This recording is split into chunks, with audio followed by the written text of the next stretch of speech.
Boys, good morning. Only a few more days until I get these shits off. Oh wow, they're crooked today. Wait. Alright, there we go. We're good. Can't have that. Chat'll throw a fit. Good morning. Yo, Sammy, what up, goat? Oh, there's so much to do, boys. So much to do. What do I have in here? Hi, Nan. That purple is so hard to see. I'm always safe. I have Journeyman Int scrolls. I feel like that's probably worth something. Those are solid shoulders, too. With plus strength on them, depending on what their higher rarity goes. I feel like we actually have some decent recipes. Butcher Skinwalker. Oh, Skinwalker meat. Interesting. And then the Lumidon ring is a little intriguing. Yo, what up, Leon? How you doing, brother? I am doing fantastic today. Finally awake from the big sleep after all those worked hours. Day off, though, yeah? You're up tremendous today, my friend. Up absolutely tremendous.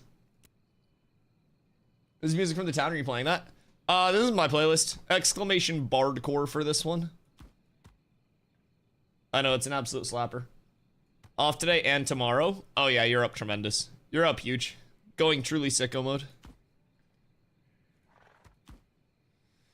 Okay, let's see. I want to slightly organize just a wee bit.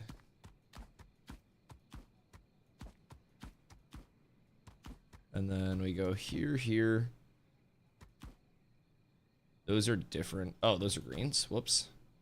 I have so fucking many of these enchanting mats. It is kind of unreal. I don't know, like, what the market is on these hoes or anything. But I probably got a couple buckaroos here. I have apparently every rarity of gland.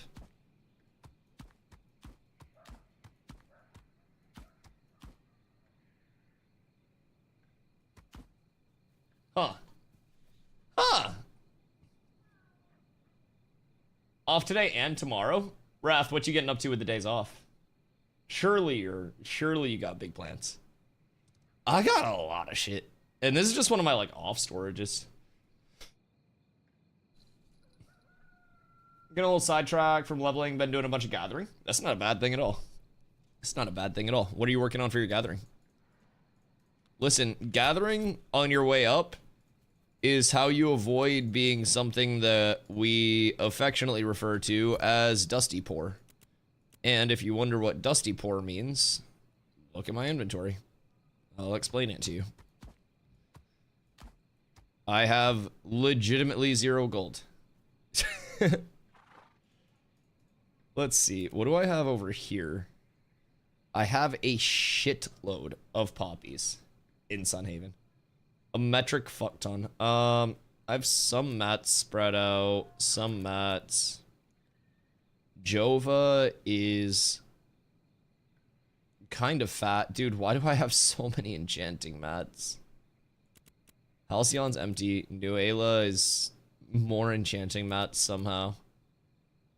Winstead is just wood at this point. And then Mira is a lot of fucking enchanting mats. Dude, what do these enchanting mats sell for? Just across the board. Like, maybe maybe it's time that I actually drop some of these. This is kind of concerning. Looks like mine at Winstead. Dude, I have so many spread throughout as well. It's kind of fucked. Oh, I could probably make my axe for my lumberjacking. Almost nothing. Do people use them for anything or no? Haven't really picked yet, just kind of all over the place. Hit level 10 and doing commission stuff to get a cape. Fuck yeah. I mean, you're probably ahead of me on most of the gathering. I just recently started paying attention to mine. So like gathering, processing, stuff like that. I've just been doing lumber milling in terms of my processing, just trying to focus that up. And honestly, I need to do more of it. I need to stop being so fucking lazy. I really am broke as fuck.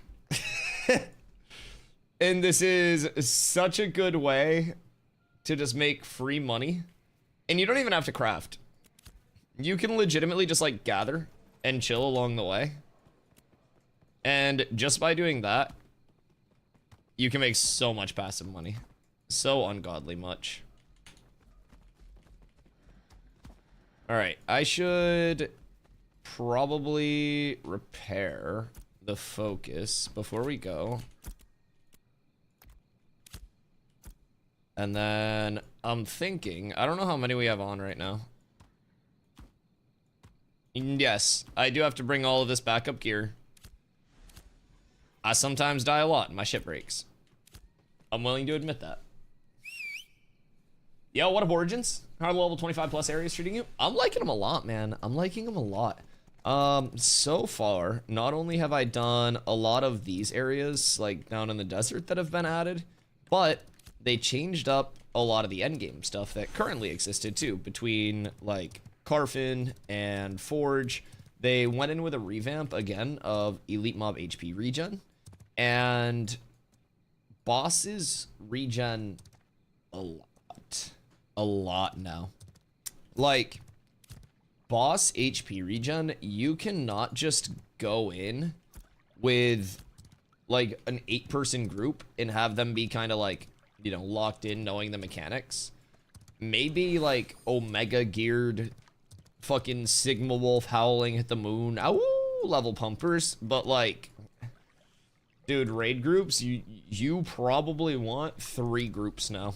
I'm not even kidding, for Forge and shit. It's crazy. So I'm hoping that, like, I do like that concept of HP regen on bosses being like a damage check, because it also allows for more like mob competition too. Because if a mob is regenning like crazy, then it gives people who contest the mob more of a chance to kind of like close that gap in damage. So it makes mob competition, shit, Dwarf on the stores. But yeah, it makes like mob competition a little bit more viable across the board with that extra regen. So I kind of like it. I like it a lot. I think it's taken a little bit of getting used to, but it's pretty nice. It's pretty nice. Yo, what up, GTX? How you doing, goat? We are right now popping over to Mira, and we are going to throw some of these shits in my storage up there because I just have a ton of corrupted blood up there for whatever reason. I probably got to pop up to Winstead and grab the wood that I had refining yesterday. Nah, this is crazy. The water surfing looks fucking nuts. Absolutely wild. What's corrupted blood for? Corrupted blood is used for crafting items that come out of Carfin. So the Carfin recipes. One of the really common Carfin recipes right now that people are using is for the long sight bow. This was previously crystallized blood longbow. But the nice thing about this, in addition to its very heavy fizz power skew and very low attack speed, giving you like more power, the higher rarities of it add in a strength roll and then a dex roll. So getting those main stats, really important, because it gives you a shitload of damage. Your strength and your dex will give you each of these attributes as well, and then with the current enchanting, just adding like a level to the item and increasing each one of the rolls on the item by 1, then, you know, it tends to get you a lot of value when you stack those up. What if a super glitched out and it was Snorse on a dwarf? So I was saying that could be a good transmog. Just someday allow me to carry my mount on my back and just run really fast. So like, I'm in PvP. Somebody goes to hit me or hit my mount to kill it, I'd dodge roll over, charge, grab my mount on my back, and then sprint away really fast.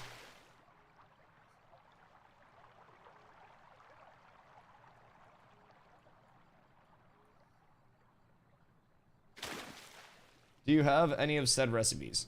The longbow, I gave the guild crafter one, so Valketh has it in guild. It's Shockums in chat. I have one more, but we're probably gonna sell that one because people are apparently still paying like 20 plus gold for it. So we'll probably sell that one and use it to fund repair bills because I haven't sold a single fucking thing yet. I'm so ungodly broke. The last like 2 caravans that I've tried to load up and hit have been Willow vans. And I loaded them up. We had a little group of 8. And 2 times in a row, we got pulled up on by like 20 to 25 people. And I was just like, fuck me, man. I guess I'm not doing vans for a bit. So I might have to go to an ulterior motive of making money. Hence me gathering. But yeah, I messaged somebody like yesterday. Because they were posting that they still wanted to buy one. And they said 15. Somebody else had said 20. So yeah, that one may end up getting sold. But the bow itself, very good. We do have the recipe for it in guild, so if you do want to get one made at a high rarity, you just got to get the mats. And yeah, it basically just, it rolls the stats higher, and then it adds on strength, and then it adds on dex.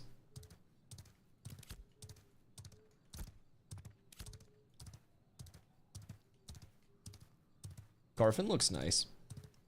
I want to do more of the Carf event, depending on how many people we have on that have brains. Hey, speaking of people that have brains, it's Savo. I'm thinking maybe a little Carfington. Yeah, you picked up what I was putting down. Because those bows were fucking hot last night. And I'm feeling a heroic plus. I'm not even gonna lie. The fact that it's kind of like controllable wave-based spawns and everything is quite nice. I feel like we'll definitely want like a second tank at least. The fact that it often drops 2 items too boosts our chances, I think. Yeah. The, like, double item drops, like, the chance at recipes out of that as well, because we did get a recipe for the gloves. It's pretty sick. Plus, in my opinion, it's just fun content, because if you fuck up, you can die, and then you just have to redo the entire event. Ah, slacker. What server you on? We're on Vira.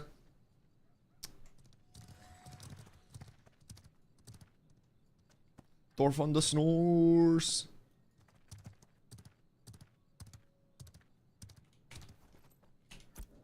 I don't want to talk to the guard. Yo, what up, Merc? How you doing today?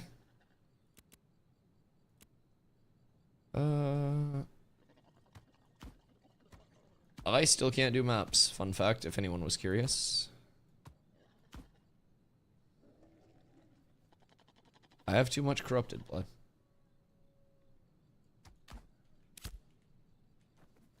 I need to grind something. I did 2 gathering skills to apprentice. What do you get? Like, which skills did you pump up?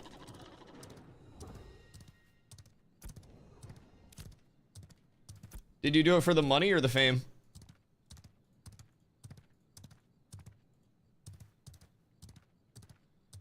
Where are all my clerics and bards? Grilled beefsteaks and roasted chicken just hit Winstead. 49 fizz power? That's not bad. Does it give max health too?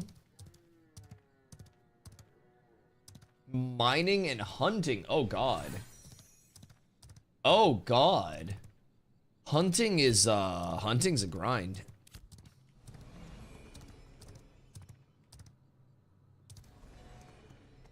Why is that name green? Recipes are single use. So recipes will teach you kind of like that craft. So you get the recipe, you give it to a crafter, they use that recipe, and then it unlocks that craft for them. So it's a one-time use, it consumes the recipe, but like, say you learned the recipe for making that bow, you'd be able to make those bows just, you know, forever now. So you kind of like learn it, and then it goes in the old memory bank, and then you can crank out the actual crafts because of it. So that's one of the cool intertwinements, in my opinion, of like PvE and crafting aiding PvP in this game. So if you want to be a crafter on the highest end, not only are you going to want to have a freehold, which requires you like leveling, grinding, getting money, and beating other people to purchasing those freeholds, but you also have to complete the content to acquire the crafting recipes for the things that you want to make. So say you want to make a bow that drops off carving, right? You have to get the recipe for that bow, you have to get the mats, and then you can make the higher rarity version of that bow. But while you're out farming, you could also see that bow drop, because recipes are going to drop off of the same mobs that can drop those actual pieces. So bosses, including world bosses and raid bosses, can also drop recipes for their named items. So one thing that's really, really cool is that, you know, if you have a lot of crafters that are leveled and focused on stuff, you can actually make and sell pretty much everything in the game. And it can be a lot of the best in slot items. But you don't get those just from hitting, like, you know, hitting max level. Jolly! What up, brother? You legitimately have to level your crafting, level to max as a crafter, complete the PvE content, or have people grind the PvE content for you while you get your crafting set up. And then you have to have the mats funneled to you as well. Crafters might have the most input out of any person to get established. And that's why I am like actively setting up plans to help the crafters in guild who are going to be doing it like day basically now to day one of launch and beyond that, right? The day's going great, man. I did a lot of cleaning today. So it was a weird day for me. I have the access to the basement. The upstairs neighbors were getting like their own network, like their own internet put in. So I woke up at 8 and I had to like let the internet guy in, and I like showed him where we currently had the internet and stuff set up, and I was like, yeah, their network's just for upstairs. And he was essentially like, all right, cool, well, I gotta go upstairs then. Oh, skinwalkers. So I can't get these, but skinwalkers are here. And so he was doing his thing, and I was like chilling, being productive, cleaning a little bit. And then I like sat on the couch for a minute, and it was like 8 a.m. and I went to bed like a little past 2. And bro, I'm gonna keep it a buck. My ass fell back asleep until like 11:30ish. So I woke up, dude was already packed up and gone. He literally could have just kicked the shit out of me and stolen my PCs if he wanted to. But yeah, I fell asleep on the couch, and I woke up, my house was empty. I was happy. Is this all? This is oak, right? Yeah, that's oak. Larch is more straight. So yeah, I woke up, and I'm not even gonna lie, that nap did me fucking good, dude. That nap did me good. So I woke up probably feeling the best that I've felt in a few days. I don't know if I just like haven't been sleeping great or what, but I felt super productive. Got all of the rest of the cleaning done around the house that I had to do. I've worked out kind of like a 3-day cadence for making and recording videos that kind of like fits into my schedule. So day 1, and this is currently what I'm trying to do. Day 1, I will kind of like compile the information for the video. Day 2, I sort out that information and script the video. And then day 3, I record the video. Super simple. So I'm trying to kind of like stay consistent with those steps as well. So it's been good, dude. Super productive morning, just trying to build like healthy routines long term so I can get more content out. So it's been nice. It's been nice. And my apartment smells nice now. So very cool, very clean. I did all of my dishes. Even my steak knives. Those don't go in the dishwasher, boys. It was productive as fuck. I think I have things refining over here right now. We'll claim this, send to inventory. We got level 10 lumber Millington, boys. Okay, so I shouldn't grab anything else until I go promote. And I can promote right over here. So we'll go over, and I think it's the woodshop foreman. So we'll go here, profession certificates. I'd like to promote my lumber milling and its apprentice. Make beams? Beamed the fuck up. So, Okay.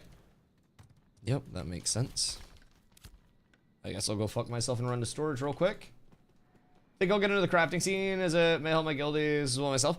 Oh yeah, every crafter is going to need multiple people funneling them things to kind of like perform at peak. I think it's going to be very important to have like an extensive network feeding all of your crafters if you want to be on any kind of like quote unquote competitive level with it, right? It's massively important.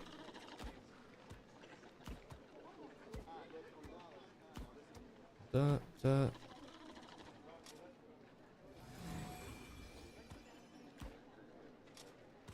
this over here. Okay. I have a lot of wood.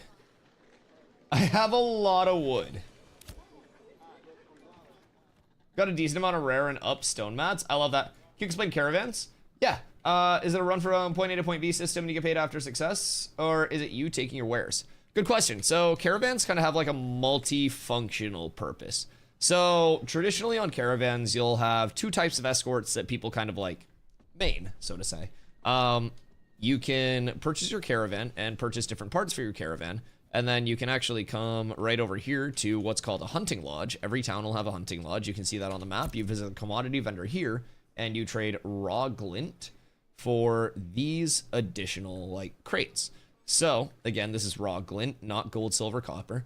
These squares indicate how much storage each crate takes up. Okay. So you want to make sure that you buy crates that fit on your actual caravans. So you trade your glint for either those crates or you visit the guild commodity vendor and you can buy guild commodities that will add a little bit of experience to your guild itself.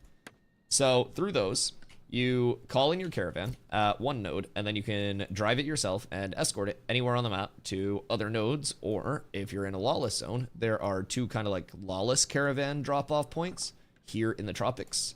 And then down here in Squall's End, right here.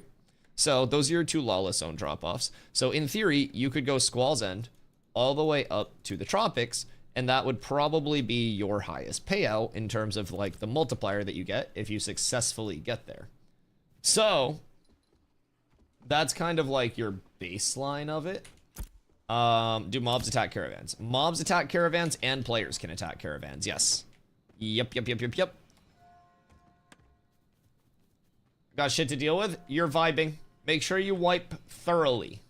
What up, Rusty? Hi, Kanko.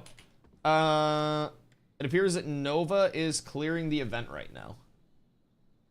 Gross. Interesting. I wonder if they clear the event and then teleport up, if it instantly unlocks the gates. Or if each phase has the gates locked.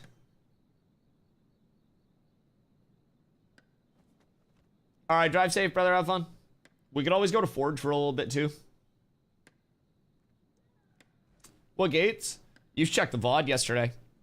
So, we discovered that Tower Carfin has additional levels now. You go up the stairs at the end of the 4th floor. They redesigned the 4th floor, added some vines and stuff to block it off. But basically, 4th floor of Carfin now goes up to the 5th floor. And then on the 5th floor, you kill Sightseekers and a named mob, and they drop 4 quarters of like a parchment for Petition of Challenge. Petition of Challenge is a world event that has 6 stages. So stage 1, you gather 4 pieces, the 4 quarters of like the actual petition. You put that in a room, and that room then seals itself off, and there are waves that you have to fight through. First few waves are easy. The last few waves get significantly harder. So you have to have a proper group setup for all of that. When you clear those waves, there's a boss that spawns on the final wave. It drops up to 2 loot drops. We were finding blue and better, like not and better, but blue double drop routinely. We only did a few runs yesterday, but it's good. It's good. So it looks like Nin said Nova's over there right now. So we could probably go to Forge and just get Forge for free for some named loops, because I feel like that would be pretty easy as well. If they are up doing tower, Forge might be the play for us, because we could get a Forge 8 person and do name mob loops. That'd be super easy.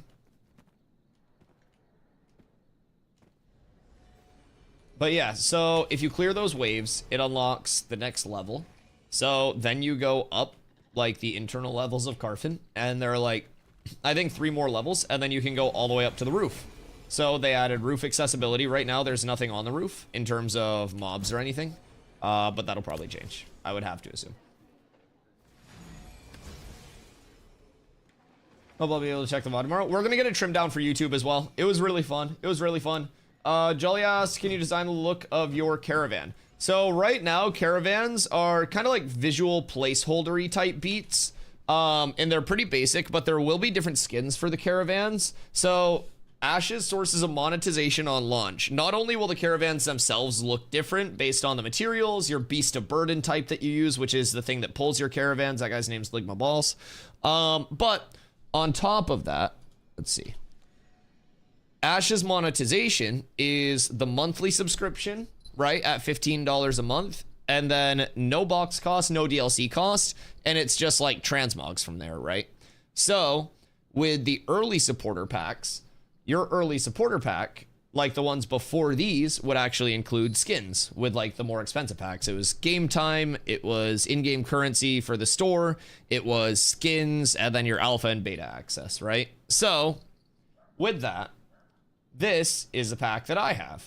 So came with game time, in-game currency for the store, alpha beta keys down here, armor skin, beast of burden and caravan skin, a pet, a mount, and like a freehold housing unit.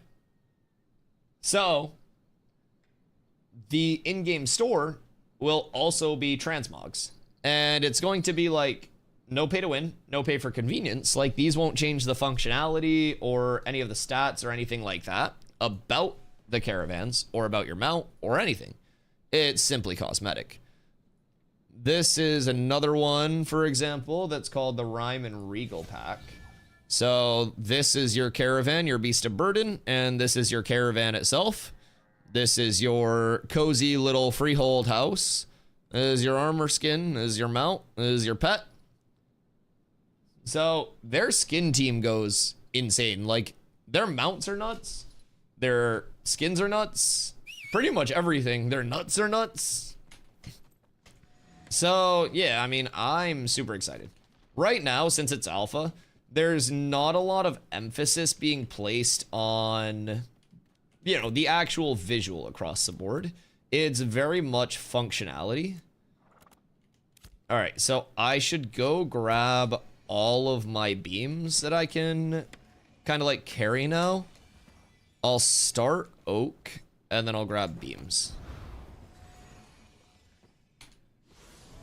But yeah, so a lot of things right now are visual placeholders. Like, a lot of towns look copy paste, and that's because there are only a couple town designs right now. There are going to be more town designs. It'd be crazy to think that there wouldn't be. So I think anybody that's already like, oh wow, this game like looks visually, like actually looks pretty nice.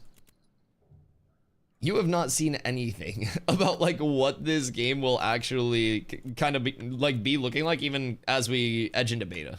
There's just There's so fucking much, man. I'm gonna start the 100 of this, honestly.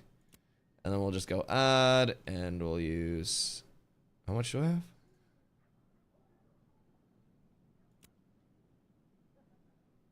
Insufficient resources. So I need to take that out, and then go oak, oak.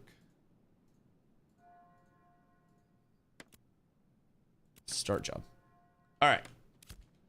So we're chilling there. That'll get some lumber milling XP. Then I can do... I gotta grab a lot of my logs from over here. We'll do oak, I guess, first. Oak. Oh, please tell me. You're fucking me. You're fucking me. This is gonna be awful. Sometimes the shift right click does not want to shift right click very much. So you end up having to drag your stuff like a peasant.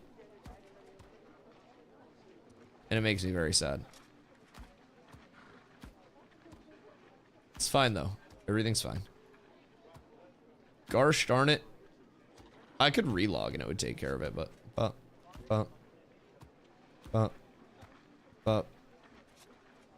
and then I need a few of these for fuel.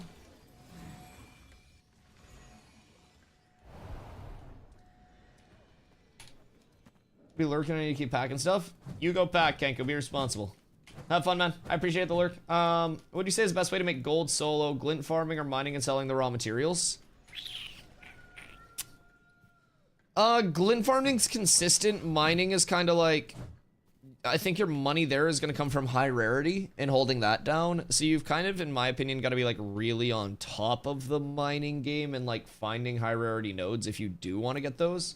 Right now, there's no like dynamic spawn in terms of the actual nodes themselves, like the gatherables.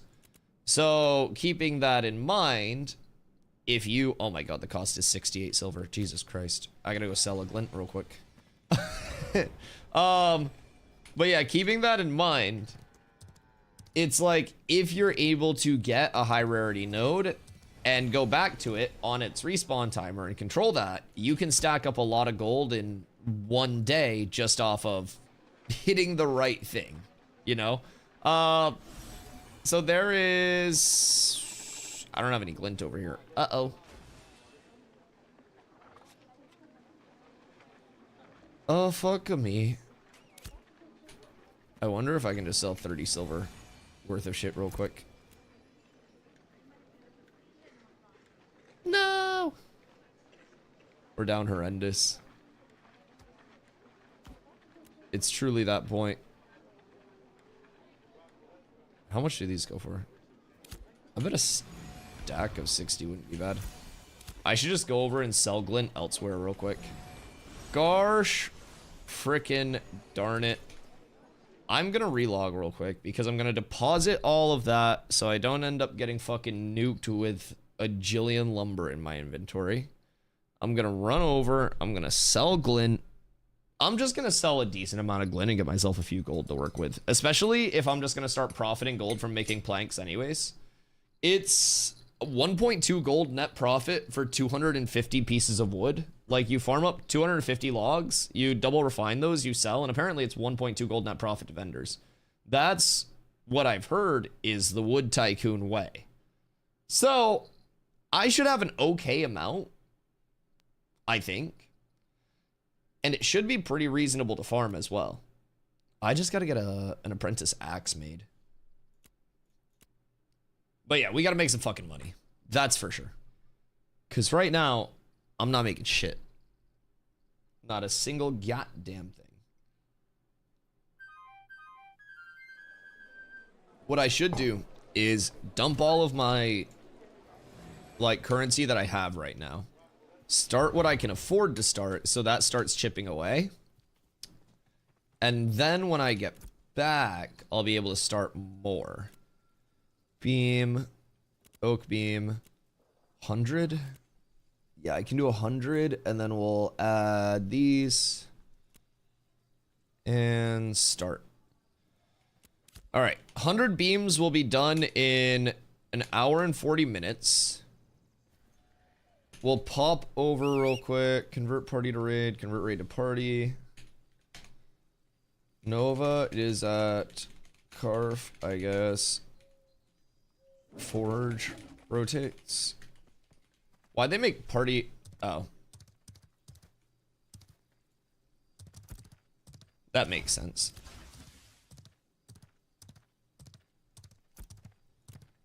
Yeah, we're fine. I have nothing of value on me. Legendary Eastern Hemlock, 1 gold apiece is fucking insane. Yeah, I just gotta get my logging up and then hit trees running point A to point B and then not die with those trees. Also, I found a legendary venom gland. Endrex, thank you for the 7-day streak from Scorpions. I don't know what that's worth, but I'm assuming anything legendary is going to be pretty solid. What you getting up to today, Henry? I can't believe I'm this broke. Chat, I have 4 silver. I have legitimately 4 silver.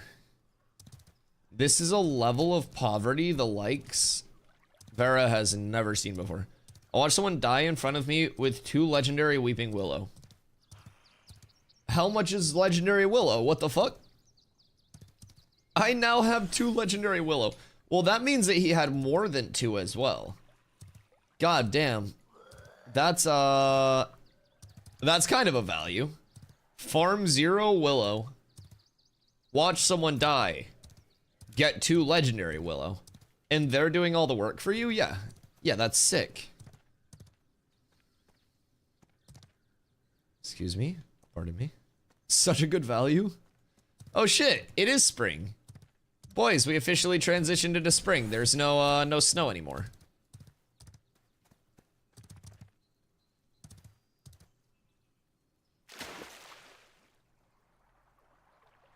I'm getting in. Henry, for your own safety long term, I would rephrase that as getting into a man. I'm just in the climate currently. I would just rephrase that to man. Just long term for your own safety. With all the draking around that people be doing. Just putting that out there, man.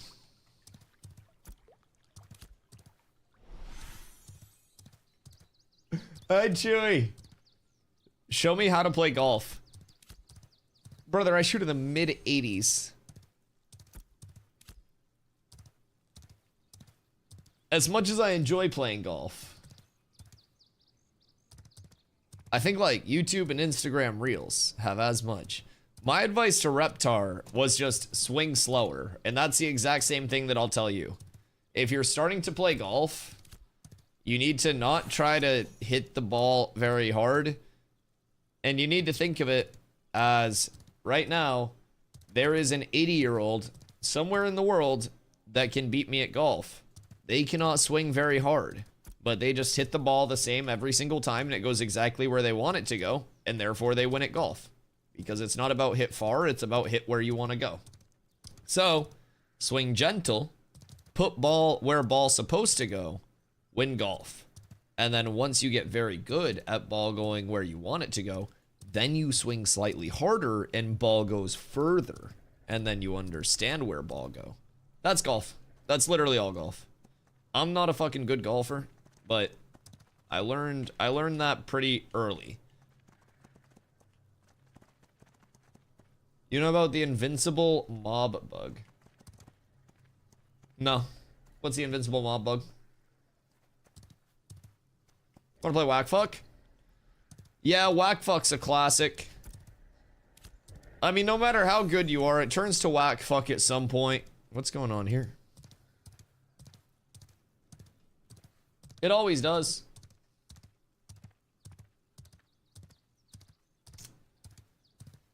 Fell a tree on a mob and you can't hit it if it's inside. Wait, does it say like LOS is bugged?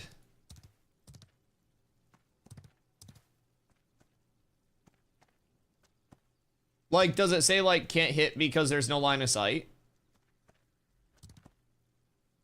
Because I ran into a very similar thing there during that server testing phase. We were dueling, and there was a tree on my screen that still hadn't, like, despawned. And I couldn't hit anyone that was, like, inside that tree area. Alright, I'm just gonna sell 2 gold worth. That's fine.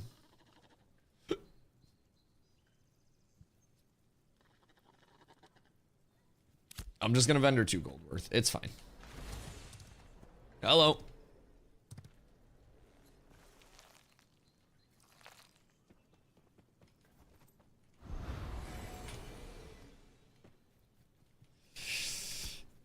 I hate to be doing this.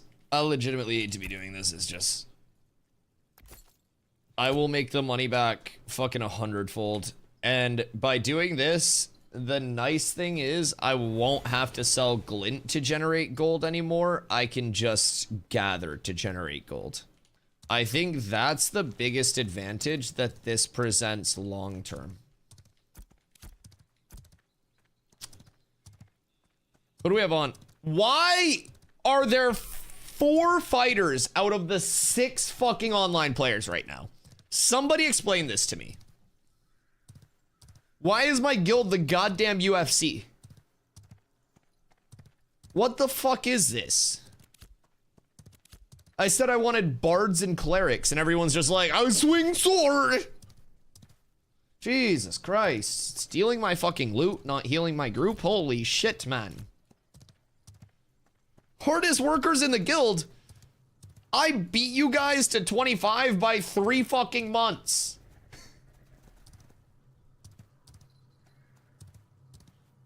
If I didn't have to go back and level all these fucking fighters, I could have had Biss 7 Bisses ago. I suck ass, that's my excuse. Well, maybe that's why I'm leveling you. A favor for a favor, so to say.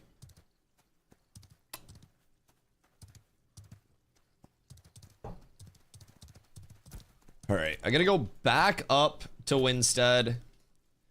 And then after Winstead, we'll go over to Forge. That's the trade-off. That's what's gonna happen.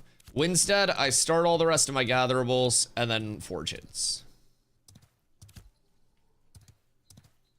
Yo, what a raise. Looks like the Riverland's got a bit of a touch-up. Oh, fuck yeah, it did. New lighting, and they also did some work in the node corks themselves. So, basically, when we go into Winstead, you'll notice that the actual distribution of trees and whatnot within the area around the node called the node cork, this little square, looks a lot more natural, in my opinion. Like the spread just looks a bit better. They did a lot of updates along paths and stuff too to give that true like Riverlands vibe. Like, it's really nice. I'm super happy with what they've done to it so far. I've spent a lot of time in the desert so far just because I've been checking out the new stuff. Yesterday, I spent some time in Karf checking out the new challenge, did that a few times. So right now, I'm popping back to Winstead to get some, I know this sounds fucking weird, but some refining going. Yeah, me. Refining, I know. So, popping over to Winstead, gonna get my refining going, start my planks, and then after I start my planks, we are going to Legendary. Lame. We're gonna pop over to Forge, hopefully find clerics, bards, and live our best life. Do some named mob rotations, get some fat loot across the board. I can't grab iron yet, that's so sad. Is crafting the key to this? Right now I'm saving and buying some decent 10 gear I can enchant, just to have better stats, then do the grind. The thing about crafting, well that's weird. The thing about crafting and why it is regarded as the best way for Biss is because crafting gives you controllable outcomes of rarity. So the odds of like getting a legendary, epic, or even heroic drop are extremely low. The odds of being able to make enough money or farm up enough mats over time to guaranteed craft that rarity to get those extra stats is everything with crafting. So you can get like those big drops, right? but they're rare as fuck.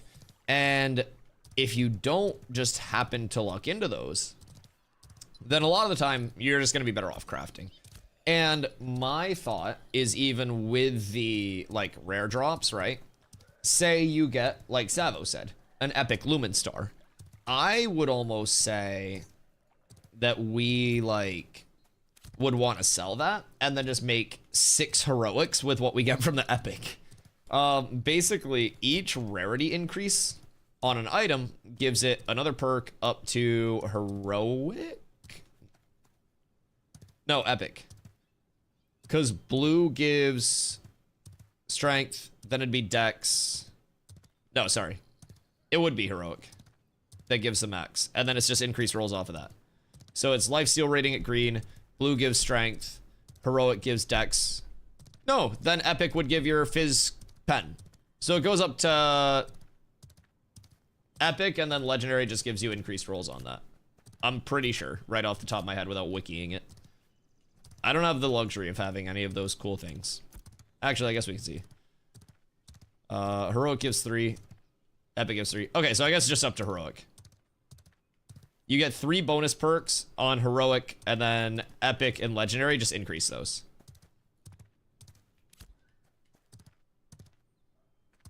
Maybe. God, I feel like I should wiki that now. I'm like second guessing the whole shit now. But either way, rarity up to a certain rarity gives you more perks, and then I want to say it's epic to legendary, which just increases. I'm literally looking at the wiki now.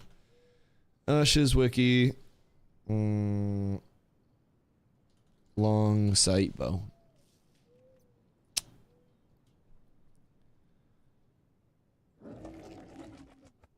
Okay, yeah, I was right originally. So epic is where it keeps getting perks. So you have so long sight bow, for instance, common just has this, uncommon picks up lifesteal, which is green, rare picks up strength, which goes 1 to 5 on the blue. Then on heroic, you get the dex 1 to 6, and then your strength roll goes from 1 to 5 to 5 to 6. Then on epic, you pick up fizz crit power as well. Oh, that's behind camera, sorry. Fizz crit power 2 to 24, your dex goes 6 to 7, your strength is 6 to 7. And then on legendary, you still have that fizz power as your last roll. Your strength goes 7 to 10, dex goes 7 to 10, your life steals 29 to 40 instead of on an uncommon 2 to 16. And then your fizz crit power is 25 to 36 instead of 2 to 24. So yeah, it's yo, what up, Crow? How you doing, brother? Ciao to you. But yeah, so it's quite large. So yeah, it does go up to epic with the perk increases. Okay, did someone say invite DPS? We need cleric / bard. Muffin Crusher is a crazy name. All right, let's see. Beams. How many do I have left? Surely I can go grab more. Yeah. Oh yeah. Oh yeah. What you doing? Probably going over to Forge. I was gonna go check out the Carf like content again, but it appears that Nova is over there farming, so I figure we'll chill for a little bit and then sneak in maybe a little later on when it's not super contested. And kind of just like ease our way in, so to say. Yo, what up, Muffin? Are you a cleric or a bard by chance? What was it? Muffin Crusher with a K? Invite Muffin Crusher. Fuck, we need clerics and bards. We can't just go all DPS. Like, we can bring a raid in. It's just best to have that, like... Why is everyone a fighter? What the fuck is going on? Holy shit. What the fuck is happening with all the fighters? Mamma mia. Fuck, I didn't bring enough fuel. My butt cheeks. 24 fighter looking for group. I'm going to ban you.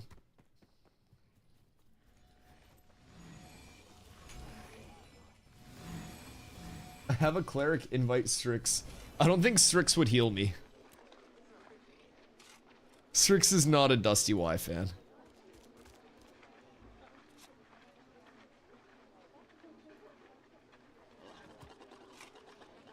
Let's see.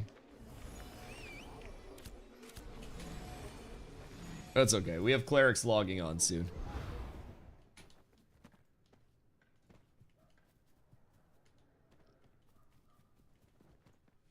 I do not like this song.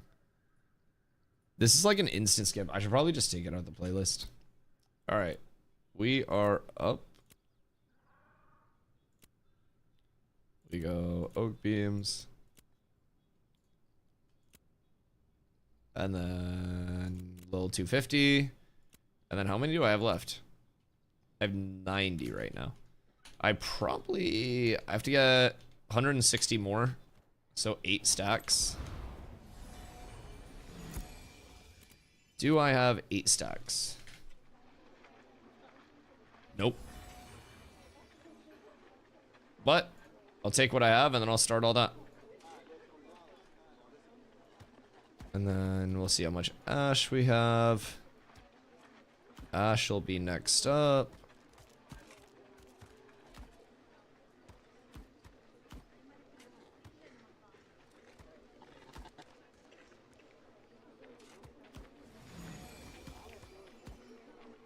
All right, we're up.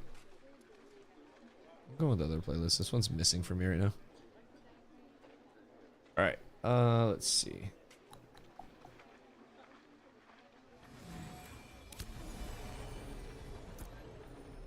I have enough fuel. We'll go start this, and then we are entirely up. So, Crobion. I have to run some stuff to town, then meet you there. Word. Found the perfect death puddle. Death puddle's nuts.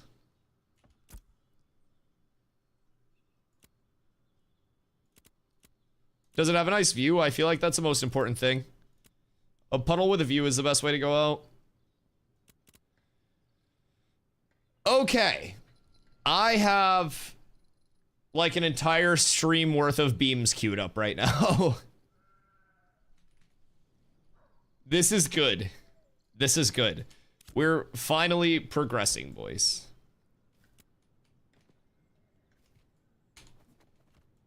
Although, I probably should buy the lumber milling stuff and then switch out a set, at the very least. Purchase. Rarity increased rating, time reduction rating. I guess I should have popped those before I started refining. That's okay though. We'll have them for the next big one.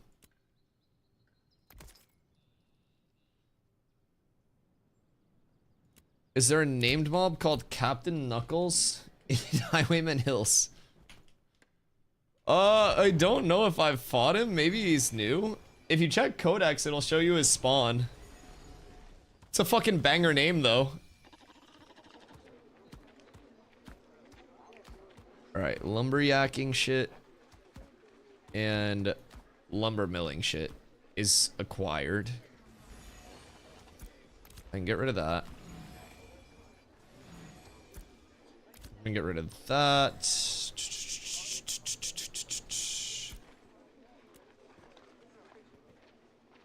So I'm assuming this is only when you actually start it. So we'll just keep those there for now. We're chilling though. Can I? I can. Can I? Apes together, strong. Oh, we can? We can? We're up. Yo, Bills. Thank you for the T1, brother. I appreciate that. I appreciate that. I need polished tin legs, and apparently he can drop them, but not sure if he's the best thing to farm. I mean, like, polished tin is one of those things that's going to be a rarity scale, right? Because those have, what, 4 main stats as super high rarity? So I feel like if you're, again, you're chasing that high rarity, right? For those like stacking stats. So that's where that crafting system comes in. You can either just like shotgun mobs the entire way. Or you can go crafting wise. Yo, what up, Mullet? Thought the servers were only up Thursday to Monday. Did that change? So this week we have no Tuesday, Wednesday downtime, which I guess it is Tuesday. Oh, no, it's Monday. It's Monday right now. But yeah, so we have no Tuesday, Wednesday downtime this week because we had a little bit of an oopsie daisy with the latest patch implementation that led to some extended downtime and even the first use of their rollback tech on the servers. So to make it up to us, because we were all up in arms, we were saying, give us playtime or we're busting down Intrepid HQ's door. I don't think any of us actually said that. But they were just like, yeah, we'll keep the servers up for you guys this week. So we have no Tuesday, Wednesday downtime this week. And then starting next week, we just go back into the normal schedule. Couple of bonus days. Yeah, we didn't demand it or anything. We were all just chilling.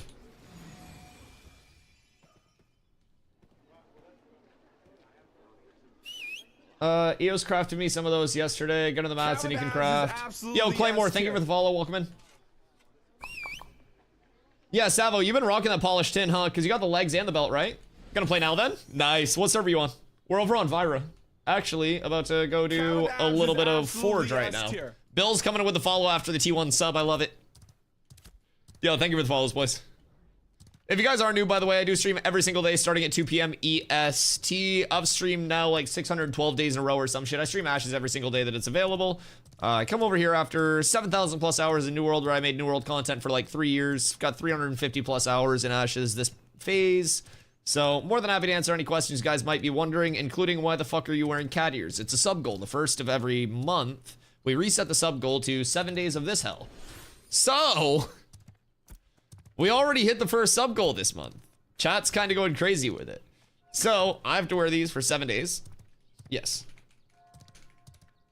Forge group. Who said Forge group? It's a mage. Ah.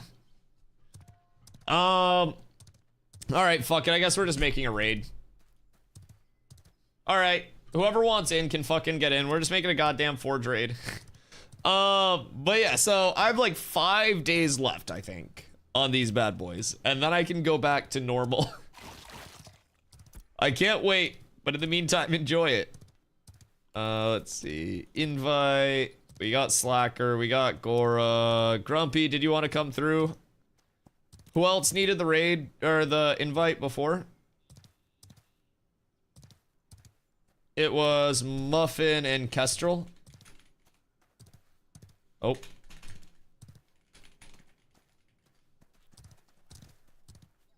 Yeah, we'll just make a raid. I don't mind. And we got a bard. Huge. Make my way to mirror? Yeah, no rush, no rush. I had to cook my way across the entire map, so. We'll make our way over, we'll meet up. Bring your consumes, get all repaired up. Please make sure you're repaired. Oh, you're chilling, Grumpy, you're chilling. Dropping off poop. I do that before I stream, so that way there are no, like, interruptions. I just go out, I top off my coffee, I pee, I wash my hands, I take a bong rip, and then we're good. Chat, you guys all wash your hands when you pee at home, right? It's not even the full map. Listen. Listen. While these legs may be long, girthy, and strong, there's a lot of fucking map, man. There's a lot of map. Like, when the map is added, jokes aside, I was talking about this the other day. But on stream right now, I kind of like ADHD my way around the active map every single day. And I'm like, oh, let's go Forge for a couple hours. Then let's go Carve for a couple hours. Then let's go Desert for a couple hours. Bro, the amount of travel that we're going to have to do when the full map is out, if you want to play like that and not just post up in one area, is fucking sicko mode. I saw EOS on earlier. He's gone. He's dead. I pee on my hands. Good way to keep them warm in the winter.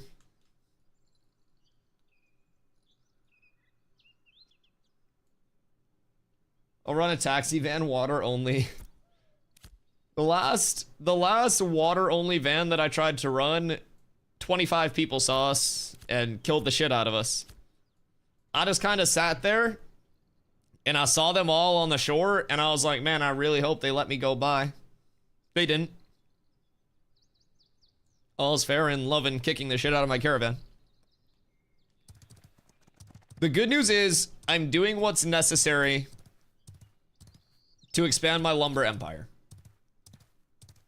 I do need to craft my axe at some point today. That's one of my goals, because I don't have the apprentice axe made yet, so I need a little bit of larch timber. I need 10 copper fragments and a weapon mold, but I think I have all of that. So we'll be big chillin' there. I'm already level 12 jacking with like the basic axe. So I kind of feel like once I get an actual axe up, I'll be fucking thuming. Like, I don't even have, like, the novice one. I have the crude one with 0 additional, like, speed or anything. So I'm pretty pumped up about that. I can't wait. I should probably be on the lookout for larch while I'm out, now that I think about it. I can source my own goods. Because I know I have copper. And I can get basalt super fucking easy. I got a good chunk of copper fragments if you end up needing them. Oh, word. I have some copper ore in Mira.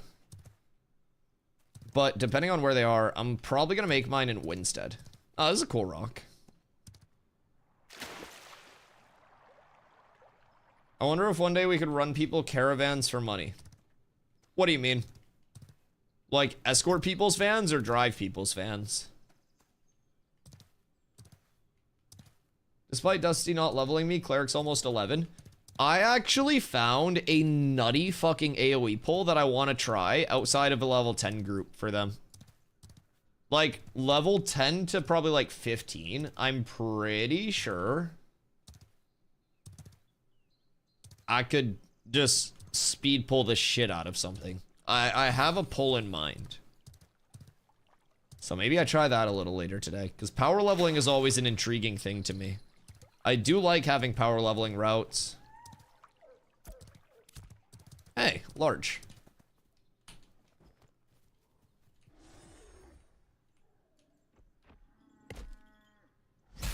Yeah. Just fucking relax. You don't need to do this right now. God damn it, it's blue. I just wanted common.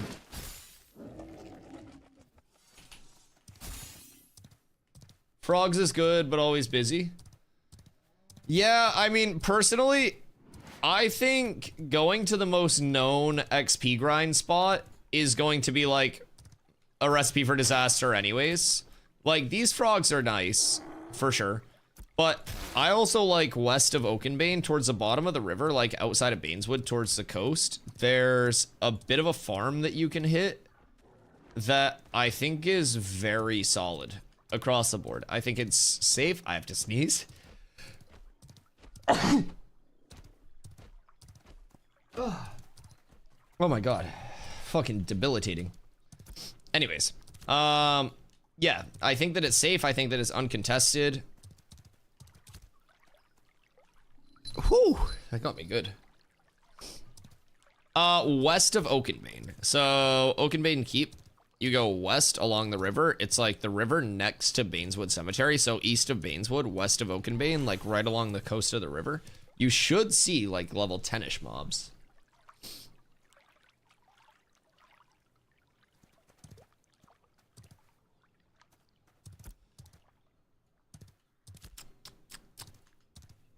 Alright, let's see. / global, looking for more. Forge, raid, PM class, 22 plus. It begins. Control C. 20 gold for a legendary excavation kit. I mean, I'd be willing to bet that you get way more than 20 gold payout from a legendary excavation kit. Or from a legendary map. Like, I bet that's bankaroo. Ooh, larch. Don't mind if I do. I love larch. Chippity choppity. Bruh! What is this? I just want fucking normal rarity. I want to make an axe.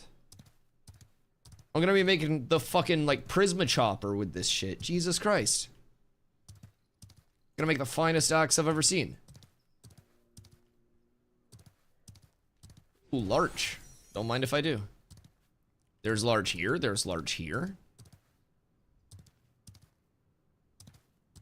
I'm okay with this.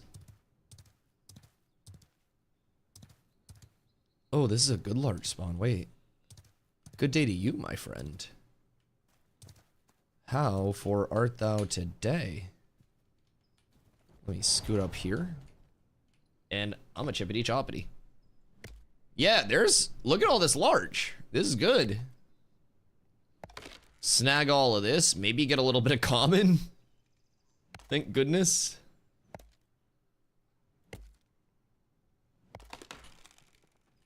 Like, I'm not opposed to the high rarity. It's just, I got shit to do. I gotta make stuff. Trying to source organic materials for my axe.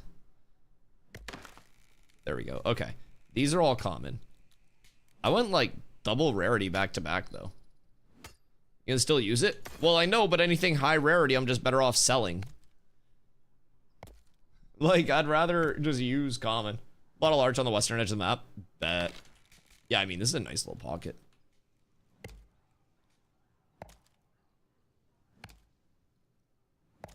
Also, a good deal of larch over near New Ayla. Huge. Grab these, and then I'll probably drop it over in Jova Town. And then I just need to make sure that I go back to Jova after Forge to pick it up.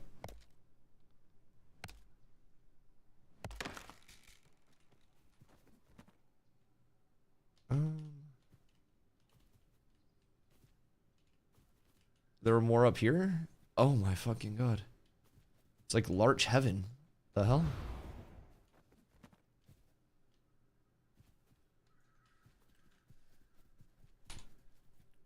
Yeah, this is a lot of larch.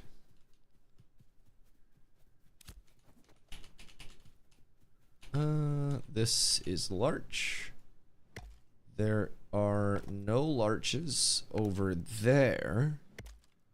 And then we'll go over, yeah, that's a hemlock. I mean, I guess I should grab hemlock, right?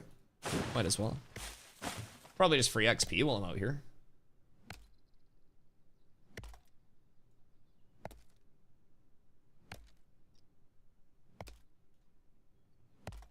What's the guild seal for? Is that the thing from the commodity vendor? That gives the guild experience. It's 100 experience per seal, unless they've changed it since I popped one. You can also buy guild commodities under the materials tab, put those on a caravan and escort those instead of gold, and you can get a multiplier on the guild seals that you receive instead of the, like, gold from your glint. So once you have a lot of money, like, leveling up the guild can be a really good thing to do with vans as well. That's money? Oh yeah. Oh yeah. It's a lot of money, but it's also massively beneficial because as soon as you start leveling, 10 people in the guild, 10 people in the guild, 20 people in the guild, 10 people and 5% max health, 10 people and 5% max mana, 20 people, 20 people, 20 people, 10 people and 5% max mana, 10 people and 5% max health. Like, those upgrades are fucking huge. So like if you can get them, then it's massive. I think Fed right now is the highest level, and I think they're only like level 2 to my knowledge. And they might have pushed up higher, but it takes a lot to level.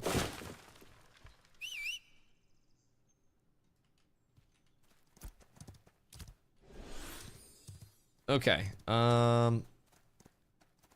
there's more hemlock. Jesus Christ. Yeah, this is nuts.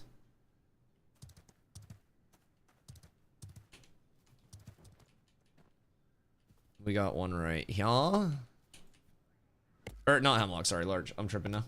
Yeah, what up, Ignite?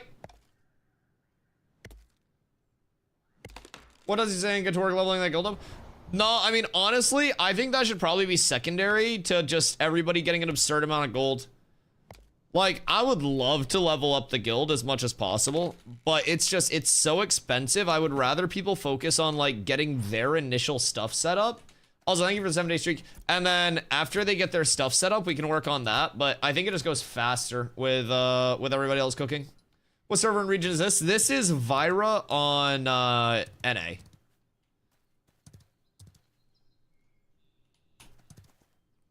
So we have people on Vira that play as far away as Australia. And they always talk about how good the ping feels overall and like how responsive the game is, which is, you know, really cool to hear, I think.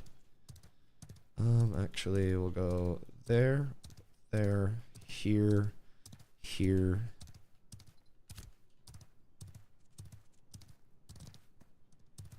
Ping feels decent in the UK. Yeah, I mean, especially comparing to a lot of other, like, you know, games infrastructure and how international ping feels. I've heard very few complaints about, like, actual input delay and ping regarding this game, which is really encouraging. Like, clean inputs for me are a very, very, very big thing. I hate when games feel like you're inputting through, like, mud or jello or fucking quicksand just to try to get abilities off. And I think Ashes feels fucking insanely good in that regard already. I was buy points when I do my tax every week. Yeah, I mean, so keep in mind, you'll probably want to save for caravans, because each one of those that you just bought is 100, and we need 4.5 mil. So, yeah. I bought one to see how much it was, and it was rough. Oh, how the turntables. This, the master guy, used to not invite me to play along. I'll be nice. I'll be a kind person.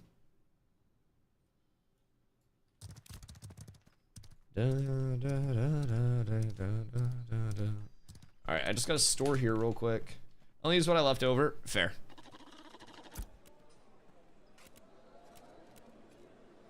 Oh, fuck. Today I learned I have more wood in this storage. Well. Looks like I'll be running back with a full inventory for Jova. And I can probably just sell this. Although I probably don't need to sell it. I'm gonna leave it here for now. And then we'll see what it's looking like after the fact. After we finish up. Alright, so we desperately need clerics and bards. Will plead and uwu for clerics and bards.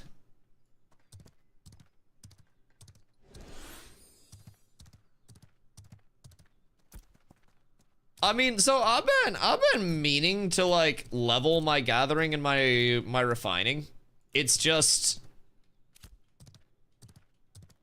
I don't know. I avoided it. And honestly, I could have made a lot of money if I was just doing it for like an hour a day. I'm not even gonna lie. I probably could have made a shitload of money by now. Is there a place to store gold? Gold doesn't drop on death or anything like that. That's just like basically like in your bussy. So you don't, yo, Sergeant Mall, thank you for the follow. You don't drop gold on death or anything like that. That just stays in your inventory regardless. The only stuff that you drop on death is your materials tab. So you'll notice that I emptied that out before heading over here, and that's where like raw glint goes, and then, you know, things that you gather. So if I die and I have a lot of like raw glint on me, then, yo, Sammy T, thank you for the follow. If I die and I have a lot of raw glint on me, then 25% of what I have in that materials tab goes on the ground on my ashes. That's what pops up when you die. 25% of it goes into the void, and then 50% of it remains in your bag. Now, if you die multiple times, then you lose that, you lose that, you lose that, you don't recover any of it, and bam, bam, you've lost tens of gold. It's happened to me multiple times. So, it's very important when you're out farming to also acknowledge, like, hey, we've got a good amount. Like, we got our glint saved up. I chopped enough wood, whatever it may be. Let's head back. Let's store this and kind of like secure our gains, right? So there's always that element to ashes where it is a risk reward. And the more material you have on you, the higher your risk is going to be, but also the higher reward if you successfully transport that back to town without dying. Whoops. I just broke my game. I hit my Windows key. My fault. Oh my god, wait, that's the trick. Holy shit, I just found an infinite rarity bug. Boys, we're up. I gotta run that back to town. Hello. It's your turn. All right, we're up. We're incredibly up.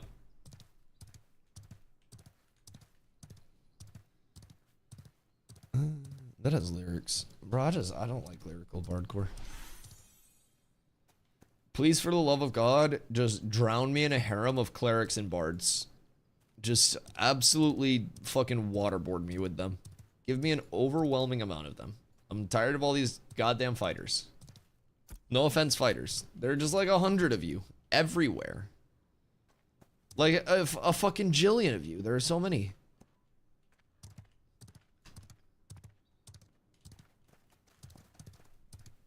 I just want more support classes. I think once secondary classes come in, it's going to add a lot too, though. Once those secondary archetypes are available, you're going to see so many like off healer types that complement groups. Even something like a fighter healer could potentially have like a damage to AoE healing kind of like translation.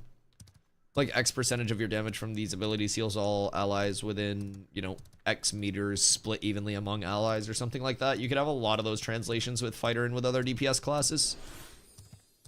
Then you think of bard secondaries with like accessory buffs that come out too.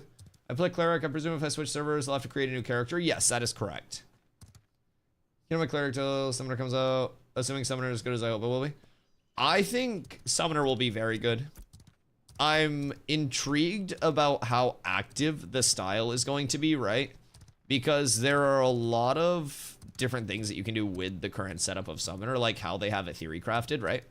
You have up to 3 minions as a base summoner. Your minions can fulfill tank, healer, DPS roles, and each minion that you have out gives you active abilities on your bar. So you're playing the game like through your summoner's active abilities that you're granted from summoning them.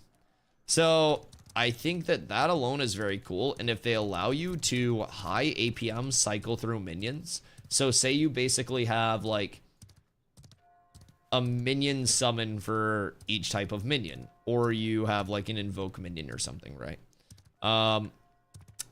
You have a cooldown on either the individual summons, or you have a cooldown on that one thing that summons your minion, and you have to decisively use that cooldown to switch things. But you could run into a scenario where, I don't know, you don't have the cooldown up. You could run into a scenario where your tank dies and you have to switch out tank minions quickly.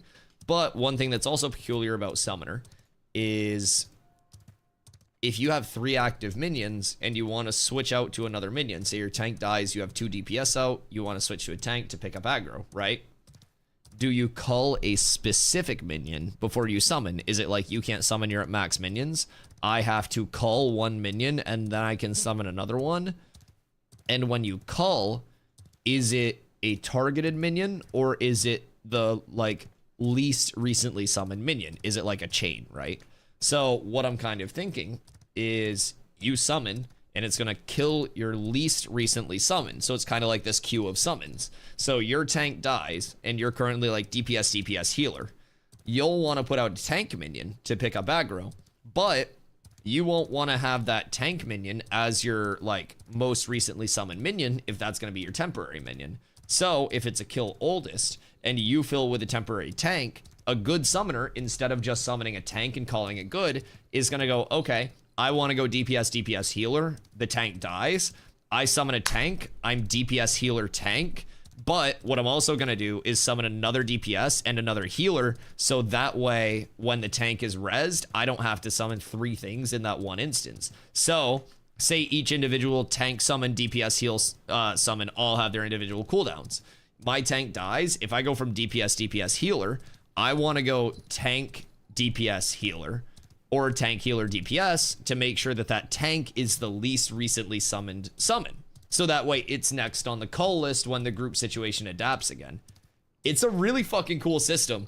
There's a lot that they can do, and depending on how fast the cooldowns are, you could be cycling through minions and abilities extremely quickly on rotation. This otter is face down ass up right now. So, but yeah, it's really, really potentially cool. Trying to find another cleric or bard or 2. Because we currently have fucking none. Where's Hoofs? Hoofs. I don't want to spam. I don't want to spam, I'm just sad. Granted, there are probably plenty of people who aren't playing today because they don't even know what's up. Fighter level 25? Fuck! Level 20 cleric, 500 MP. Bruh. This motherfucker be stacked. That is an alt if I've ever seen one. That's a reroll with that Bissington. Oh wait, yeah, it is normally up today. Today's Monday. Level 20 will fuck everyone's drops. Wouldn't even be worth running at that point because loot table would be so low, unfortunately. If he was level 22 with 500 magic, then we'd be fine, but it's that awkward plus minus zone. Yeah, I keep forgetting today's Monday and not Tuesday. I feel very productive. It feels like a Tuesday. It feels like we're pumping. Dorphonosaurus! Chat. Summon all of the bards and the clerics. I'm going to post one more time real quick, and then I'm going to go make another cup of coffee.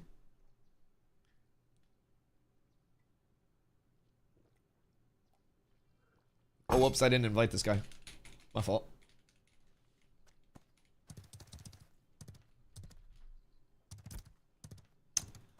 I hate this.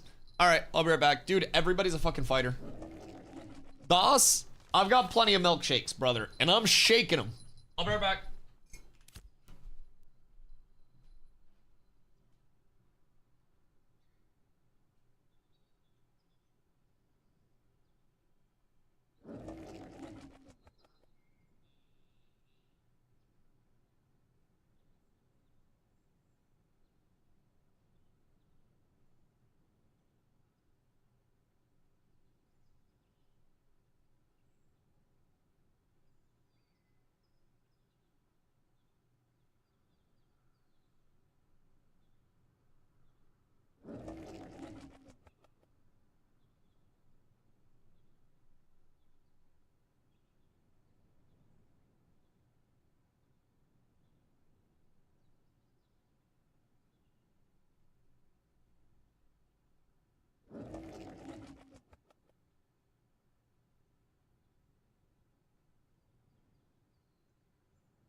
sorry, we're back.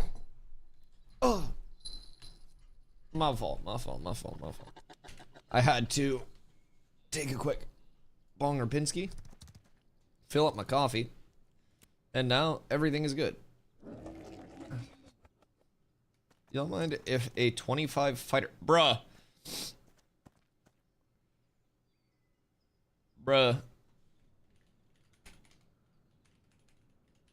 How many fucking fighters are there? Oh, thank God. Oh, thank God. Another bard.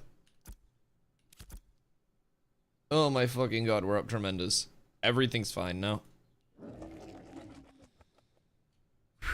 Alright, now we just need like another cleric or two. Is it just me or is the grass kind of flickering? Yeah, it looks a little weird. Looks a little staticky. Oh, so what up, go? Will you be joining us on this fine day? Good morning, sir. Hope you're having a wonderful one. I did a lot of gathering and not gathering today, but I did a lot of refining today. So I got my lumber milling up to apprentice. So now I can make planks. So I've got a bunch of planks crafting right now. That'll get me a few gold worth, hopefully, which will be a little bit to function with. And then I'm just gonna start adding like a gathering loop as part of my nightly routine to start stacking up gold. And then I can save just all of my glint for, you know, actual glint stuff. I think that's the big thing that I've run into so far that's been kind of a constraint on my gameplay is my mismanagement of glint versus direct gold income. What key does a mount emote when on mount? Shift X. Shortly, bis. I made some milkshakes. Apparently the boys are coming to the yard with the milkshakes. Also, Doss, we were discussing this earlier, but you may want to say brings the men to the yard, given the entire circumstances surrounding Drake and whatnot. I'm just putting that out there. As a man in HR, that seems up your alley.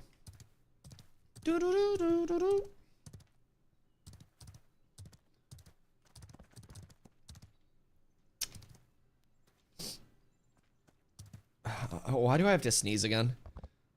It's probably because it went from -8 out last night to like 30 out this morning. And dude, I'm fucking sniffly today. I've been sneezing like a motherfucker all day already. It's so bad. 3 slots.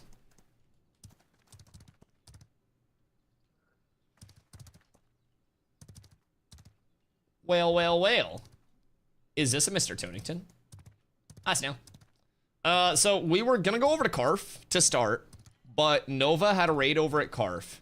So we're giving Nova the free farm at Karf for a little bit. And then we'll check out Karf a little bit later in the day. But we're gonna start out at some Forge here. Do a little bit of Forge groups. Last patch, they buffed the fuck out of Elite Regen again.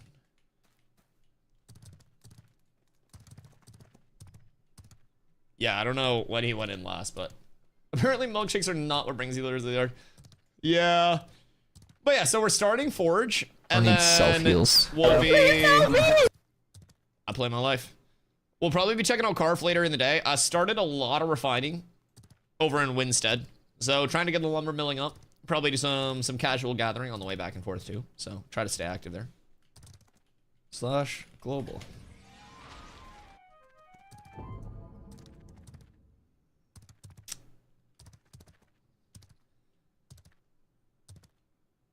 If we get 3 more people and like 1 to 2 of them are healers, then everything's so good. Everything's so good.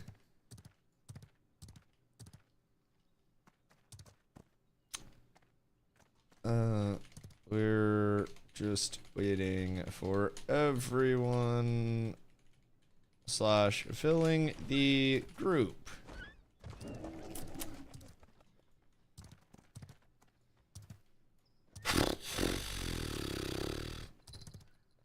Dude, it's hard to find clerics and bards right now.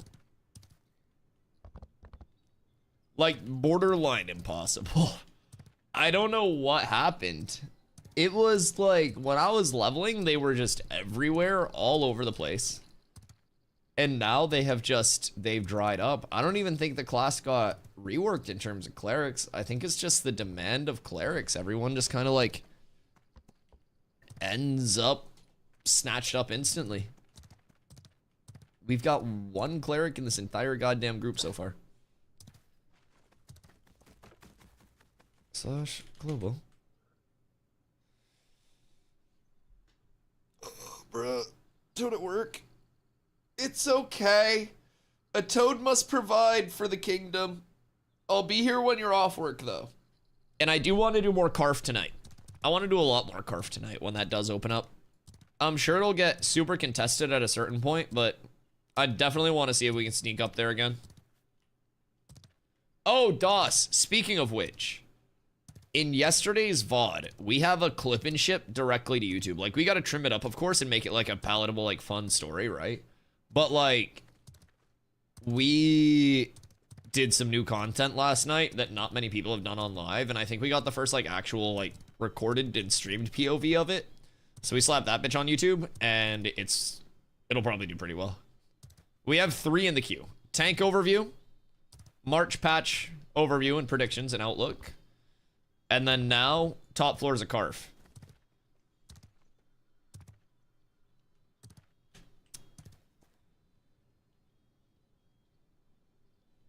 Woman respecters only, please. They'll definitely join with that. Knowing that we respect women here. Oh, yeah. Yeah, we'll get all of the people. Everyone will be joining.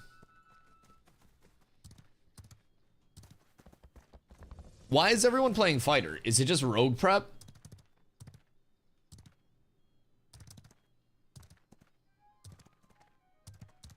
I find it weird that every melee will just end up being in like the same gear over the course of it with just strength.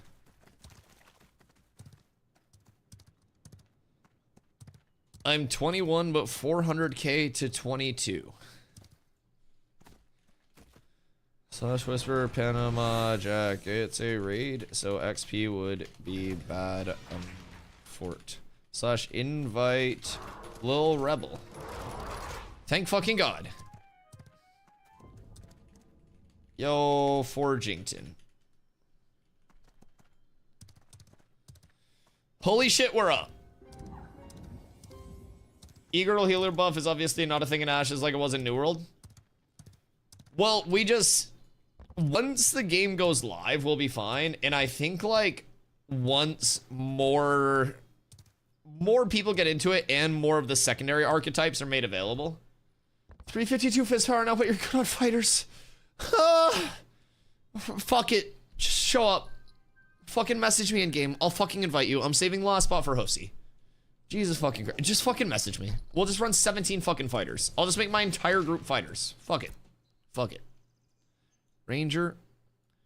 Ranger. Fighter. Fighter.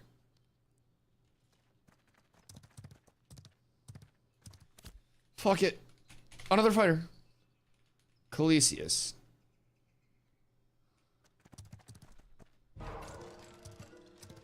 Does that mean they actually have to think you're hot? Because that's going to be a tough sell. Ah, dude doesn't know what I look like. Unfortunate for him.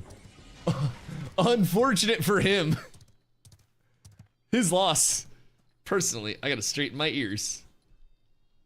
Gotta look all purty. Alright, who said soon? I feel good with this group. I feel good with 2 clerics as long as people just don't fucking die. Dude. Yeah, I don't know. The amount of fighters per capita is disgusting right now. It's a fucking pandemic. They're like reproducing and taking over the fucking world. surely half of the people that are playing fighter right now are just playing it because it's like rogue prep, right? Fighters are fun. Fighters are tanks that get more credit for doing less. Fighters are tanks with lower functioning brains that do larger numbers so people think they're cooler. That's my take on fighters. Fuck fighters. All fighters do is press button and see big number. That's it. That's all. Nothing else. Not a thought in that goddamn brain. Bug report, you can be hop on water. That's not a bug report, that's surface tension. Tanks are fighters that can't fight. I wouldn't be so sure about that. We got big chunk. We got big chunkus. Rogue confirmed. Look at that stealth. Tanks be pretty chunky, bro, especially once we get geared up. I'm only 255 fizz power with a shield on. With my energy focus on, I'm sitting at a mean 278 unbuffed. I still got a ways to go. I'm also not enchanted at all. But even with this, I still kind of chunk. We're ballin' once people get here.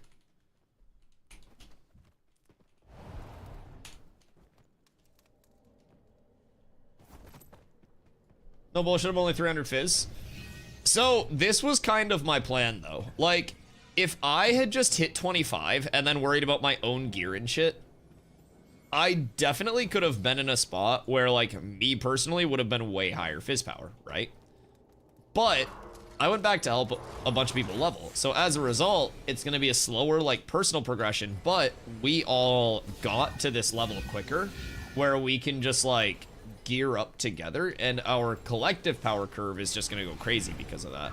Hopefully. Hopefully. Someone just linked their Instagram? The fuck? Huh. I mean, yeah, fuck it, I guess. Some people be plugging their Twitchy, some people be Instagrammering.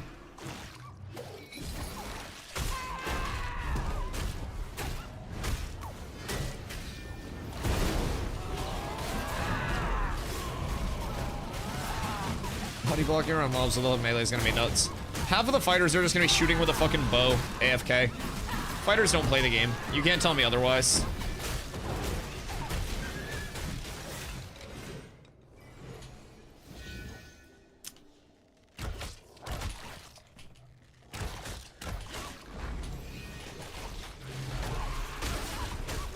I feel squishy.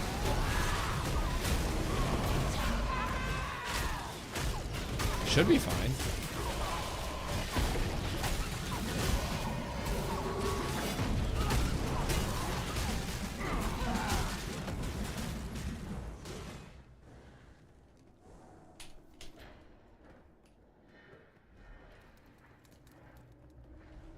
Where's his...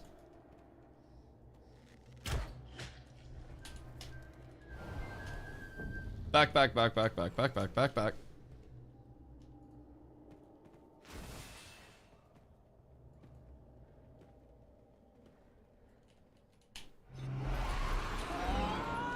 All right, we're gonna go. First yoink. All right, pray for our RNG chat.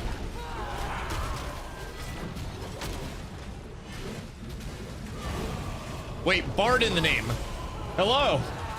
I still haven't played Ashes yet. Not really like the story and the story quest. Aren't in the game yet. Jonesing for Phase 3. I think Phase 3 will add a lot to the game. In terms of like story, I think it's important to remember with Ashes that, like, in terms of a linear main story quest progression, you may not necessarily see that exact system shape up in Ashes, because a lot of what happens on the server in terms of like story progression and what actually establishes the lore of a server is kind of like you know, long term through different story arcs that happen on the server, different server events, different like lores within the server, because every server is going to be in a dynamic spot. So like, while it may not seem like there's that, you know, that story, because there's not necessarily that linear MSQ, that main story quest that you follow along with, I do think that there is a lot of kind of like story that shapes up from the social component. But with that being said, they are still optimizing questing and like adding more to that system over time. So I think you'll see that come a long way too. In addition to that, there are some solo player systems and like small group systems that aren't currently in the game that I think will help solo players a lot, like combat pets, for example. Combat pets are made from animal husbanders. Well, they will be when they're in the game. And they're kind of like a horizontal progression. So when you summon your combat pet, you actually lose a little bit of character power to have that combat pet out. But say you're playing a class like a mage, where you want that little bit of tank. You can get a tank combat pet. You can summon that, lose a little bit of power scaling on your mage, and like have an actual tank to play with. And that combat pet can be leveled. It can have gear put on it. So that system's going to add a lot, in addition to like continued kind of like balancing between group and solo play. Like, I think group play is always meant to be the kind of like the optimized route, right? The fastest route to go.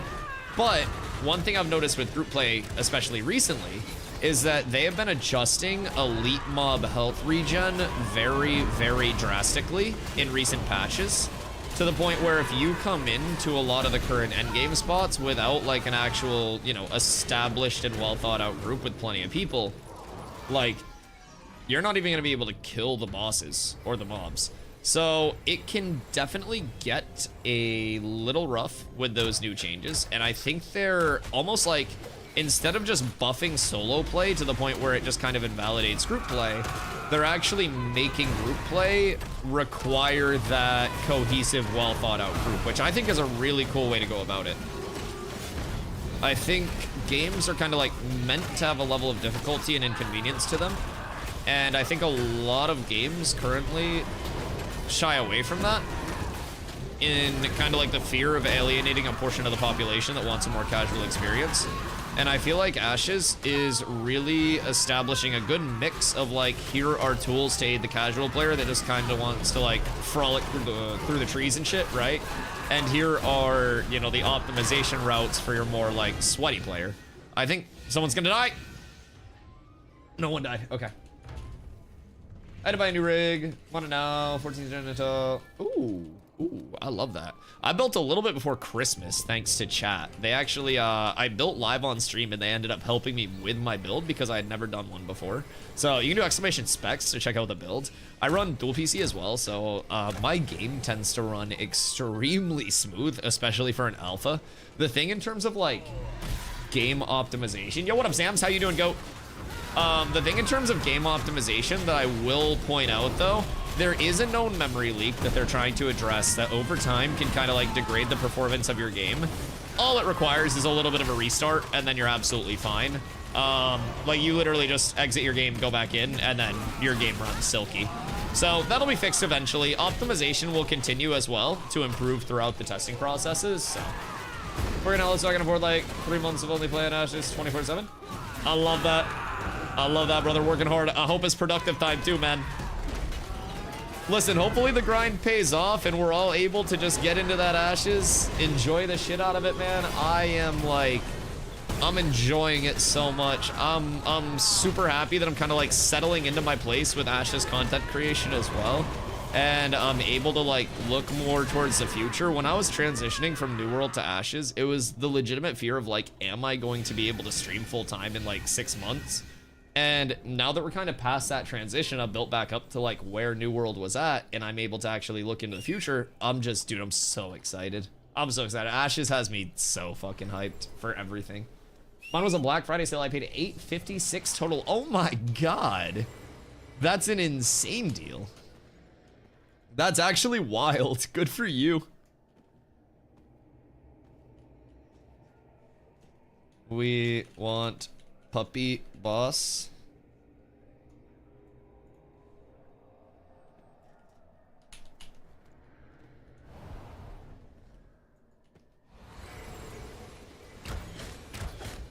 Do we want to do... Okay, yeah, that's kind of what I was thinking. We're gonna get respawns here soon. Oh, to here.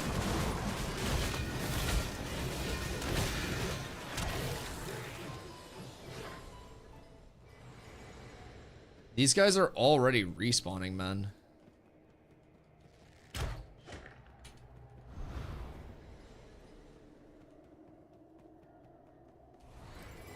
Cat with abs is absolutely S tier. Your mom's moist socks.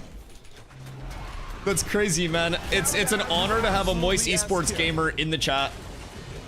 Thank you so much, man. Yo, Calico, thank you for the follow as well. Welcome in, guys.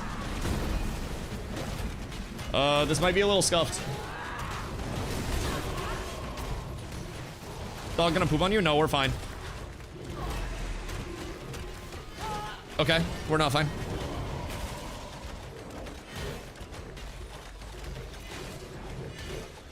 We might not have enough cleric for this. I thought we'd be fine.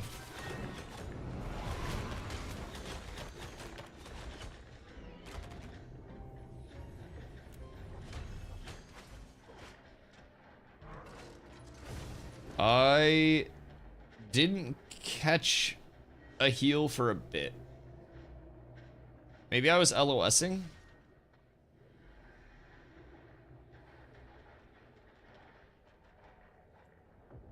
I actually don't think I got healed the entire fight.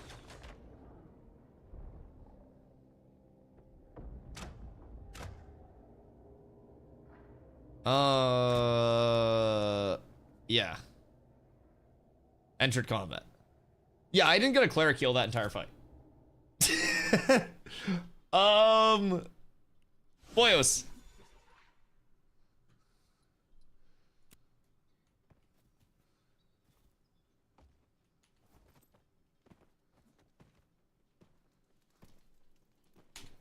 That's okay. It happens.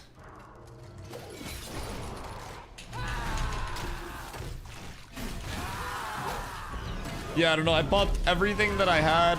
I got bard heals during that, but maybe I just LOS our clerics or something. Something happened, though. We'd only have 2 clerics, but a little unfortunate.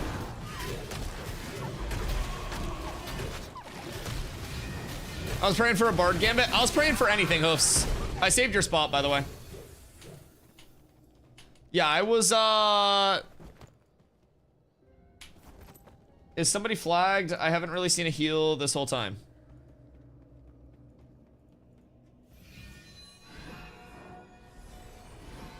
Is anyone flagged? I didn't get a heal. I'm not gonna say anything. I'm not gonna say anything. But yeah, I don't know. I'm here now. You only had one. I wasn't there. Oh, Crow's here now. That makes sense. Yeah, if we only had one, that's a little rough. We're balling now. Probably just shouldn't have pulled that early.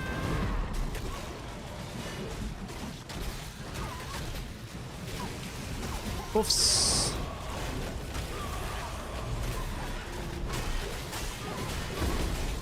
Me, my friends, and a whole bunch of bards. Good old Dusty pull. No, I didn't get a single heal the entire fight. I went through my combat log. A Dusty pull is when I pull too many things and I can't physically be healed. I did what I could is when I have every defensive cooldown on cooldown and died because I didn't get a single heal.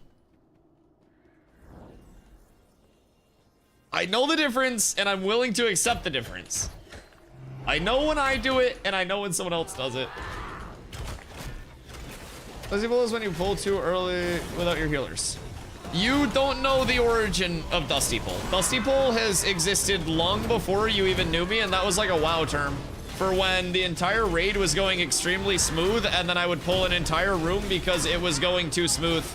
That's not even like what the Dusty pull is, and my healers were entirely ready for that. That wasn't even like the cause of that. Yeah, that wasn't even like, that legitimately no pirate software was not my fault at all.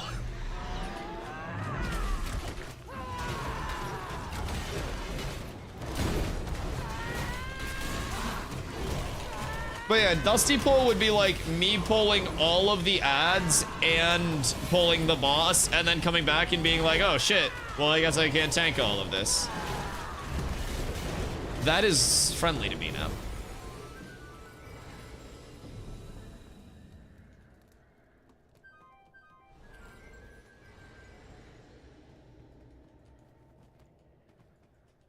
All right.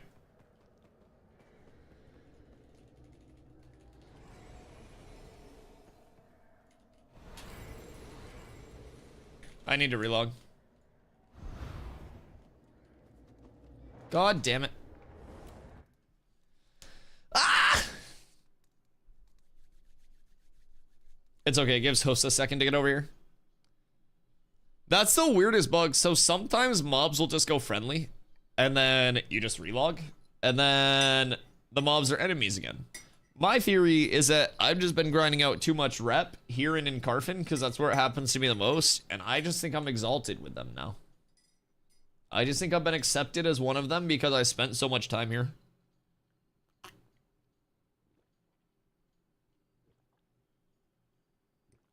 Stompington, you twerking today?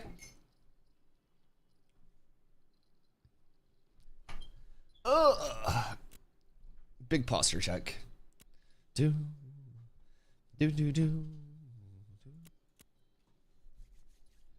All right, surely the entire raid's not dead, right, chat? Right? Right? Thoughts and prayers. Ah. Hey, we're good. Everybody's alive. Dope.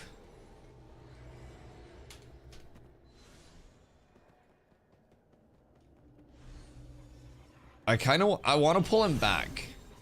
I feel like pulling him back away from the ads is better. Because here we most definitely need to kill these guys first.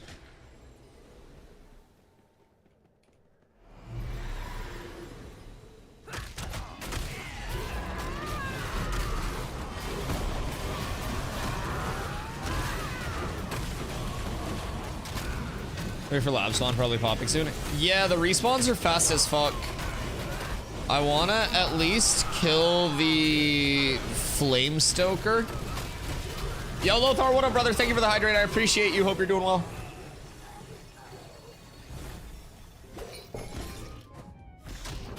You didn't see me click an ability there. Oh! Get the fuck over here! Am I getting womboed?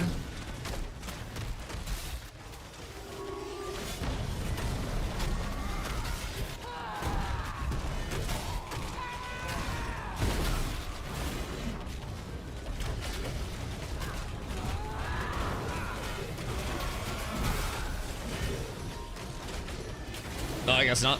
He just didn't want to hit. That's fine.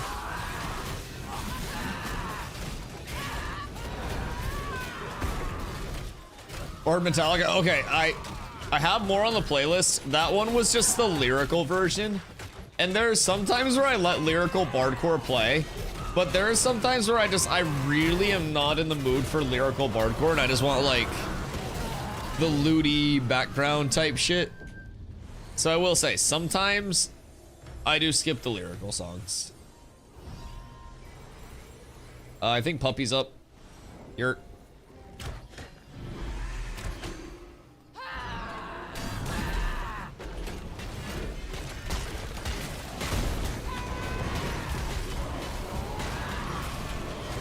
I wonder if I could convince everybody in a raid group one time that the charge from this boss is a soak mechanic where everybody has to group up and soak the damage and full wipe the group. I bet I probably could. People trust me. I'm a reliable source of modern media. Unbiased. We need a banger. All right, here we go. Hold on.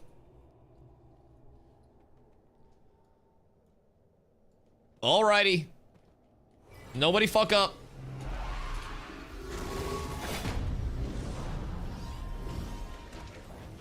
Hey, welcome back.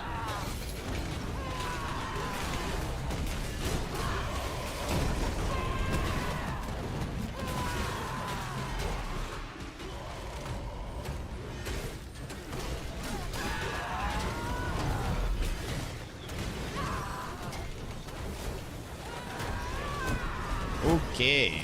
He Angie.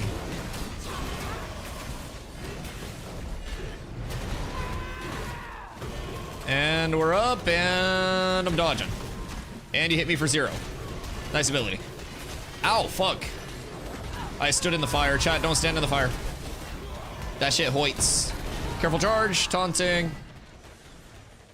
We lost one cleric. Res the other cleric.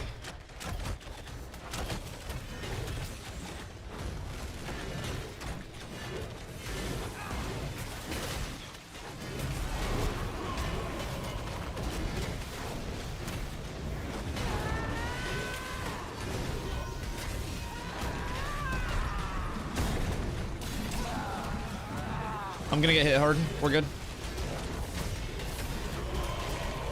Careful if you're in melee. Don't stand in the fire around him. After he smashes, he leaves fire. Turning him this way. Careful. Careful, careful, careful.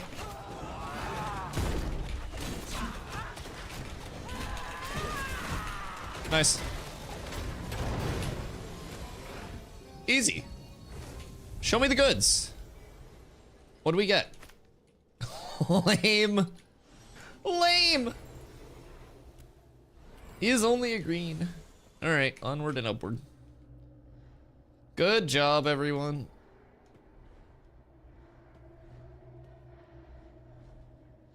I mean, Igneous is good. It just has to roll higher rarity. I mean, it's actually not that good. I'm not even gonna lie. It's probably like, I don't know, 5th best mace. It's just all defensive. Yo, Zercator, thank you for the follow. I appreciate you. Welcome in.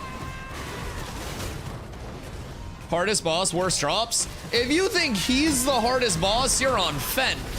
What the fuck? Did you see my short of the elemental that full wiped my entire raid group? Oh my god, Savo. Dude, my entire raid got fucking one-blacked by the Ellie boss. Probably second hardest boss. Zammer's easier if your group has a brain. Yo. Hey. Hey. Bad. Bad puppy. Thank you. You get taunted. I've got to kick that. Kicked that. Double trip this. Defensive's up, and we pull it back to a Rob Deer deck safe spot skate spot where everybody gets to chill.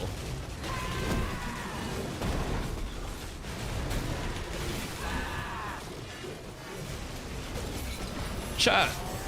Everybody else knows the way of the Rob Deer deck safe spot skate spot, right? Like, I'm not tripping. Those are a real thing, right? Yo, what up, Damien? How you doing, brother? Good morning. Yes, I know. We hit the sub goal, so I got like 5 more days of these hoes.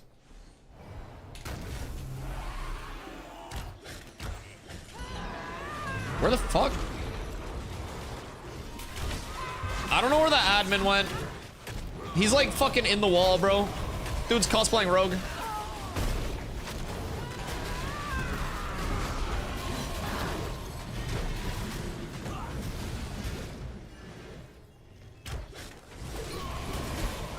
Why is he going to such weird spots? What if you fucking didn't? I'll just tank him up here. Fuck it. Why?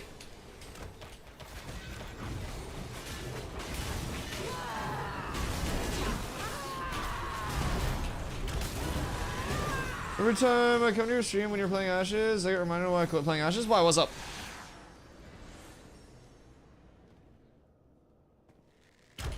A mob blinking to a weird spot and resetting is enough to like turn you off a game entirely? That happens everywhere, dog. That happens in like fucking post-launch games. That's a very common thing in every game. There's always mob grinding.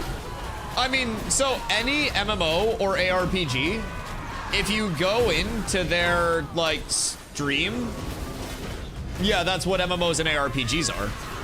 You hit mobs to get better gear, to hit harder mobs to get better gear. That's legitimately any MMO or ARPG core gameplay loop. Like right now we're doing boss loops to try to farm up named mobs and bosses so that way we can like, you know, selectively chase their loot table and try to get those like high rarity drops. So we're not just kind of like emptily mob grinding. We're going through routes through this entire built out raid, which is Befallen Forge. We've got 16 people in here right now, and we're kind of going through on specific routes targeting named bosses, which in open world dungeons will be on different respawn timers. There's 60-minute respawn timers for the named mobs. So we're going around trying to kill all of the named mobs in like under an hour. Whoops. And if we do that, then we'll be able to just hit like a very clean, safe rotation and keep like grinding those named mob loot tables. So it's a very, very, very good way to get loot, which at the end of the day is going to be pretty much any MMO or ARPG, really. And if that's kind of like not your gameplay loop, then, you know, that just breaks down to personal preference on stuff. But yeah, I can't really think of a single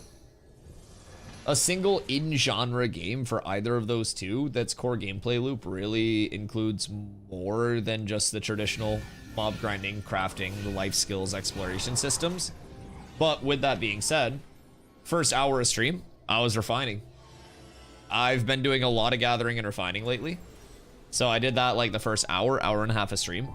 I just got this group together to come over here and mob grind here for a little bit. So we're gonna mob grind here for a couple hours, try to hit some named mobs.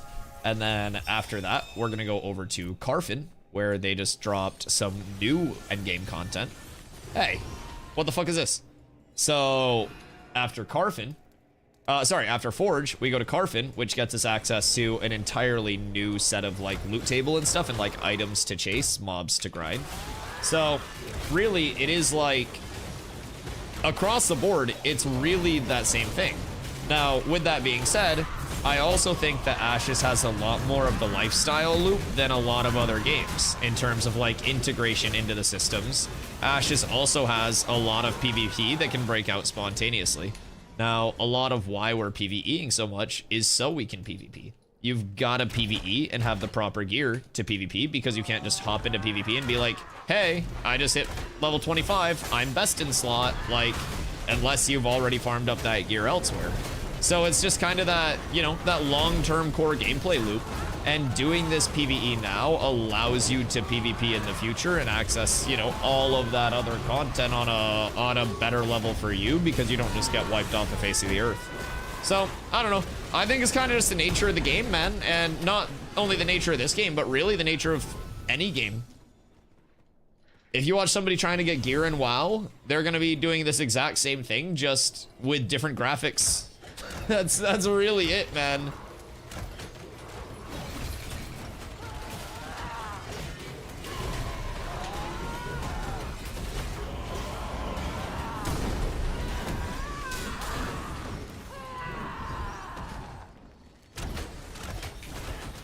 Who do we lose?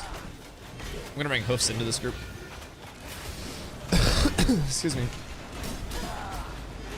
Hardcore WoW is kind of the same, except you need to buy a new keyboard every 6 months. Yeah, I mean, really it's just that core, like, MMO and ARPG gameplay loop. Like, they really just, at their core, they're about mob grind and power gain. And you kill stuff, or complete objectives, or craft stuff. They increase character power. Yeah, I don't know. But again, that kind of, like, gameplay loop isn't necessarily for everyone, right?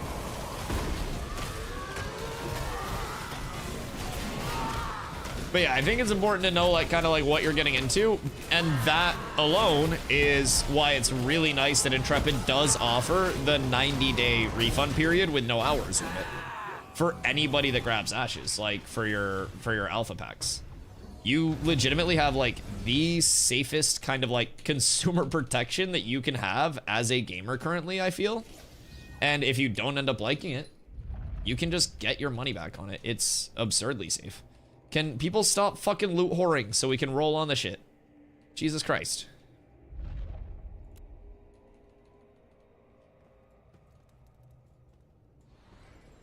Fucking distracted by shinies. God damn.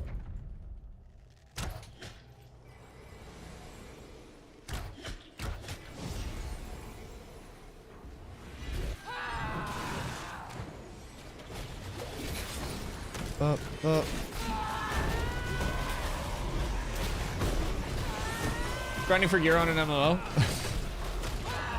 Wait until you learn that I'm simultaneously crafting stuff for the next 6 hours too. Before I left and came over here, over in Winstead, which has journeyman fucking lumber milling, I started up about 7 hours of lumber refining to level my lumber milling because I'm trying to level my lumberjacking and lumber milling, and it's a good like gold generation source because I can refine the logs that I like chop down. Well, I guess the wood into logs and then the logs into planks, and then low rarity ones, I just vendor those planks and I make money off of those. So that's kind of like you know, a gold gain route per 250 logs. It's like 1.2 gold net profit. So that's gonna be a really good source for me of pretty consistent income where I won't have to necessarily like break into my glint or anything. So I'll be able to save my glint for caravans and caravan related activities. And my gold will come from entirely that other source. I think it seems different because in the open world, mob grinding for gear, which is different than any other MMORPG. WoW and 14, I was in dungeons and raids, but in those games, you really didn't mob grind a level. You did quests, which sometimes you had to go kill a few mobs, but never grind like this one is. I mean, this game still has quests that you can do to grind, and like in most MMOs, including the ones that you mentioned, like WoW in particular, open world mob grinding is the most efficient way to level, and not like linear quest progression or anything. Like open world group mob grinding, even in WoW, is the fastest way to level. And I think mob grinding in an instance dungeon versus mob grinding in open world is legitimately just you gaslighting yourself into thinking it's two different things. Instanced content just means that there's never the chance of competing for mobs, and it's probably going to be a linear progression. But keep in mind, even if this was instanced, we'd run through this same route so we could hit these bosses and these named mobs. The only thing is, now we are like in a spot where other people can come down, we may have to compete for mobs, right? I think it is really at its core, strip away running through an instanced portal. And you running dead mines 5 times is no different than us doing this loop 5 times. The only difference is you go through like an instance portal, right? Didn't realize there was a craft queue, thought you had to do one at a time. The higher level crafting benches will allow you to do multiple like jobs at once. So in Winstead, they have journeymen for their like lumber milling. So you go over to the actual like lumber milling carpentry area. You can do 3 tools there at the big journeyman lumber milling bench, and then you can also do one at the baby lumber milling bench by the market. So you can have 4 active in Winstead right now for lumber milling. But yeah, like in those games, you really didn't mob grind a level, you did quests. Again, questing is always secondary in terms of like progression, kind of like efficiency, to just mob grinding in terms of raw XP output. And then in New World, you didn't grind for gear at all, you crafted it. New World, actually, since like 6 months after its inception, you very much grinded for gear as well. Crafting, again, just like Ashes, was always a way to like guarantee the outcome of something. And like fucking cook. Ni hao, ni hao, ni hao, ni hao. Good morning, monies. Ni hao, my brother. Like New World always had named loot drops in its pool, especially from its expeditions and stuff. It's just until people figured out those loot tables, people weren't really grinding those, they were crafting stuff, and crafting was a way to guarantee the best perks on something, right? Especially in later iterations of New World, as they kind of like built out their dungeon repertoire, more and more builds actually went the route of farmed gear over crafted gear, to the point where crafting in New World is not very used right now, honestly. It's kind of a joke. I really do think like MMOs at their whole, like you gotta strip away running through an instance portal or anything like that. Like, you say mob grinding is in dungeon/raids. This is legitimately a raid. This is Befallen Forge. It is a raid where you bring multiple groups in. Keep in mind we have, again, 17 people in this group right now. And it's very well built out. It's got elite mobs, named mobs, and bosses throughout. and it is like actually the exact same thing, if not more dynamic and replayable as a WoW raid. Because instead of just progressing through it, killing all of your bosses in a linear form once a week, you get like the actual replayability of the open world. You get the respawns, you get the different loops. I think that just as a whole, questing's available, dungeons and raids already available, and when the game does launch, you've got to remember there will be instance dungeon content too. If like instance content is truly just what's holding you back, 20% of all dungeon content will be instanced on launch. So like there will be that instance content. But you've got to remember, Ash's entire system is kind of like built upon that open world. It's a social leaning MMO where they want people on that open world part of the map interacting with other players, interacting with the community, with the systems. And like that system alone won't be for everyone, but like it's meant to target a very core audience and appeal to that specific group. And I think that it's like, oh wow. I think that it's on pace to be able to do that pretty efficiently. I broke out the big 81. We might get a bluebie. We might get a bluebie. I love Polar and everything they do for the community of Vyra. Are you having good relations with Polar? Is Polar in the room with us? Yeah, they're super active. I mean, they're in an alliance with Envious. I don't talk with Polar that much, but... Skrrr. But yeah, honestly, like, and on the questing thing, like, there is questing. It's just not a linear main story quest progression. And it does continue to get refined as well. But we've had multiple people in chat who have leveled their character primarily solo and off of that questing, so...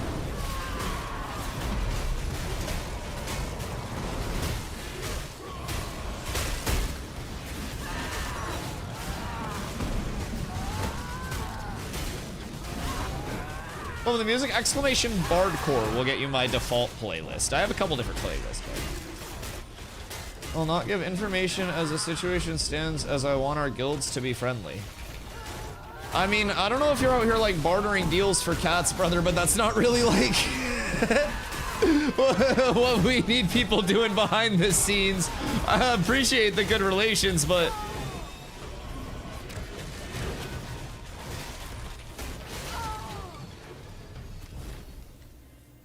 some polar dudes came by me a lot and I felt like I needed... Oh, I mean, they're probably not even watching my stream, man. They're probably not even watching my stream.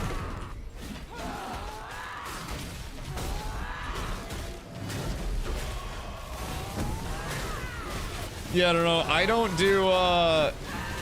I don't do too much like behind closed door wheeling and dealing, man. Pretty much if I yap with somebody about diplomacy, it's on stream. I did that for nothing then? Yeah, I mean, I don't know if you think I'm like a large streamer or something, bro, but I'm not that large at all. I'm like a relatively small streamer. Actually quite small. Not many people watch my stream all the time. There are a few, but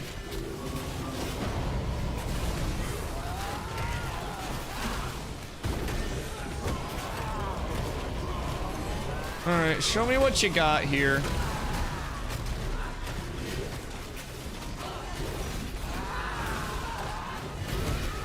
More people know you than you think, IMO. Carla also always tells me this.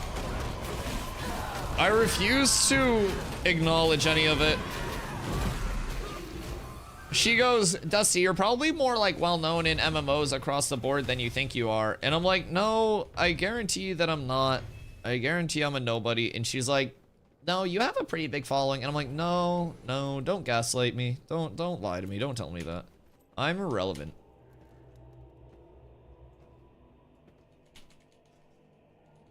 Do.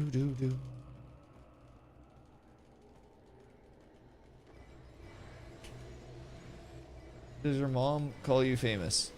No, because I'm not. And my mom's not stupid. Yeah, no, I'm nowhere near famous or recognizable. I'm like famous enough to speak at like a junior high school about how cool being a streamer is. Like a local junior high school. Like, not even like, you know, a large fancy private school. Like, probably like my hometown junior high. And that's if I reached out to them. Like, I'm not like, I'm not even like a fucking Z-list. I have very little social footprint. The odds of me being recognized anywhere, including at TwitchCon, are quite low. Yo, what a mind. If I purchase Alpha Wave 2 or 3, when the game does release, do I have to purchase again? Good question. So, oh shit, I won loot back there. 1 sec. Skirt. So basically, with your Alpha Wave 2 or Wave 3 purchase, that will get you access to that current, what's down here, and all future phases of testing up until the launch of the game. When the game launches, there is no box cost and no DLC cost at any point. So all you'll have to pay to continue playing on launch is that $15 a month subscription. He's in the wall. So with that subscription, your first month of game time is included in your Alpha 2 or Alpha 3 pack. So when that does kick in, it'll technically be like your second month playing. So your pack as a whole would end up including access to the current and all future phases of development, 1 month of game time on launch, and then $15, 1.5 in the in-game store. And the in-game store is no pay to win, no pay for convenience. It's transmog only, just the Drippington. So, graphic. You mean this graphic? Yeah, sorry I was kind of droney. We were about to pull a boss and I didn't want to wipe my entire raid. So, I made this myself a little while ago. You may ask if I got somebody to do this on Fiverr, a real professional. Nope, this is all in-house, organic free-range graphics here. So, basically, your Wave 2 pack, that covers now until May 1st. So that is 110. For Phase 2, the remainder of it, servers will typically be down Tuesday and Wednesday, and they'll be playable Thursday, Friday, Saturday, Sunday, and Monday. This week, we get Tuesday and Wednesday uptime because they had a little bit of an extended downtime with the last patch. But normally, it's Thursday, Friday, Saturday, Sunday, Monday uptime, Tuesday, Wednesday downtime. So, your Wave 2 pack, that 110, includes that game time, that 1 month, the $15 in the in-game store, then gets you Wave 3 access plus betas. When Wave 3 hits, the biggest change to server access is that it goes as close to 24/7 uptime as possible with live service. So there will still be downtimes for like maintenance, patches, server resets, stuff like that. But we won't have that just like 2-day blocked off, go fuck yourself time, right? So pretty excited about that. This week's gonna be a nice little preview of that. That again includes access to Wave 3 and the betas for that $100 US. So to play the 2 months in between now and May, it would be an extra $10. I hear Intrepid is trying to hire Dusty for his stellar graphic design skills. So basically, Steven offered to cut the funding for the latter half of the game and just launch with one continent, and that's where the rumors of the Eastern continent not being finished came from. But I actually ended up turning them down because the number was just too small for my talents. It was just something where like, they really were trying to afford me, but they realized very quickly that they simply can't afford this level of expertise. And, you know, they moved on to more like peasantry offerings. They might get like Michelangelo or like Picasso, but yeah, they couldn't afford me. They tried. They tried. But yeah, so let me know if you have any questions on that. The coolest thing with your purchase, in my opinion, apart from access or anything like that, is that when you do purchase either your Wave 2 or your Wave 3 pack, you have 90 days with no hours restriction, where if you're not happy with the playtest, or, you know, the game ends up being a little bit different than you thought it would in terms of its systems, its vision, whatever, 90 days with no hours limit, where you can get a full refund. Which way is Crucia? That's the wand bitch, right? This way? Okay. So if you, oh yeah, she's up here. If you don't end up enjoying it, you can just get a refund within 90 days. No matter how many hours you check it out for. Pretty exciting in my opinion. It's a very safe playtest purchase, and we have got a lot of very good content. Yes, unstuck after Smith, sorry, and then we'll restart. So yeah, we've got a lot of really good content recently, a lot of really good updates. And we have a lot more on the horizon. I think March's end of month patch is going to be absolutely massive. And then April will be kind of that, like, you know, refinement of everything. We'll be prepping for the big May patch and the implementation of phase 3. And then once May 1st hits, I really think that the game just explodes. I really do. I think wave 3 and that 24/7 uptime is going to give so much to the game between content creators coming in to check it out and, like, more people from the, like, you know, more players coming in to check it out as well. I think it's going to be very, very, very good for the future of the game as a whole. I rolled a 20. I'm out that bitch. Yo, King, thank you for the hydrate, brother.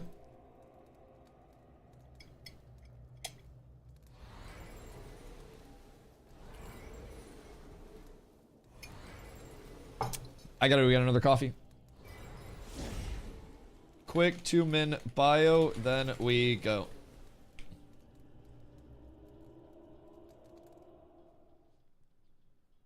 $21.60 hours in. Dude, I had somebody in chat. I've only had, I think so far, 2 people since I've been here that have ended up refunding. And one of the people was in chat, and this was probably like 2 months ago, January-ish.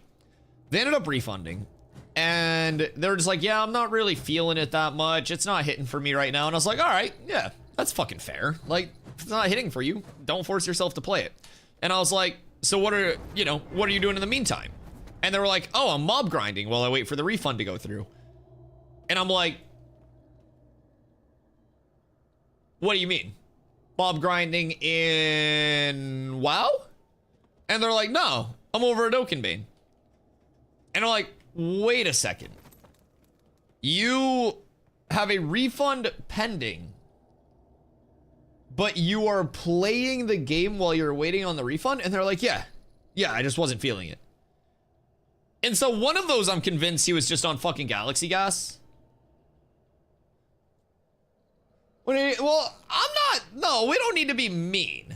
We don't need to be mean. But like, that's kind of, like, while it is silly, that's the nice thing about it. 110 can be a lot of money for anybody, right?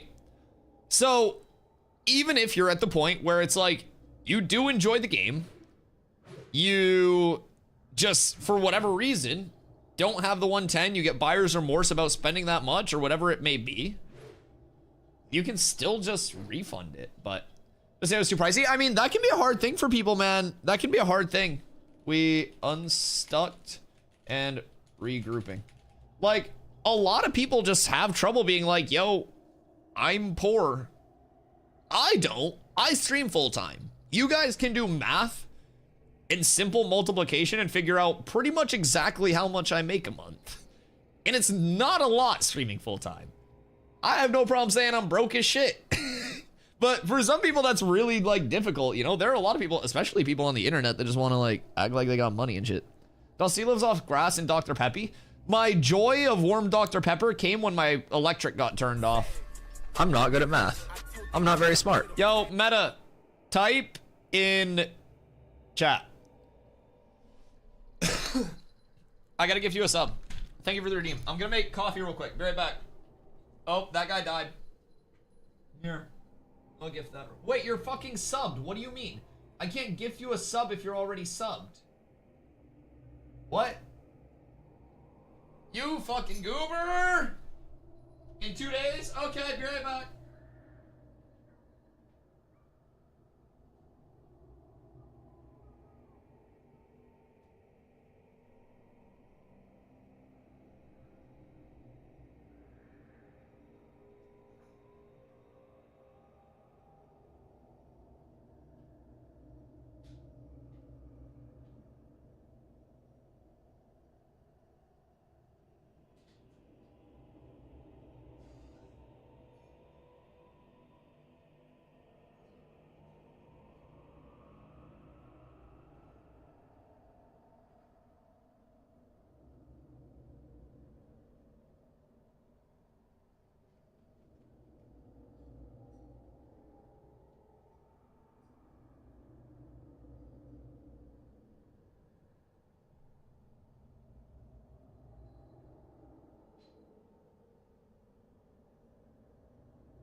It's always an experience.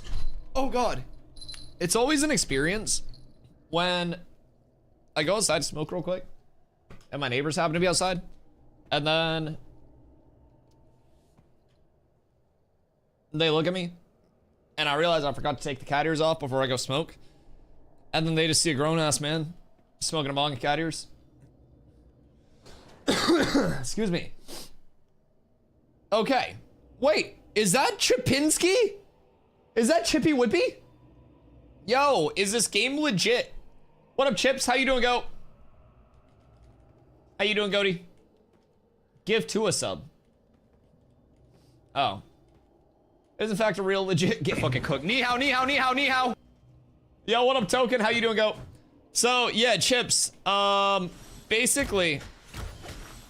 Sorry. Game is not a game yet. It is like a true alpha playtest, right? What up, Curia? And that's important to know getting into it. But in my opinion, with it being in an alpha state, it has a more refined and Ouroboros core gameplay loop. And I know that sounds really cool, and people may be like, what the fuck does that mean? It basically means that the gameplay loop as a whole, every element as a PVX, from PvE to PvP to lifestyle skills to merchants to everything in the social economy of the game, contributes to another part of the game and creates this perfectly enclosed loop of the game supporting the game just from the player economy itself and player actions itself. I think this game in its current state has one of the most refined and intertwined actual core gameplay loop like build-outs that I've seen in a very long time. With that being said, there are positives and negatives to it just based on its systems. It's PVX. There's always a chance of PvP, right? Positive. The action combat, even at its core, is like a tab target kind of hybrid, right? It's like an action cam. But with that being said, even though it's a tab target, you've got stamina, you've got crazy movement through, keep in mind, regular dodge is that. Every time I dodge, I do a dodge jump to keep my momentum going. So there's momentum carry, there's b-hopping, and there are like many things that you can do to absolutely movement gap. Where is he? Wait, why is the pupper not there either? Okay, there's the pupper. I hope someone didn't yoink him. But there's a lot of very skill-based gameplay worked into the tab target system between like, you know, ability knowledge, of course, class knowledge, because there will be 64 total class combos. You've got situational awareness gap closes. You've got a ton of different PvP options between open world, caravans, guild versus guild, node versus node. They're going to be adding arenas, duels, node sieges, castle sieges, like so fucking much, man. And there are so many options for like every type of player. Is he up? Timer check. Not seeing him.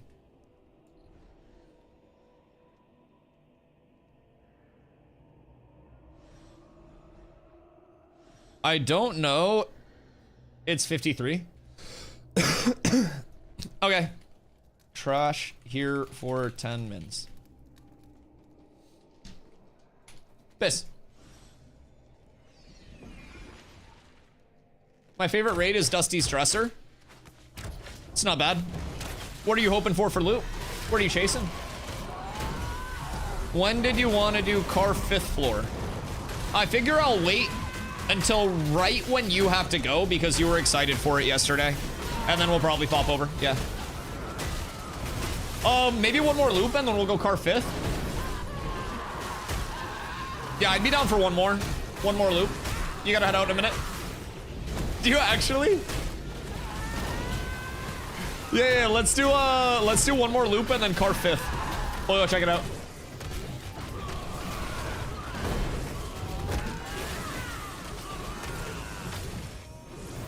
Careful.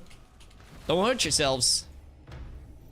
Boo, boo, boo. I'm gonna grab more and bring them up.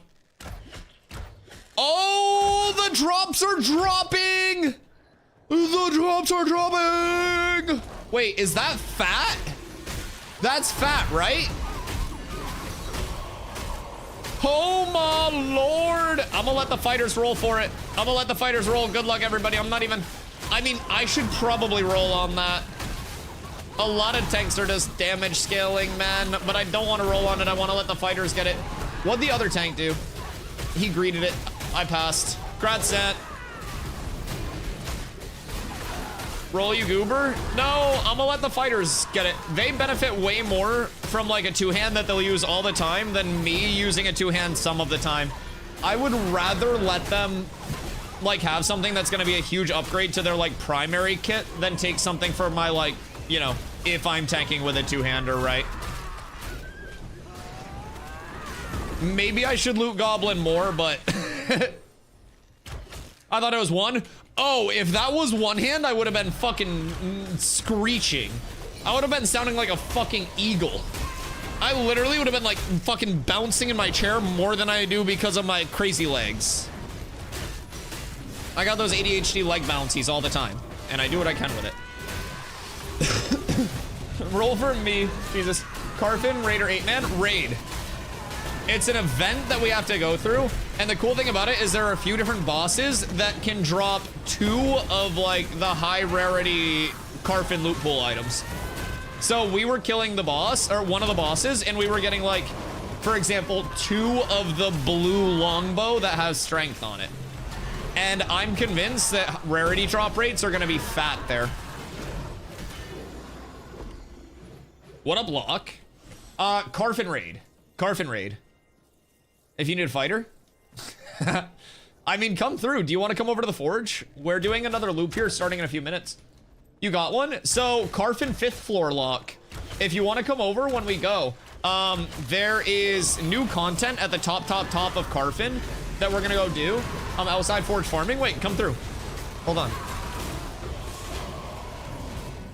And so the bosses there actually drop up to, the highest we've seen is 2 blue items, but I'm convinced the loot table is like possibly better than that. Like, we've seen an item in a recipe, we've seen 2 items blue, both blue rarity. Like, we saw like 3 or 4 blue longbows yesterday, a blue short bow. There are gloves on one of the levels. I'm in, but we're doing another forge loop if you want to come over here for this, but if you don't, we'll be going over to Car 5th floor afterwards. Dude, there were so many, I'm not even kidding. I'm not even fucking exaggerating. I think, chat, we literally found like 3 or 4 yesterday, right? In terms of just longbows. Yeah, I have a couple of spots left in this raid. We've got 3 bards, 2 clerics. I would love 1 more cleric. We just lost a bard as well, but...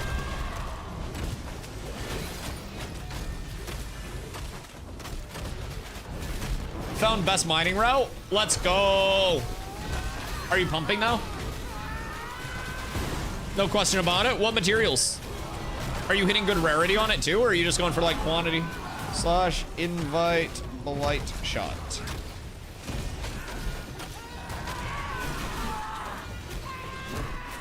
All right, I love that. You know what's crazy though? Eventually, those nodes may change. Like, you may, at one point, go through and hit them once as copper, and you may go through again, and they might respawn as iron. Dynamic nodes change the whole game, baby. The whole goddamn game. I'm excited. I think dynamic nodes is gonna be so cool. Cause, like, gathering is fun, but once you understand that... Yeah, let's head back over here. Once you understand that, like, if you hit a high rarity node, you set a timer for X amount of time, like 4 minutes if it's a mining node, 2 minutes if it's a, or, sorry, 4 hours if it's a mining node, 2 hours if it's a tree, I'm pretty sure is what it is. And then you go back, that node currently will respawn as the exact same type of, you know, material, exact same rarity. So people just kind of like run their loops there, but as soon as you add in dynamic rarity, dynamic like respawn time, wow, what the fuck? That's a juicer. I'm gonna throw a need in on that one. That's pretty reasonable. Wait, what's this? Apparently I already have a worse one of those, so if we have a fighter that needs that. I'll just give it to you.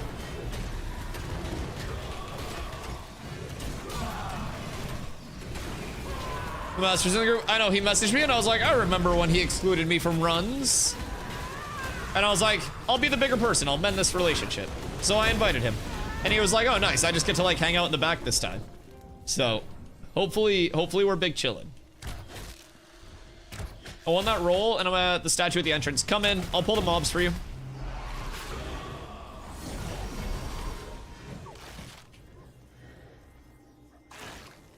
Here, you're good.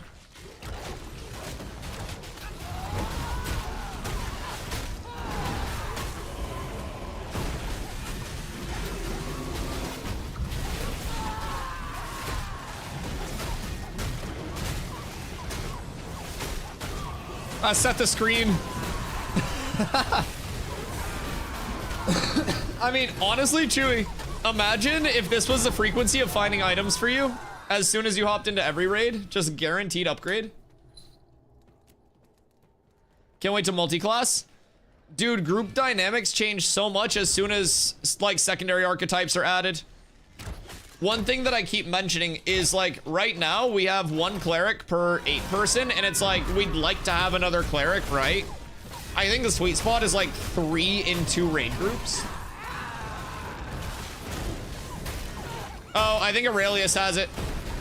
But what I'm excited for is the potential of like a tank cleric or a tank bard or a fighter cleric or a fighter bard, like things that will bring a dynamic approach to 8-person groups that could allow you to cut out one of those true support classes.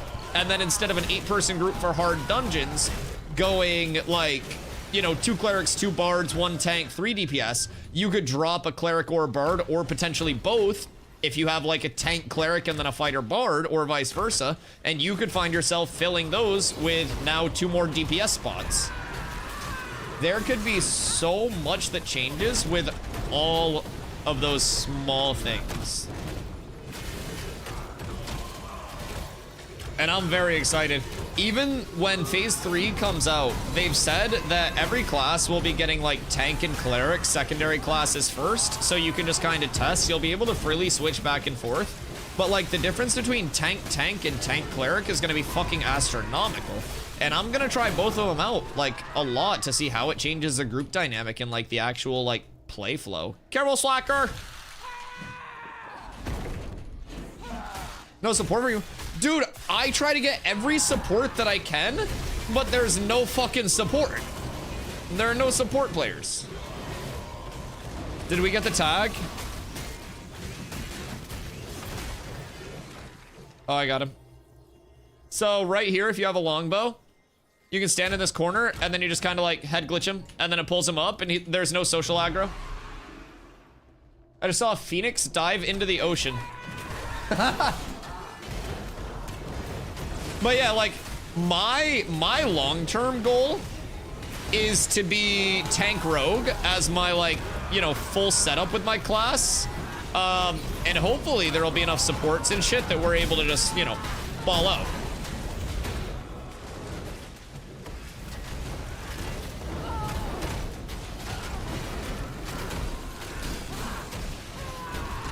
But in the meantime, I'm super excited to see how just like the tank and cleric secondaries change the dynamic of group play a lot.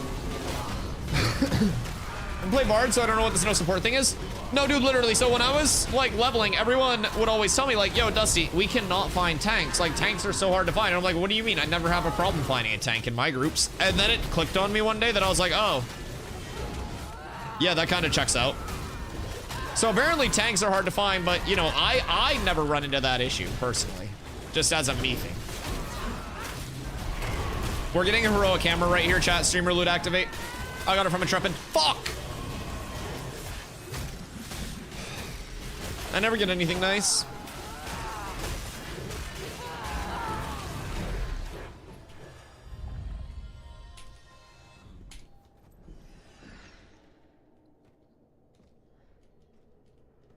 What's the name of this cave? This is called Diddy's Pleasure Pit. It was recently changed with like some mob spawns as well.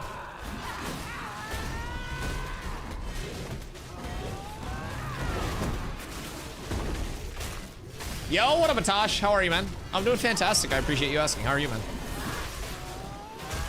It's actually called the Fallen Forge. There's also a lot of lore to it already. I do not know the Forge lore nearly as extensively as I do the Carfin lore. And there's also a little bit less established, but... I switched from Bard to Cleric because I kept getting groups where I was solo Bard and people can't not stand and stuff. So that's honestly like why I started playing a tank. I've been tanking since I was like 9 years old, and I started tanking and raid leading when I was like 11-ish. Group 2 needs a Bard. Man.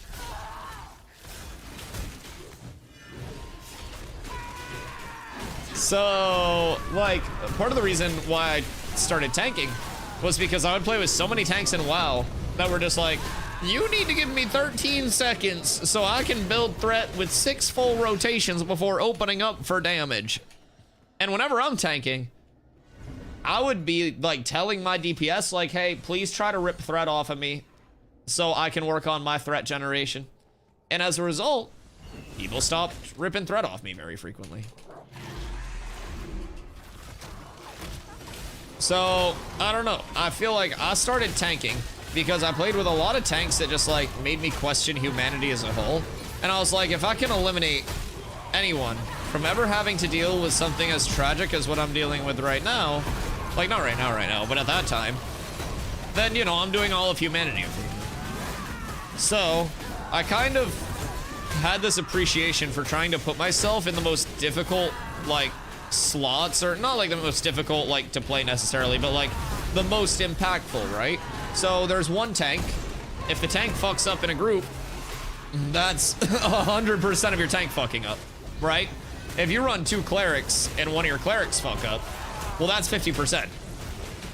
So I don't know, I've always been drawn to like the pressure of tanking, how many small things you can do as a tank as well, between like grouping mobs properly, kicking things, saving cooldowns, like mitigation cooldowns for the right time to, you know, lessen the strain on healers and just reduce AoE damage going out. Like, there's so much that I really like about tanking. Part of the reason I played support in MOBAs as well. Did I win?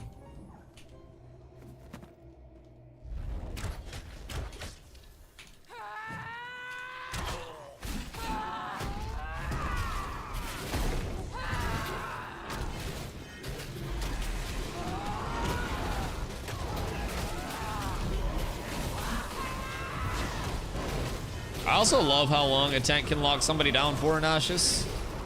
It's nice. It feels real good.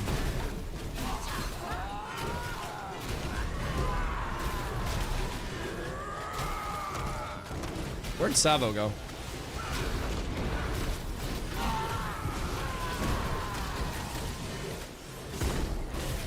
We lose Savo? Oops. Please! Nah. Ain't no way. Did I aggro all of that? Nah, we're up.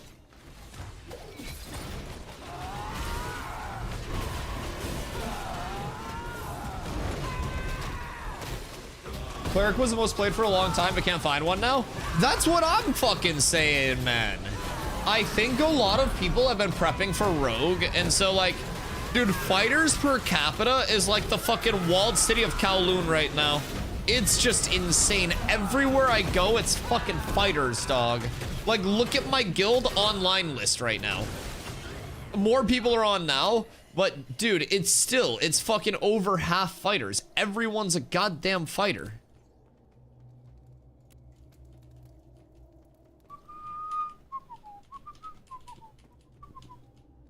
Come.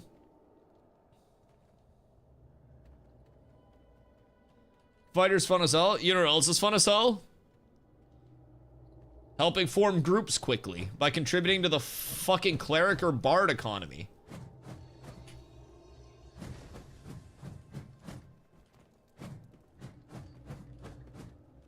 A lot of people stop playing. I mean, overall pop, I would say, is honestly probably staying pretty consistent, at least in terms of what I'm seeing. Like, you have to remember that even if a lot of people from a couple of like the outwardly large guilds stop playing, there are still so many more people that just aren't outwardly like, hey, I'm here, I'm super active on the server, look at me, players. And so you have a ton of people that are like behind the scenes that, you know, are stimulating the player numbers, and where we don't have like that direct API pull of like where player numbers are at or anything. It's important to realize that while there is, you know, an outward flow of players taking a break, future phases will also be, you know, conducive to them coming back. Large updates will bring people back, and in that time, there's also the, like, the core player base net that's expanding with more people continuing to buy in day after day. So, like, player numbers as a, like, you know, number of people who have access and could potentially play the game at any given time are probably steadily increasing and will exponentially increase once phase 3 hits and servers are 24/7 uptime.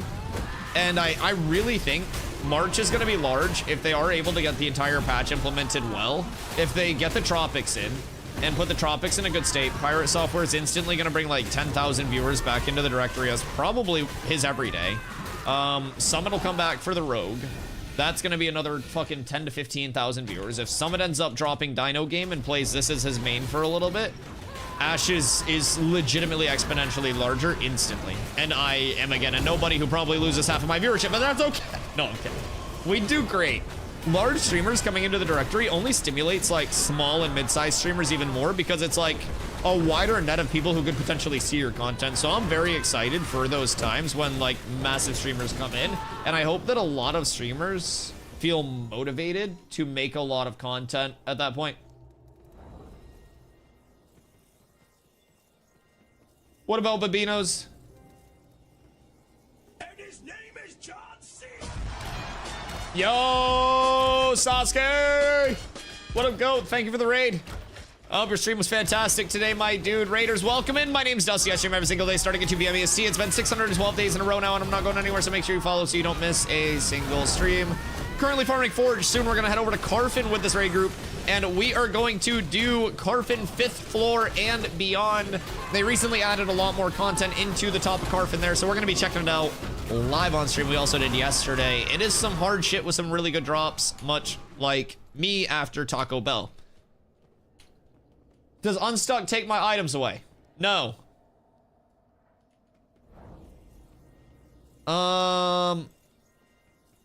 What's the time on Tapmaster? I don't know timer, but probably not long. Okay, he read my mind. I'll just pull back. I'm coming back once Rogue is in. Until then, I'm playing the Isle. Are you Summit?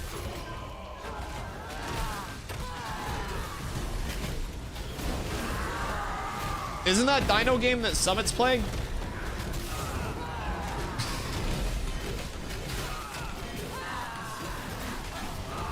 How is the Isle?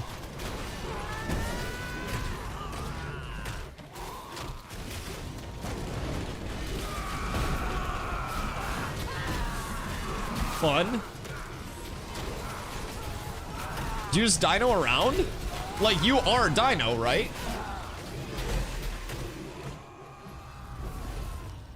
I was playing the Isle before it was cool. I love that. Not knowing who Summit is wild. So Summit 1G is on my Mount Rushmore of content creators all time. And I was like fortunate enough to actually have a really good conversation with him at TwitchCon. Just like, I stumbled upon him like on the convention floor, and we ended up hanging out and talking for like way longer than I thought we would. And he actually was like asking questions about like my stream and stuff. Like he was so fucking chill to talk to. He's such a like genuine human being, but like on my Mount Rushmore of content creators all time, and one of the goats of Twitch. So if you haven't checked out his content, he's been playing Dino Game a lot, and he will almost definitely be coming back to Ashes as well when Rogue comes through. Yeah, Summit's fucking dope, man. He was so cool too. He was like so interested in just like talking to me about my channel. Because at the time, we had both been playing a little bit of Deadlock. And so I just saw him like on the convention floor and I was like, yo, something. And it was him. And so we just started yapping like, because a lot of people were just going up to content creators and like asking for pictures and shit and then just like awkwardly walking away. And we had such a cool conversation, man. We had such a cool conversation. It was dope.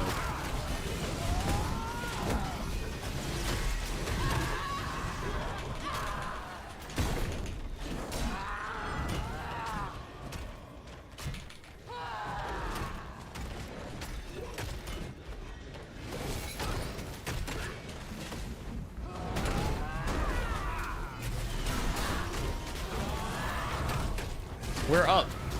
The pull could have been a lot worse.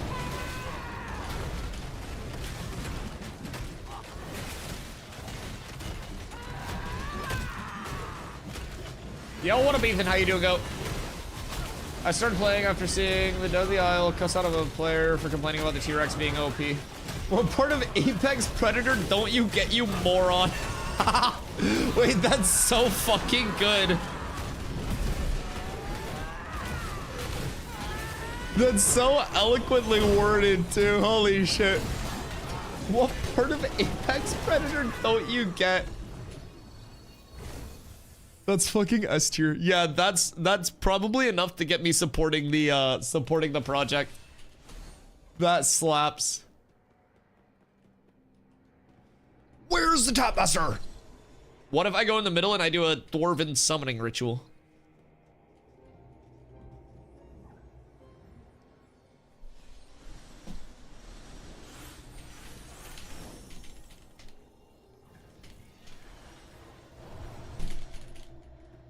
Did it work? Because now I'm dizzy and I think I tore my rotator cuff. Nope. All for naught. The American healthcare system fails again. Fuck, that's not him.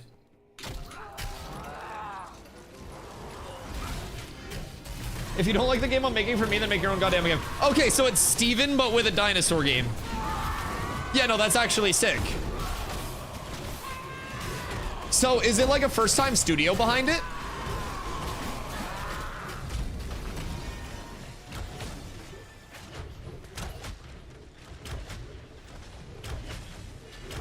Pew.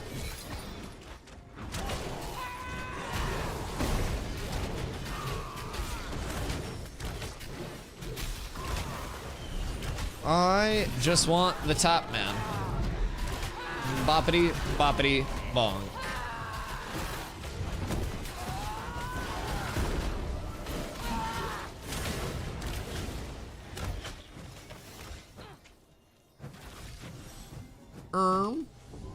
All right, I guess we're pulling this one. Works for me. Surely he's on an hour-long respawn too, right? Our timing getting over here should be the same.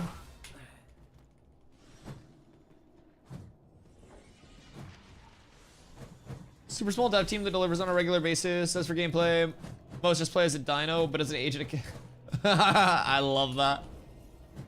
I love that. So what are the options for like your gameplay loop? Is it like, I guess DVD, like Dino versus Dino? Like you run around as Dino and it's like Dino Royale and fuck other people up? Is like Dino MMO?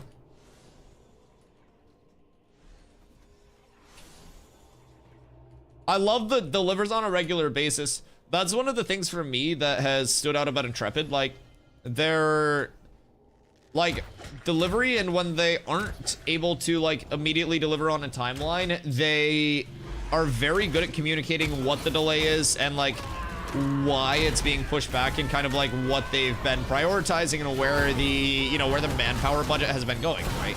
And I really do appreciate that level of communication that we have been getting from Intrepid, especially coming from like playing an AGS title, man. It's so night and day, like just knowing what's going on over here and what the future plans are versus New World where everything was so uncertain all the time.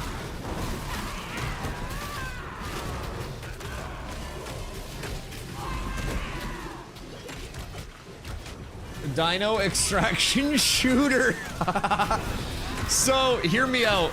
Dino extraction shooter, but instead of guns, lasers. Dinosaurs with fucking lasers. You get machine gun lasers, you get persistent lasers that are hit scan but do way less damage, but they're a build-up. You get sniper lasers that are a charge up, and if they fully charge or overcharge, your dino gets like a pew and then does like a backward somersault. Wait. Start as a baby, herbivore, carnivore, eat and survive to grow, become food. Carnivore gameplay is harder because prey fights back. That's fucking sick. That actually sounds really cool. Damn, maybe I need to check that out next downtime day. That sounds fun. Single or multi?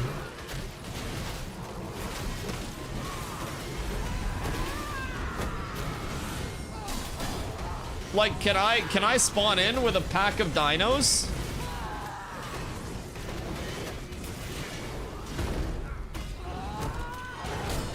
That's what I'm saying. Could we do community dino down days?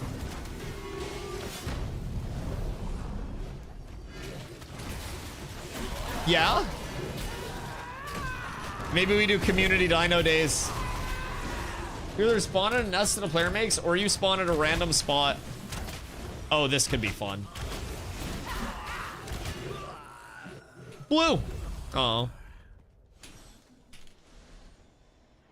How many American dollars is it?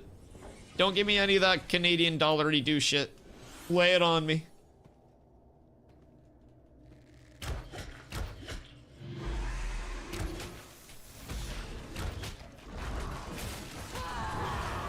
Dude, this guy's shifty.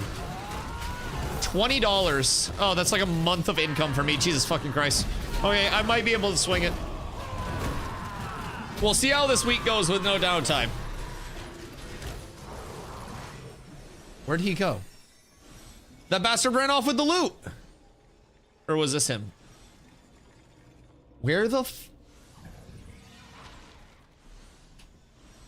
Why is there no treasure behind waterfalls? What if you just haven't found the treasure yet?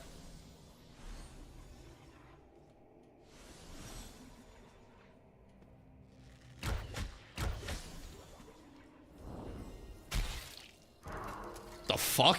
Man just hit me with an Ephus pitch.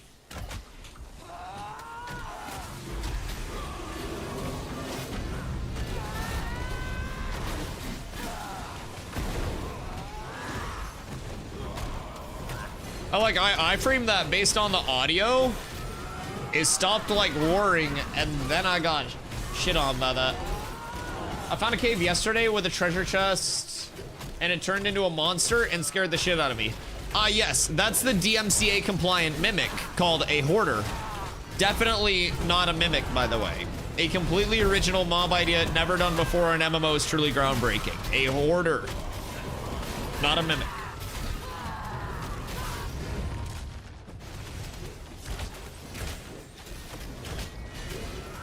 You fought a mimic.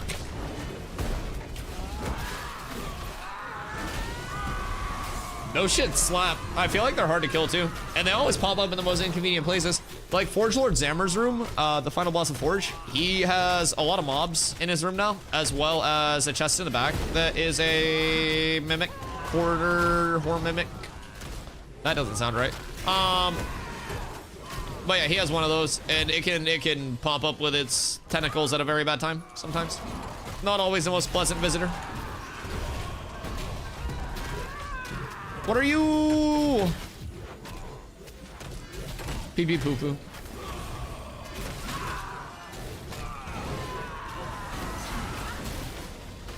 Mercus said you're not walling him. Oh wait. Sorry. Hold on. Did he type in request access? I meant to do it like 3 times when he asked, but I kept getting distracted. Where's Merc? Tell him to type somewhere. Whoopsies. Ah. Almost died from Merc. Oh, streamer, I just keep getting distracted sometimes, you know? There's a lot of yapping to do here.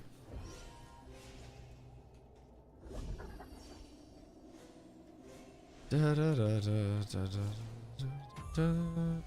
know what killed me there. Your own mistakes. Farm him, reaped. Dead. Fucking idiot.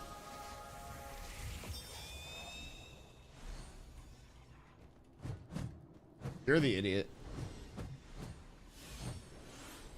Where's Merc typing? I need to be able to see. Wait, I can just scroll down. JKLM. No. Where the fuck is Merc? Yeah, I don't even see Merc in the Discord. Merc gotta type in the Discord. When Merc types in the Discord, I can get rolls. Dusty, can you grip me out?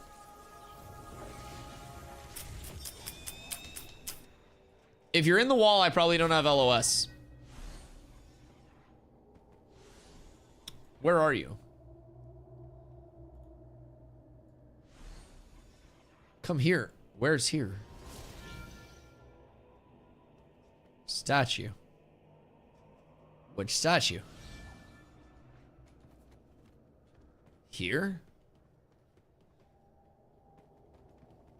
Oh. The fuck? Kick. Alt F.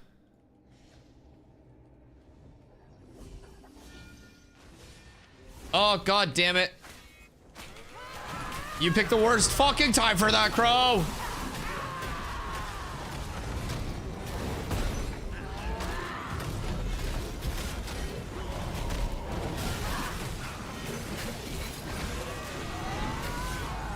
Oh, it's about to get hairy.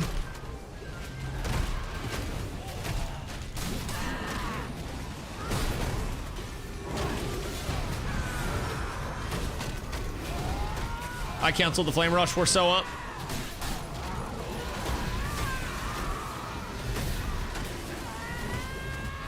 Blood of the conscript. Oh, that's for crafting it.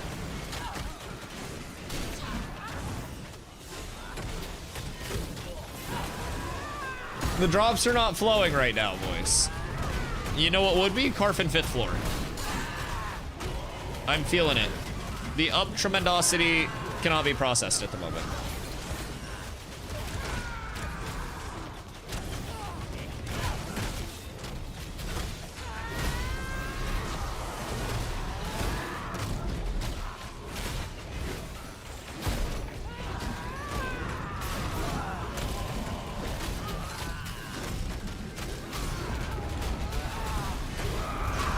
Okay, these respawns are probably going to cook us if we stay here.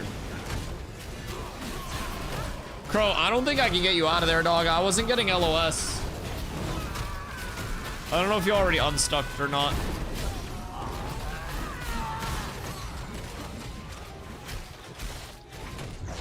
I'm dead here. I'm silenced as fuck.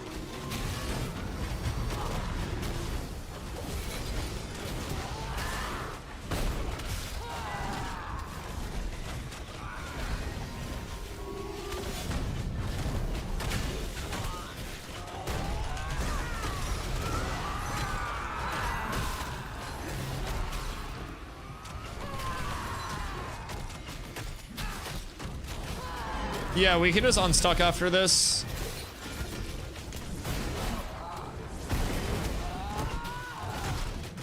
And then maybe like lava hop it. We're gonna butt pull that.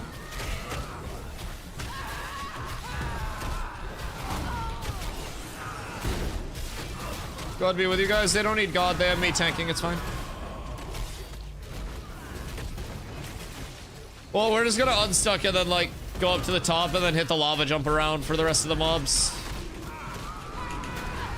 Cause one of our healers got stuck, and then half of our people are dying right now.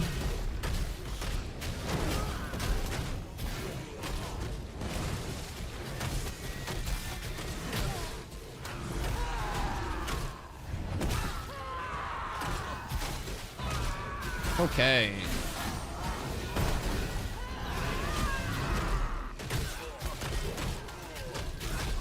Slightly scary with all the butt pulls, but no, it was just a lot of respawns. We're fine. Nothing of value was lost.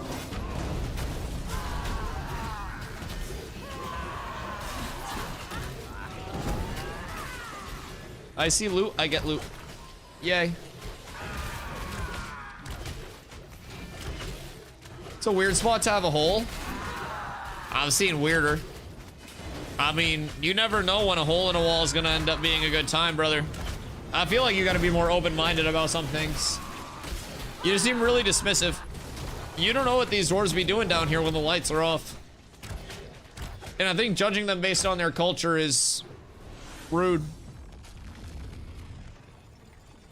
Unstuck and regroup.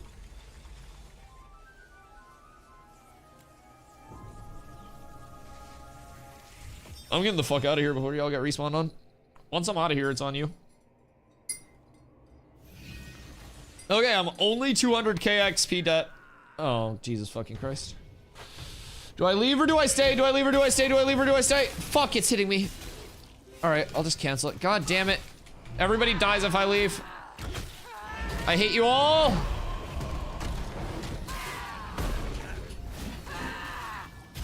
Everybody just go up here. And then unstuck. There we go, we're up.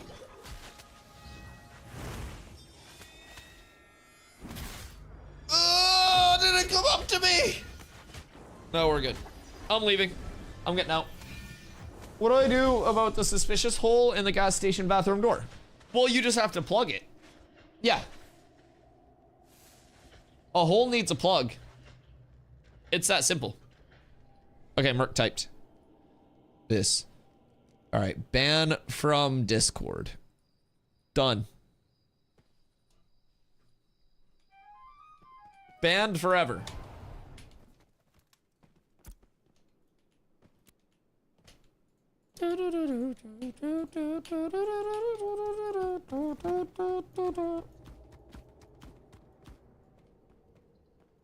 We're up.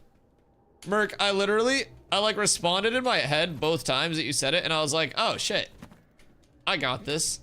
And then I started yapping.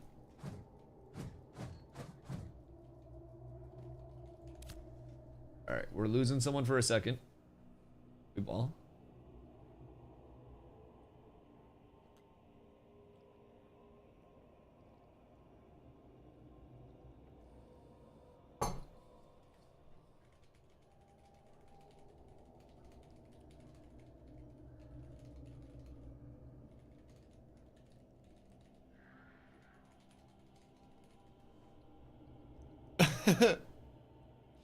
It's an ocular farm.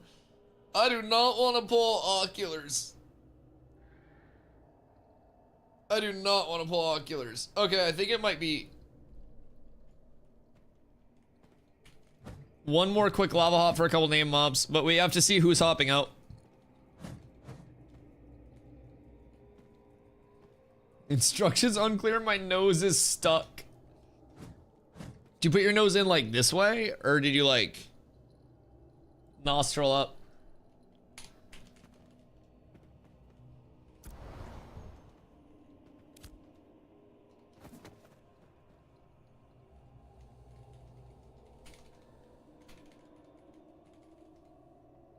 Sight seekers, then do the waves, then kill bosses, and go up to 6th, 7th floor. Bosses have 2x loot table. Pretty fun too. Sorry for yelling.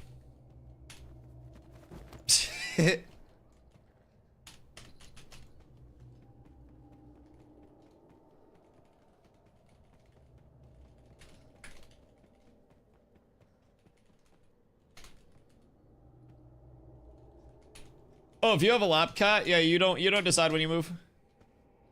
You are legitimately just, you're stuck. There is an outdoor neighborhood cat that is somebody's cat, and it's not a stray, but I treat it like it's starving, and it's a rather plump cat. And I think it just comes over and extorts me for food and snuggles, Because anytime it's outside, I'll like go outside and smoke and just hang out with it. And keep in mind, I don't have a cat. I do, however, have an entire box, like bulk box of Meow Mix cups of various flavors. So that way I can surprise the cat with delicious noms when it does come through to hang out. I recently made it like a box to hang out in with some, you know, some padding and some cushions on the bottom and stuff, staying nice and comfy. So we take good care of the cat. You started a whole load of laundry. Yeah, was it a... Would you say you started a big load?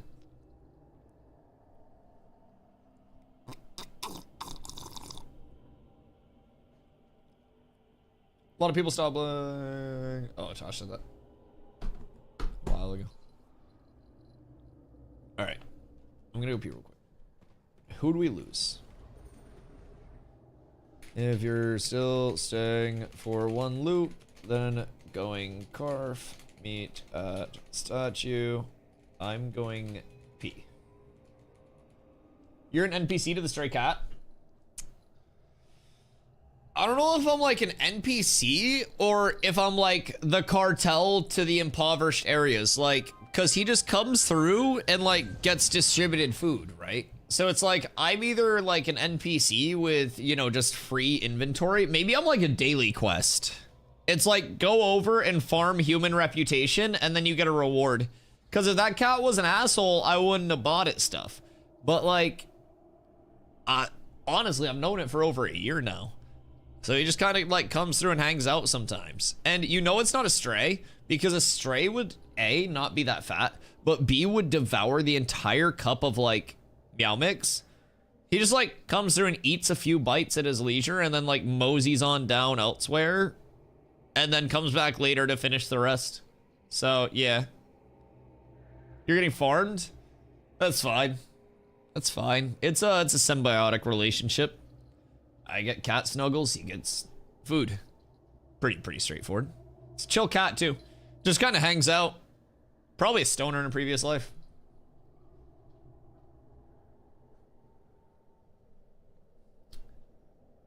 That is true. That is true. Cats are the main characters. All right, I'm bringing my coffee cup out because I shouldn't have coffee past 5:30. I'll be right back. Dogs over cats? I like both. I like a lot of animals.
I'm good.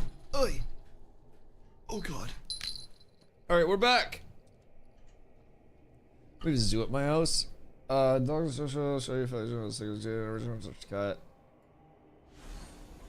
Well, maybe you should have more delicate hands? I don't know, why are you fucking like karate chopping an animal to pet it? Maybe that's just something I got from sports, but like, I don't know. I feel like I have like delicate hands. I got very like soft touch from basketball and shit. And from cuddling your mother.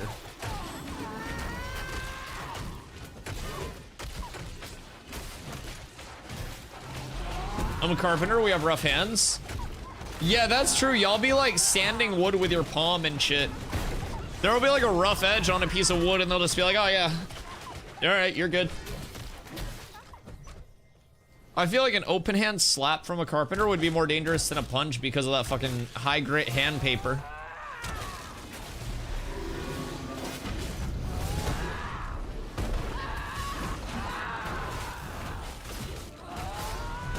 As someone with 20-pound cats, I can safely say they're not that delicate. Yeah, cats are resilient, man. Aforementioned cat, I made it its little like box hangout, right? And it was in its box on the front porch. And I was like, okay, cool. We're gonna go around to the back porch. And I was like, is it cool if I pick you up? And it's like, meow. And so I was like, all right, bet. I guess that means, yeah, I don't understand cat, but I guess for whatever reason you understand English way better than I thought. So I pick up the box and cat's just like checking shit out. And it's like content as fuck. And then randomly, it's an orange cat.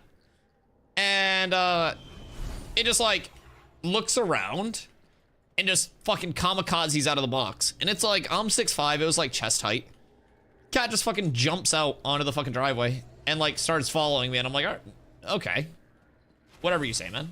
I would have like put you down if you fucking meowed or gave any indicator. But yeah, he just fucking yossed himself out of the box.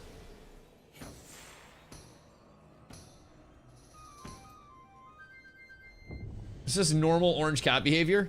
Yeah. It was super content. And then it just like literally gave a look around and was like, fuck. And then just jumped out, scattered for a second, and then was like, all right, we go for food. What is this? Why is there a flame in fucking timeout? What did he do?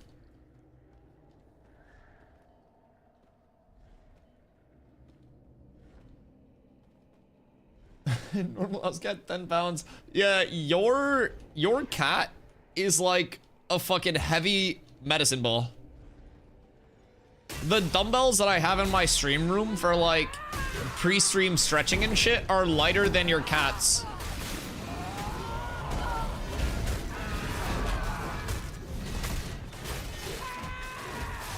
All orange cats share the same two brain cells. They're constantly fighting for their place. Yeah, it's doing what it can, though. It's doing what it can.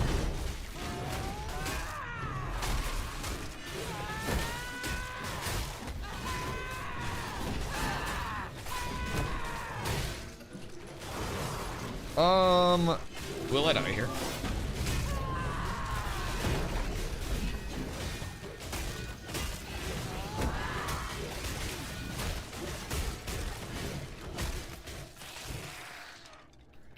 Okay.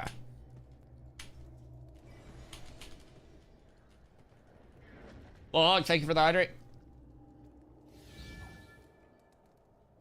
My orange cat just got its only turn with every orange cat brain. So dropped a mouse in a shoe, locked inside of it, went together more mice. What? Ugh. I'd be pissed. Oh. I hope that wasn't one of your shoes. Jesus. I mean, huge W. Like, fewer mice running around and, like, W meal for the cat, but, like, I would be pissed if there were just a bunch of dead mice in my fucking shoe.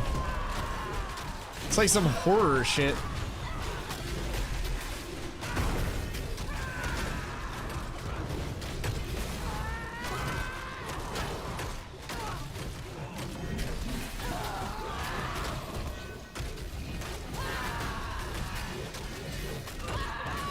See, for me, like, the rats and the roaches tend to have a territory war that doesn't really allow the mice to, like, impede.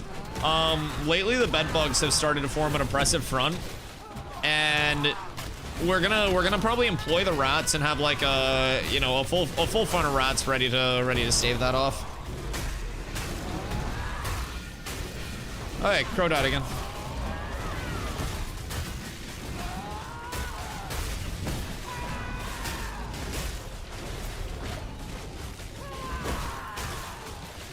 I'm dead. There is no god.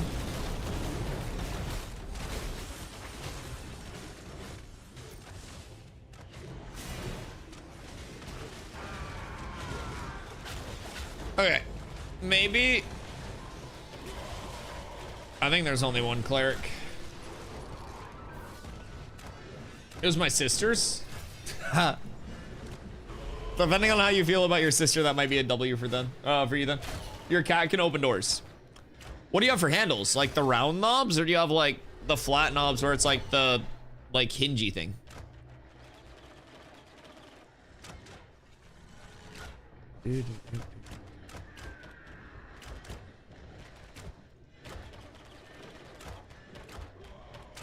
I hate her most of the time. Jesus Christ. Your poor sister. I think everybody just dies to this, yes?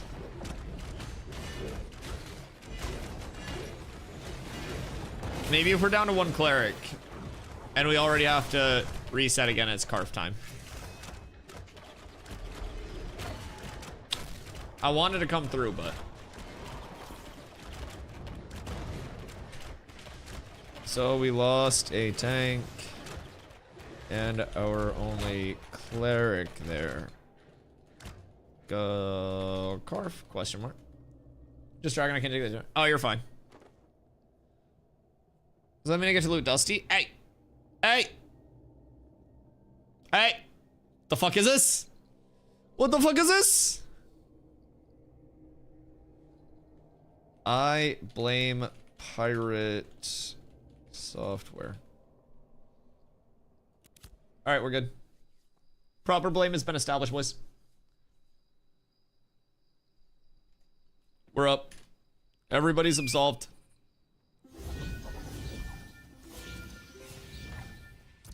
Okay.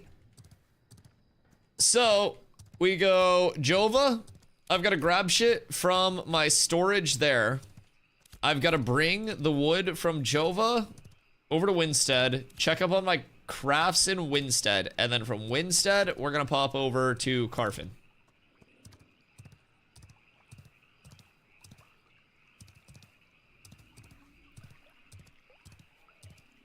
Respawn, and we go Carf.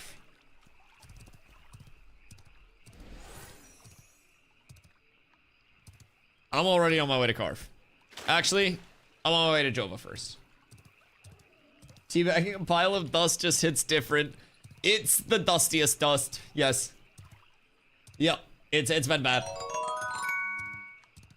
Yo!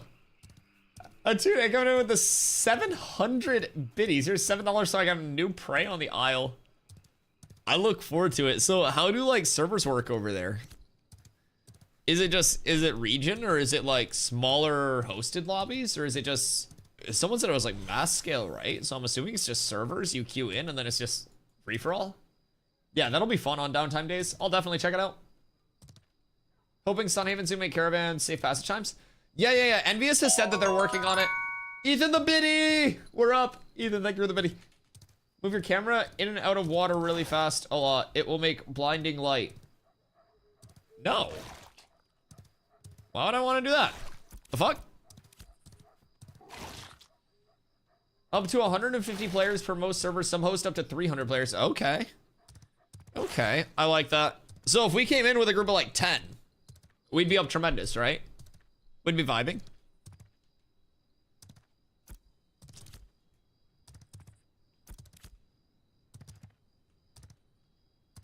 Do.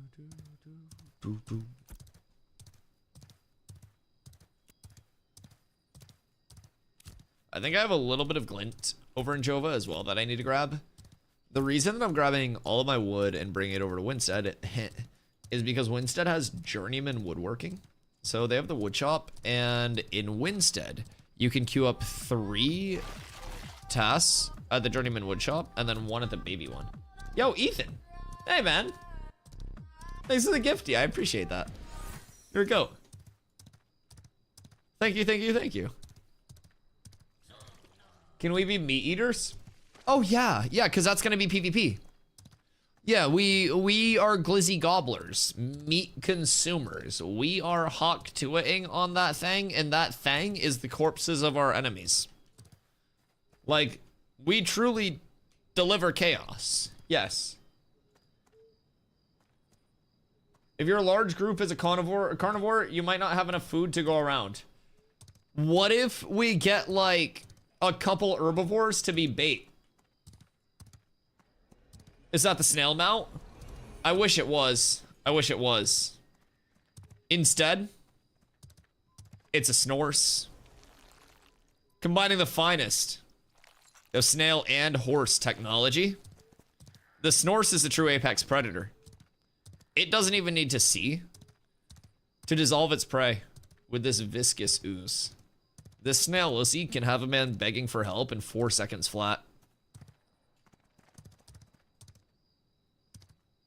It may be. As previously the rabbit, esoteric mount. There are so many good mounts. I very frequently go through the wiki to see which new mounts are getting added to the wiki from like PTR testing and stuff. And I have a list of additional favorites. One of my favorites that I haven't, like, that doesn't exist in game, but devs have shown off, is Maelstrom's Crown. And I think that is one of the coolest mounts. It's just, like, not available currently. If I could just hand pick a mount to yoink right now, it would be Maelstrom's Crown.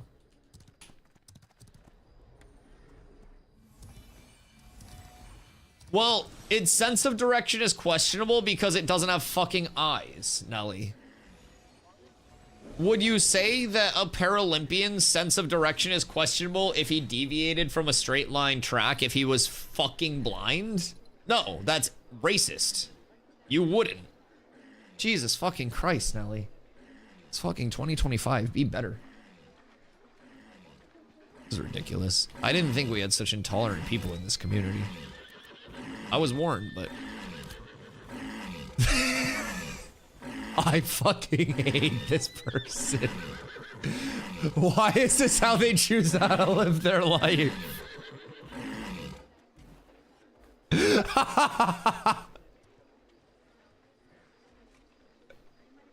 What the fuck? Jesus Christ. I don't know how I feel about that. Oi, oi, oi, oi, oi. Now you're jealous of the mighty hippo mount. So, fun thing about that. That hippo mount flare. Hippos fart out of their mouths. So I'm pretty sure that that is just like a mouth toot. I don't think that that's like a hippo like honk, so to say. I think that it is legitimately like a mouth toot. Anyone watching stream, who's an herbalist at Forge? Ethan, thank you for the hydrate. There's so many herbs that you're leaving. Chat, somebody go herb at the Forge. Just got epic bluebell. Jesus. What do I need to craft the axe? I need copper fragments, which I have over in Miraleth. I can just make them. I grabbed my own wood. Fuck. Delete the VOD. I harvested my own larch. And then I just need a basalt weapon mold. It's just apprentice. I think I can just leave all this shit for now.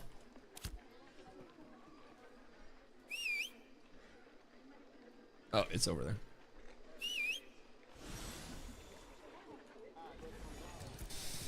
God fucking damn it. I hate it here. When you piss later, remember? I always think about you when I pee.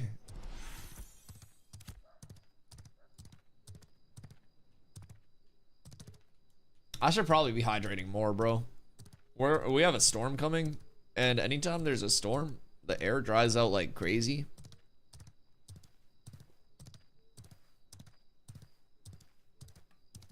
Get robbed. The inside job Brinks truck. So part of the appeal of my storage is that I don't really sell anything for personal profit.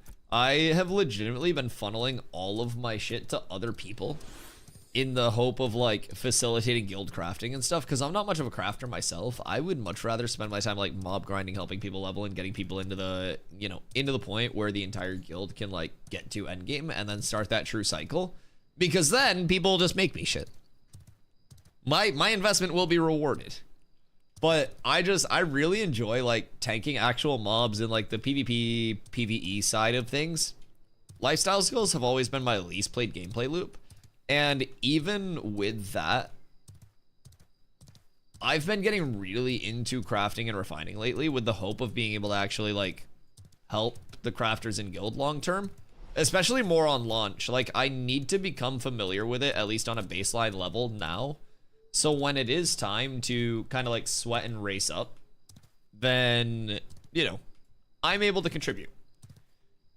That's the goal. Skirt.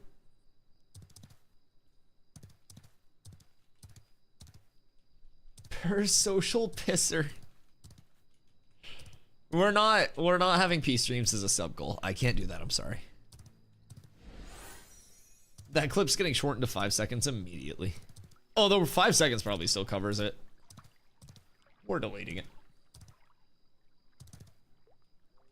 Yo, sleep well, Grumpy. Have a good one, brother. All right, what do we have for a setup right now?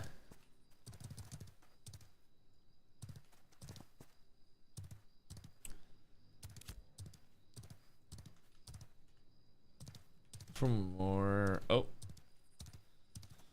Looking for more cleric slash bard, carf, 5th floor plus, event farm, PM class.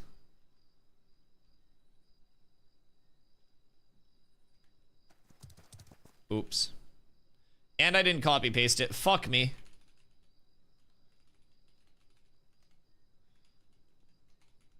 Event farm PM class. Bop, bop. And then global.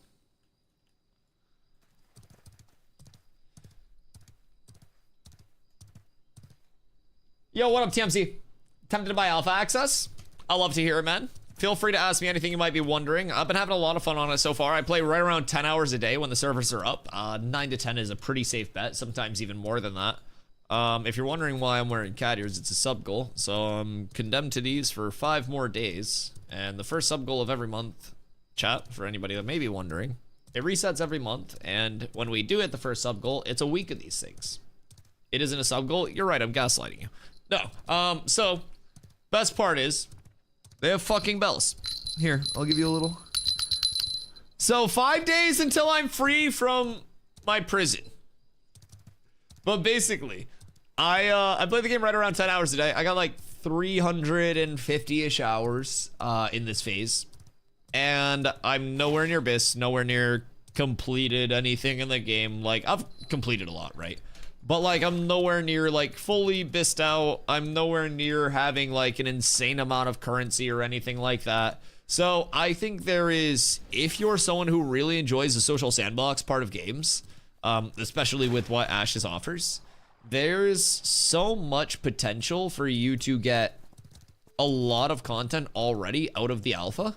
And I think as more more systems continue to become added and add more forms of gameplay loops, shore up current gameplay loops, like it just becomes better and better. So I've been having a ton of fun with it. With that being said, it is a true alpha. There are bugs, there's imbalance because it's level 25 cap. The game's going to be balanced around groups at level 50 as its ideal balance. Like, there are things that need to be adjusted, and I think overall that's very realistic for anything in this stage.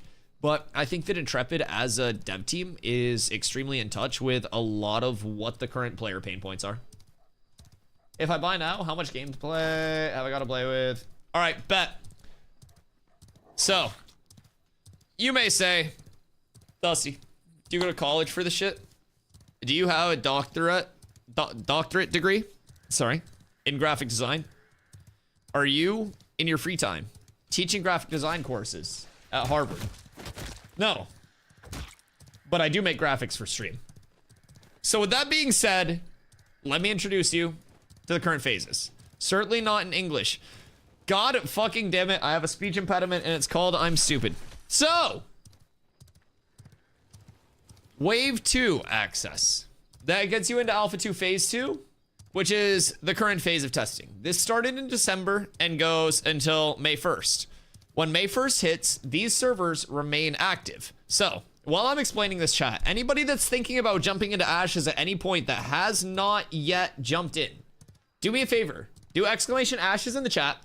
Make your account using that link if you want to support stream. If you do make your account using that link, 15% of all of your purchases for the lifetime of your account come back to stream as in-game currency, so I can get drip in the transmog store. It's no pay to win, no pay for convenience. It is only transmogs that have no influence on the gameplay whatsoever. So you want to support stream, you want to keep me iced out, dripped out, you want to keep some fucking gold chains, diamond chains around my neck in-game because we can't afford that shit IRL. !Ashes, and that's how you can do so. I appreciate your support. So, Phase 2, December to May 1st. Right now, Phase 2, the servers are typically up Thursday, Friday, Saturday, Sunday, and Monday. Down Tuesday and Wednesday. 5 days up, 2 days down. This week is an exception. We have Tuesday and Wednesday active this week because there was some extended downtime last week. Doesn't matter. Just plan on until May 1st, Tuesday and Wednesday being downtime. When May 1st hits, with Phase 3, there will be fresh start servers opening. So this is this arrow. These are the new servers that are going to be opening on May 1st when the new wave does come through. In addition to that, with Phase 3, we go to 24/7 live live service, basically, in terms of the server accessibility. With that being said, there will still be downtimes. There will be like resets, patches, maintenances, all of that stuff. Right, so that's when the game just becomes wholly accessible. Past that, Phase 3 is expected to last for over a year. And then from there, we go into the betas. Betas are going to be shorter playtesting periods. With any of the alpha packs, which are currently available, you get access to that phase that you buy into, and then all of your future phases until the launch. You also get $15 in the in-game store, 1.5. And then you get, oh, I have to go north, sorry. And then you also get your first month of game time. So when the game does launch, it is no DLC cost, no box cost. So like expansions, anything like that, those are just gonna be like big patches. $15 a month for your monthly sub. So your first month of game time is included in that purchase. $15 in the in-game store, again, transmog only, is included in that purchase. And with either of these packs, you have 90 days from the day you purchase it, where you can play any amount of hours. And if you do not enjoy the alpha during that time, you can get a refund. So I think it's a pretty safe bet for anybody that's interested in it. You can legitimately play the playtest a very good amount of time and have that level of like security with it. So quite nice. I kind of hope they wipe all servers on Phase 3. I don't necessarily want them to wipe all servers on Phase 3 because it will be important that they start getting that like mix of data, right? So what having legacy servers when Phase 3 starts provides is if they go up to say hypothetically level 30, you'll have people that go level 25 to level 30 and then they're able to get data and bug fixes on the newly added endgame content. So that way when the people who do start on the fresh start servers come around to hitting that content, they're able to hit the content in stride after some fixes and see how that true organic like new player experience will be after a round of fixes have gone out to the content. So like I do think, especially during testing, it adds an element of like getting data and then implementing that data to see what your like fresh start wave of players will experience and then how the pain points will differ for like your legacy, so to speak, and then your fresh start, so to speak. Because both of those sets of players will then hit different pain points at different times. You'll get new leveler data from those fresh start servers, and then you'll also get like that endgame data before your new levelers get there from the legacy servers. So by then the quest will be worth doing as a leveling method. I think they're definitely trying to make quests more worth doing. I think that they're also trying to balance out just how quickly leveling groups can nuke elite mobs. Elite Mob HP Regen has received 2 passes in probably the last like month or so, I would say. Maybe like 2 months. Maybe it was like 1 a month. But they've done 2 passes recently. What up, Ragnar? To like Elite Mob HP Regen. leading to the time to kill on elite mobs being a lot slower than it previously was. So I'm pretty optimistic that they'll continue to find that happy medium. Like, I don't think you'll ever have a scenario where questing as a solo player is going to just out XP per hour a group dedicated mob grinding in an uncontested grind spot. But I do think they can get to a spot where questing is fluid enough to be enjoyable for players. And I think right now questing has a few instances of like gaps and lacking compensation, not just from the experience side, but from just like, you know, the output comparatively. So I think as they continue to get more data, I think that's one of the important things right now too, is with fewer people opting to quest, the feedback from people who do quest a lot is vitally important. /invite ballads. Because if 30% of your player base is questing, then you need all of that 30% to provide feedback on pain points, good parts of questing, pretty much everything across the board to get that questing churned up into a better spot. Questing realistically doesn't exist. I mean, I think that's like, I don't know. I know personally because like interacting with a ton of people on stream, like not a ton of people, it's not like a metric fuck ton, right? But like I interact with quite a few people on stream daily. And even within my community, there are like multiple people who are trying to level 1 to 25 exclusively with questing. And like, it might not exist in the sense of like, if you're trying to optimize your route 1 to max level with like the fastest XP per hour, right? But I think in a lot of games, if you are in a spot where you can AoE mob grind an area, that tends to be your most efficient XP per hour. Just like group mob grinding in MMOs, especially something that is a social-based MMO, I think is going to be more heavily rewarding than just solo questing. And they want to incentivize that group-based play and that social aspect of the game, right? But I definitely think they'll continue to optimize questing and like bring it into a better, more fluid spot for people, as they've like already shown with continuous quest passes. So I think there's a lot to still be had to bring it to a better spot. I just wouldn't expect it to be in a spot where it's like outweighing group grinding, you know? Make the questing for lore nerds and everyone else can ignore. I mean, questing will introduce a bit of lore across the board. So that's, you know, something that a lot of people can look forward to.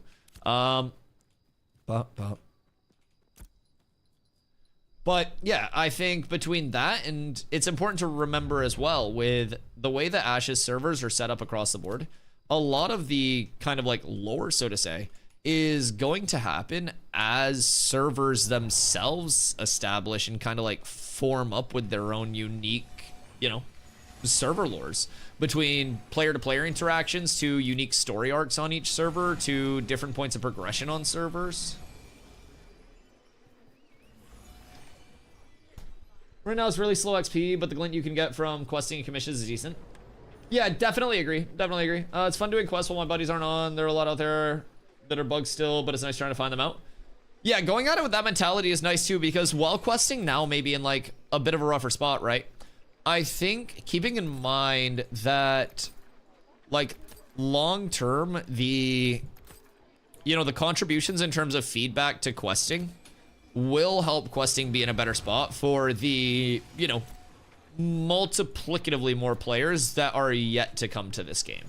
I think doing everything with a, you know, it may be scuffed now, but in the future, it will make everything better, is a really good mentality to have across the board. It's a lot of ash timber. We have some western Larchington here. Oh, that fucking bugged. Nar. I have to relog.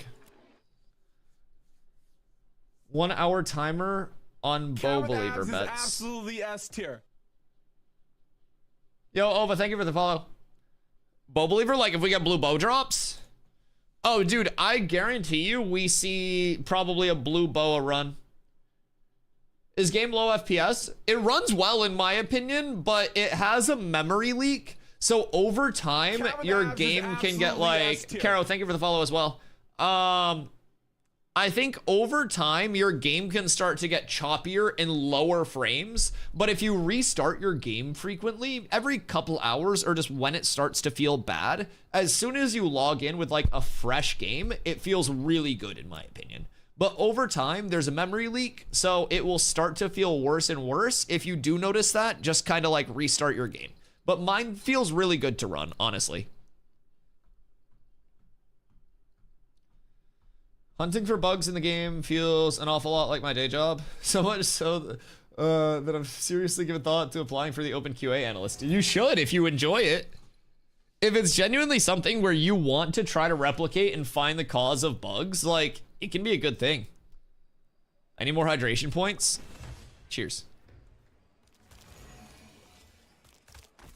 I mean, just logging in a town surrounded by a bunch of people, I log in at 90 FPS, 100 FPS, 100 plus.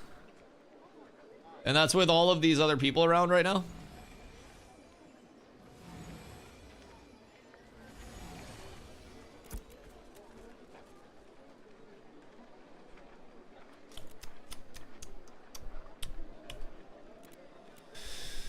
Alrighty, let's see. Bop, bop.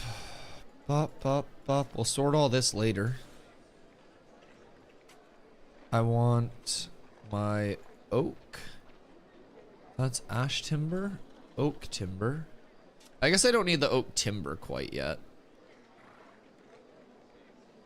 And then we'll pull that out.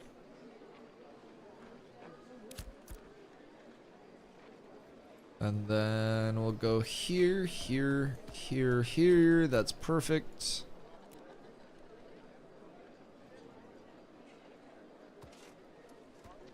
Ah!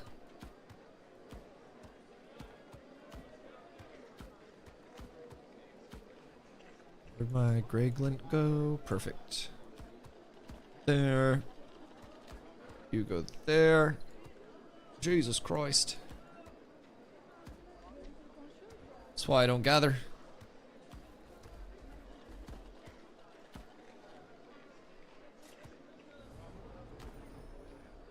Okay.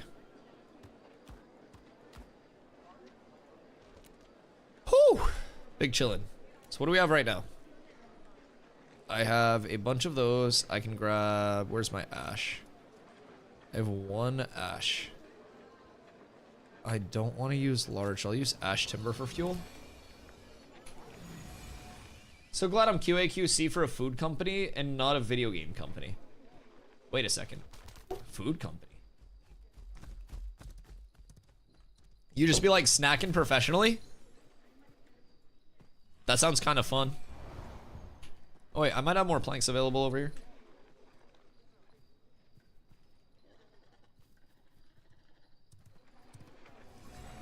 More water.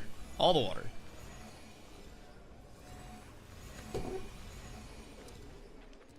Sir Cheese. I got you, Godington. We always got room for the Mr. Cheese. I like the convenient post directly after mine. Alright, we got ash timber there. So that'll go into the collectione. Repair everything here. And this is honestly, you guys are just gonna start seeing my gold creep up the more that I do this. Actually, I should make my timber over here. And then I could start ash planks over there. Because I have a lot of ash. Yeah, this is a play. So we'll go lumber miller. We'll make sure that that's on. Switch over lumber miller. And then we'll go here. We'll go oak timber. How much do I have? I'm too short.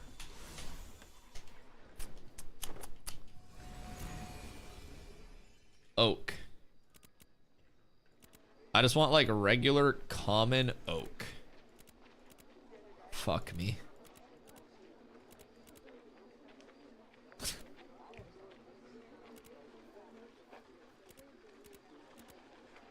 I might have one. Yo, what a pull up. Got to level 15 and was wondering is Highwayman Hills a good solo farm for mage gear? What do you want for mage gear at that level? Ooh. Invite Kestrel. If you're solo farming Highwaymen, I would probably try to avoid like the actual inside and maybe go to like this area out here towards the river. There's kind of like a dock area that you're able to pull pretty safely. Surely I have 2 oak, right? I'm gonna just use a couple of this. Fuck it. We ball.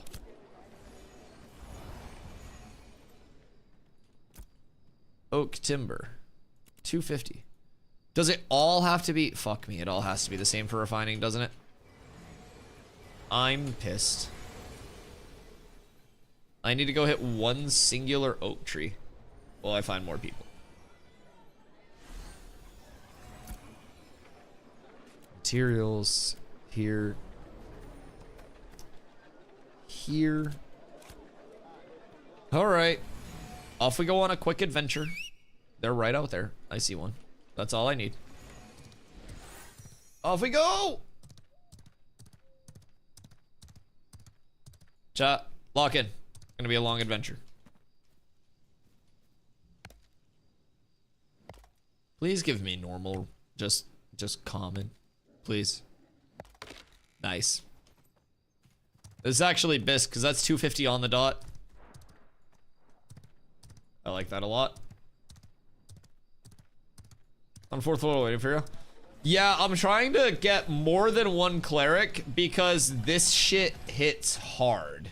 I'm not exaggerating. There is like one wave in particular where you want 2 tanks, which is why I have me and Cheese here. Because Cheese was doing it with us the other day. So yeah, we're trying to get a little actual group comp set up. Because it will fucking destroy us if we don't. I'm gonna just drop some timber there. Submit. And start job. Alright, 4 hours and 10 minutes of refinement there. And then here, we'll grab our... That's oak timber, so you stayed there. We got ash timber, ash timber, ash timber, ash timber. And then let's use... I don't want to use that. I shouldn't use larch because that's actually usable. I guess we're using this. Fuck it. I'll just cut more. Oh. 25 bar, never been to 5th floor. That is fine. I'll show the way. Oh, whoop. Frolic. I got a screenshot for you. How can I show you? Discord. React submission.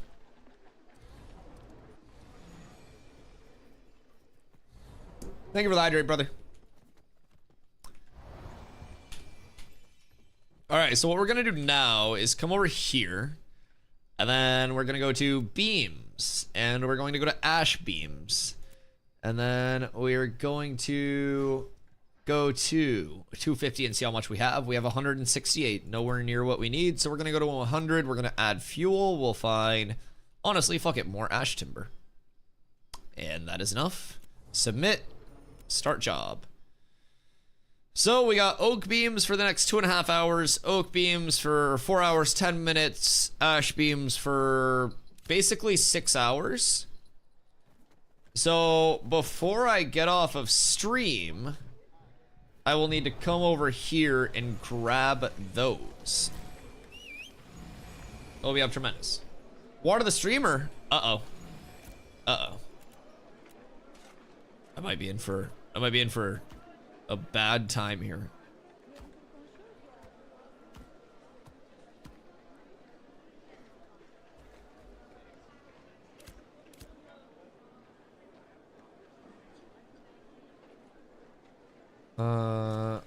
Fuck.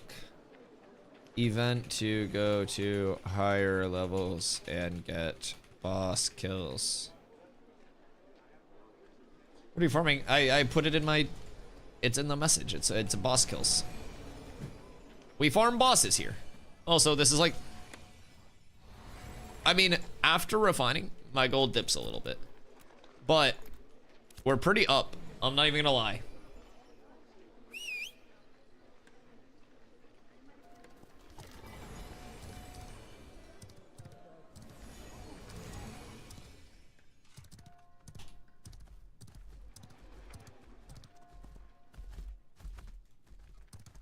All right, we ball. That's actually the most, this is the most refining I've done at one point in a long time. We need just clerics now.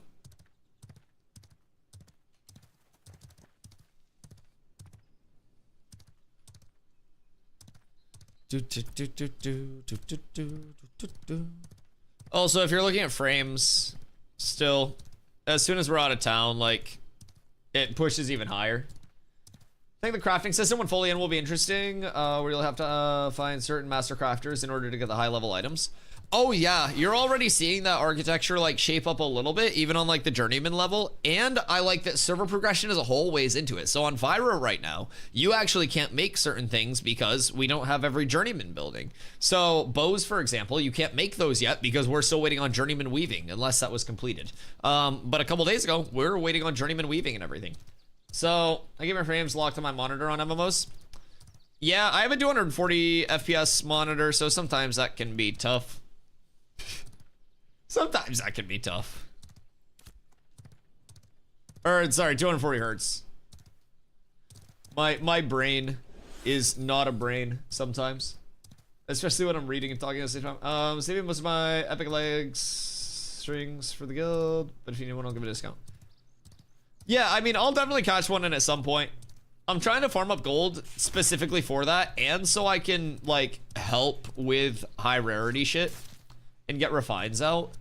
So I'm basically just gonna Dwarf on his doors! But yeah, I have an Alienware fucking AW28 something. It's honestly, I've had it for a while, but it's just 1080p, 240 hertz, 1 millisecond, and it's been very nice for me. It's been very nice for me. I've tried a lot of different monitors, and I've had this for years, and it's a great monitor. I'm not usually like a fucking get Alienware person, but like this monitor has been nuts for me.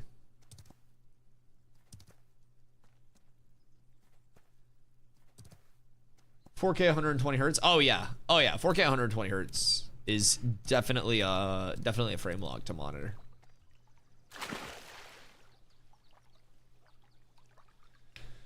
We just need more clerics.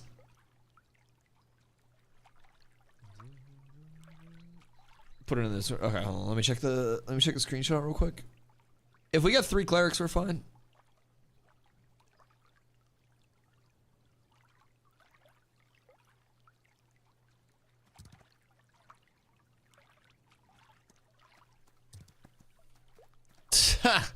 Oh, you got the standing bug on the bear. Why is your bear standing all like ooh-woo toad? Wait. Your bear is standing like all ooh-woo as fuck. It's like pointed in. It's basically like this. Like it's like this but bear form.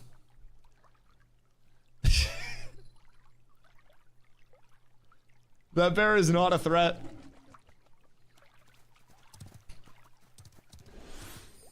He's goofy as shit. He's just vibing. You ain't gotta bully him. You ain't gotta bully him.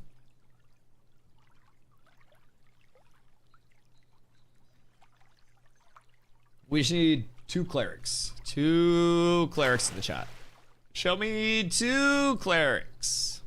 And we'll be fine.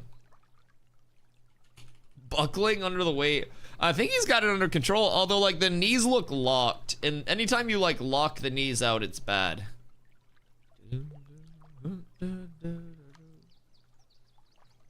They need to make a faster bear mount that is armored. What if I told you there was an armored bear? What if I told you? In a world where Intrepid's mount designers fuck chicks, it may exist. Hey, I know that guy. The fuck?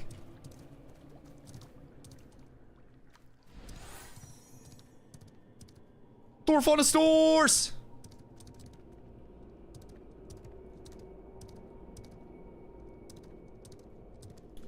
Dude.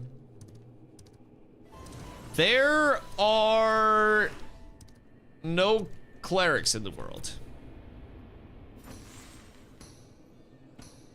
Watch this. Hold on. /invite Ika. Fuck.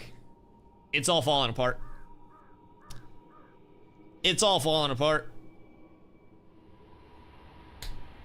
All cleric Carfron, 1 tank. RIP mana. I feel like all bards would fuck. Like, bard with just a bunch of different secondaries with a 40-person raid group could probably be cooking across the board. I see value there. Level 9 cleric. Yeah, we'll bring in the level 9 and the level 15, and that's essentially a level 24 cleric. I'm picking up what you guys are putting down. That kind of, yeah, we're cooking. Then we're just down 1 more cleric. Due to your continuous efforts. Oh, fuck me in the ass, we got a cleric. Let's go. All right, boys. We're very close. We're very close. We have 2 bards in each group. 1 spot, then we go. What a Bruggington. Where are you going? The tippity-toppity of Karfinski. We're gonna go do some of that Karfin farming type shit. There are a few bosses in here that have absolutely stacked loot tables and drop 2 items and not just 1. For this event, it is important we stay in the right spot. I'll mark myself and Sir Cheese. Please stay with us at all times when event starts. No rush. I'm finding 1 more cleric, then taking a vociferous bong rip.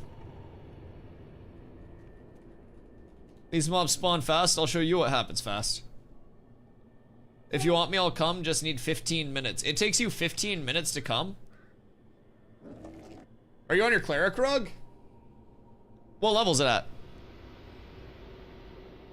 / Whisperer Talic. Carfin loot table. Plus some fire ass gloves for healers.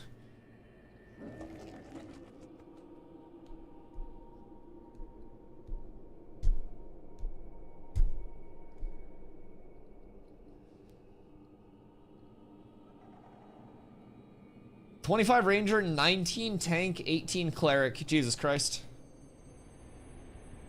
Yeah, look, it's Sir Cheese. Such a lone wolf.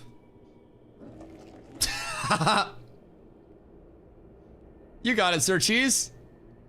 Let's go.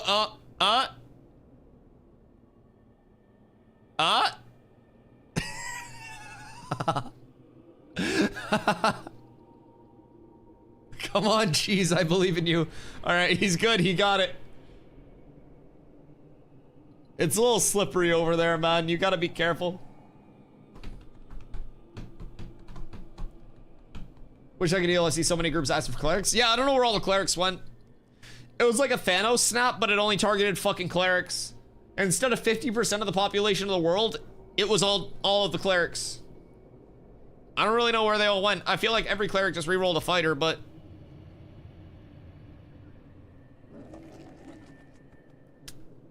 Let's see.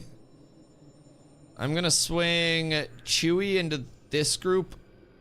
A second cleric up into, I mean, I guess. I'll just get the second cleric in this group and then do 2-1. Global.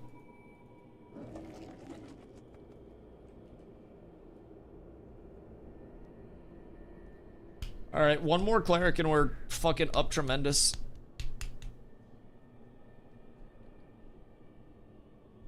Hoofington, Zegas, what you're running? The good news is, I feel like this is mostly a tank check. And Sir Cheese and I were doing this together yesterday. So we should be balling as long as the rest of the group is, coherent and breathing. I always see a group asking for clerics and tanks, which is to be expected in an MMO. One thing that's really intriguing about the cleric demand in Ashes that I've actually talked about too is, I'm sorry to nerd out about this, but before dual specs come in and like the secondary classes are added, right? You actually have a higher demand for clerics in a traditional Ashes group than you do in a traditional 5-person MMO group. It's usually 1 healer to 5 people, which is a 20% healer ratio, right? Right now in Ashes, it's 2 healers to an 8-person group, so it's a 25%, right? So instantly, you have a higher demand on your clerics, so there are gonna be fewer clerics available and just free-floating for groups that are forming. So what's really intriguing is when secondary classes come into the game, and that like secondary archetype system comes in, you could see like tank clerics, fighter clerics, tank bards, fighter bards, like certain things that are kind of like supplemental, like tank or DPS, but also supporty type roles that could allow you to eliminate one of the double ups between like clerics or bards. So that could be a very cool system that changes like how micro metas of 8-person groups could operate in that content. Could have different impact for raid groups, could have different impact for like PvP specialties, but yeah, I'm really excited to see like which kind of like micro metas shape up where with the 64 possible classes, and surely there will be like a ton of micro changes across the board. So I'm really excited for it. Poisonally. Stop being bad. Ballads could be a raid lead with that. That's fucking fire.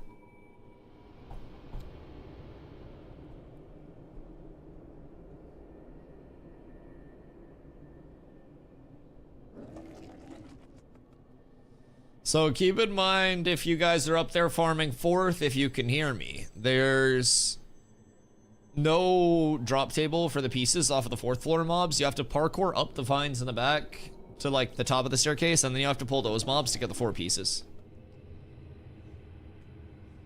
When the pieces drop, pass and let me grab to make it easier, please. It's just for the event pop itself. Oops. Slash raid. When the pieces drop, pass and let me grab to make it easier. It's for the event to pop. Listen, cat, don't call me out. You didn't see shit.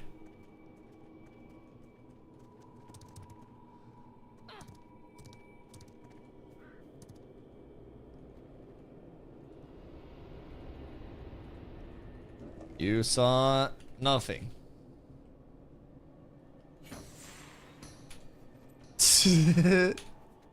Oh, that was actually a good charge. What the fuck? That was Tony Hawk Dwarf Skater 6 level shit.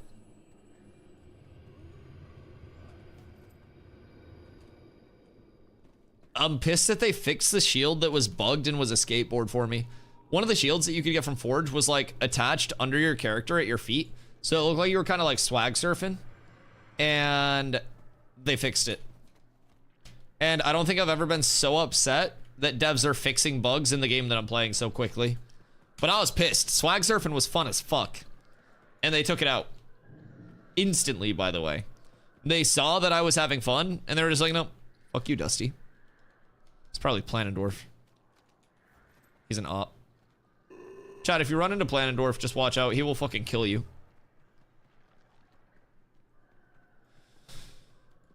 Yo, what up, Nell? How you doing? You got space for a 25 ranger? Fuck, I really need a 3rd cleric. I don't think 2 clerics is enough. I'm gonna keep it a buck.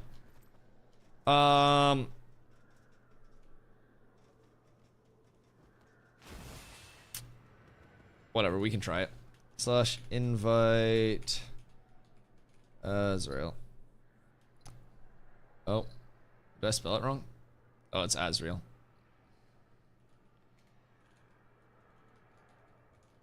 Would prefer a cleric.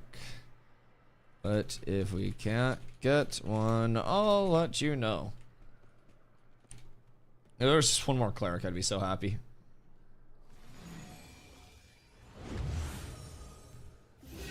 Bathroom coffee. Yeah. Get your coffee, get your bong rips, get whatever. Slash global.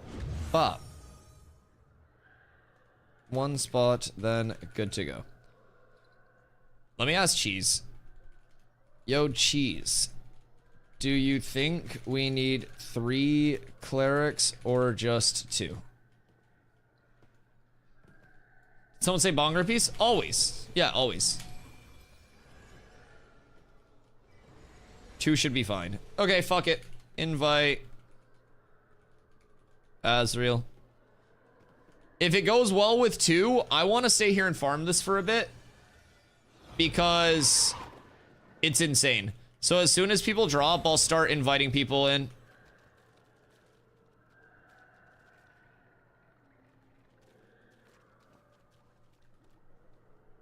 Slash whisper Talic. I have 2. And 2 full groups. Might get a 3rd group for fun. Faster, safer, pizza, Papa John's. Slash invite rug. Who else we getting?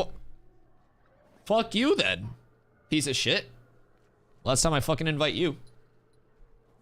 Fuck is wrong with you? Fucking apologize.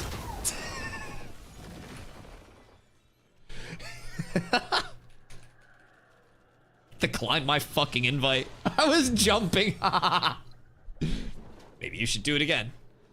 I'm a bard. Slash whisper Talic. Baking. 3rd group. Come through if you want. Slash global. Looking for more. Carf. 5th floor plus. Event farm. PM. 6 slots. All classes. Welcome. We're gonna make a 3rd group. Fuck it. We're gonna show a lot of people the way. A lot of people are gonna learn today.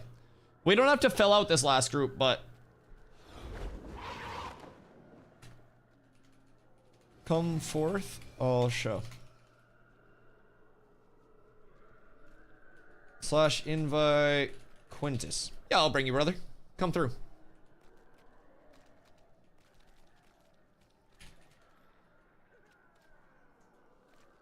If you have not done this before, please come to stream once we start so I can explain fight. Loot will be open roll. Please don't be a weirdo. Skrrr. Control C. I will explain it for everybody. I will keep loot open roll because I trust everybody. I won't make anybody do master loot or anything like that. I'll help everybody up here. We'll show them the way.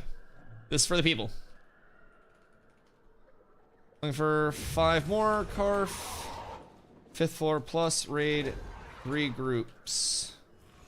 PM class. Slash invite Nella.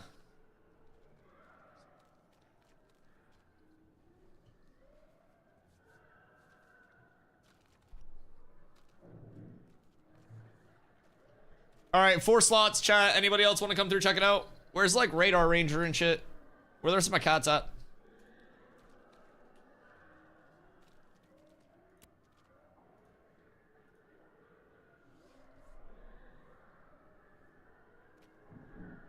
Okay. Oh shit, am I blocking the way? That's my fault. I might be blocking. All right, Mark. Motherfucker. Tank. We'll mark Cheesington. Cheese. What mark you prefer? Shield is taken. The sun? Bet. Mark. The light of my whole day. Who the fuck put this ugly ass diamond on me? What the fuck is this shit? Who the fuck diamonded me? Get the fuck out of here. Stupid ass, ugly ass fucking. Who diamonded me? I'm gonna fucking snap. I'm gonna crash the fuck out.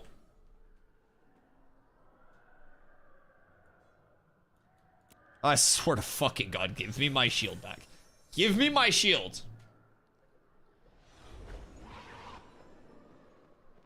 4 slots. Carf.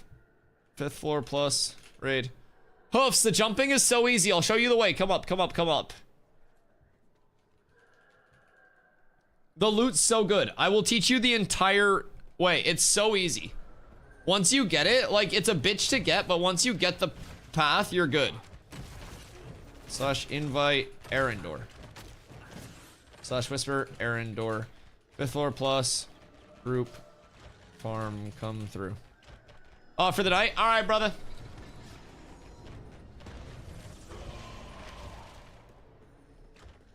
Invite Arendor. Invite Lua. Slash invite Alzito. I think we have enough representation in here as well.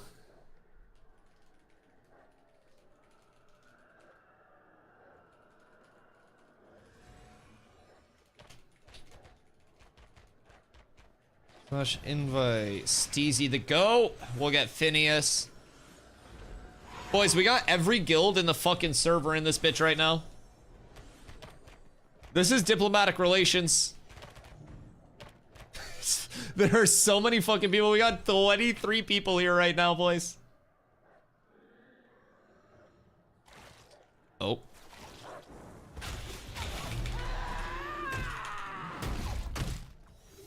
Uh-oh.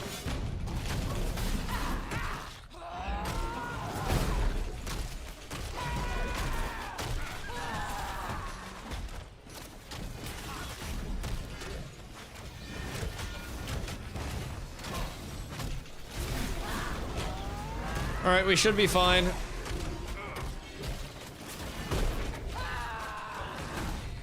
We'll stop recruiting. If anybody else wants to pop back in, we ball.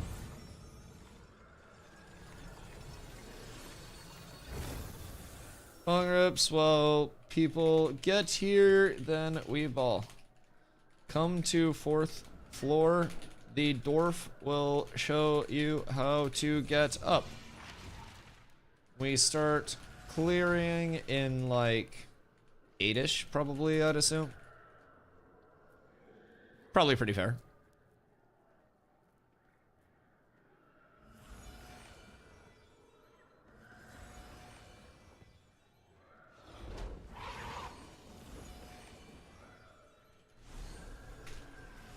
All right, cool. Yeah, we don't have to clear a single mob when we're here, so that's the best part. We just hit the jump around and then we're up top. And then we go crazy. So we were farming this a little bit yesterday. It's super fun. Super exciting. Can't wait. This is going to be the largest raid group that we farmed this with. So pretty hype about that. So we'll see how it goes, boys. We'll throw this out one more time. Apes together. Yo! Well, that's continuing the gifty. I appreciate you. From the big hoofs. Shout out to hoofs yet again. Yo, Death, thank you so much. I appreciate you.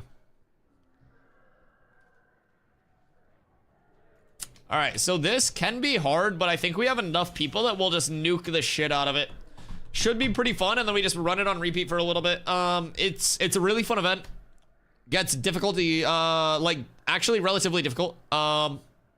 If you're not paying attention, wave 4 can kind of nuke. We'll go through the waves kind of like once we actually start it, but...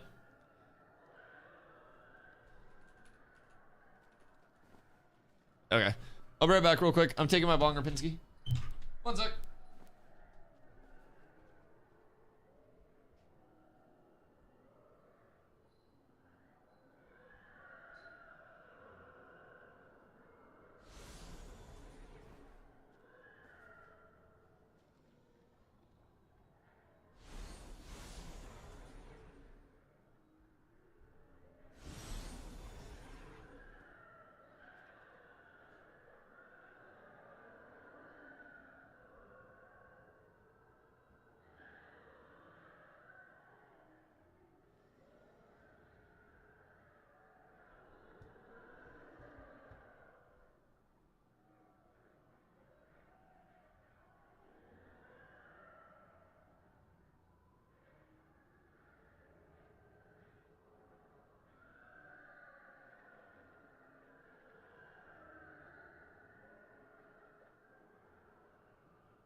Alright, who's ready to fucking ball? I'm back. Do we have everybody here? Or are we still waiting on people?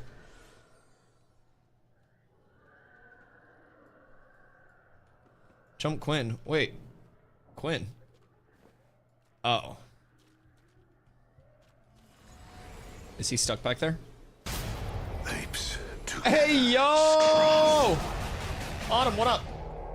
Zeeg, what up, go? Dusty. Hey. Look. Hey.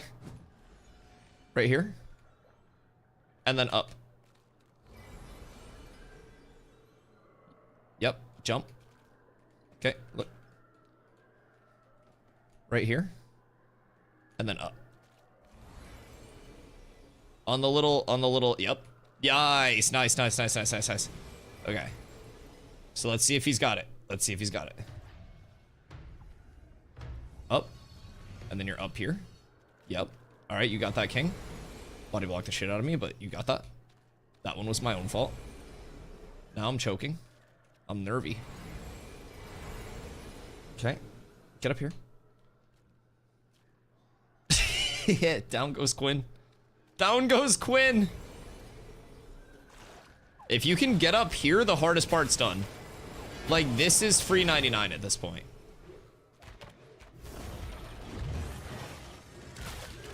Anyone know what the longest caravan route is and what it pays? I would assume at this point it would be Squall's End to the tropics, right? I think the longest caravan route previously was a high multiplier. I think people were getting over 100 gold for like tropic van routes, but I haven't done a Squall's End to tropics. We do actually have an active spreadsheet in guild of like what caravan routes give which payouts. Grumpy's been putting that together with a few other guilds, so it's pretty lit. Autumn, thank you for the 8 months. What you getting up to today?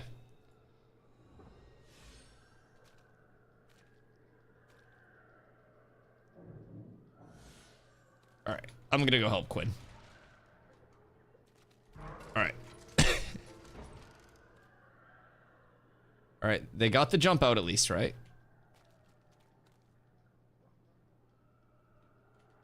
Jump on this. Yep. This little like fine area. Yep. Yep. Nice. Okay, he's up. I want to play Ocular Roulette. Savo, I cannot wait to dump all of the AoE damage from these mobs directly on your fucking noggin.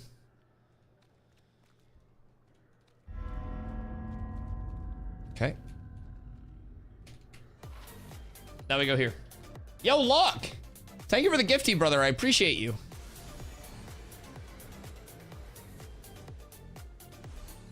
Thank you, thank you, thank you. Yo, Ajax, welcome in. Where are we meeting? Come 4th floor. That stream pressure. You're balling, brother. You're balling. All right. Jumping puzzle time. This is gonna be half the battle, is showing people this jumping puzzle. It's a bitch, but once you know it, you know it. The biggest thing here is you want to get yourself right into like the V, this little notch, and then that way you just kind of hop up there. So you align yourself with that little notch, and then you kind of like run right up that notch, and then you'll sneak up into this little nest area. Yeah, have cheese pull.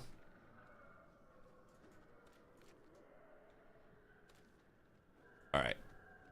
He hasn't fallen behind yet, so we're good. Nice. Okay, he's good. Then we jump up here.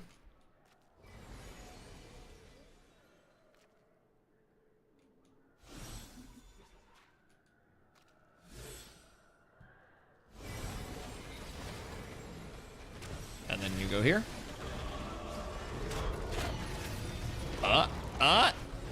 Does he choke? Does he choke? He's in the home stretch. He wasn't fucking chancing it. He was not chancing it.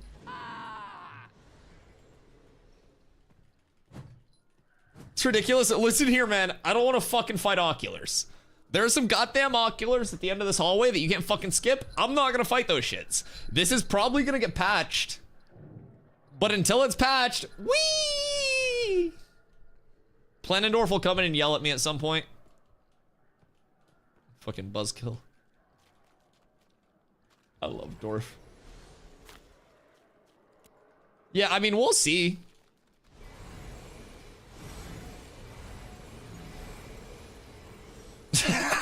Why do I have it down so much? Oh, fuck me, man.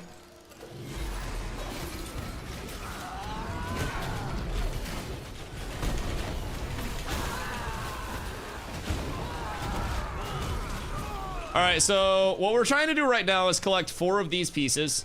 If anybody has not done this before, we collect 4 of the petition pieces to put it on the lectern. So when those drop, just pass, I'll grab them just to keep them in the same place. We collect 4 of those, and then we put them on the lectern, everybody runs in, and it gates off that entire, like, event area, right? So, who just pushed that back? I need that. Once we go in, the first few waves are pretty easy, but you guys will basically just stack up in a corner behind us, and, yes.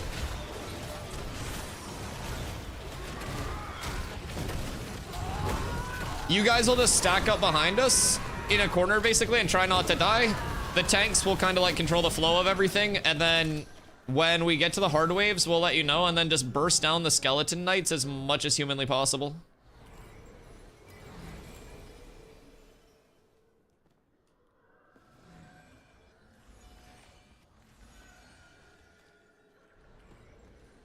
Nice show. Oh, he's going about it that way. I like this way a little more. As I fuck it up. Amateur hour over here, Jesus Christ. I'm joking! There we go. Ah! I went too far. I almost ran into stoned bloodshot ocular.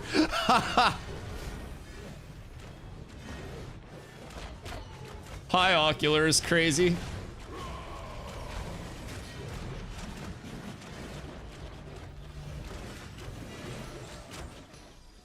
All right.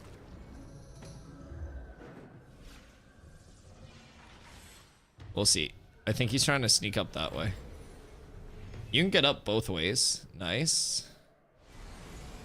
And then from there, you just want to get up here.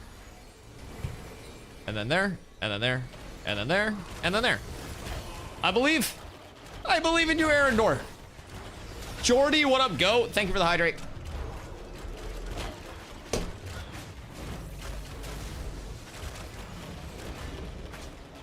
Wait, who's level 13? What? Who the fuck is level 13?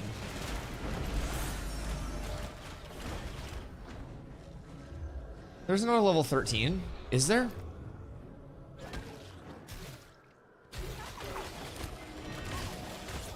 Who the fuck is level 13, Sabo? Are you on Fen?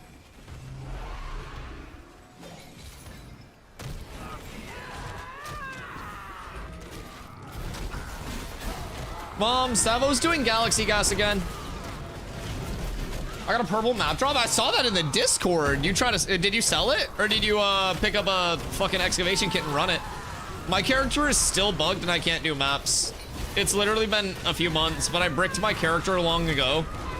And I refuse to make like a big fuss about it. Debating on what I want to do. Oh, run that bitch. Oh yeah. Yeah, you gotta run that bitch. You'll get more than what you would spend on just the excavation kit as a reward. 100%. Please give me the fanatics.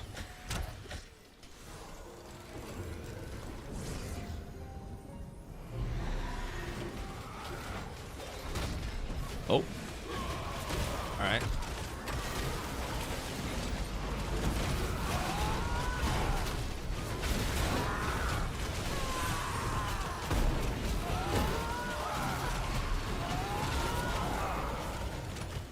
There are 2 spawns around here. That one's down, that one's up. Yoss this one real quick. And then we have... How many pieces do I only have 1 piece right now? Maybe I forgot to grab one. We just need to farm up 4 of the pieces and then we ball. If it's desert, don't do it. Oh, our desert map's fucked right now? I'm assuming it's Riverlands, right?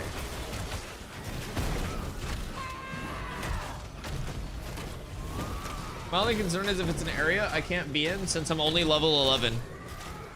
That's true. When you pop it, I'm sure we can get somebody to run over with you to make sure that you can actually get it, because those are definitely worth doing.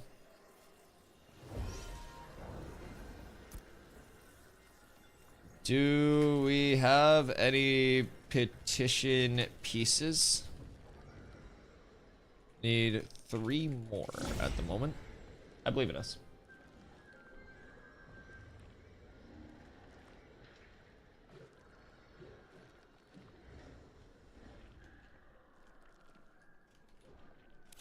Nah, I bet. Those spawns are in the corner. We get 4 to start event. So if you have trade to me. Yo, what a Victor. We are running some Carf top floor spam. So we're gonna go through, we're gonna get everything for the event. We're gonna trigger the event, clear the event, hopefully very smooth with this massive girthy raid group. And then, wait. Yeah, but if he has that, I need. But yeah, so we start the event and then we pump the event. Bosses give double loot table drops, so it's pretty worthwhile. The only downside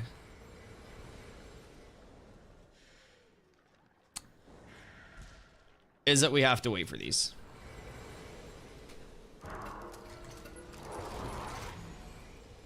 Good reward yesterday when we ran it. Good luck with those blue longbows. Oh yeah. By the way, chat. Do you guys believe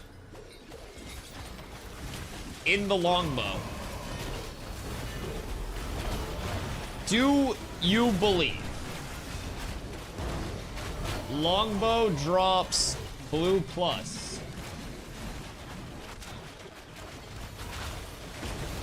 Yes? No. Boys, if you want to get your monkey bucks up tremendous, your monkey bucks are your channel points here in chat. With those monkey bucks, you can time somebody else out of chat. You can get yourself out of a timeout. You can get a gifted sub for the month. You can make me wear these fucking ears for a day. You can get an exclamation command of your choice, or you can get a VIP in the chat. Get ready. Because right now, you can click on the purple predict button up at the top of chat. And if you believe in us to get a longbow off of this run of blue or higher rarity, then click yes. If you don't think we're gonna get a longbow, then click no. If you get your wager correct, you get monkey bucks. If you get your wager incorrect, you die. I'll send Mr. Beast to your house. He's rich enough to kill people and not get in trouble. I still think he should have killed people on his Squid Game. He could have got away with it. He could have got them to sign a waiver for that much money. I need them to fix caravan payouts. Listen here, man. Listen here, Mr. Moneybags. Payout or not, I'm out here double refining wood to make money. If Envious can just like tell me when caravans are fucking safe and runnable, I will bring so many people out there to stimulate the shit out of that desert. I will bring more stimulation to that desert than a fucking rampant sandworm, brother.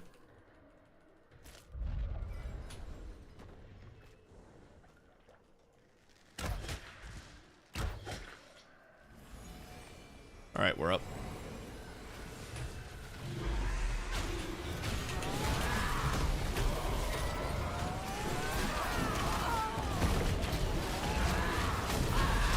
Oh, I can come help you with the puzzle.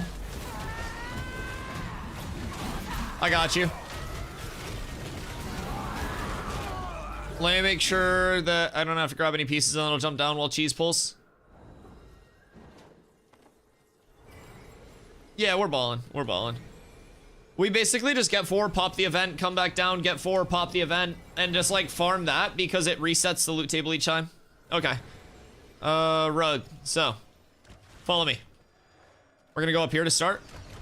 And then you're going to aim for like this little notch here. And then right at this V, you can go up there. It's kind of like a spiral staircase of hentai, right? All right, now I'm gonna teach you how to get out of there. So there's a little vine here. Hop on that. This right here. And then you jump up there.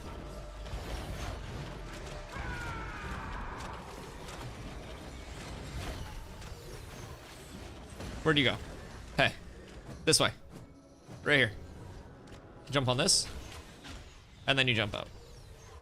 This, and then out. All right, bet. Who's this? Toad!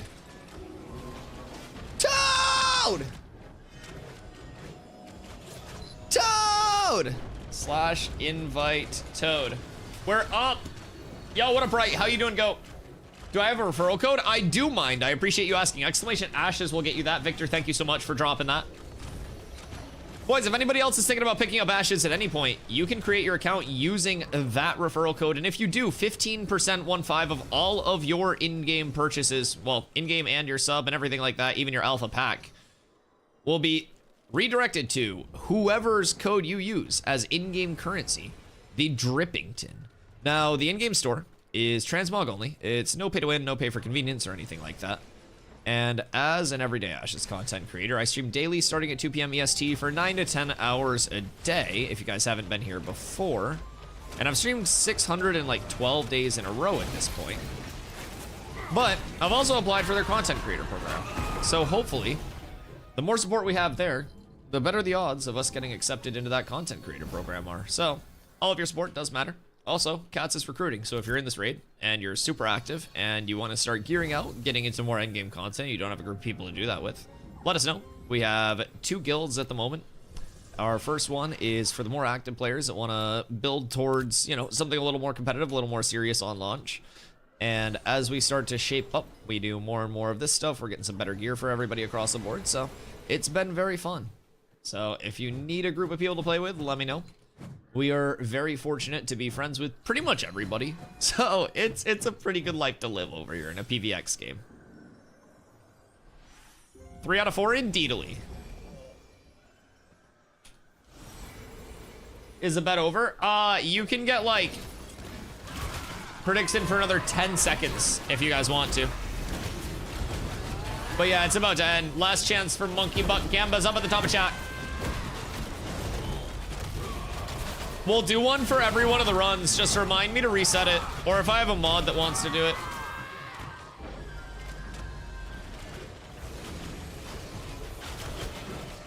It's not an hour. We're doing it per run this time. We're doing it per run for a blue bow. Yeah. Per run. I'm not even doing an hour. It's just a blue plus longbow rarity in each run, and we'll turbo run them up today. I'll give you guys some goddamn predicts. Toad, you got chili dogs, bro? Fuck me. Chili dogs are so good. Beans or no beans in the chili on a chili dog? I still like beans personally. I don't think it's chili without beans. It's just meat sauce at that point, no? Like just legally? Ooh. Toad! No beans, you animal. Suck my dick. Beans are good. Fuck you, pal. What do you hate about beans so much? Don't be afraid to fart a little bit. That's good protein. Beans are good, but not on a chili dog. Why are they bad on a chili dog? What's the hate? What's bad about beans on a chili dog?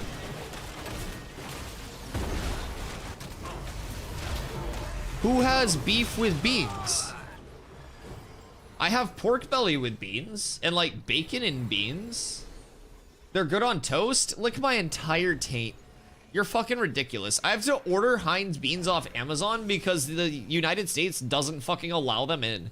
Bush's and B&M have like a fucking beanopoly up here in Maine. It's ridiculous. But yeah, I have to order Heinz beans and eat it on just shitty toast for the sub goal.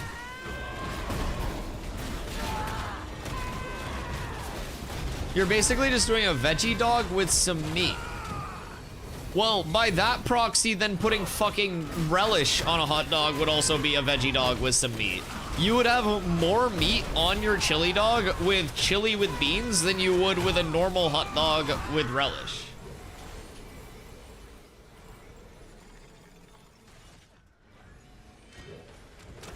5 gifted to see you miserable. Eating beans on toast was worth. So this is the strat though. I have 2 sub goals to kind of like fulfill, right? And with those sub goals, the first one was beans on toast. The second one was the hot sauce tier list. So what I'm doing is ordering the hot sauce and the beans at the same time off Amazon. So that way they'll get here at the same time. And like, I'll try the shitty beans on toast, but I'm probably gonna just end up putting hot sauce on it because it's like a tomato-based like bean broth, I guess you could say, that they're in. So like, I feel like some hot sauce would kind of make that shit okay. Beans on toast sounds like a UK thing. It is a UK thing, yes. Put cheese on them?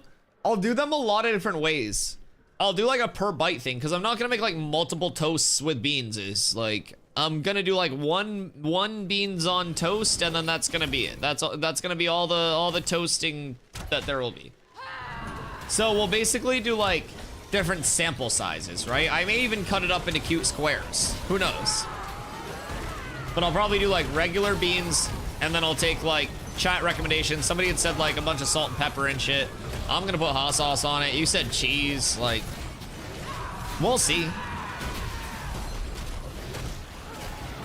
I'm assuming I'm gonna have an entire can of Heinz beans, which just sounds like a problem in the first place.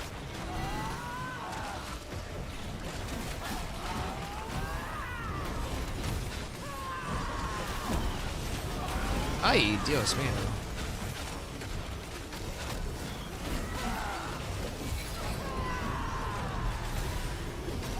What if I just keep standing in the green stuff?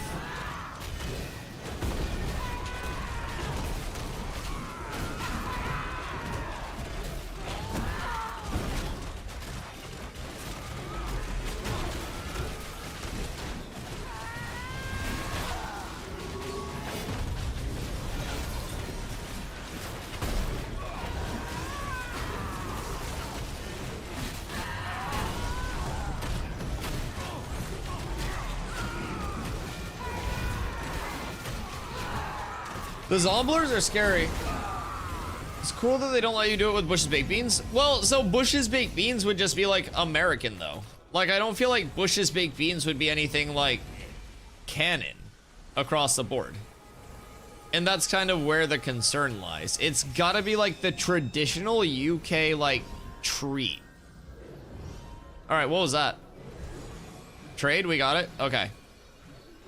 Okay, quick explanation. First 2 waves are easy. Past that, very hard.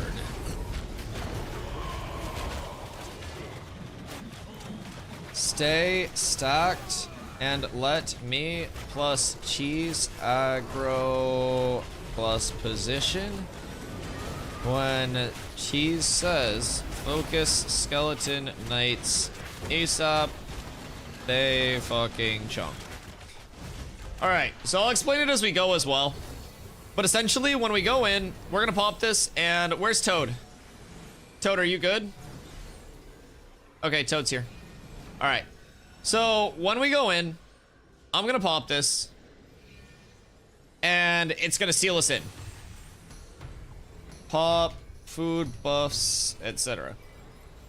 When it seals us in, we're gonna move to this far back corner. All of the mobs will despawn. You guys will kind of like spread back here and kind of try to take up space without getting yourself fucking killed. And then Cheese and I will grab threat on things. We'll kind of position it safely. We have a couple extra tanks too. We have Quint in here too. So we have a tank in each group. So we'll all be just positioning stuff together. When we get to like the 3rd wave, there are skeleton knights that spawn and they hit hard as fuck. So we'll kind of try to like focus those bad boys and we'll be vibing. So we interact here, everybody comes through, stack back here. We just play out of this corner and we'll try to position mobs kind of like in this area. First couple of waves will be super easy. Past that, the waves hit very hard. You guys live there. I'm marking ballads. Mark Ranged, stay with Moon.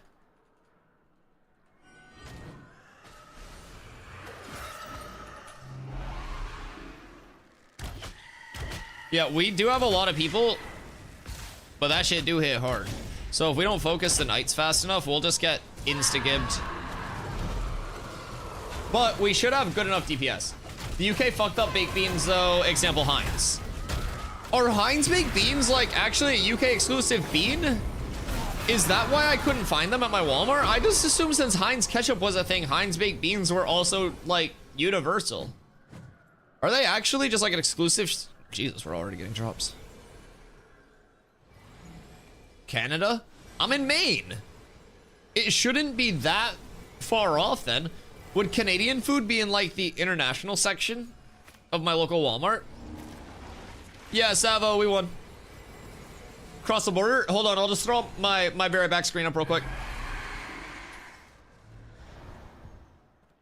Quick rundown to Canada.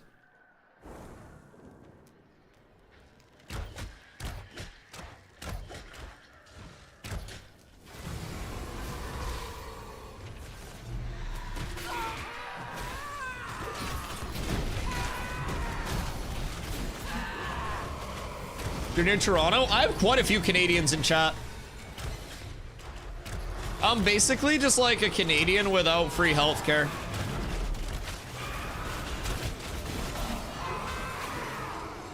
Moin, Tarvo.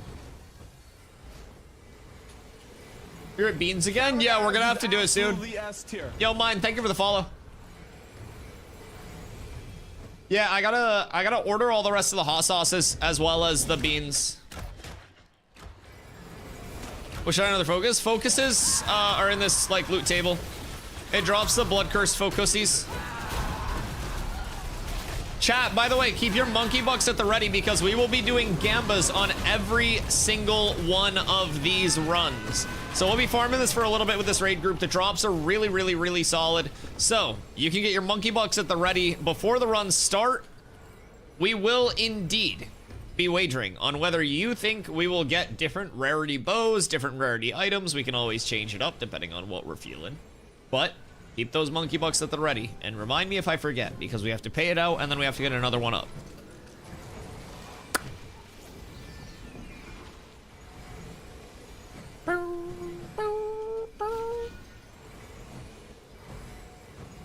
We'll be fine at the moment. It'll spawn another round of the easy mobs, and then it goes to the hard mobs. The one thing that we did notice, though, it was like min-rolled bows yesterday. We were only getting 1 strengthers, which, like, 1 strength better than no strength, but, like, it was, you know, it's a 1 to 5 roll on blue, and then it goes 5 to 6 on heroic. So we're really hoping that we can see, you know, at least 3 to 4 strength on a blue, and maybe even just see like a higher rarity past.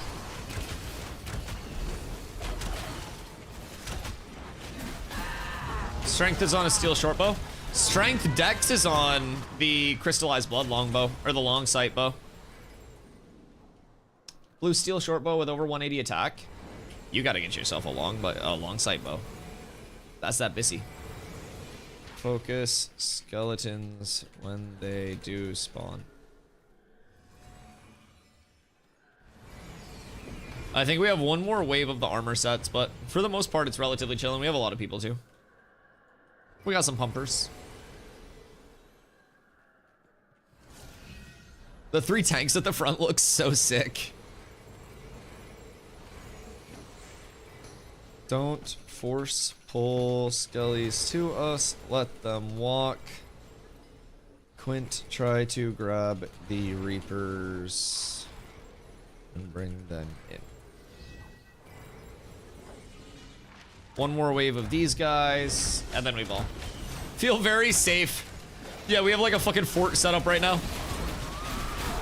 Why am I the only one with a Santa hat? Because these fucking mobs one-shotted me yesterday multiple times. Finally bought Ashes, let's go! We're about to get so many more people playing, I'm so excited. Dream come true. You finally get to join us. skiest to the yeest to thou, Drewski. Welcome to Ashes, baby. We got the raids going. We got new content. We're pumped. We're pumped. All right, next wave, next wave. Focus the knights, focus the knights. Lock in. This is the only hard part, but we should be fine with this much damage.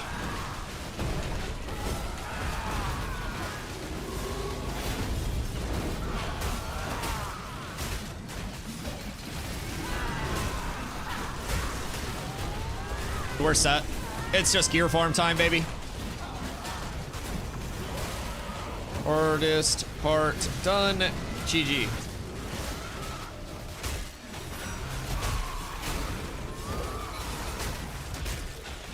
I don't know why that fanatic is like Michael Jackson moonwalking right now, but I don't like that shit.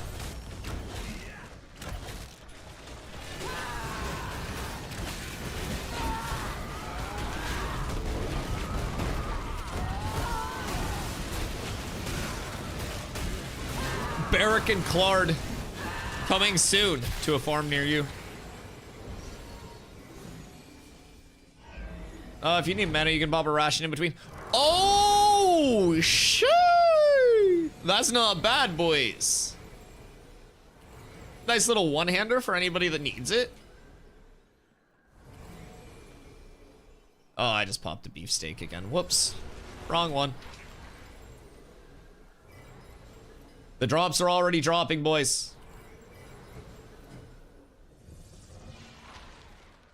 I play a tank myself, and I love tanking, man. I love tanking. By the end of this month, we'll also see Rogue come in, so we'll see a lot more people go there, and then in Phase 3, Summoner comes out. So anybody that's new to Ashes or is lurking and wants a couple nice resources, you can do exclamation classes to get a full graphic of all of the eventual classes and what those secondary class archetypes will be as well. You'll eventually be able to combine any two classes in the game to get your total class, like your kind of like full output. Your primary class, so me, I'm a tank, will determine your active abilities, so I'll still have tank abilities. Your secondary class will augment your primary abilities with elements of that secondary class. So it's going to be a really cool customization system that opens up a lot of different like mini avenues of play, which I'm personally super excited for.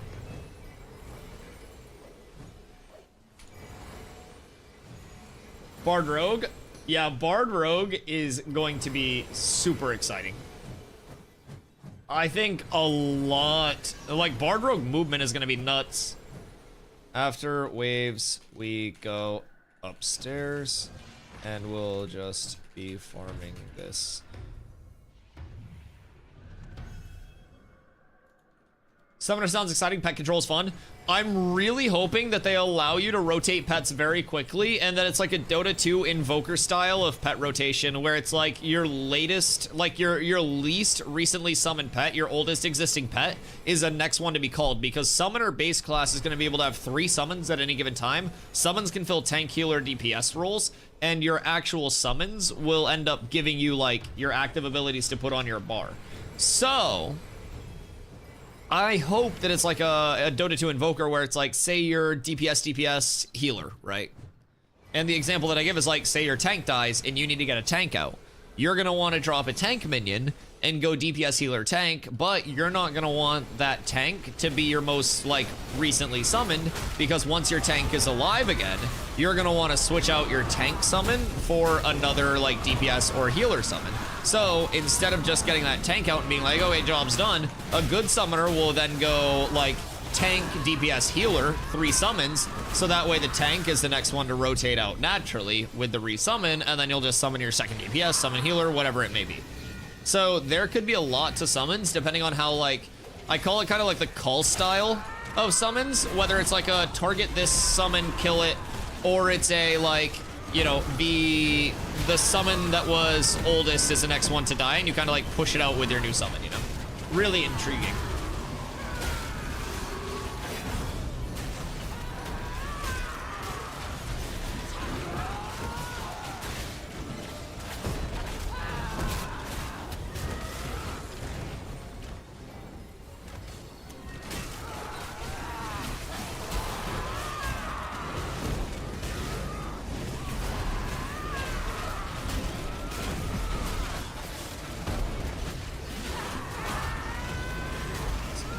think it's still a ways away. If they had to push Rogue out, I'm thinking the balancing, they're gonna have to do these hybrid classes. It's gonna take a long time to get right. We still have a lot of time though. Yeah, I mean, it's definitely like, yeah, Wacheri, thank you for the follow. I appreciate you.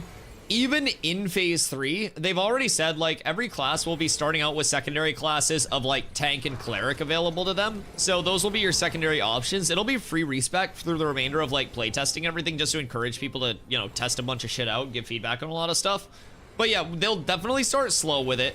I still think, based on like not only what we've gathered from actual dev streams and stuff, but also what we've gathered from discussing with PTR players, because a private test realm is only like visually NDA'd, it's not verbally NDA'd. So we've actually talked with multiple PTR players, and Rogue is in a pretty good spot on the PTR. Other than balancing and shit, there aren't really many game-breaking bugs with Rogue itself that would prevent its deployment on live. What there is a game-breaking bug with is the dual wield system.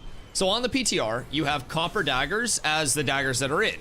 There will be main hand, one hand, and offhand specific daggers. The copper dagger is a one hand, so it can be used in your main hand or your offhand currently.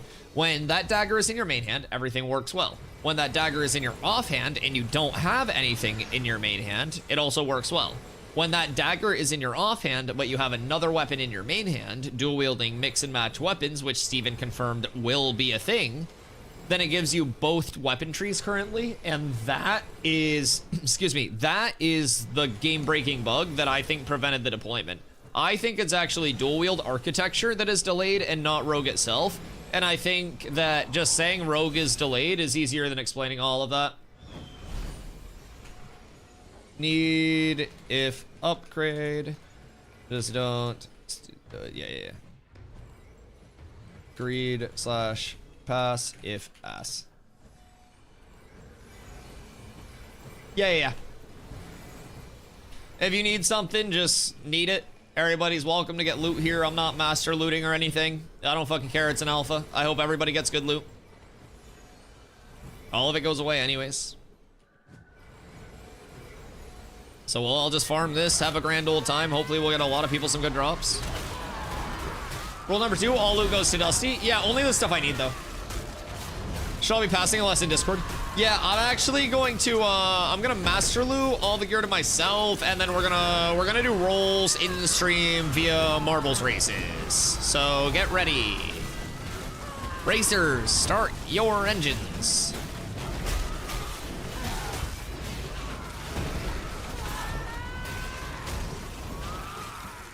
Skirt. I'll bribe those marble races. The marble races are hype, dog. I love shoutcasting. Marbles races go crazy. Only subs are eligible. Well, it's just a multiplier on your roll if you're a subscriber. Like, if you're a T1 sub, you get a bonus like 0.5x roll. If you're a T2 or T3 sub, then you get, you know, increasingly higher rolls. This is the first boss, by the way, so we get loot. Oh, it's a slightly worse version of my shield. Oh! Reaper's in the back. Horse tack is attached. That is Matty Black. Got the boots that Spectre match. Oh, fuck me with the disintegrates. My ass.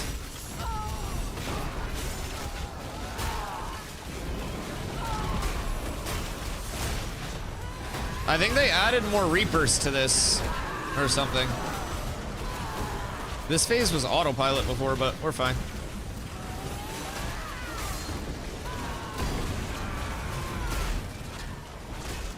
Maximus!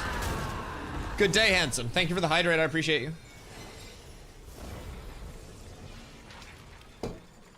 All right, grats to the winners. Up we go.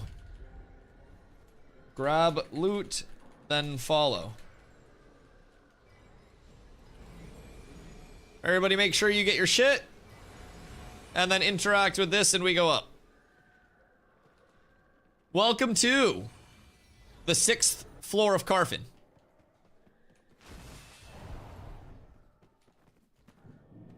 Stay on me outside. Please, for the love of fucking God, do not roll off. 7th floor of Carfin. 8th floor of Carfin. What if I grapple cheese off right now? I want this one. We are gaming today, right? You gaming today? You better be gaming today, baby. This is the other boss. So good luck on everybody's gloves. This drops some very, very good caster gloves. Also, let's pay out that last predict. Slash predict. Choose outcome. Nope. Boys. Double green gloves.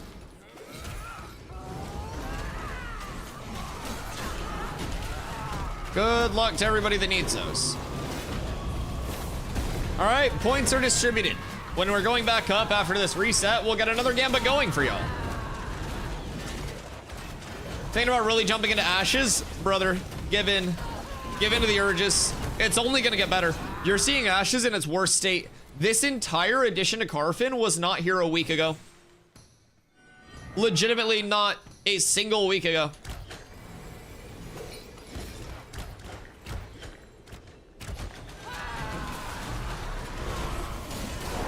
This game is getting so much more to it, just insanely rapidly, in my opinion. And it's fun content, too. This was so cool to stumble upon the first time.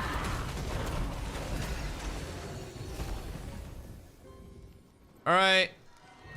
I mean, yeah, we might as well just clear them. Everything's dying so fast. Just bonus drop chance, yeah? Reduced chance of dying. Hey, get that back. I got bone in my Taco Bell chicken quesadilla. Partridge bone. Ah!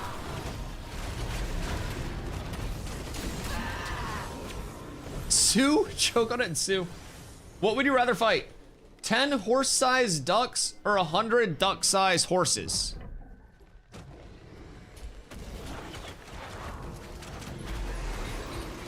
A 100 duck-sized horses. Is Carfin a raid or an open world dungeon? So it is technically like an open world dungeon. It is, in my opinion though, a lot of their open world dungeons lately are getting more towards the side of open world raids, and it seems like they're opting towards that large group content. Like, you're not really going to cook that event that we just did with a group of 8 unless that group of 8 is fucking pumping and geared as shit, right? We tried it with like 10 the first times that we were trying it, and we were just getting like shotted.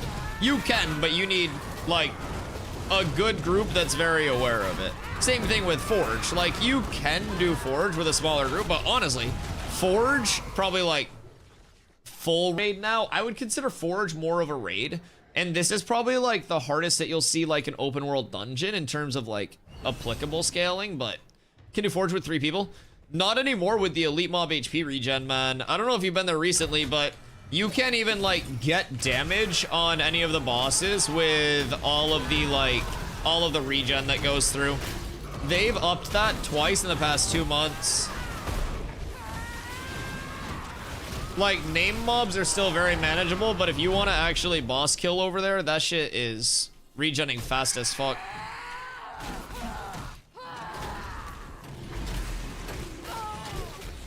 Open world raid for me creates expectations of raid boss like encounters or world bosses. Yeah, 100%. This is definitely more of a dungeon in the sense of like those smaller like name mobs and stuff. And then Forge tends to be closer to that actual like full-on raid level content. But I think there will also be like more and more challenging content that's added in. Right now, I don't think we're gonna see their true fully built out like raids, so to say, because 25 is simply a like step in progression, right? On launch, all of this content will be just like filler content. All right, so most of this like level up here just doesn't have a ton to it. I think they're going to implement more up here. And then there's a reset that you can go down, but I'll show everyone the roof real quick. I don't know where that guy went.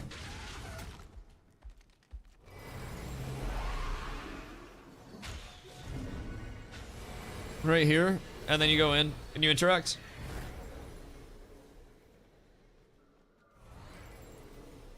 And congratulations. You're on the top floor, Carf. This is where Steven teleported me long ago to give me my flail runner. Before the Snorse got its buff, he chased me around here as the Ancient One, gave me a flail runner, and then murdered both me and the flail runner. No God Steven this time? Yeah, he's been busy at work. No cyberbullying for him lately. Really like to have this seamless open world dungeon and raid content and other games. Well, even better, you have it in Ashes. I know they talked about increasing the time to level, but I hope they don't. It takes a lot of time to go to 125 already. I actually hope they do keep a very long time to level. I think leveling should be a long task. I think a lot of games absolutely kill most of their progression and their longevity simply because they have such a short time to level, where it's meant to optimize people into the end game, but then your end game ends up like hard completed very quickly, right? And I think that the first step is a good retention to the leveling process, where like, I think the time spent leveling is all kind of like relative, right? As long as your leveling process is fun during that entire time, then I think your retention could actually be better with a very long leveling process as long as it's fun. With that being said, if you do what New World did on its launch, and you have this incredibly long leveling process, but it's also not fun at all, then you're going to lose a lot of players. Who said wait over here?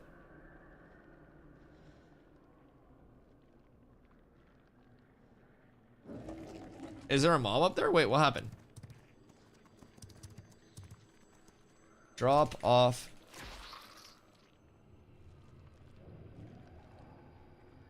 East side. It brings you to door.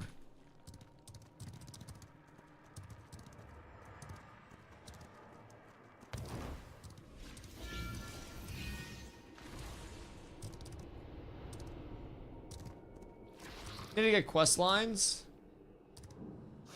I think they're going the route of like not linear questing, but like, I don't know, kind of like cluster questing, right? Like I think their quests will bring you around. We redo now. And farm those bosses and the drops. Farm up 4 more pieces and do event again. But yeah, I do definitely think it breaks down to like people's preferences in leveling. But I don't know, I think a lot of MMOs have taken a lot of the journey of leveling out of their progression too. And Steven has said that he wants the target time to max level to be like around a month of consistent playing. And I think that, honestly, that excites me. I want it to be as much a journey leveling as it is getting, you know, into the actual end game. And, you know, you can still partake in a lot of the systems that the game offers while not being max level.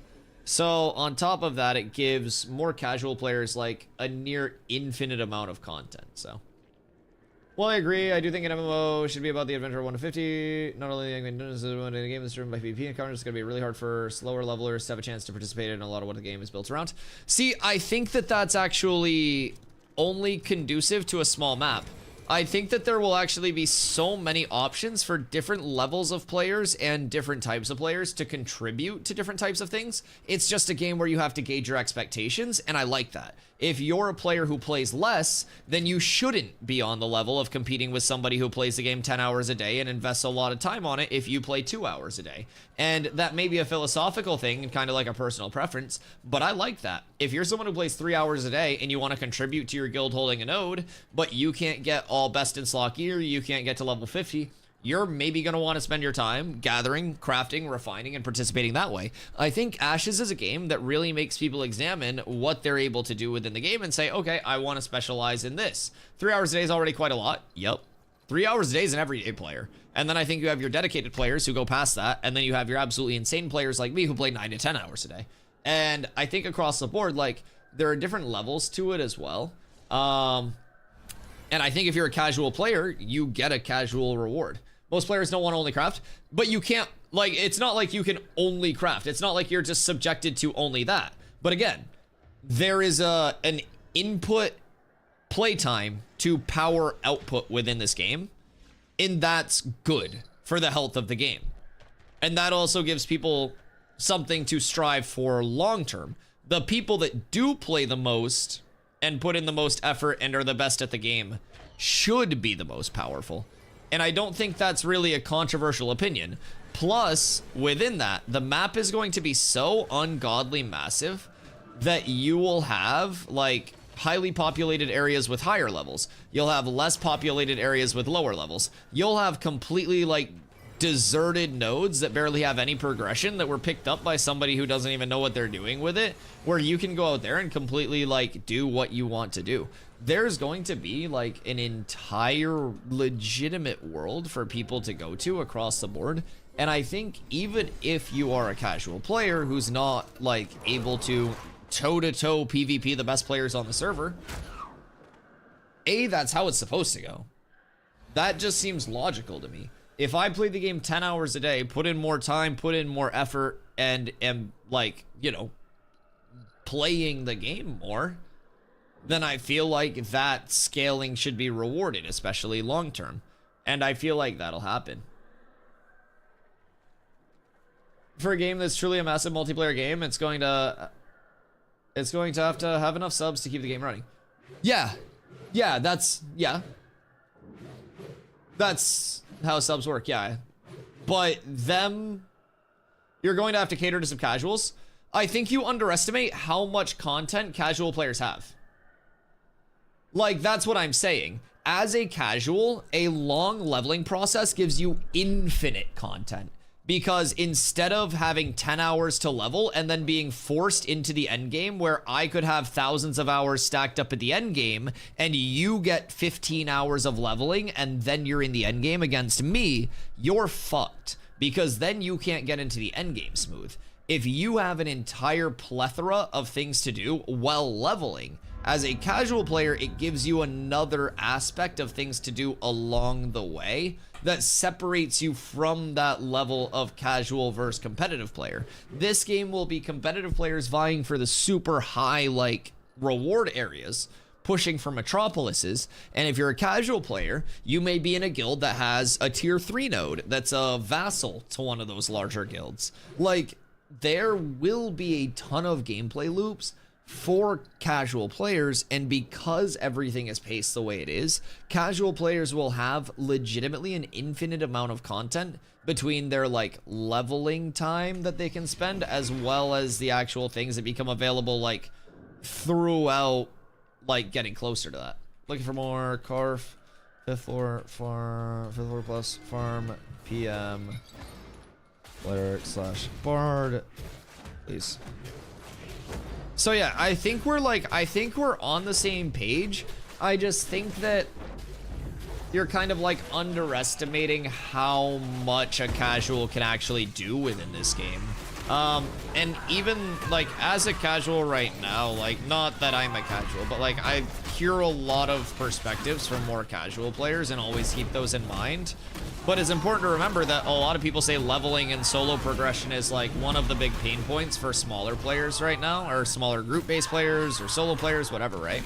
But there are still core systems that are missing from leveling progression, especially for solo players, in the form of combat pets, in the form of secondary classes, in the form of more refined questing and stuff. Like,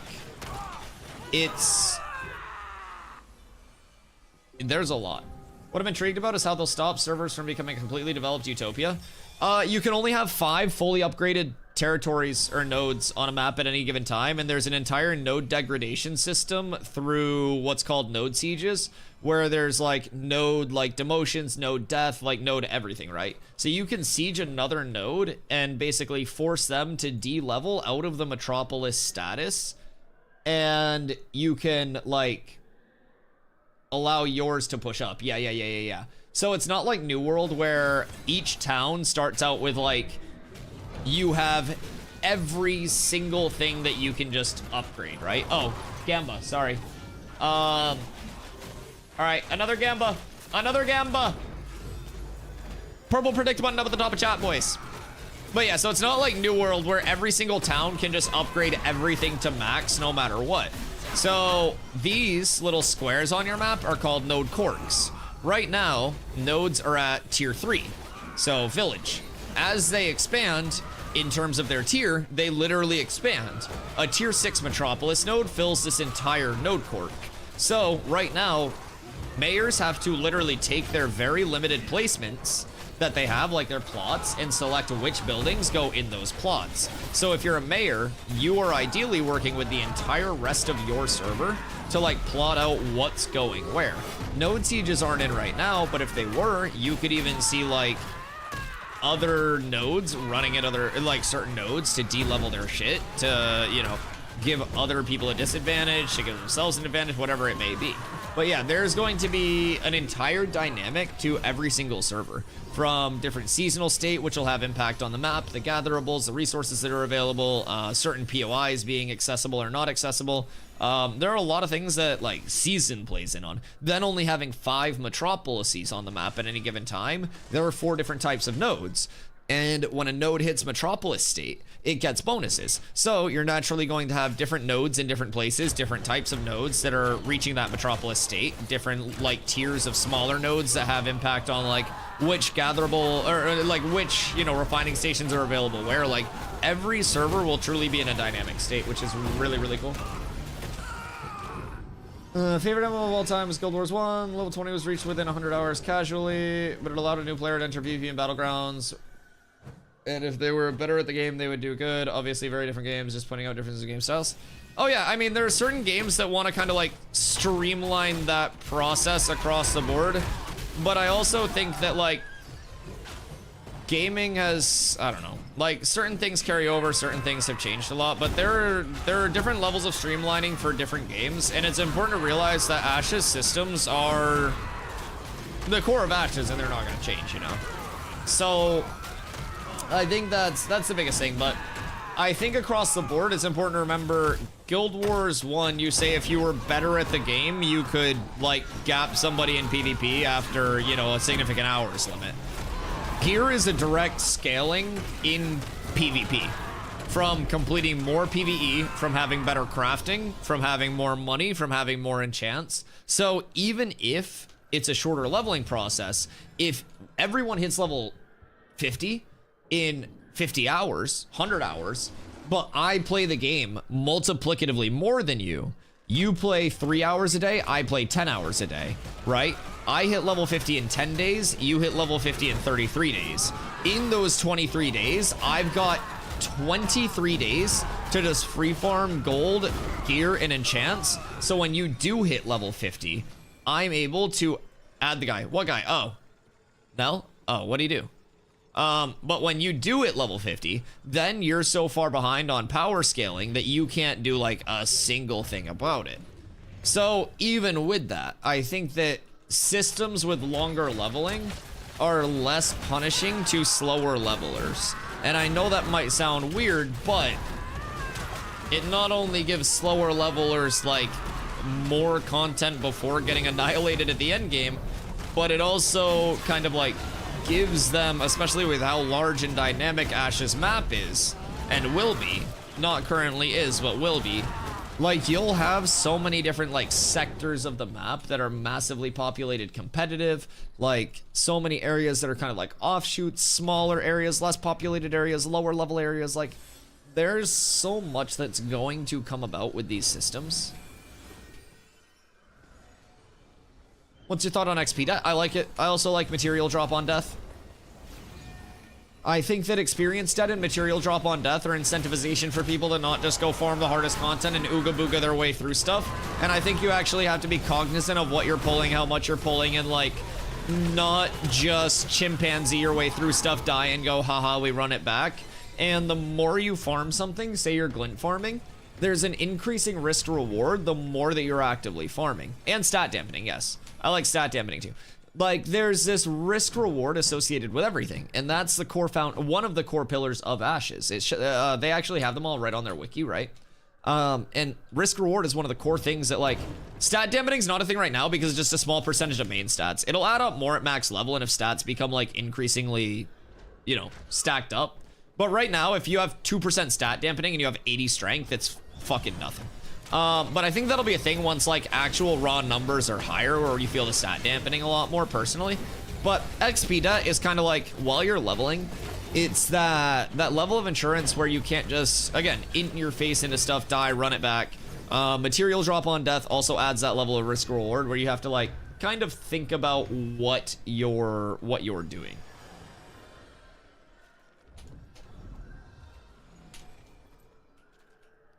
I think one or the other personally. And why is that?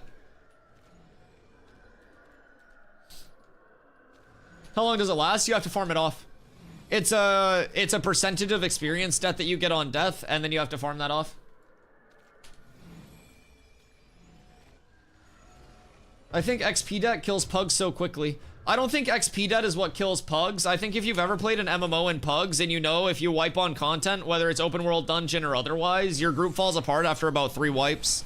I think if you're in a pug and like your group is bad, your group just falls apart regardless. If that's your reasoning, then that'll happen with XP debt or not.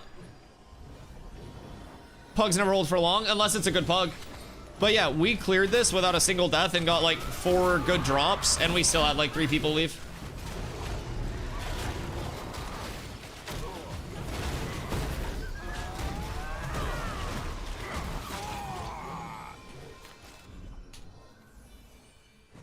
Pugs are like a pickup group, it's called, but basically just random groups.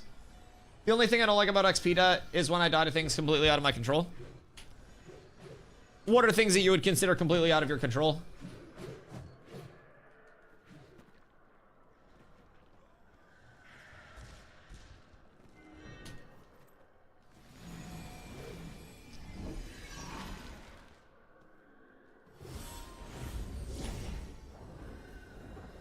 Players training the fuck out of you in Carp. Okay, well, in all fairness, devs have communicated that that's something they want people reporting because mob training is like not within the realm of the gameplay ideally. But yeah, no, I agree with you there. Dying to mob training fucking sucks regardless, but we've actually seen people Thanos snapped for mob training.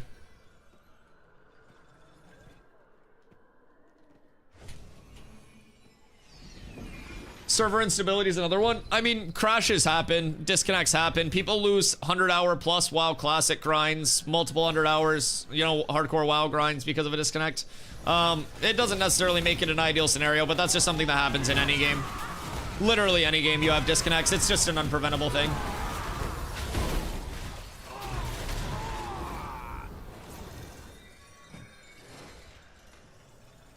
Inferior to none.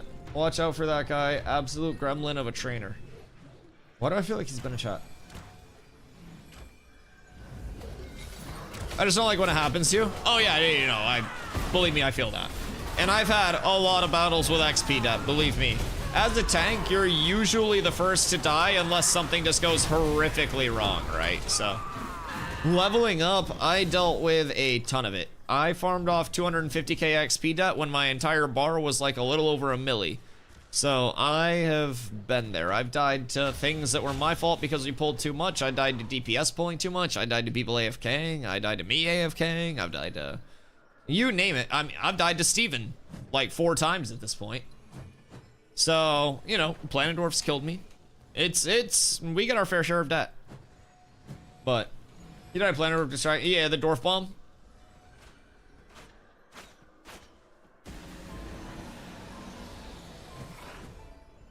But I think overall, like, the system of XP debt kind of just serves as that overall functionality to avoid people, like, ooga booga-ing the hardest content that's, like, you know, level appropriate. Because you would just have people, like, mass pulling, right? Instead of people pulling, like, 3 mobs for AoE pulls, you would have people dropping fucking, like, 16 pulls, killing 10, dying, resetting, like... they wouldn't loot until after. I think there will be like, I don't know. I think there would be a lot of changes that came about if we got rid of one or the other. But that is awesome that we can't de-level.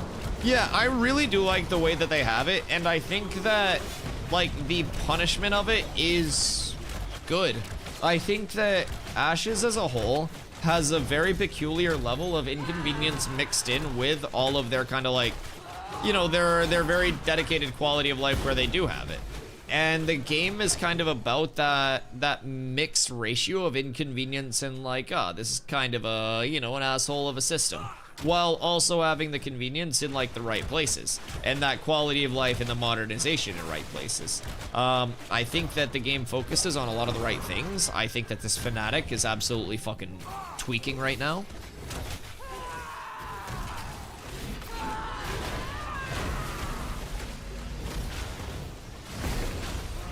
Caravan system sounds boring. What sounds boring about it to you? I think the fact that you can get attacked legitimately anywhere and everywhere, and I've actually lost my last 2 caravans, so.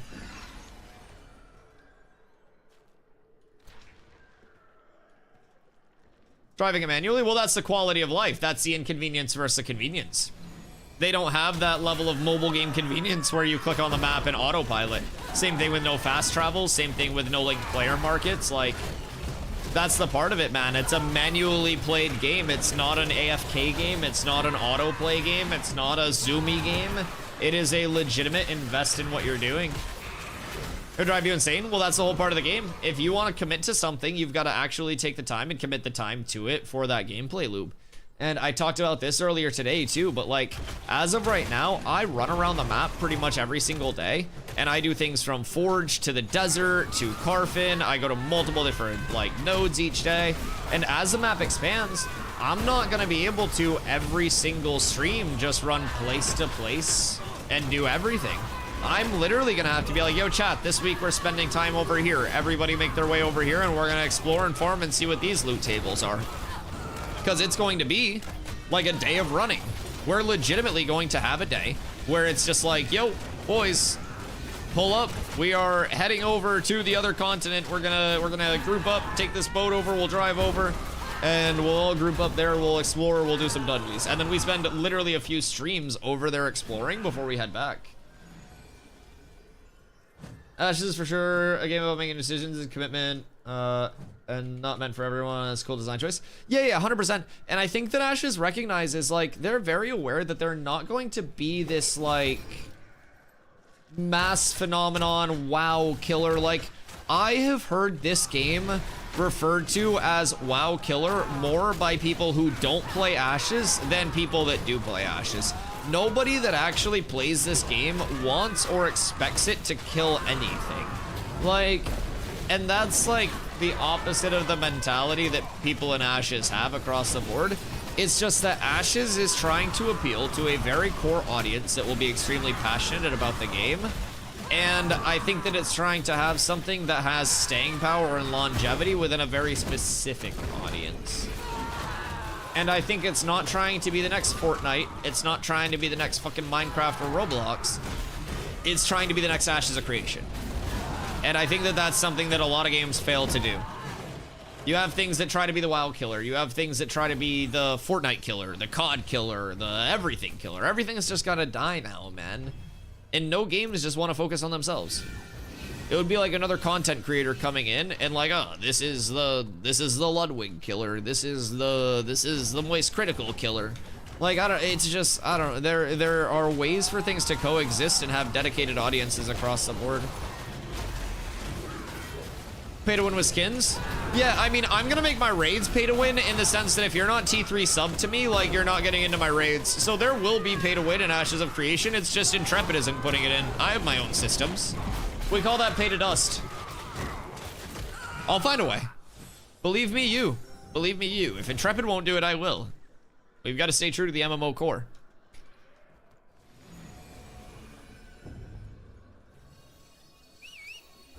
Trade?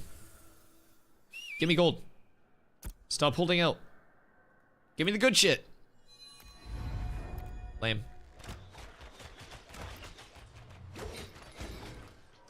3 out of 4. Turkov's also unkillable nearly, but itself is pretty good at it.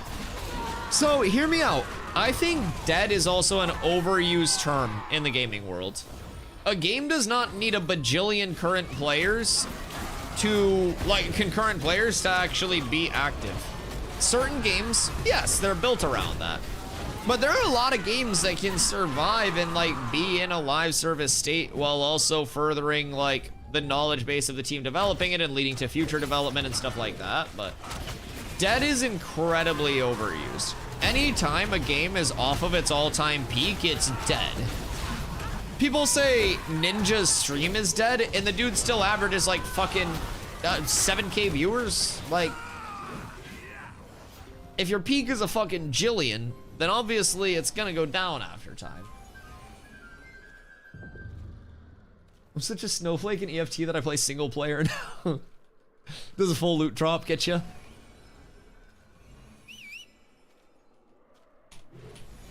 The two main nodes I need to go to regularly are on opposite sides of the current map, 8th and NA, and the trek drives me nuts sometimes. Yeah, but that's not gonna be bad at all once this little like landing strip of a water body is open, right? Like, doesn't that get significantly better at that point?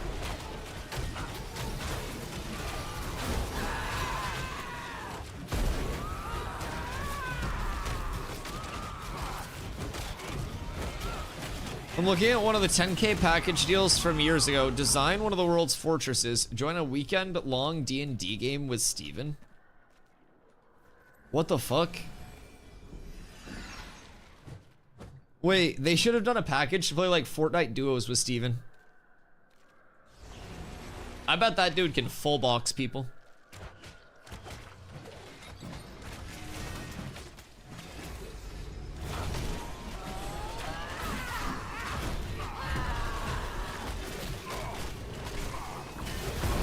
What would be the #1 game that we could play with Steven?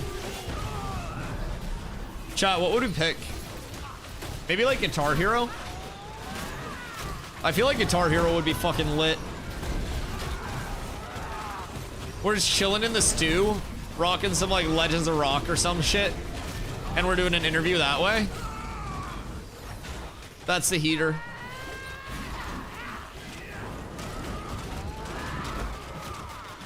Are we friends? Again, I have room for tippity top floor. Hell, the turntables.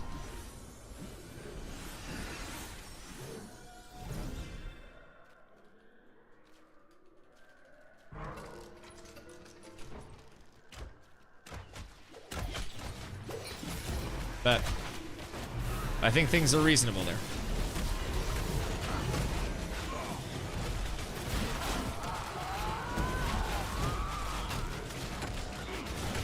Mario Kart? Mario Kart would be crazy.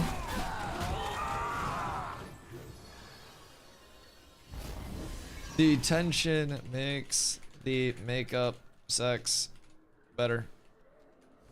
Sex is censored? What the fuck is this? Jesus Christ.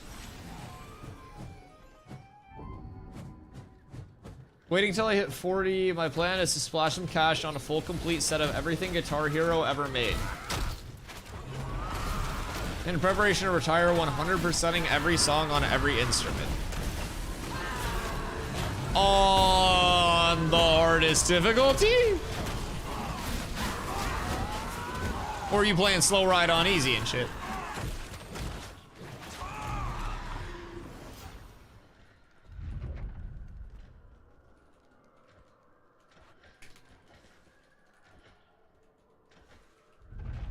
I can go when we go. I'll let them tank. I need this.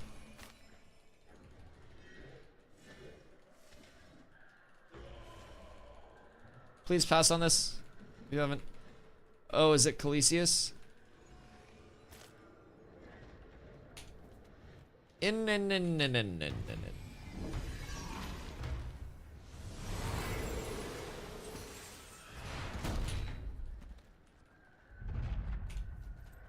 All right, stack up over here.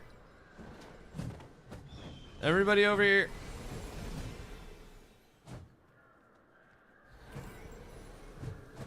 What do we not have? I think we got everybody. All right, I'll be right back during the easy waves. One sec. I'll let them tank it. I need water.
Dead? Are we dead?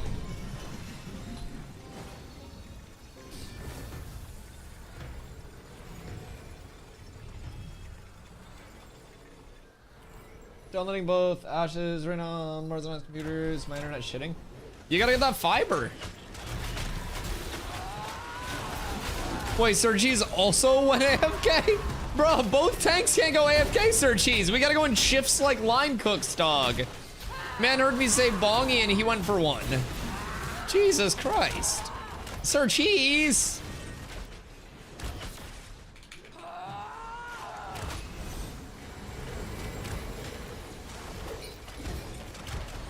Fucking goober. I managed to do 99% on hardest difficulty in my early 20s. I don't know how much else my life of playing every instrument. I get my hands on helps. I feel like playing an instrument IRL and being good at Guitar Hero is like playing soccer IRL and being good at FIFA. I feel like they're so like not linked up. I mean, maybe past like rhythm, but it's not like with Guitar Hero you're just rocking full fucking chords and shit.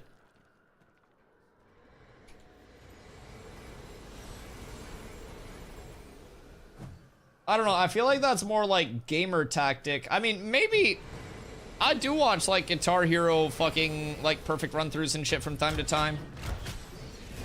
And some of that shit do be crazy. Like when they go two hands on that thing like Hog Tua, it's fucking insano style.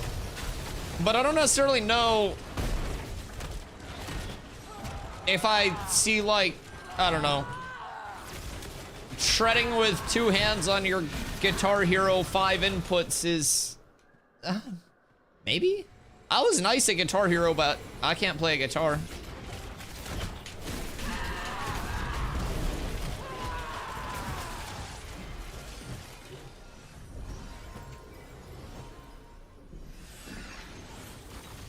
Post Malone did an interview and talked about how he played Guitar Hero for years and never got any good at guitar with it. Yeah, that's like playing fucking FIFA for years and then going out and trying to be good at soccer. Yeah, that's not gonna prep you. I don't know if the inverse might help in some way, shape, or form. Like, I would assume real guitar prior to Guitar Hero would help in, like, rhythm and pattern recognition, which would then help. But, like, I don't think picking up Guitar Hero is gonna teach you, like, a fucking chord progression on a guitar.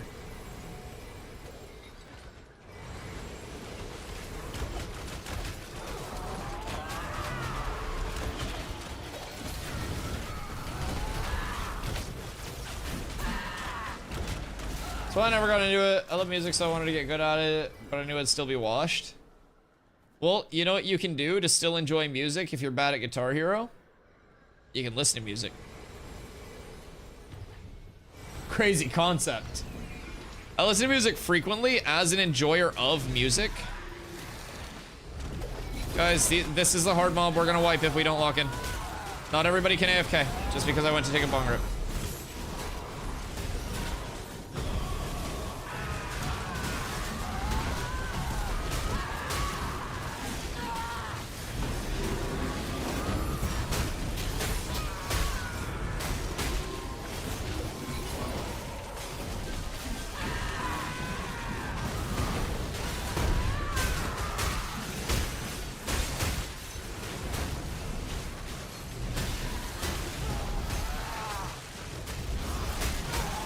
I don't know what's going on up there, but...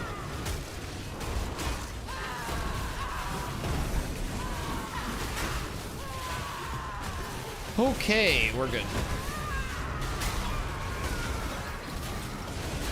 I think that one's just gonna chill there for a sec.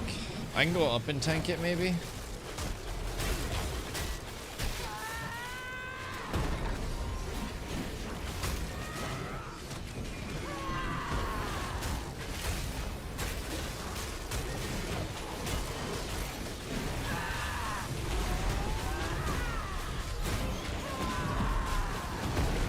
This one is their leader.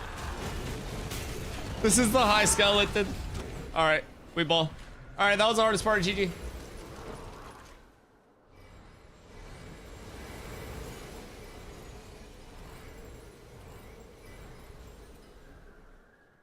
Sense for the 100% game. Guitar doesn't make you better at guitar, but I can. Yeah. That's kind of what I was saying as well. Whenever someone says they can make music, I ask them what kind of music they like.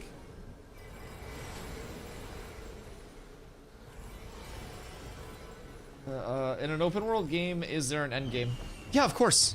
Absolutely. End game typically refers to your, like, level complete gameplay loop, where you kind of get into, well, I mean the end of the game.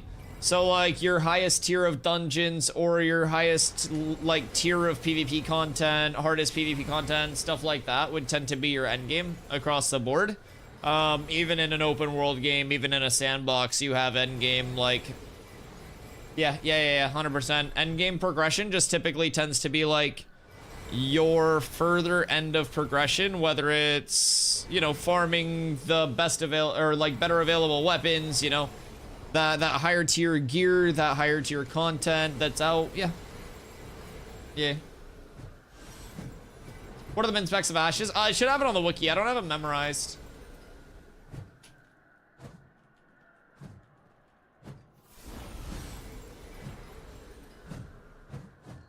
Did I get the blue bow? I did not get a blue bow, and one did not drop last time. So, this run through, we're waiting on it to transition from stage 4 to stage 5. Stage 5 is when it goes into the boss spawns. Careful, Toad.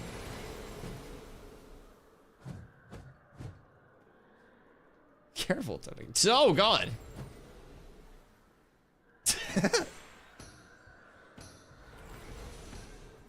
What makes a transition? I think it's a certain amount of kills. I think it's push by kills. There's no tracker, but I think it's a certain number of kills. It spawns like kind of wave-based mobs, and if you die, it'll go to completion of the timer, and then it will open up the gate again and the event resets. So I want to say it's a kill threshold, and then it kind of facilitates the next level. You go through the boss, you clear the boss wave, and then you go into the next level. It unlocks a teleporter. We should start keeping track of maybe like how many mobs we do have to kill for that.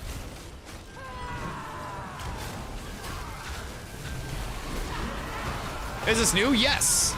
I did it for the first time yesterday, and I think that it came out at like 6 p.m. EST the day before, because it's a world event in Carfin. So, sorry, hold on. A lot of Skelly Knights. Basically, you have to farm up from level 27 and 28 sighted mobs, like the caster ones that use Fulminate, you have to farm up 4 pieces of the petition itself, like the challenge petition. And then once you get 4 pieces, they expire after 2 hours. You can put them on this lectern, and it starts the event, which seals off this gate for anybody that's like, you know, outside of it. So you get your group in, you start off the event, and it's kind of like wave-based progression. And once you clear these trash waves, it ends up spawning a boss wave.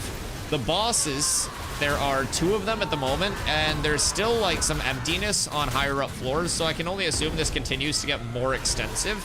But the bosses currently each drop up to 2 pieces of loot that we've seen. So the highest rarity that we've seen so far is blue. And one thing that we're also trying to keep note of is it seems like most things that are dropping that are blue rarity are very low rolls. So we haven't really seen anything that's a high roll blue off the bosses, but it is dropping like, you know, blues really consistently, and the bosses can drop up to 2 item drops from what we've seen so far. So we go through the waves, spawns a boss down here, this guy here, the disciplinarian. This is kind of like the name mob with that loot table. So we'll kill this, and then after we kill this, we will end up pulling these golems. We kill the rest of this like floor, and then we go up a level. And there will be some more mobs for us there. And since this is an event, once we complete it, we can go through and run it back again. So here, we get a rare amulet with lifesteal and then a rare one-handed sword. But again, it looks like that sword is a pretty low roll because it's got that 1 fizz accuracy. So, super interesting to note. I don't think that it's dropping anything above min rolls. And I don't know if that's intended or not. But it is still really nice to get 2 pieces of blue. Payout on the doubters?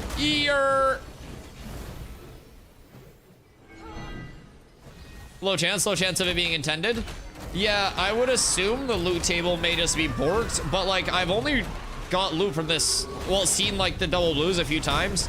So it could just be like RNG being skewed towards low rolls or anything like that. You can get top end rolls. I haven't seen anything past fucking low, so maybe my RNG is just cursed.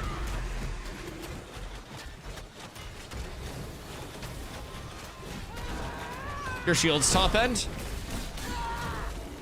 Yo, what up, radar? Invite radar ranger. What are your shield rolls? Did you get a blue or? We saw one drop earlier from here that was... Wait, what shield drops from here? Yours is different than mine. Because the shield that dropped earlier from here was the Aegis of Ink and Blood. That's the Carfin loot table shield.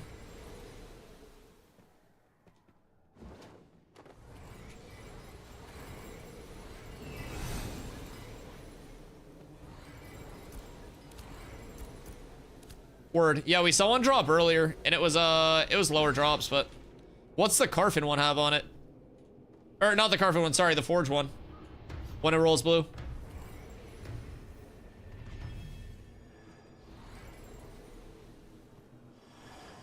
Like, what's the other stat that you got? What up, Guggen? Brother, I cannot afford to give away keys, unfortunately. I wish I could. I wish I had it like that, but... I am unfortunately not that large of a streamer. I respect it. So, hopefully, someday, we end up getting accepted into the content creator program. And then maybe we get keys to give away.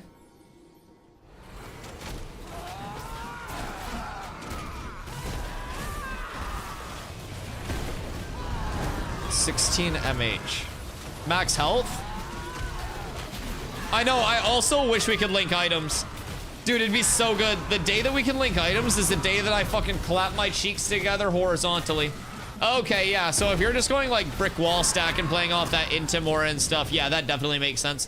Although I do like this one because you're getting, like, you have the 6 magic resist and then the max health. This has 4 magic resist and 2 con on it, which is gonna give you 20 max health and then armor, and then fizz crit avoidance. So I feel like they're really synonymous, I won't lie. I do think the Forge one looks cooler, though. That's actually the one that was bugged before. I don't know how long you had it for, but that was the one that was bugged before. That was a fucking skateboard. No doubter payout? Oh, yeah, I have to do that. Sorry. / predict. Choose outcome? No. We'll run it back again. So get your monkey bucks ready, boys. I'm shocked that we haven't seen a bow yet. It's because we're cursed. It's because Locke wants the bow. We'll pull radar into group.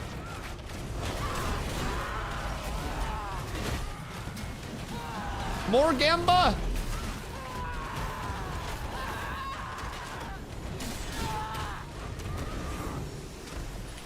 What up, Sweezington? New content? Yes, indeedly. I mean, they just added, so this is an expansion to the top, like, levels of Carfin. It's not completely done yet, but then they also gave us the rest of the desert. So, rest of the desert right now, the peninsula area, is currently a lawless zone. There aren't, like, towns out there yet, but those will be added. End of next month, we're gonna be getting the tropics and the turquoise sea. They talked about a ton of things. I'm actually getting a big video ready to drop on things that are coming in the March update because it is fucking massive. It's actually huge, man. I'm so excited about it.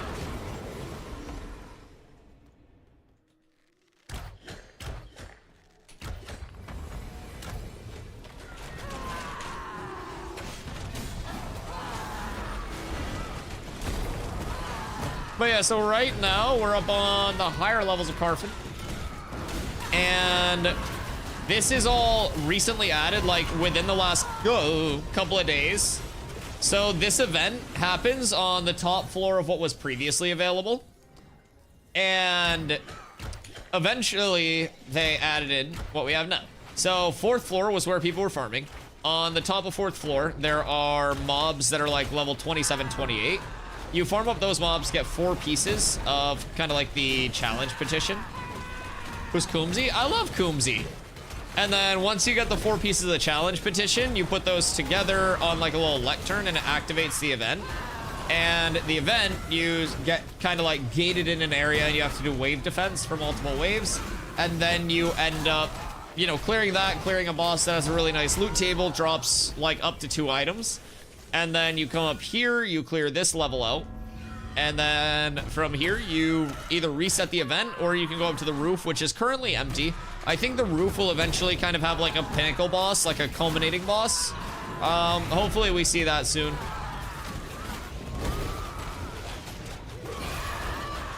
Hey, what up, Coombs? Wait, how's Coombsy in here? / invite Coombsy. The fuck?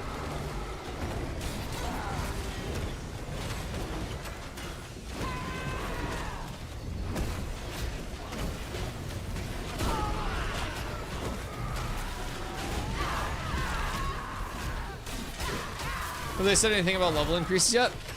I want to say we'll probably get one in phase 3, no? I don't know if the roadmap for phase 3 has it on it or not.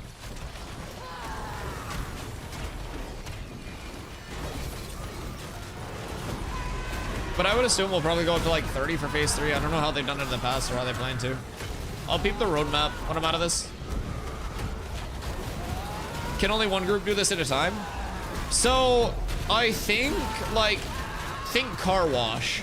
So those car washes where you drive on the tracks and if you go too fast, you kind of like run into the other car.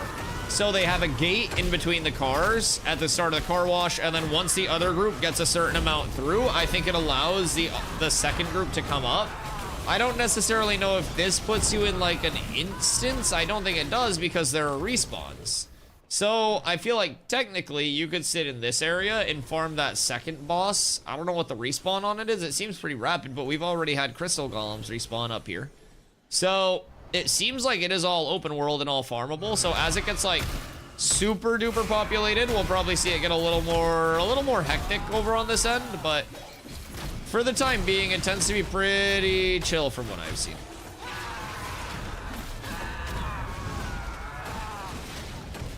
We just stay here and wait and see when she respawns? Yeah, because the golems are already respawned. All of the golems are up. At least the first 2. But maybe I'm thinking that the bosses are only kicked off by the event itself.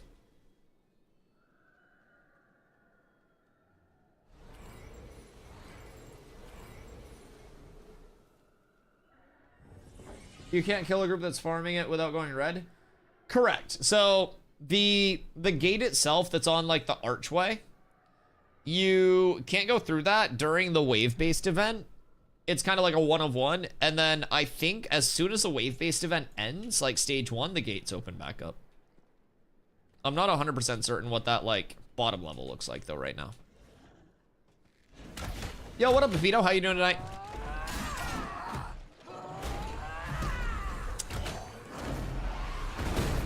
The event room will still be empty? Okay, interesting. When does the event end?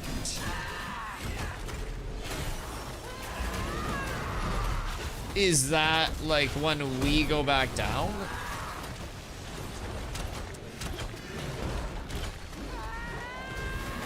It's timed.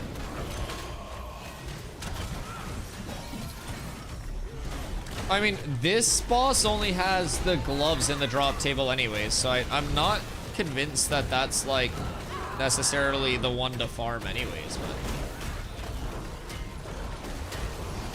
Did you try the quests in the new pocket dungeon? No. They might lead to a dagger weapon as mentioned in the live stream. Wait, really? When did they say that? And is the quest available? Where is the quest? I'll go check that out after this.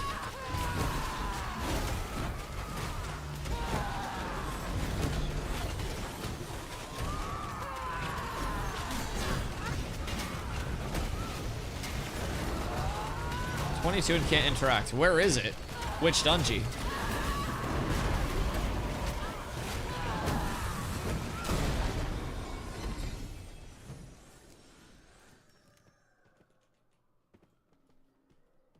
The one near Az with the bandits. This one, like right here? Did they put quests in there? I've been farming that a while.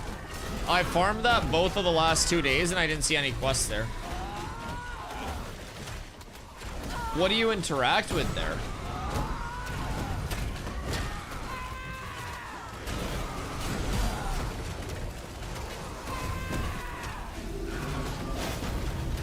Second floor has NPCs with quests. The obsidian merchants, they're non-interactive. Yeah. Unless they've updated them since, like, yesterday, they're uninteractive, yeah.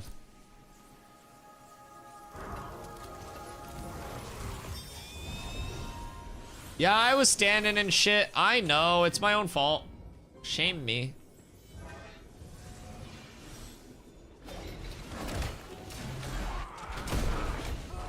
It's too busy fucking yapping.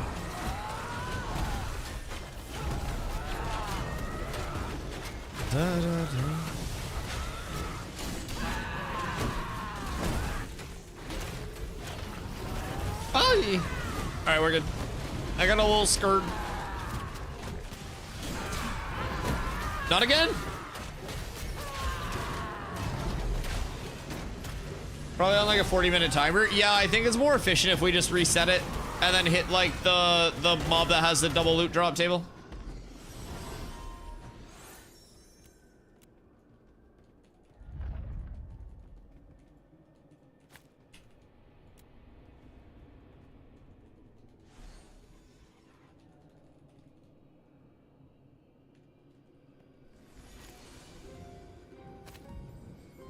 I think we might pick up more for this. Just make it more autopilot.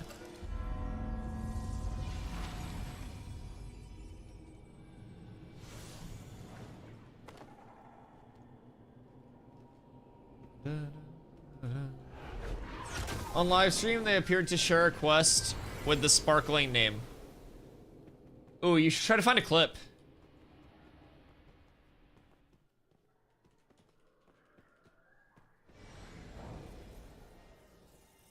Did someone fall?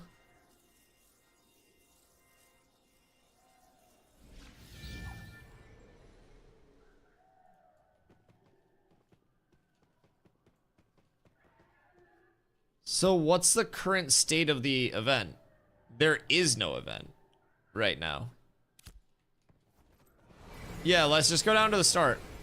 Let's just go reset it.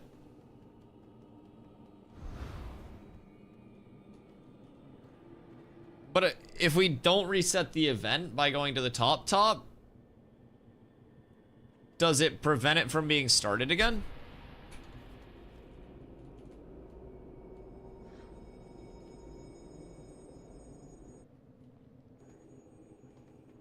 No? Okay, cool. Slash invite 6.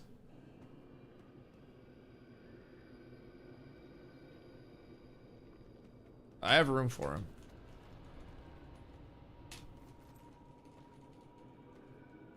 Is that guy soloing them?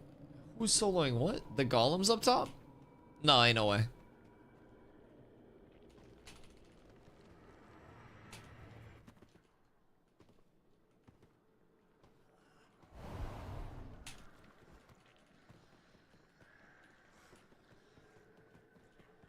I'm intrigued though. We've seen a lot drop off of that first boss.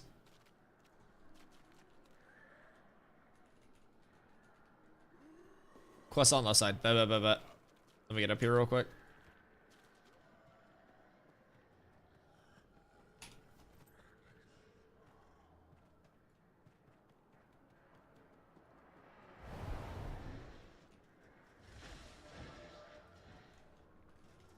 We have room for more if anyone has friends. Legendary shit. You take one or you get one? Alright. Let's see. What do we have here?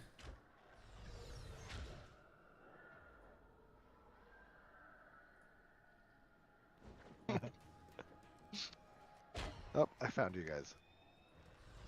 Right. They have the label on that. Yeah. Nope. Yeah, like they have the label on them in the book above their head, but they can't actually interact with them. Like they're just uninteractive NPCs at the moment.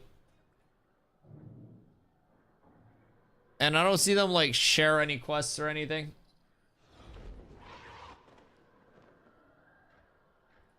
My theory was that they were actually like enemy NPCs that hadn't been activated yet.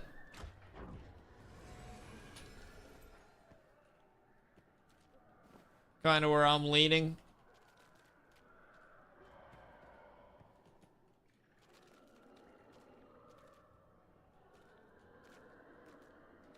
No mob spawns.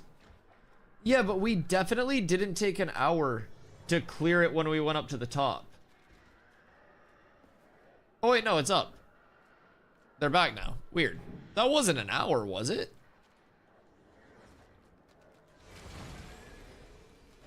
If that was an hour, then I take 5 minutes to nut. Because that was fast as shit.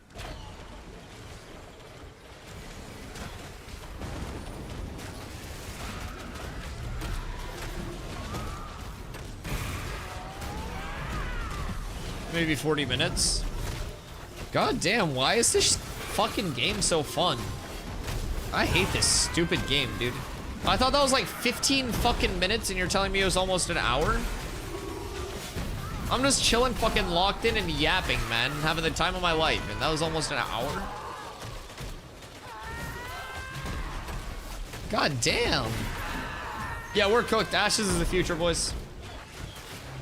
Good content. Well done, content. Stealth! What up, brother?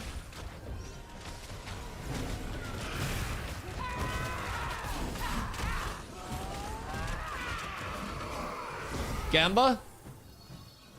W chatter. Thank you for the reminder. Gamba. Boys! Get your gambas in.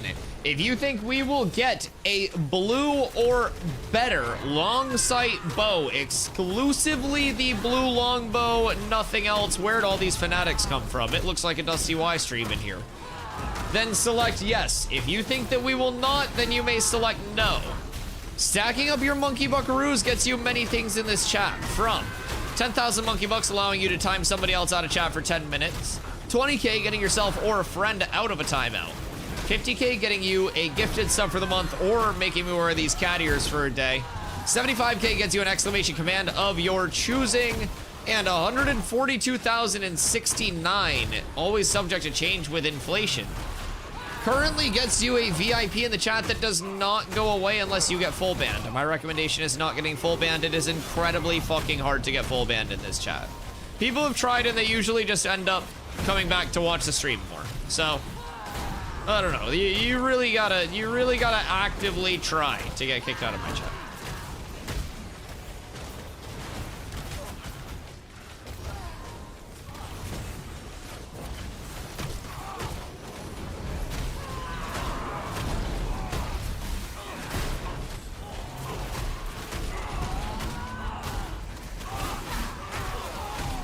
Oh my fuck.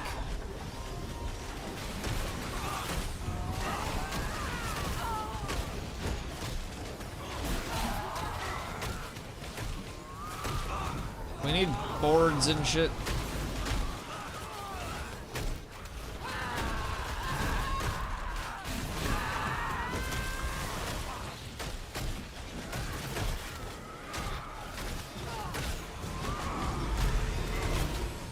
I worry that this game is gonna be too easy when I get actual gear.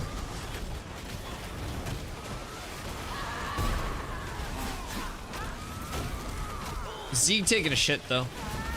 But yeah, Zeke in you. The cat's raid is for the people. Those aren't my ashes. I can't steal that. I can't steal that. Boys, get the monkey bucks in. Who believes? Who believes? Trade me. If you believe that we'll get a blue or better longbow, select yes. If you think that we will not get a blue or better longbow, make sure that you select no. You got to be stacking up those monkey bucks. Those are the most valuable currency in all the land. / global.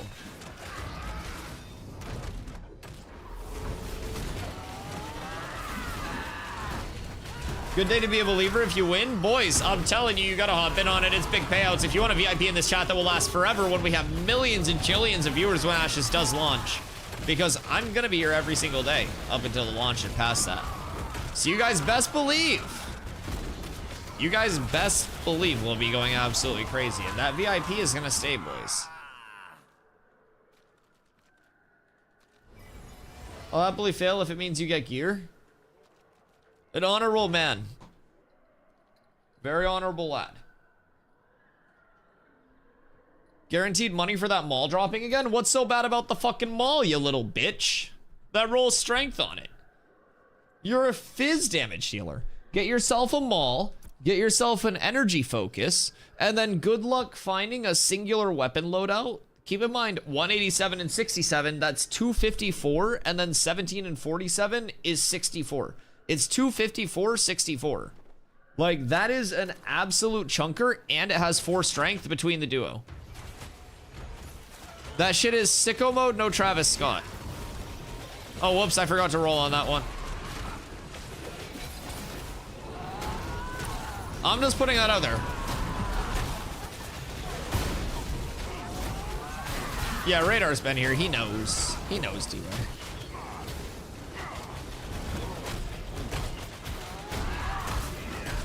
I just forgot to roll on it.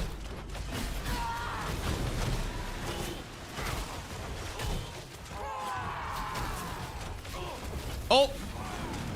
No, we're good. I thought that was somebody else. I thought that was somebody's ashes for a second.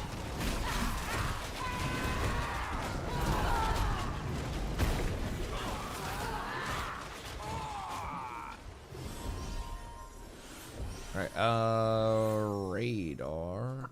Trade.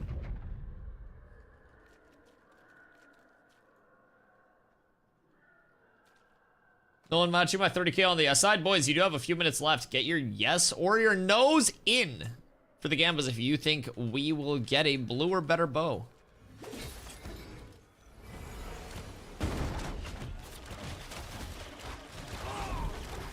Just whisper radar. The little challenge petition piece. The petition piece, please. I stack 4 to start the event. I don't even know if he grabbed it. Oh, he did. Nice. Oh, thank you, Saw. Oh, Zeeg's back. Good. Zeeg, where'd you go? Ah. Invite to raid. Bis. Let's see. Who can go without mana? We're gonna go here, and then we'll put Zeeg in there. Sorry, Savo, you don't need mana. Is there anybody else in there that I dislike more? No, we're chilling. We're chilling. Vote no? Why would you vote no? That's rude as shit. One of these days, the yes will proc and we all hate ourselves. It's going to be yes this time. Dude, I shit you not, our first time coming through, we got double long sight bows. Like, it's going to happen. Yo, burnt chicken, appreciate the follow, thank you so much. I appreciate you. I'm in your group, but it's not dropping. I mean, I'm trying my best. The second time we got one that dropped. We got fucking 3 in 2 runs yesterday. That's what I'm saying. You were here. Yeah, you fucking saw. It's ridiculous. We're actually being done dastardly. Intrepid does not care about its content creators. That's a juicer book.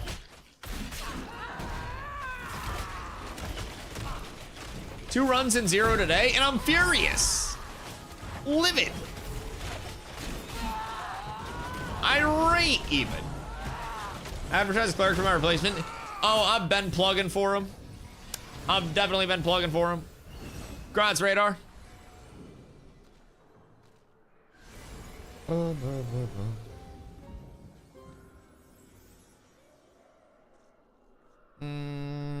22 is borderline.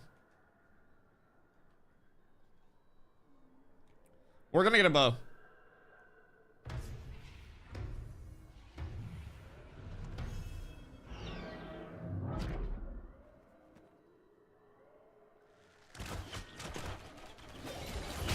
Oh, fuck me. Jesus Christ. Holy shit. That just almost blasted my ass. I have a memory leak. I gotta restart.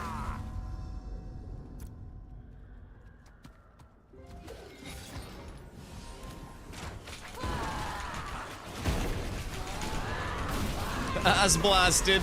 The one and only. Back in the streets, they call that move the Ass Blaster 9000. I think you know why.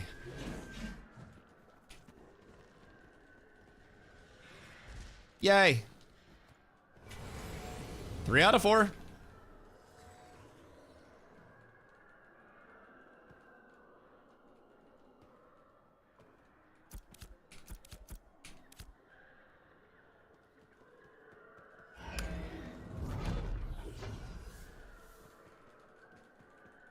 Come on. Come on. I believe in you. I believe in all of you. Nice. Okay, we're up tremendous.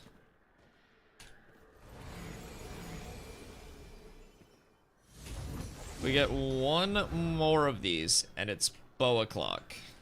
I don't know why I charged all the way in here, but I did, and I can't take it back. Coom's just exploring.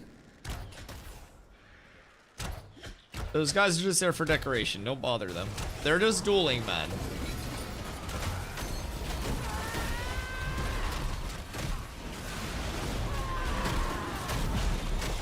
But the 4 need roll the fuck out of our bow drop. The big 4. 4s are actually wild today, man. You're in luck. Wildly bad. Yeah, I wish you good luck.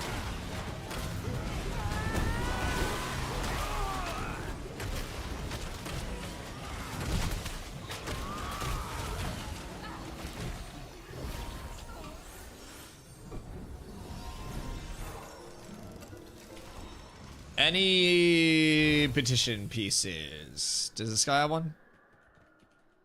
Was this guy a petitioner? A petitioneer?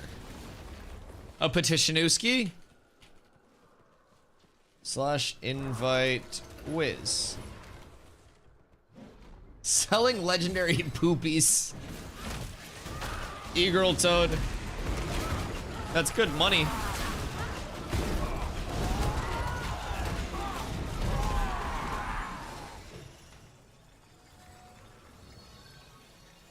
Slash global bot.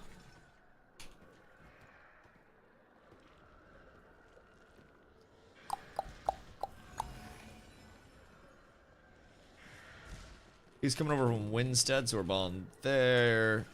We kill too fast. We literally have too many pumpers.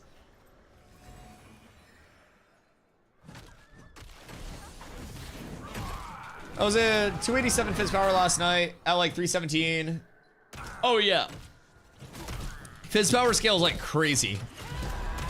And like once you actually start seeing those like large gains, wait till you start enchanting all of your pieces. You save up a bunch of money, or like enough money to even enchant all your stuff to +5 across the board. It's insane.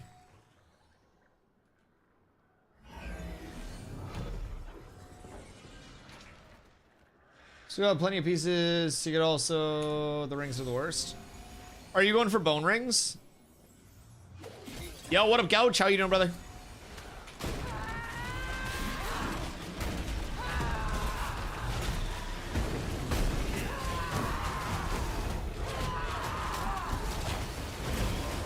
Everybody's talking about flying each week. Boys, I have 3 trips planned where I'll be doing IRL streams for all of them. So I'll be going to Nevada at the end of May. June, I will be going to Iceland. And then October, we go to TwitchCon in San Diego. So we'll be doing IRL streams for all of those. And while I'm in Iceland, we'll be doing some Ashes content out there too, just to keep it spicy. Maybe some Ashes with a view type shit. So you guys have a ton to look forward to. And I'm super grateful. Do you see the Dune MMO character creation demo? Character creation demo. They let you create a character and then like benchmark your PC or some shit, right? I saw that everybody was getting invited to it and they were like trying to be like, you got invited to the beta. Dude, I'm not too high on Dune. I'm gonna keep it a buck. I think Dune is once human with more sand. I literally think it's once Dunin. That's the entire gameplay loop is the exact same.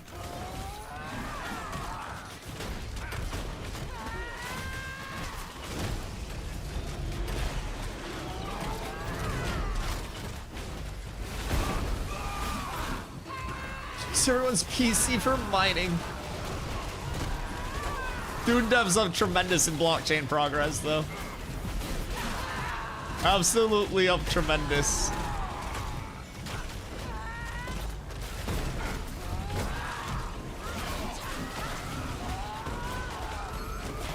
Give another spam ski.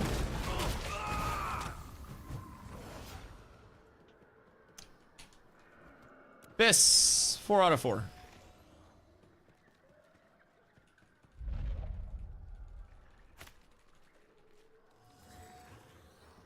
Look at all of these normal human beings passing on it. Ooh, that's one less that we need to get next time. We're so up.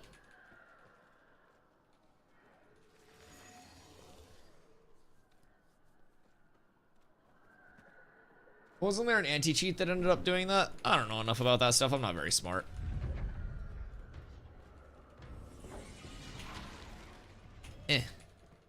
Stop loot whoring. Get the fuck out of here. Jesus Christ. Rebooting, then we'll start once all here. We'll get rid of this memory leak real quick. All right, I'll be right back 1 sec while my game restarts. Well, I guess it was a good time to restart. Little task manager restart real quick.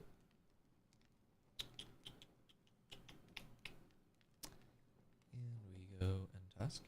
And we're up tremendous. We got a snack while my game loads. Be right back.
knife again. I know how to use it. Good day.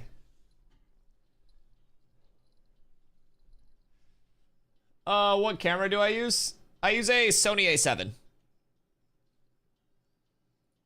I don't know what the lens is on it, but I've been told it's very overkill for what I do.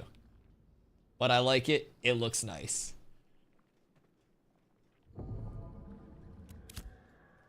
All right.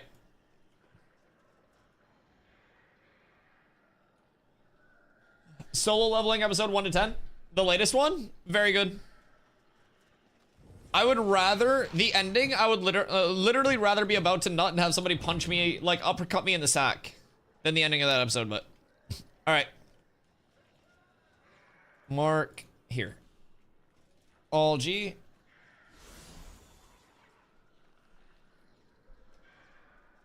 Toad.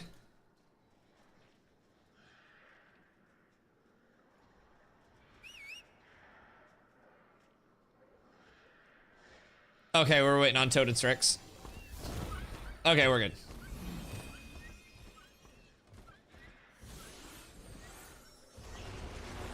/ invite storm songs. Remember, move to back corner. All good?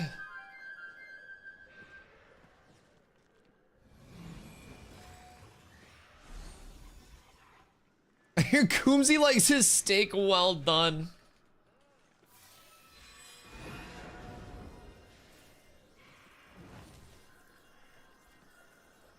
All right, we're up.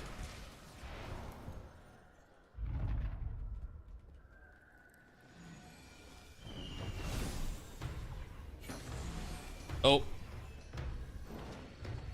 If anyone misses, we're farming anyways.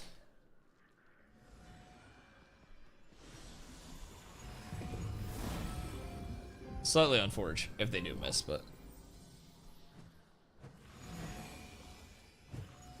I hope not. Will they get in? Nope, tragic. The ending blew us already?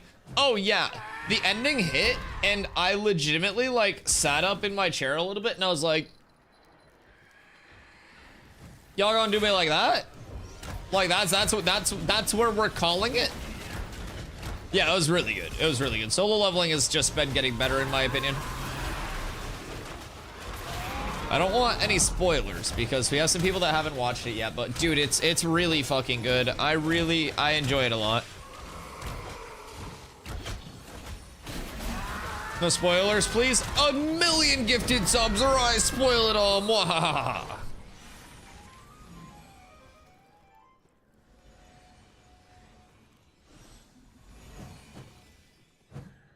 Yeah, dude, it's getting really good.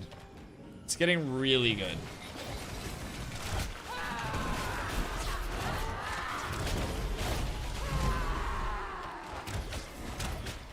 Although, I thought it kind of like hit the ground running. Carla thinks the first episode is not the best. Or not the first episode, but the first season, I'm sorry. She thinks it gets a lot better during season 2. Which I think season 2 is phenomenal. I don't think season 1 had anything like necessarily wrong with it, but the file operations are taking forever to download. Is that normal? Yeah. Oh yeah. They excuse me. They go through a few different things with their downloader. Occasionally you'll see like long file operation downloads for larger patches. You can occasionally see, once you have the game downloaded, merging deltas. Merging deltas is essentially what they do for updating, where they take the old files that are still applicable, transfer those over instead of having to delete and rewrite, and then they just like patch in the new files like the change or the delta. So you'll see a few of those different things pop up during updates, but for the most part it just runs its course relatively routinely. You'll usually hit a point where it jumps up pretty quick.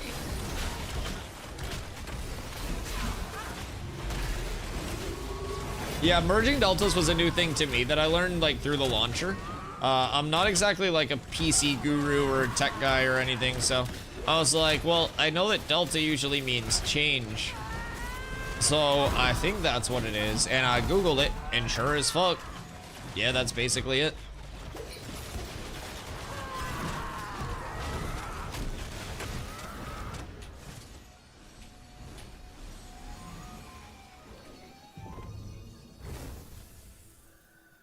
Windows copied, so to make sure it wasn't dragging. Oh no, you should be chilling.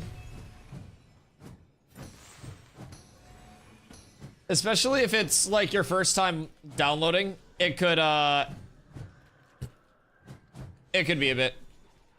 We're in the event right now. We'll get you after this one finishes.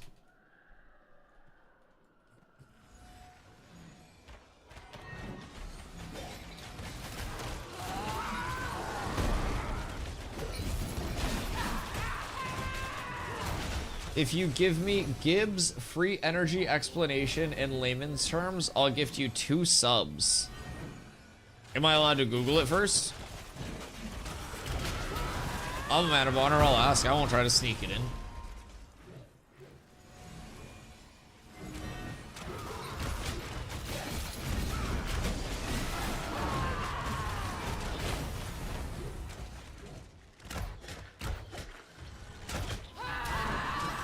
I don't know what that shit is.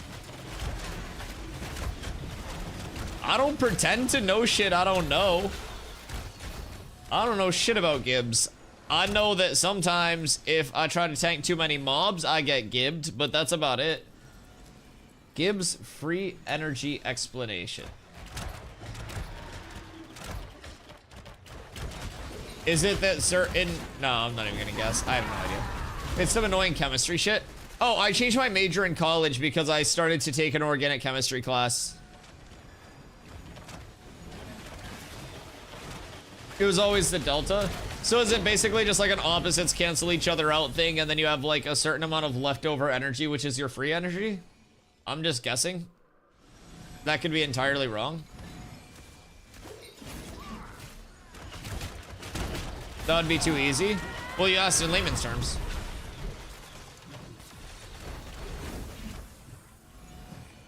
Giving you what you asked for here. Chad, do I get Taco Bell tonight? I shouldn't. I really shouldn't. Why wouldn't you? I can't afford it, dude. I stream full time. I haven't got enough gifties. Chipotle. Chipotle is so much more expensive than Taco Bell, and Chipotle near me fucking sucks. We got a res toter we could actually wipe here, by the way, guys.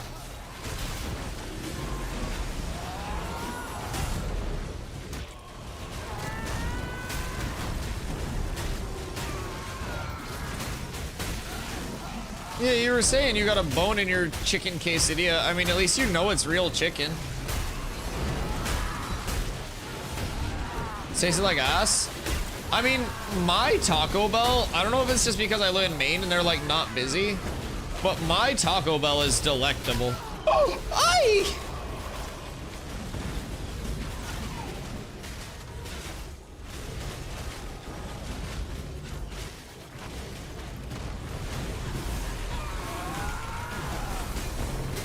This is why we bring multiple tanks to this. You found a dead guy in your quesadilla? Wait, did I leave that dead guy there? I've been looking for him.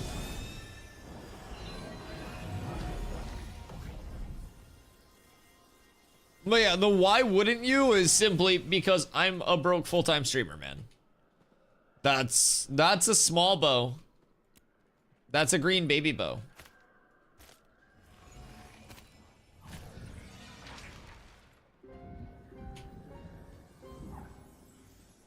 So Savo gets the short bow. I debate like daily. I'm like, do I get Subway for lunch because it's like $7 for a foot long? And I'm like, that's some good value. And then at Taco Bell, like, I know it might not be the highest quality calories, but I deadass can walk out of that bitch with like 3,000 calories for like 10 bucks. What's that?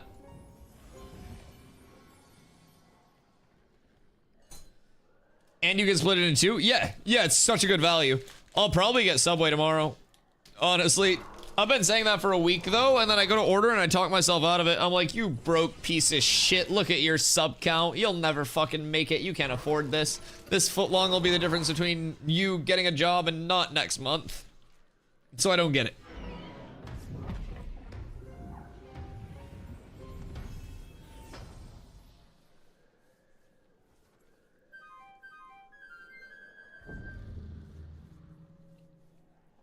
Well, HelloFresh. Loki, I'm probably gonna order some. Cause I can use my own code and I can get 10 free meals and free dessert. Or sorry, free breakfast for life because I'm in the US. So can you, chat? You can do exclamation HelloFresh. And if you want delicious ingredients dropped off to your door and banger recipes. And you want to support stream. Click on that link. And if you're in the United States, Canada, or Europe, clicking on that link gets you 10 free meals. If you're in the US, you get free breakfast for life, and you support the stream no matter how large or small your order is. Keep that in mind, whether you get the smallest box or the largest, most gaping box. I appreciate you guys. 07.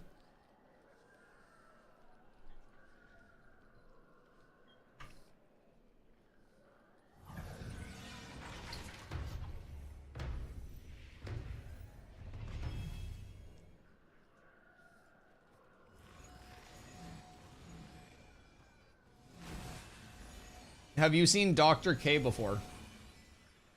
That sounds like what a DARE officer would say a street name for ketamine is. But no, what's Dr. K?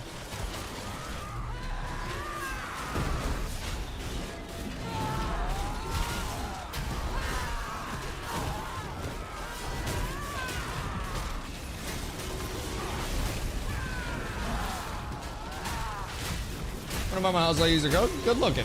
When are you buying the house? Congrats on that.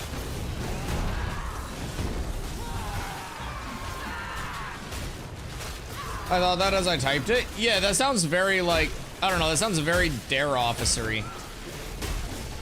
It sounds like something a cop would say in a sting. They like walk into like, I don't know, just a normal store and they're like, yeah, man, you guys, I booked an appointment with Dr. K. And they'd be like trying to get you to like sell some illegal shit.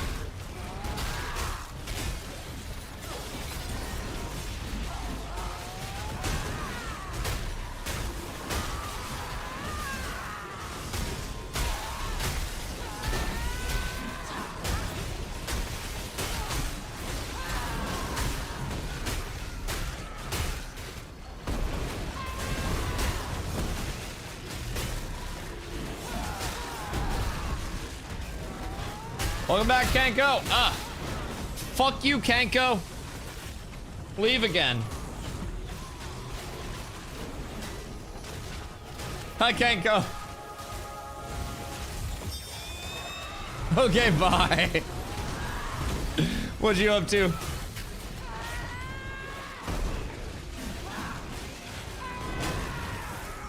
The knights hit hard, man. They hit real hard. The knights hit about as hard as I'm hitting this block of cheddar cheese right now.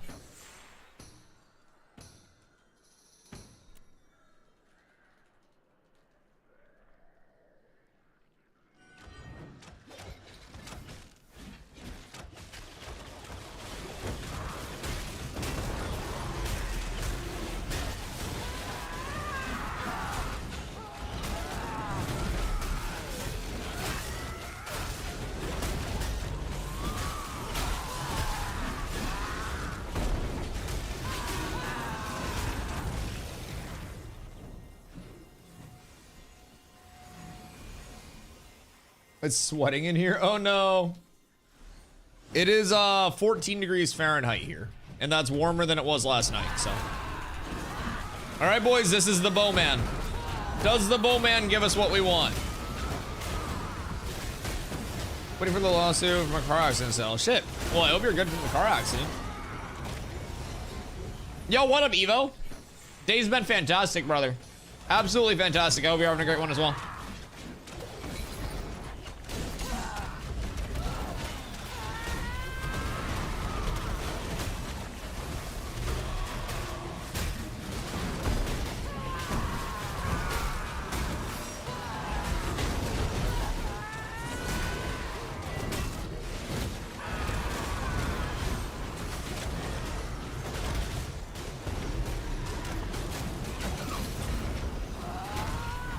Good to be a doubter. Where's the loot?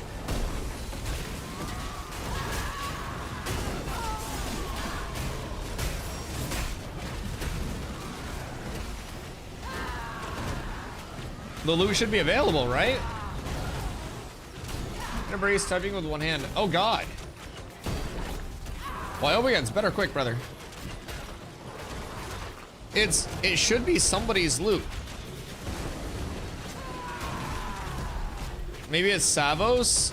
Because like Savo's not doing any looting where he's at.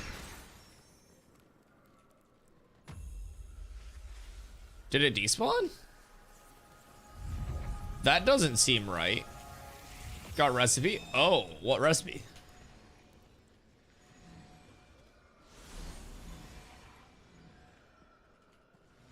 That would make sense.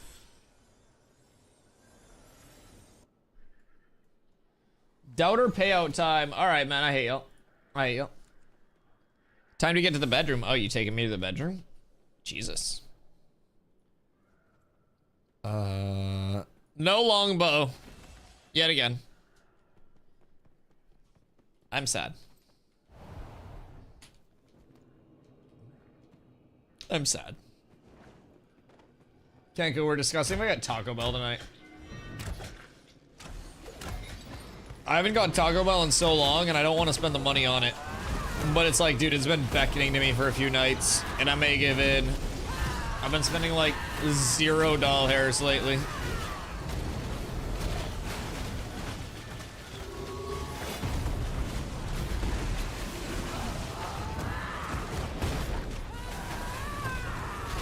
I bet 500 no and got 160 profit.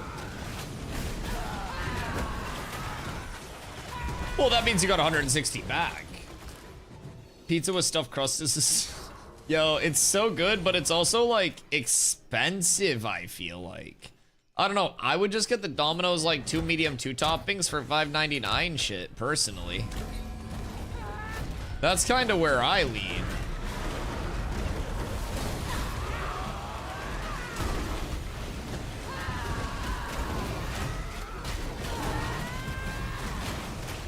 I think Domino's is legitimately the best like value in fast food pizza though.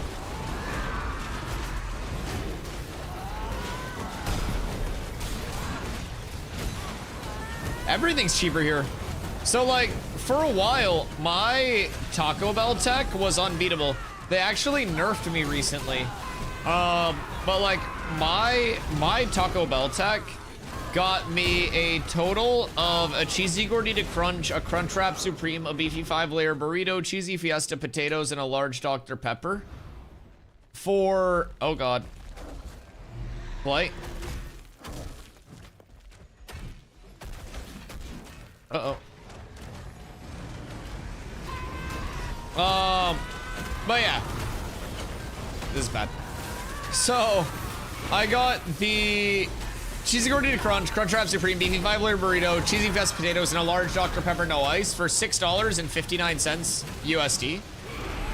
And honestly, I don't think that's a very like beatable deal. You weren't supposed to follow that? I got scared.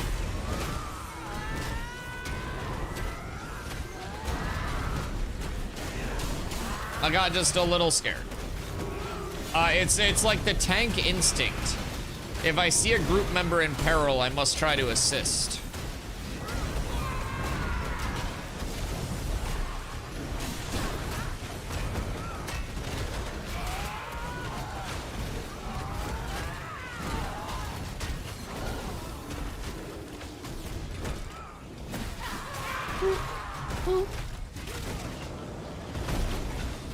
Those pulls were relatively scary, but we can go up now. Hopefully Bo next time around. I bet one drops legitimately next run if you dip out. Like, honestly, I would put my personal monkey bucks on yes next round simply because of you leaving. You've been chasing a bow for so long, there'll probably be like a Lego bow that drops. I wouldn't be surprised. Full high rarity type shit. Back on bed, I'll be lurking. Okay, have fun.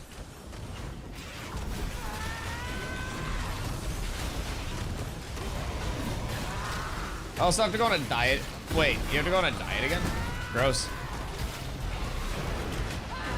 Not like gross you, but gross not being able to eat Taco Bell all the time. There's a focus. Went from 41K to 57K today. Listen, don't thank me. Thank the intrepid devs that are preventing me from getting a bow. It is the op. They are gang stalking me and preying on my downfall. I bet Planendor fucking with the loot tables.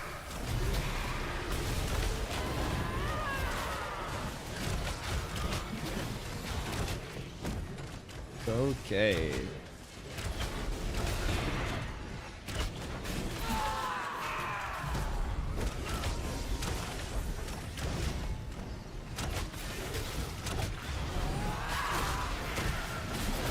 How many are we losing?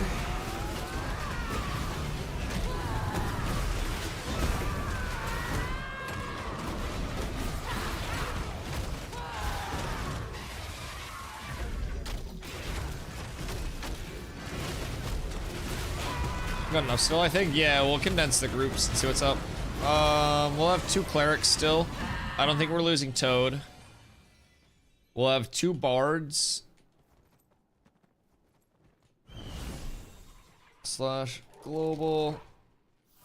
Yeah, I'll try to find like some cleric bard. Just supplement. I'll have to watch soul leveling, maybe back soon. If not, have a good one. Let me know what you think when you watch it. Episode was fucking fire. It was very good.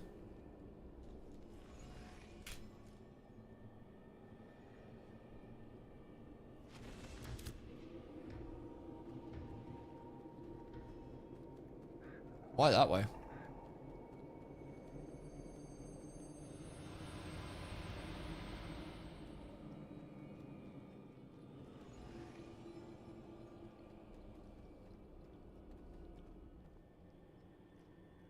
Mm-hmm.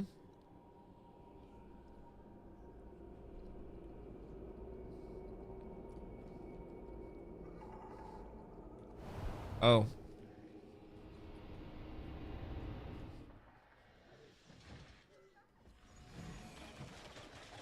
Oh.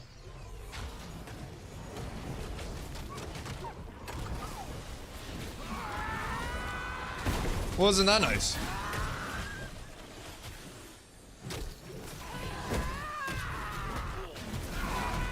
Yeah, I like that a lot. I've been going outside the whole damn time.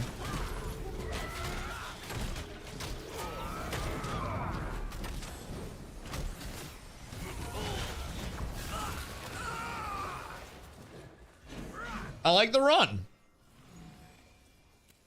2 out of 4.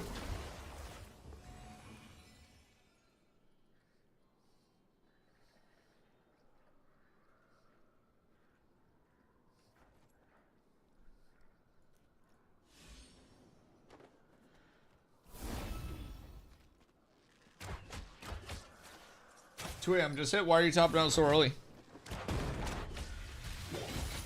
Weak-willed, weak-bodied, weak-spirited.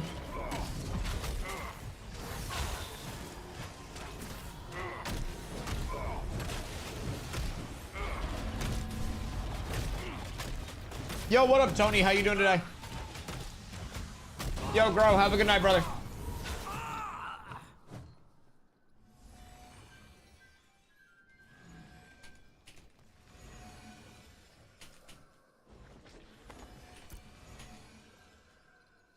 Hmm?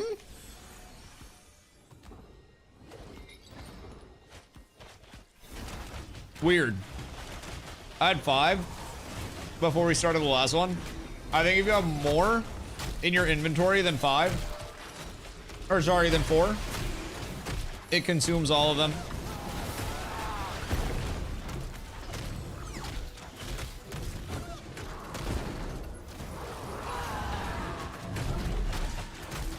Like, it's really tragic because the oculars are adorable too. And they make like cute little squeaky noises. But they're terrifying, man. Considering buying this game, man, I have a lot of fun with it every day. I play 9 to 10 hours a game every single day.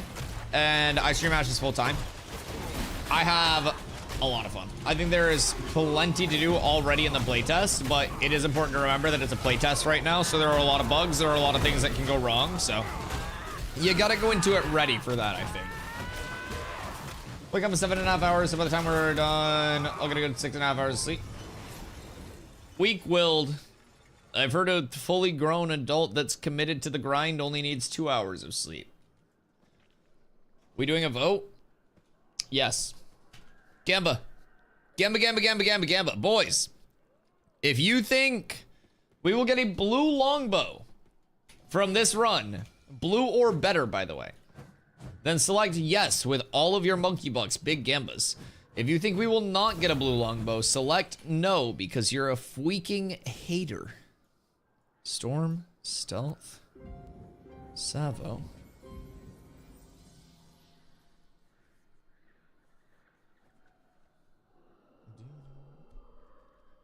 Done that one too many times in my 28 years. Yeah.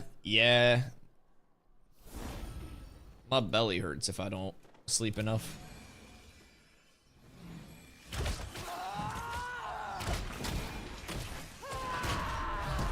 So much? Yeah, that's what I'm saying. I mean, so Grandpa over here only sleeps an hour and a half a night, but that's because he sleeps 7 hours in the recliner throughout the day.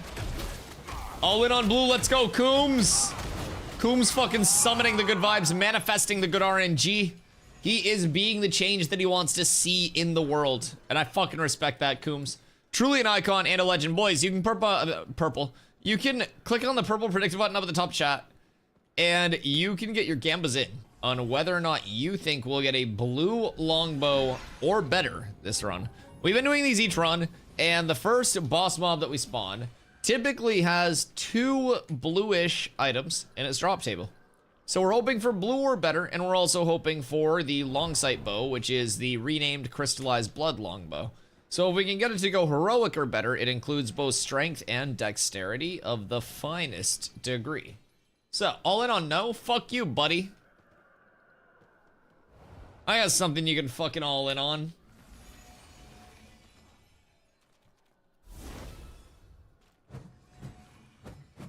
Fuck you, pal. 128.4k on no? What the fuck is this? What is this hooliganism? I cannot wait until we get a longbow drop this run. You guys are forked no spoon men. 70k on no? I can't wait for you to lose all 70k that you have. You're gonna lose all 70k that you know and love and be so far away from a VIP. Good. Good.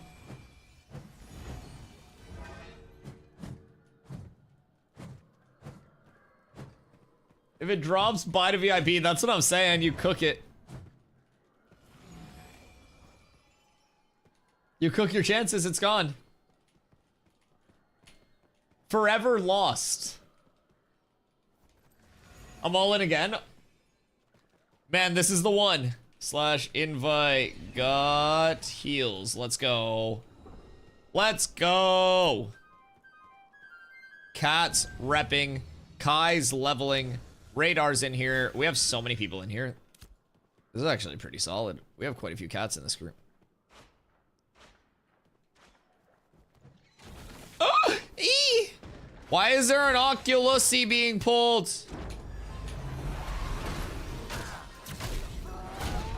Guys, we need everybody killing this thing. Eee! I only lived that because I had my fucking Indomitable up. That's so scary. And I lived to tell the fucking story, Coombs. You tell the tales of the tankiest tank to ever tank. You fucking tell him. You tell him give me my flowers while I'm still here to fucking smell them, brother.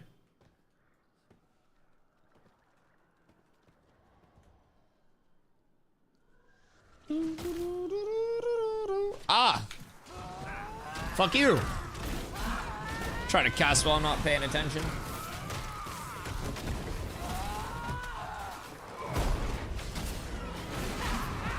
Unless you have 6-3. I'm not even like con stacking as a tank anymore. I'm just kind of like, I'm getting tanky enough, and then I'm just like strength stacking across, excuse me, across the board. I mean, naturally I'll probably go strength con as my targets, but yeah, I'm kind of brioing the strength. I like the mage.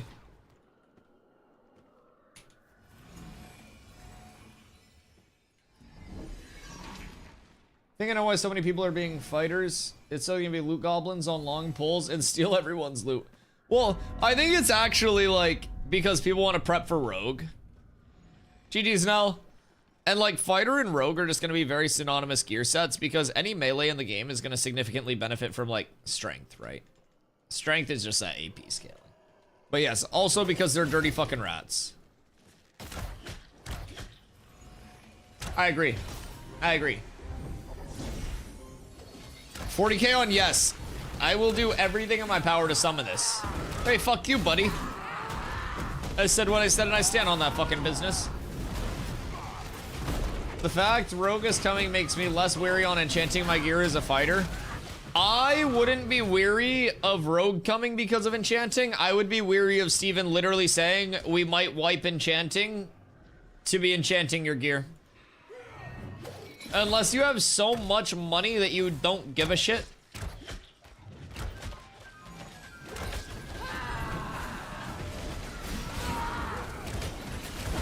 Did we lose 2? Oh no, we don't have a bard. In group 2. Toad's restarting. We need more bards.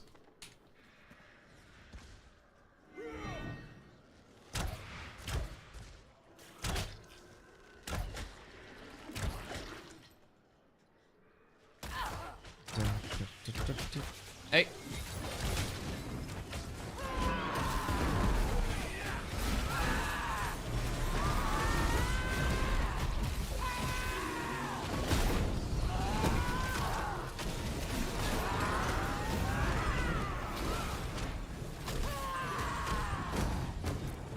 Careful.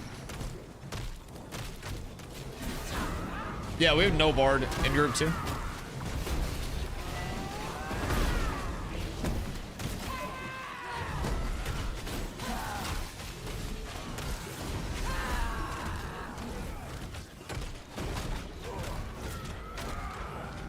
Group 2 bard. I know, I'm sorry. I'm trying. Caster ring. It doesn't have int on it, but probably still decent, right?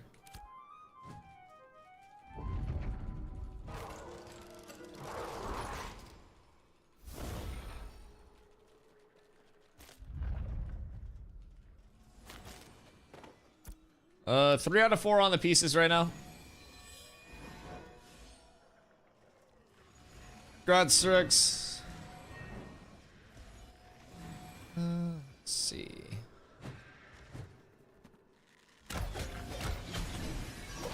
We've seen the blue ring drop a couple of times as well. We haven't seen anything past blue though.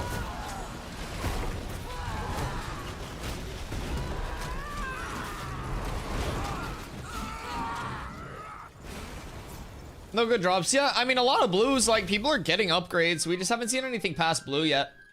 So, I mean, it's not like it's bad drops. It's just not like we're hitting heroic plus, right? We also haven't seen a longbow today, which I find peculiar. What'd you get? What'd you get? What'd you get?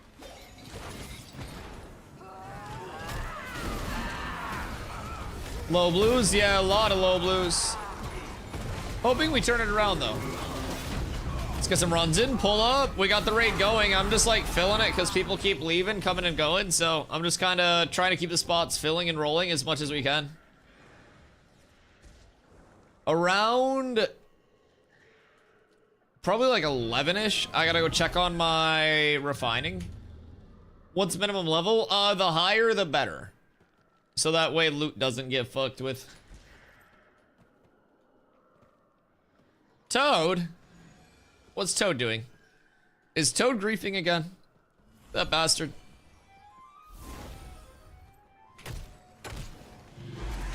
Yeah. Like 22 bare minimum, but like 25s is ideal. But yeah, I would say like 22 plus really. Because like these are 28 plus mobs up to level 30 mobs. And you want to be plus minus 5 for like the ideal loot. But I did it with a full like 25 group recently, and like the drops weren't any different than what we're getting right now, so.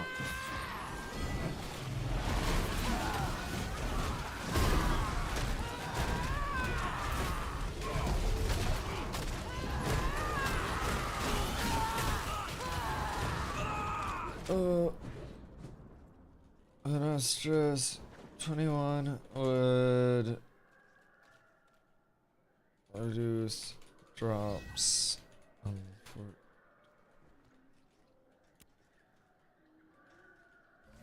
Could always go. Can we help on get some farms in? Yes, Ersky. Yes, Ersky. I think it's all a big motivator too to like keep in mind that this is simply a small progression point in Ash's actual like, you know, true endgame, right? And the amount of content that we'll have, like, not only on the way to 50, but once we hit 50 is really gonna be insane.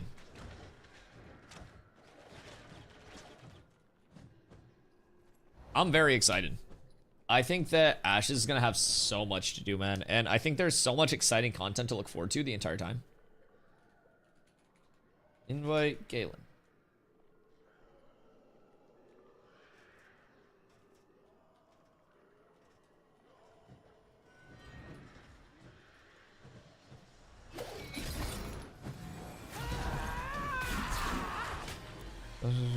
Stress.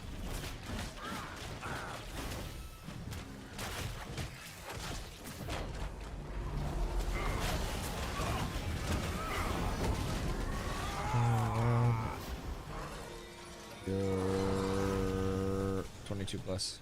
This person's nice.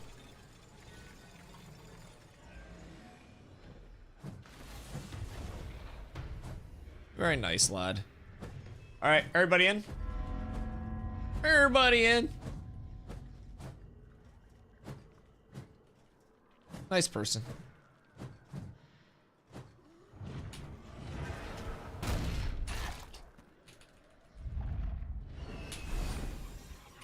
All right, over here. Coomsy, what mark do you like for tanking? Cheese needs a son.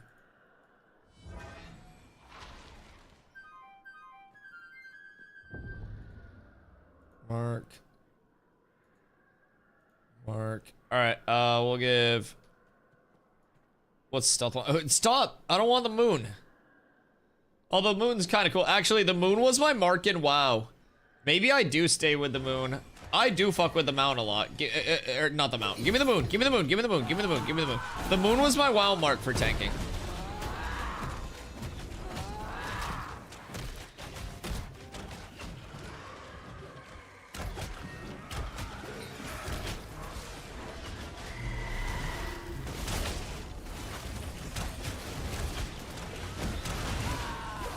No, my brain's just not functioning today. But always yes. Always yes. Yeah, we just rock the moon from now on. We're fine, we're fine, we're fine, we're fine. My melatonin kicked in. Brother. Toad, did you just tell me you're getting fucking like leaned out on melatonin? Ain't no fucking way. Ain't no fucking way, Toad. Thank you, sir. Todio here fucking Melly hits hard. The big mellow, they call it in the streets. Jesus fucking Christ.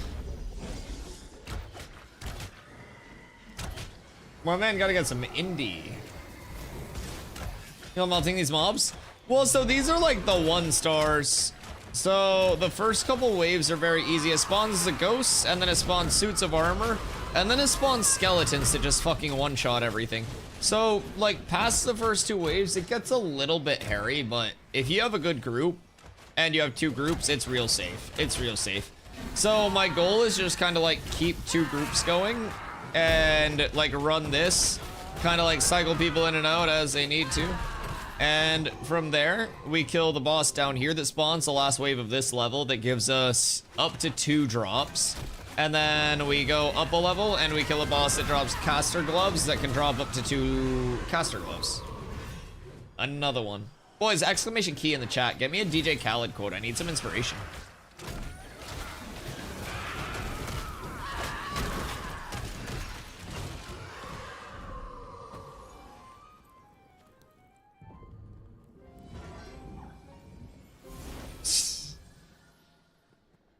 Corrupted blood on the full moon at Briarmore Outpost is crazy.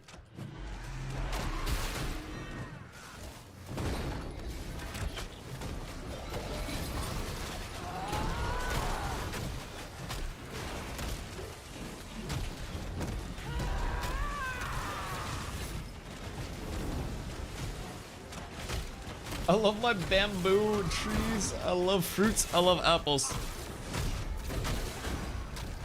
Bamboo doesn't grow fruit, does it?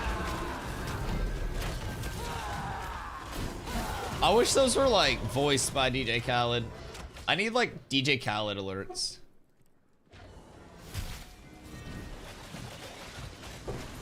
More cat water. I'm taking a bitch sip. Don't call me out on it. I'm doing what I can and you can't stop me.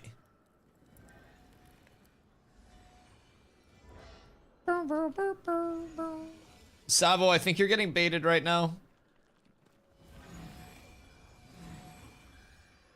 It's not on Codex. I think you guys are getting fucking baited.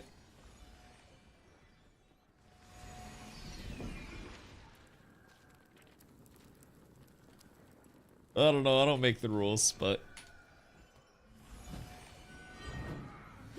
Fuck Planendorf. On God, he an op and a rat.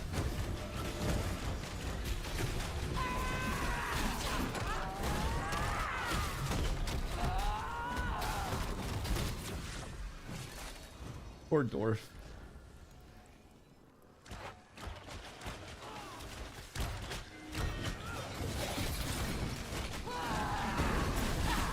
The double agent. They call him the double dwarf. Rug coming in with the hydrates now too?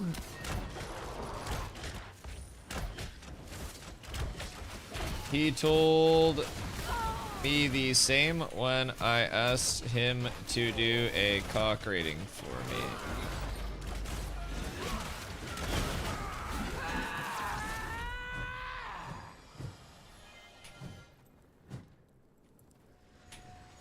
Yeah, I can't get any favor here. More hydrates. I don't even remember if I did that hydrate at this point. I'm just perpetually hydrating. What up, Hammer? Who's our jewelry person? I don't know who's doing jewelry right now. If I'm keeping it in Buckington.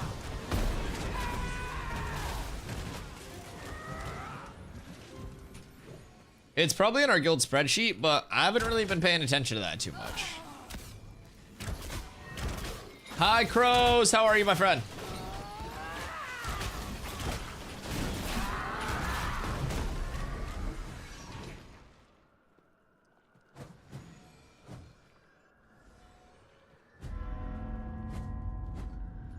I don't think we have access to that spreadsheet. We just submit our info. Oh. Well, I'll ask Kendo if we can give people access to it.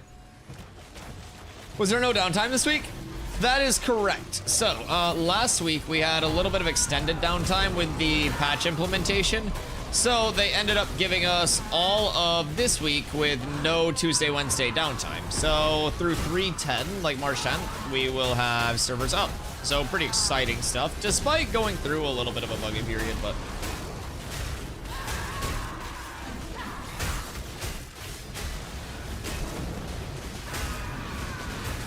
I'm bugged and not generating any courage.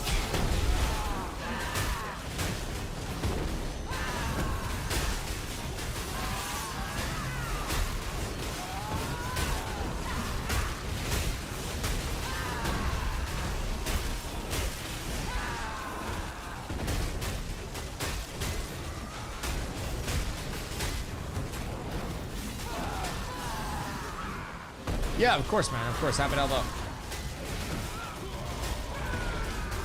Gonna be generating. Oh no. Oh no.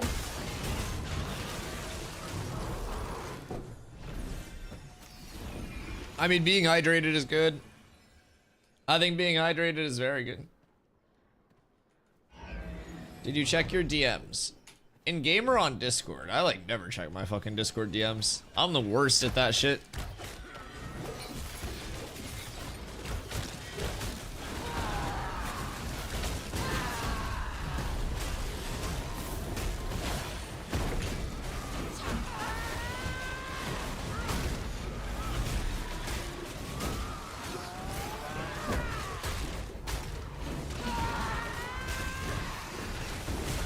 Word, I'll give it a peep.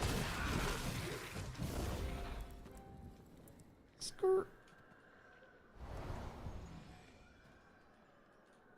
He's just standing there looking in. Poor guy. Probably like one more wave of the skellies, and then it'll spawn the boss.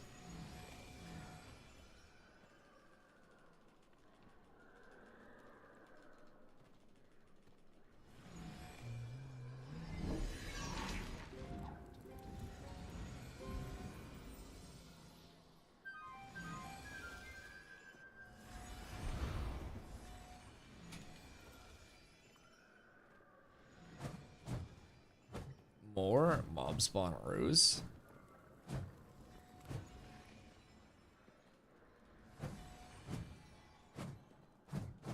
Just got on the 21st. I was gonna ask, since you sent me that, what are each of those tickers at in terms of like a loss or a gain? Are they down tremendous?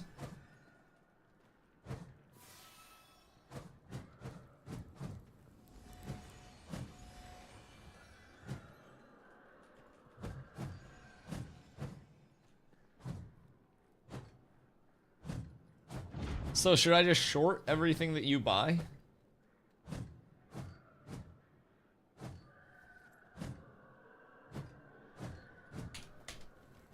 Is that it?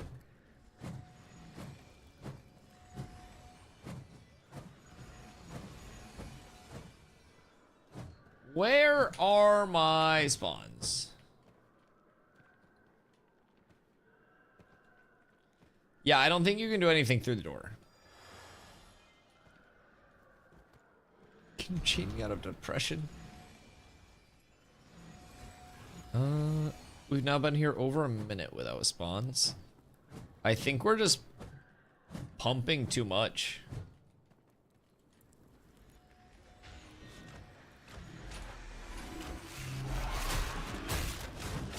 Alright, so you're 1 for 4. That's not bad. I mean, 1 for 4 in the MLB, like, isn't the worst. Especially with pitching being the way it is. I mean, that might get you like an all-star nom. Yo, what up, Droog? How you doing?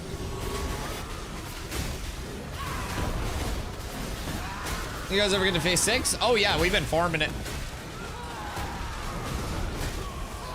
We have done it all. We've been to the top of the mountain, and by the mountain, I mean Carfin Tower. But we got it cooked.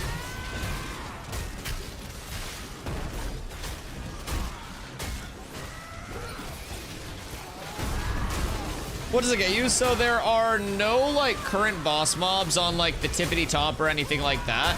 At the end of this floor, you get a named mob spawn that can drop 2 blue pieces or recipes. You go up a level and there are some more mobs, and then you go up another level and there are a few mobs with no named spawn. Then you can go up to the roof and the roof is empty. So I'm pretty convinced that it's not done, or even like honestly close to done yet. But I think they'll continue adding on to it, and hopefully as they do, we're able to kind of like stay caught up with the whole process, because it's cool to really see like more and more being thrown on top of it.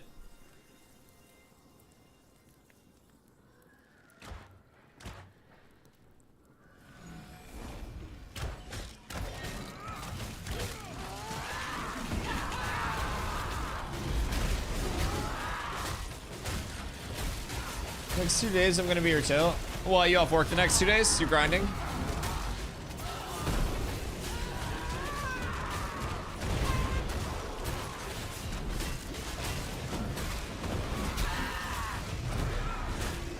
Imagine being a DPS and having enough time to just like spam type during this because you don't press any of your buttons.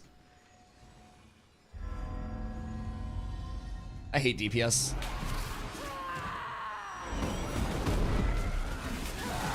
Easiest job in fucking gaming, I swear to God.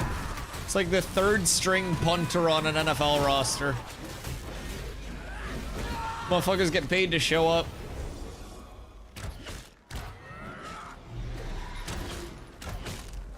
Minimum roll and minimum roll. We've only seen min rolls.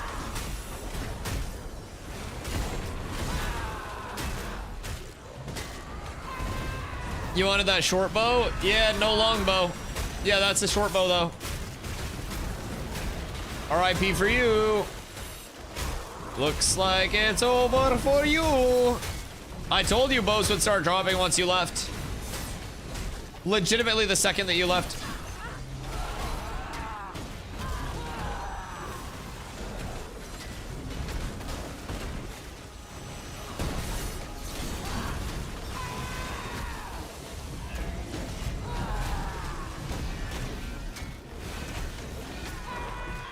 Was a pull for longbow or short bow? Longbow only. Short bow not included. Oh, fuck. Ow.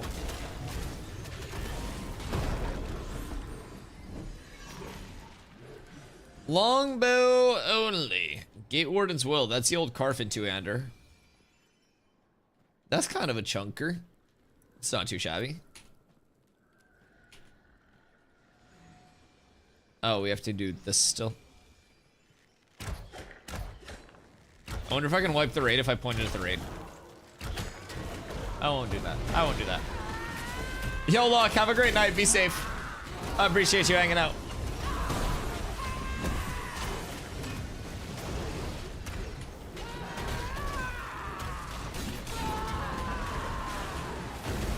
Like, the double blue drops are nice, but I still have not seen anything roll above min roll in my personal documented experience.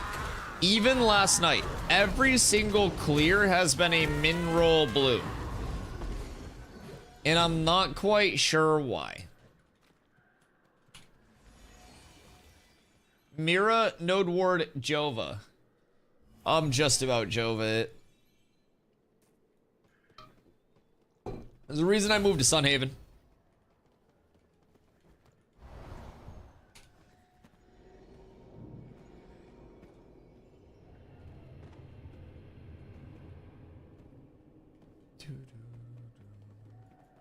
Where's the boss?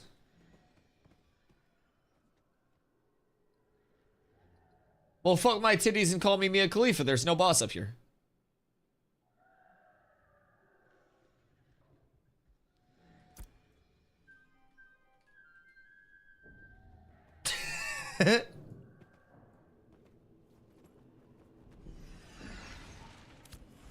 Poor Galen.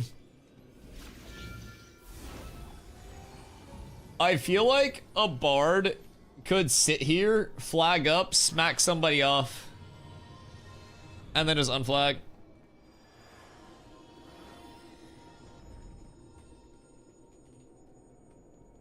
Maybe the boss is on the respawn timer because we're just too fast.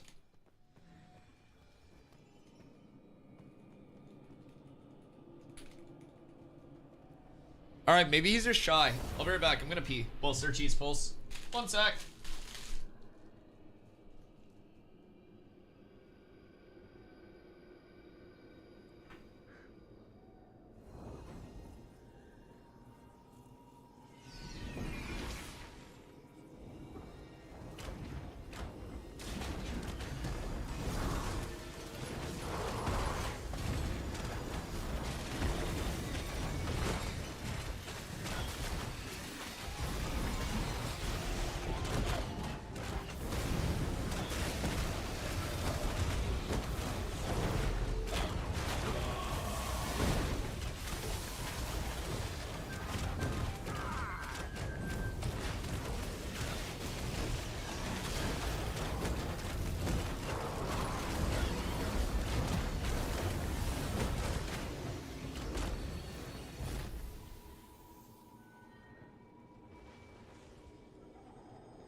Good day.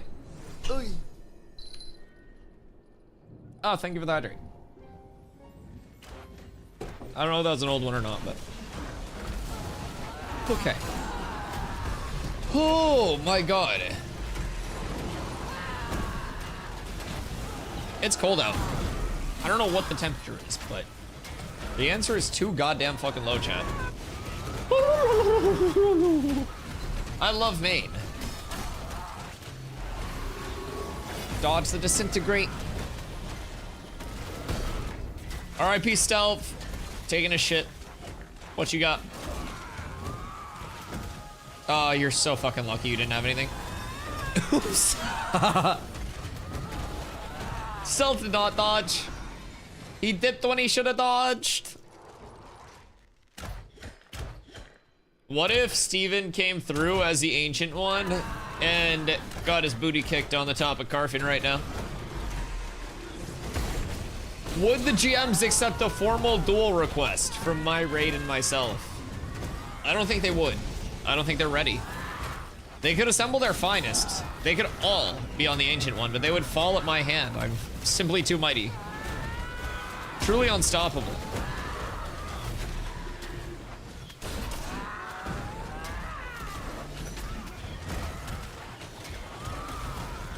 Dodge the disintegrate, everyone.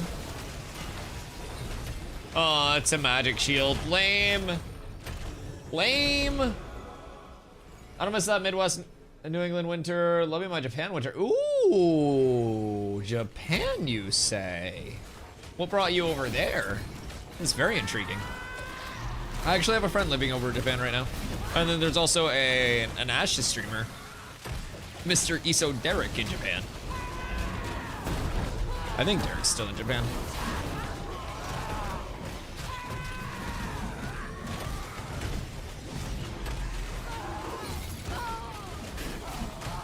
The double fucking grapple.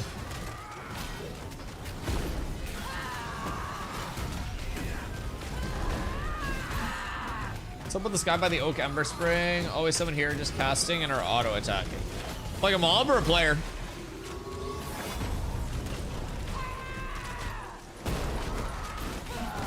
Stitches, you're now contracting? Okay, that's cool. What do you like about Japan? Like, what are a few of your favorite things? So that's cloth to roll higher rarity, one of those. I haven't wikied those to see what the higher rarity rolls are, but... Flip it. What up, brother? What's flippin'?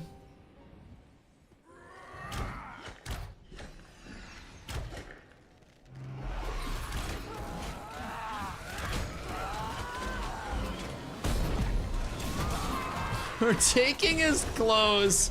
Yeah, we literally just stripped that guy down after we killed him. We really do. Both of his gloves, we take his sheets. We got his necklace there too. It's all bad.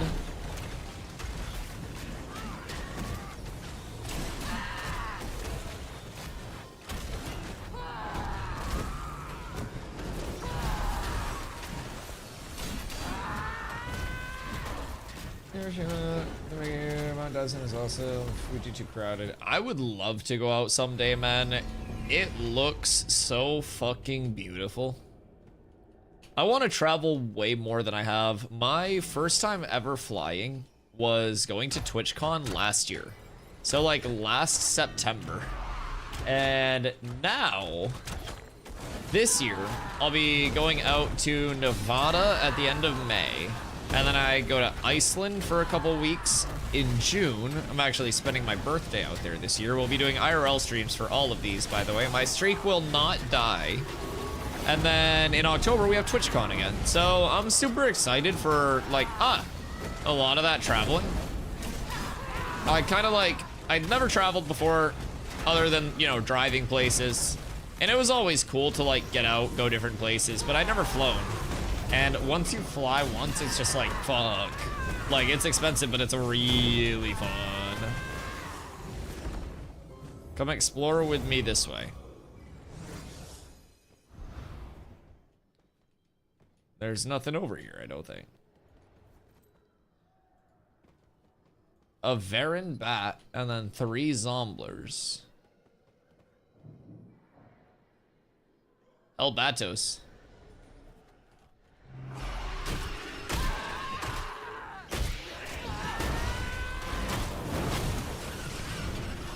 Really fun when it goes smooth. Delays, shitty planes, shitty passengers. Oh, my first flight was like a nightmare flight, short of crashing. But like, I flew from Boston to San Diego nonstop. I live in Maine. I couldn't get a nonstop from Portland, so I fly out of Boston so I can get nonstops. So I get driven to Boston, dropped off there. And keep in mind, this is my first flight ever. Yo, what up, Bobby? Hope you're having a great night, brother. So during this, why does my iron aura keep turning off? That's weird. It actually like won't turn on. But yeah, so I get to the airport and instantly I'm like trying to get my luggage tag and everything like that all sorted out. And I fucked that up. I peeled the entire backing off of the luggage like tag sticker thing. And apparently that made it extremely difficult to actually stick it on. So I finally get that figured out, which is literally step one. And I'm like, all right, next step is to go to like the baggage drop-off area, right? And I'm looking and I find the line and we're good. That step went smooth. Next comes TSA check time. And I'm looking for the direction to go to get in line for like the security check and shit. Dusty or loot? Fuck me in the ass. Thank you. And so I find a line and I'm standing in that line for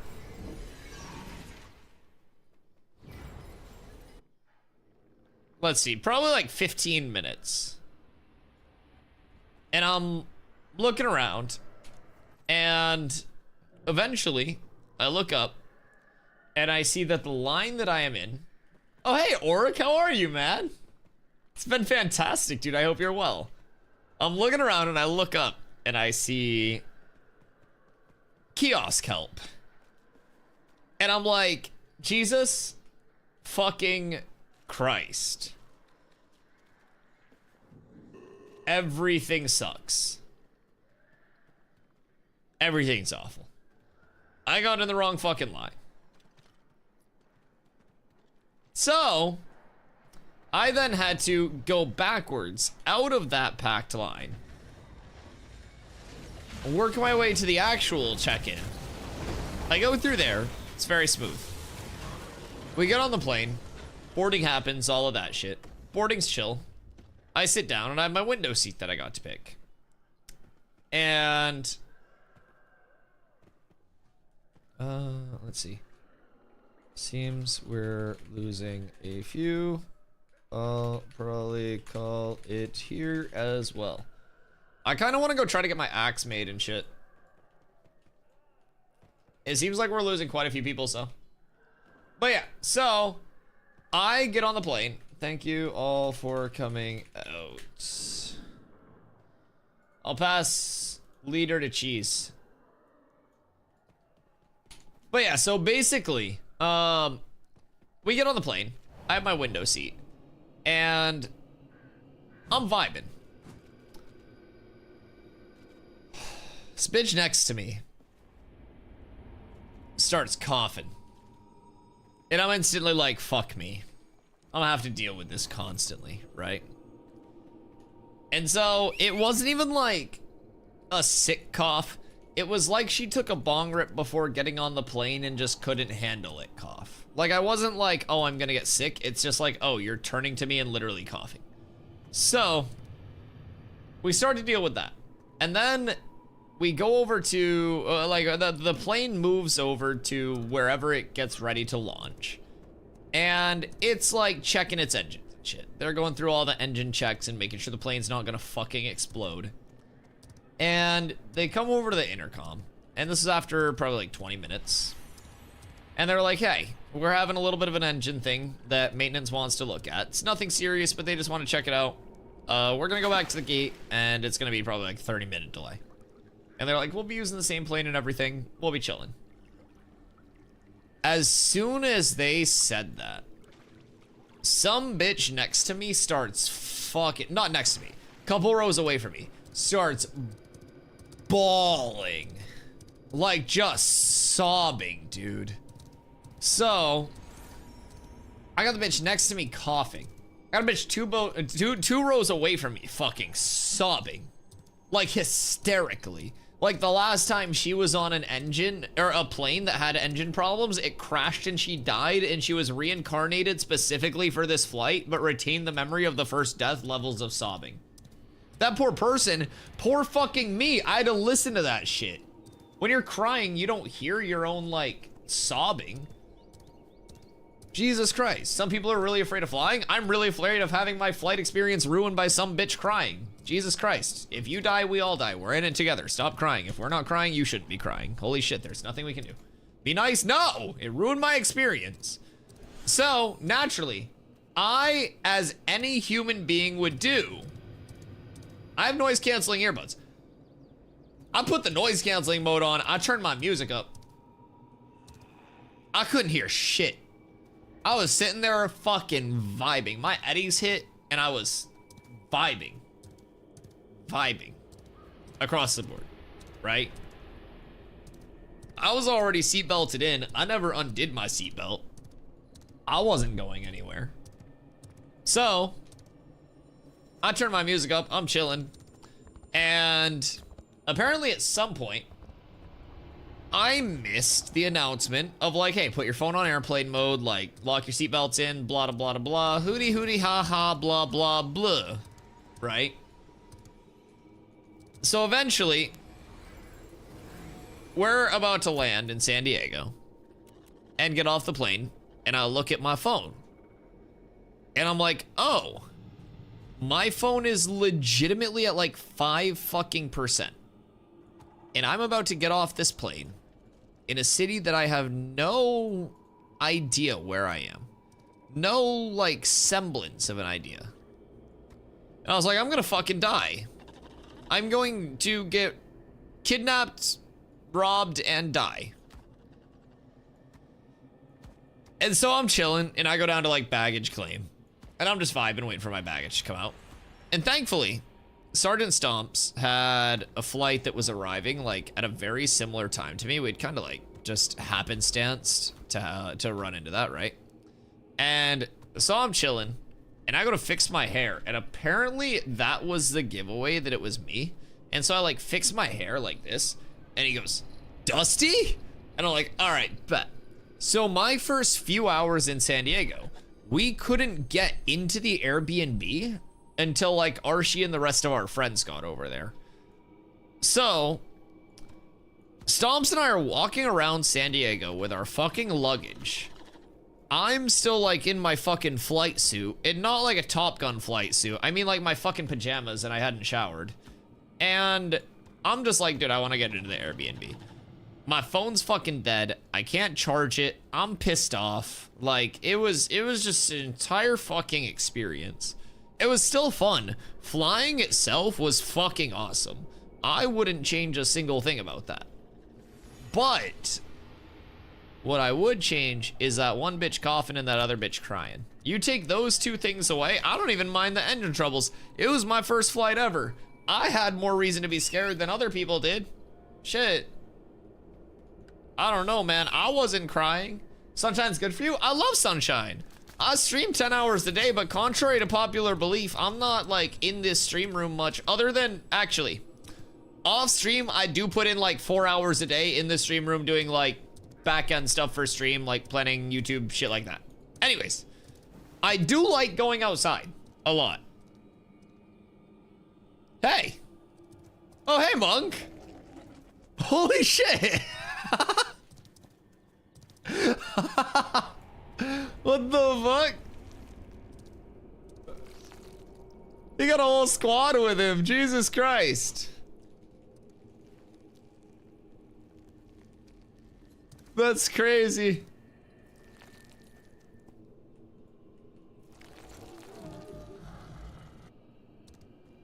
Here, I'll put the Santa hat on.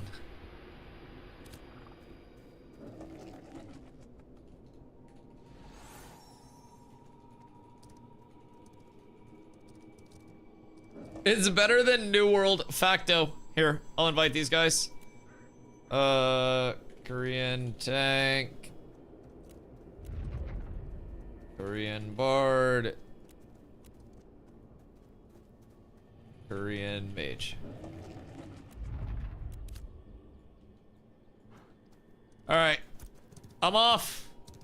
Into the night sky. Into the night sky. I've left America before. I just haven't, like, flown out. I've driven. I live in Maine, so I went to Canada. But yeah, flying was cool. I'm excited to fly 3 more times this year. I also have an international flight to Iceland. So Iceland is also a lot more international than I thought. So I'm very bad geography-wise, which is why the sub-goal after this one is a human benchmark test. You guys get to see like my IQ, my reaction time, like really what makes a peak gamer that's just untouchably at the top, right? Past that, I have to take a United States state quiz, and I don't really think I'd do well.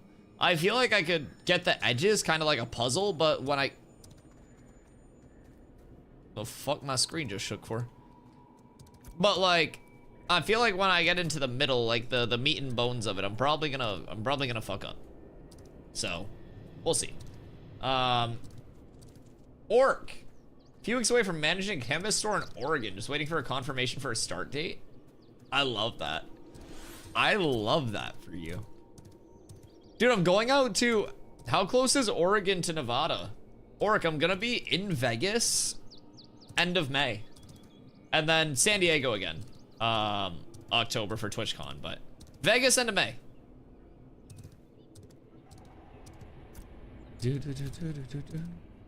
What's Rallo's leveling? Does anyone know? Oh, hey, Orc. Hi, dude. The double Orc. So see those cat ears and just toss you in a van. They're away with you, Jesus Christ. Jesus fucking Christ. I mean, so Carlo's always been like, oh, like, you should texture this fence.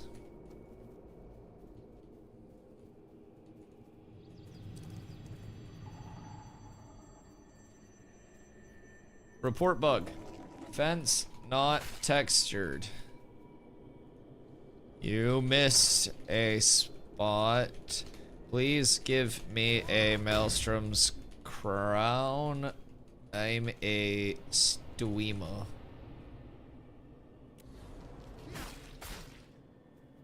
Visuals. World. Off we go.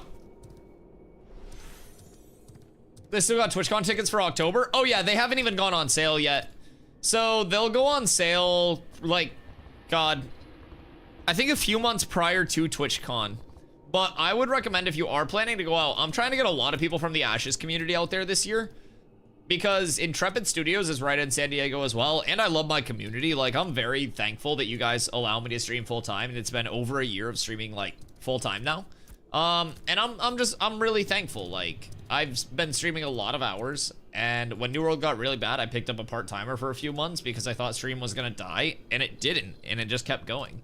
And so I've been saying, man, if anybody wants to come out to TwitchCon, meet up for a few days, hang out, like, I'll be out there the entire time. It's super fucking fun. Like, there are so many things that you can do in addition to TwitchCon itself, between getting food, like, different fucking events that you go to, the after parties, like, all of the different, like, shows. Dude, it's such a blast. It's such a blast. Oh, the passion? Hey, man, I couldn't do it without you guys. It's genuinely, like, as a small full-time streamer, me being here is entirely dependent on the community continuing to show up day after day. And with how many hours I stream, like, it's not easy for somebody to stream 70 hours a week and still have a ton of people that show up day after day after day. So, like, I'm super thankful to be in the spot that I'm in. I've streamed 612 days in a row or something. Like, most of those days are 10+ hour days, and I love it, man. I love what I do. I may not be a millionaire off of it, but I get to do something that I'm super passionate about daily. I get to hang out with a bunch of people that I really enjoy hanging out with daily, and it's really nice. I consider myself extremely lucky, so if anyone is able to come out to TwitchCon, man, feel free, come chill. I think it'll be a very fun time. I'm hoping that if we have a lot of people from the Ashes community that say they're going out as well and like really commit to it, then we can maybe get some of the people from Intrepid out there since they're based in San Diego. So I think it'd be cool. When are you coming to Spain? Dude, I talked myself out of Taco Bell tonight because I can't afford it. You think that I'm going to Spain anytime soon? Shit, buy my plane ticket. I'll pull up IRL stream once we get the IRL backpack. My passport's in the mail. I didn't even have a passport. Like, I never needed it. I went to Canada as a kid before you needed a passport. What am I going to a caravan for? Gets ganged by Steven in IRL. Bro, can you imagine if Steven killed me with a spear IRL at TwitchCon? I would be pissed. I would haunt Intrepid Studios until the day this game fucking died. Oh my god. Oh, I'd cancel him so hard from the grave. Jesus Christ. Oh, it'd be over. Over. No contest. Alright, so I need to make some fragments. It's Operation Make My Axe right now, chat. That's what the dramatic boss fight music is for, because I suck at fucking crafting. So, and yes, that was fucking and crafting. So, Western Large Timber. I think this is gonna be probably opened up at this point, right? 17 minutes until my oak timber's done. And then I can get Western Large Timber going. That'll be really nice. What up, Curious? How you going tonight? How you going? How are you doing tonight?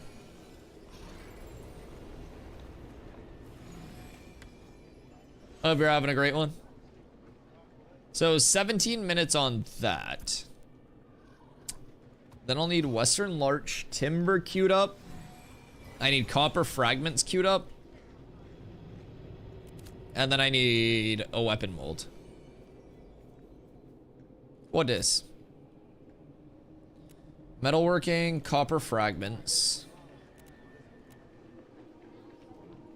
Not my Western Larch Wood that I need. We got some fuel wood out here.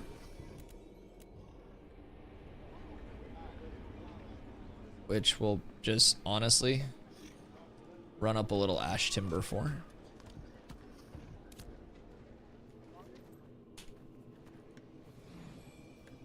And then let's see. I'll be there in spirit. I'll be streaming it. So that is the nice thing. I will be streaming pretty much everything that I do. So we're actually going to be getting a dono goal up soon for anybody that does want to help out with the IRL backpack and like travel costs and stuff like that. Some people have reached out and said that they do want to help out. So greatly appreciative for those that did like already express that they want to help out with that. So if you don't want to help out with it or you're not at a spot to, please make sure that you don't feel obligated.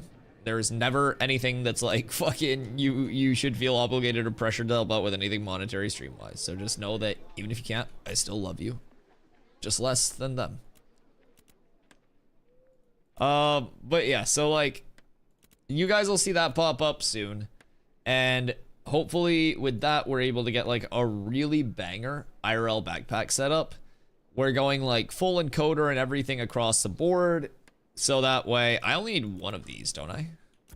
So that way you guys, like, while we're in Iceland, for example, like doing the actual hikes, you guys will have the best view possible. Like, stream should come through crazy clean with the setup that we're investing in. So, between that, the travels, all of that stuff, and me being a small full-time streamer, travel costs can be a lot. So, if you guys do want to help out, feel free. If you guys don't want to, then of course, never feel obligated. But that'll be popping up probably in the next couple days. People keep bugging me to do it, so I probably should. I just really do not enjoy putting up dono goals because it always makes me feel weird. Alright, so I feel like I should take everything here that is not needed and run it over to Mira and just dump it all in Mira. And then I should just do wood here.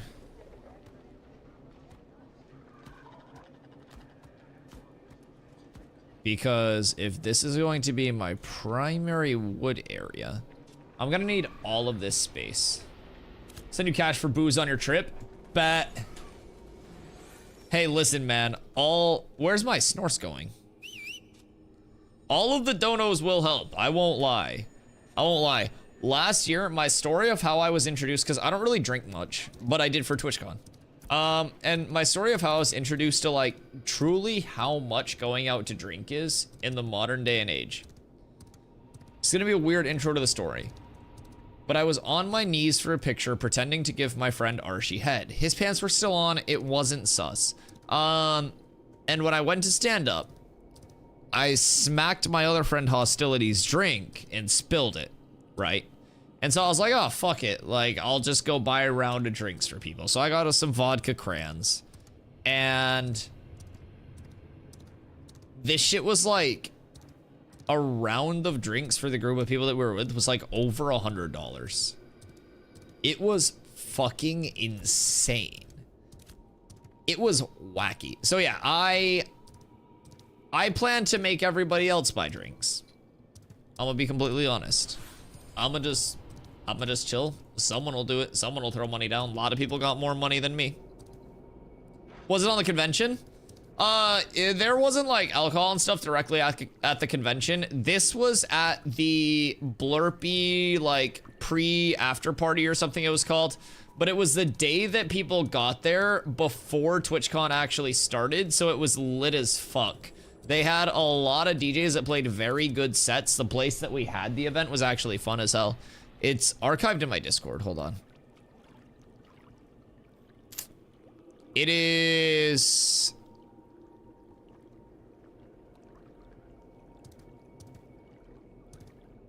this picture.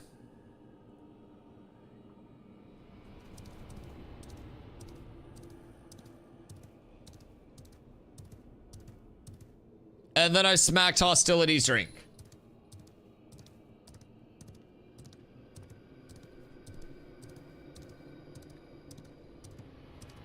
I'll stand on that business. It was a good party. If TwitchCon was in Germany, there would be alcohol for sure. I'm pretty sure TwitchCon's in like Amsterdam. I don't know where that is, but for EU. There's like a TwitchCon EU as well.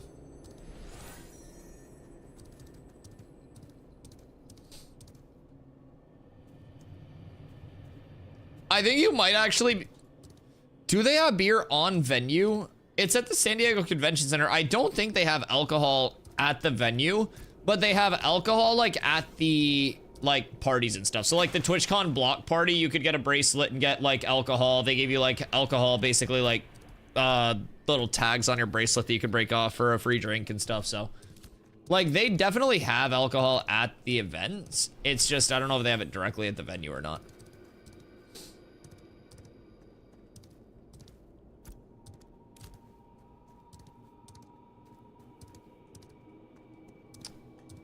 I'm actually kind of pumping in terms of like the leveling for this. And once I get the lumberjack axe made, I am still using the just plain normal axe. I've been chopping with just that, dog. We're fucked. Where are my points? Gosh darn it, you're right. Oh, let me hit these rubies and I'll pay it out. / predict the haters win again. The haters always win for some reason. Please don't look at me. Yes. Can't loot that. Sick. It was probably common then. 105k? That's not too shabby. It's not too shabby at all. You haven't fallen victim to any of the great debates, have you? Just the occasional hydrate and shit. You must fall victim to one of my monkey buck sinks.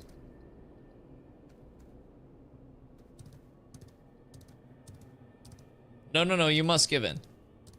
You must give in. I'm gonna make one that's really expensive for me to say ooh, but like a really dedicated ooh. I just can't say it now because if I say it, then you guys are gonna like not have to pay for it. Yo, minus 100 crows. Thank you for the hydrate. Minus 2,500. Other crows. Thank you for posture check. Fucking scammed. See, I heard that birds had the IQ of a child. And this just proved that. A fucking scam, boys, minus 2,600.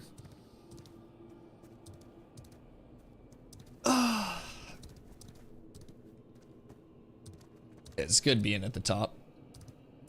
Do do do do do do do do. Hello, Delore. Who stole Delore's name?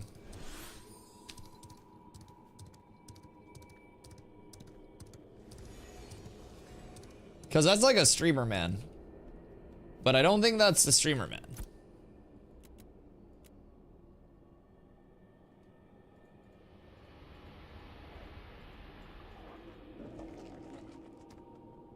Alright, you go this way. You go this way. There.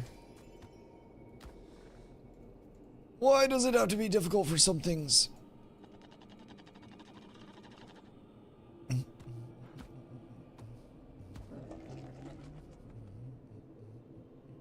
Alright. What else? We'll grab this.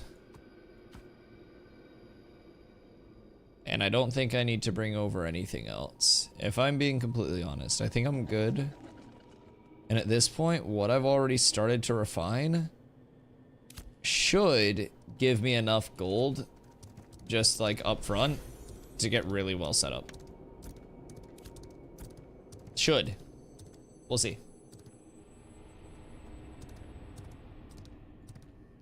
Little background beat. Thank you. I invest actually probably more time than I should finding playlists that I think are just like good background bops. And I think like audio is such a large percentage of streams that people don't really value. And there are a lot of like small things that go into making a stream kind of like presentable and watchable long term, right? Because I stream so much over the course of the day that for me, it's like, if I just, you know, I kind of to an extent do the same thing each day where I just kind of hop on and chill and have fun and do what I want to do. But like, if it was just the same monotonous playlist all the time and the same thing with no variance or anything like that, then, you know, it'd get old, people wouldn't be able to watch, it'd get repetitive. And so I try to do like small things to tweak like visual and audio across the board to kind of like keep it fresh. There are a lot of little things, and like right now we have graphic reworks going. So we're getting some new emotes cooked up, new camera overlays cooked up, new things for stream. So it's super exciting, man. A lot of the team, I have quite a few people who very, very, very much invest their time to help out with the channel, despite me not being able to pay them shit. And everyone believes in the channel with Ashes long term so much that like the vibes are at an all-time high. Everybody is like fully invested in grind mode for like, you know, the future of the channel, and it's really cool. I'm super excited about it.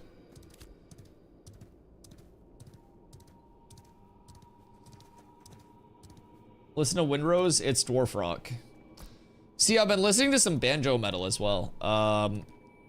There's a guy by the name of Goober Beats that he makes like banjo metal among other things. But with his banjo metal shit, it's all basically like goblins and like orcs and this whole like RP, like D&D campaign level narration between all of his, like behind all of his music and all of his songs.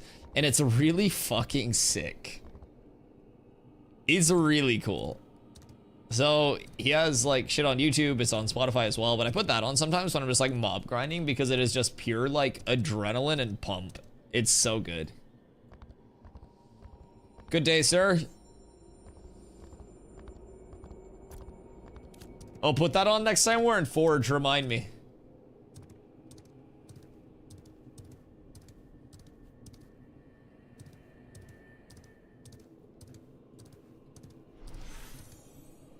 Yeah, Dwarf Rock seems very appropriate for Forge.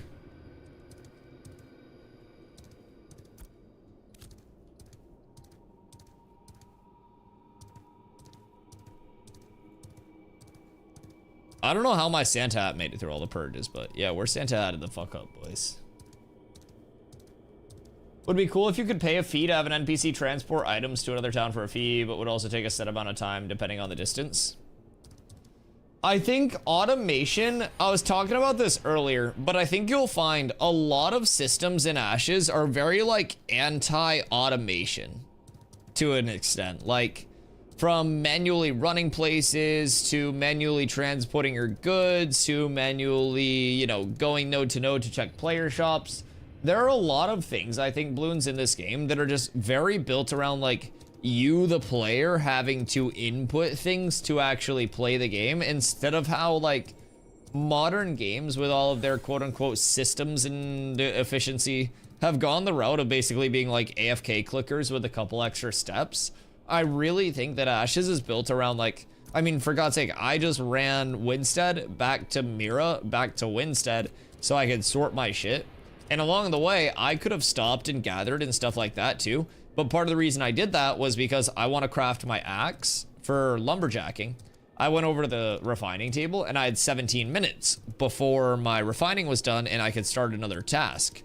So instead of just sitting there waiting for 17 minutes, I was like, oh, what's a small task I can do in 17 minutes that would like give me more quality of life?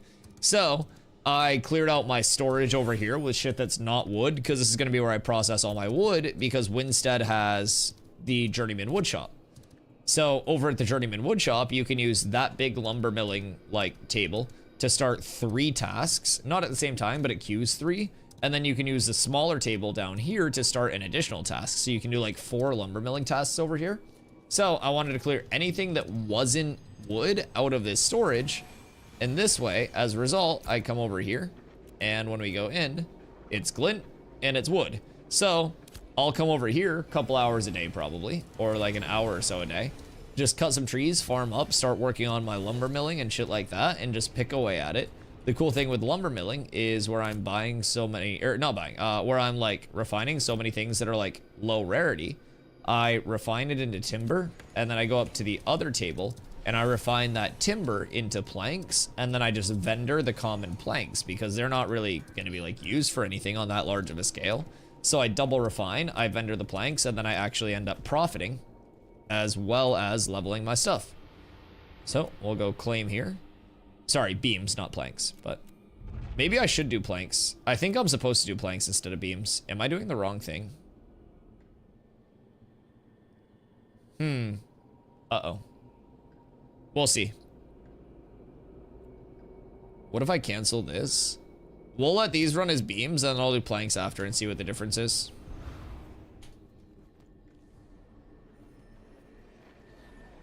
Because a stack of these has been selling good. I think these are like 16 silver or something a stack. Yeah, 16 silver a stack, so almost a silver per beam. So 16 silver for a stack of beams.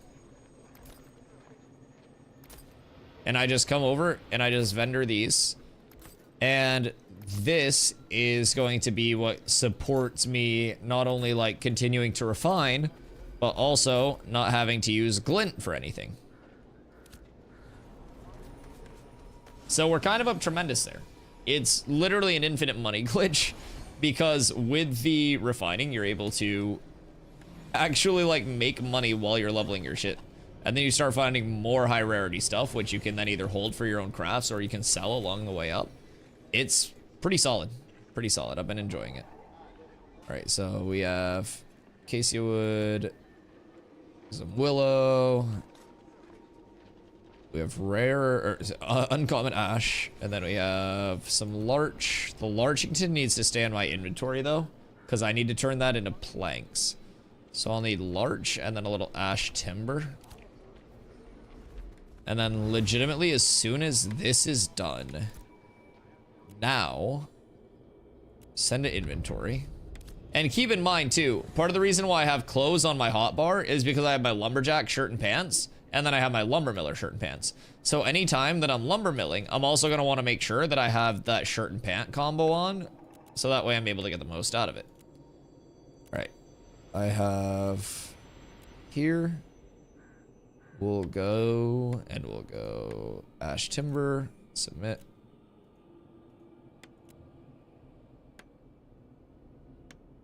$32 out of 35. Okay, sure. Oh, because I have reduced requirement there.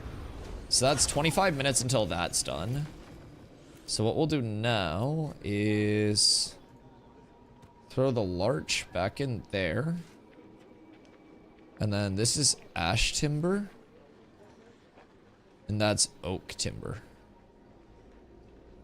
I don't think that I have any more oak timber at the moment.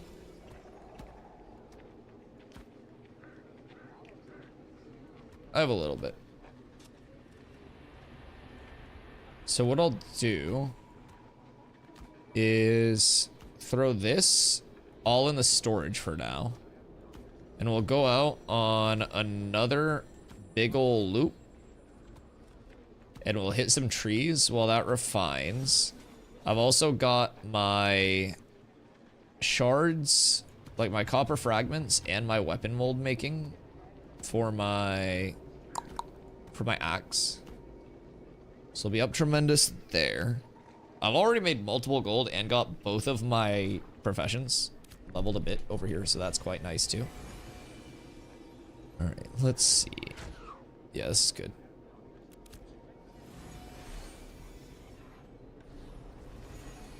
Although that said a 250, I could just get that queued right now. All right, we're gonna exit real quick and just restart so I can right-click things in and out of my storage. Just keep the game running a little smooth. We'll hit some trees, we'll vibe, and we might be up tremendous. You're Dusty Timber. Doing some treasure maps. Being that I don't, oh yeah, maps are huge. I would do maps every single day if my character wasn't bricked.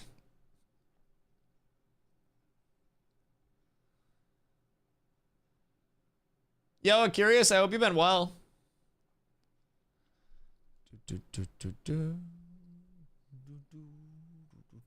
You can linger as long as you want, my friend. Always a pleasure to have you over here.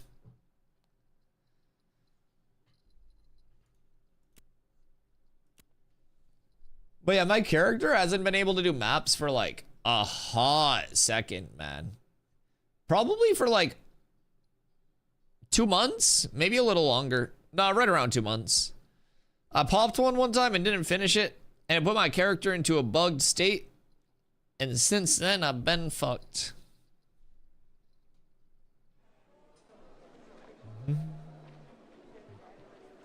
Close.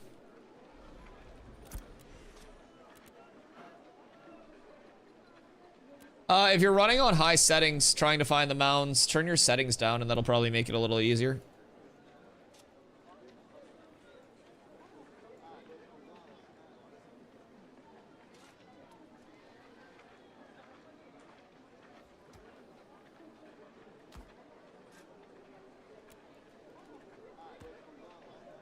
And then, oh.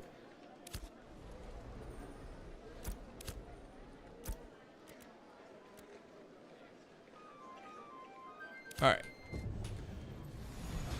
Oh, let's see.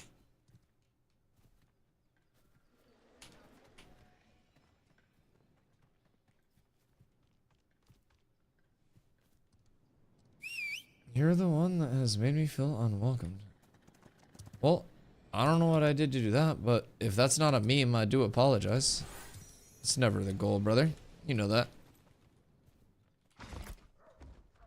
Don't know where that came from, but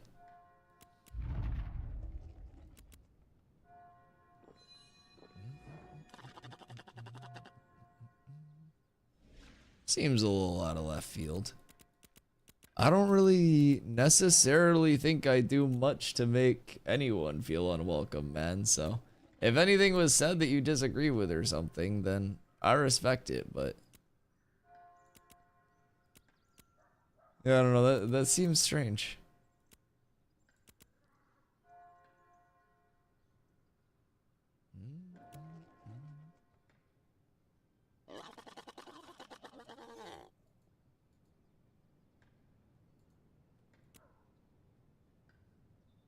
You make me feel unwelcome too. Oh god, the meme begins. The meme begins. I'm gonna be hearing this for like a week now.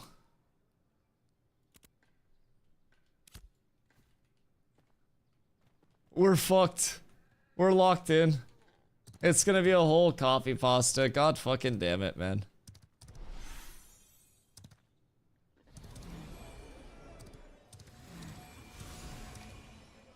Yeah, I don't know, man. I think the worst thing that could potentially happen to make someone feel unwelcomed is we debate an opinion and then I end up telling them their take is stupid or something, and then they take it way too seriously and think that I hate them because of it and read too far into it. And maybe that's what happened. If it is, I don't even remember what the debate was about, so it clearly wasn't anything too big, but yeah, whatever I did, Brody, I mean, my apologies, I guess, but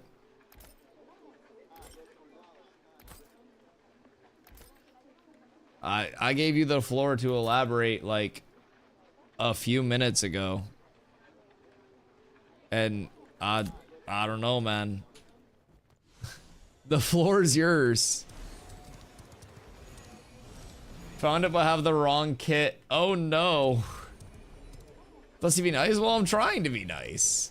I wasn't trying to like be a dick. I was like, shit, if I did anything, that's my bad, but you're never gonna make everyone feel welcome, brother. I'm a man that wears cat ears on the internet 1 week out of the month for fun with my community. So I think if you take anything I say too seriously, there's only so much that I can do to be like, it's just yapping, brother. I don't know. Dusty thrives on chat tears. Oh yeah, oh yeah, oh yeah. Twitch Prime and chat tears. So are planks worth more than oaks? That's what I wonder. Slash Whisper, Schizo. I think 160. Who did Dusty make sad? I don't. Curious came in and they were like saying hi to everyone, and I was like, "Yo, I hope you're having a good night." And then they were like, "You're the one who makes me feel unwelcomed." And I'm like, all right. Fuck you say my name for? Yeah, fuck you, Dusty. That's what I'm saying. Like, my apologies for having an extremely chill community. I don't know.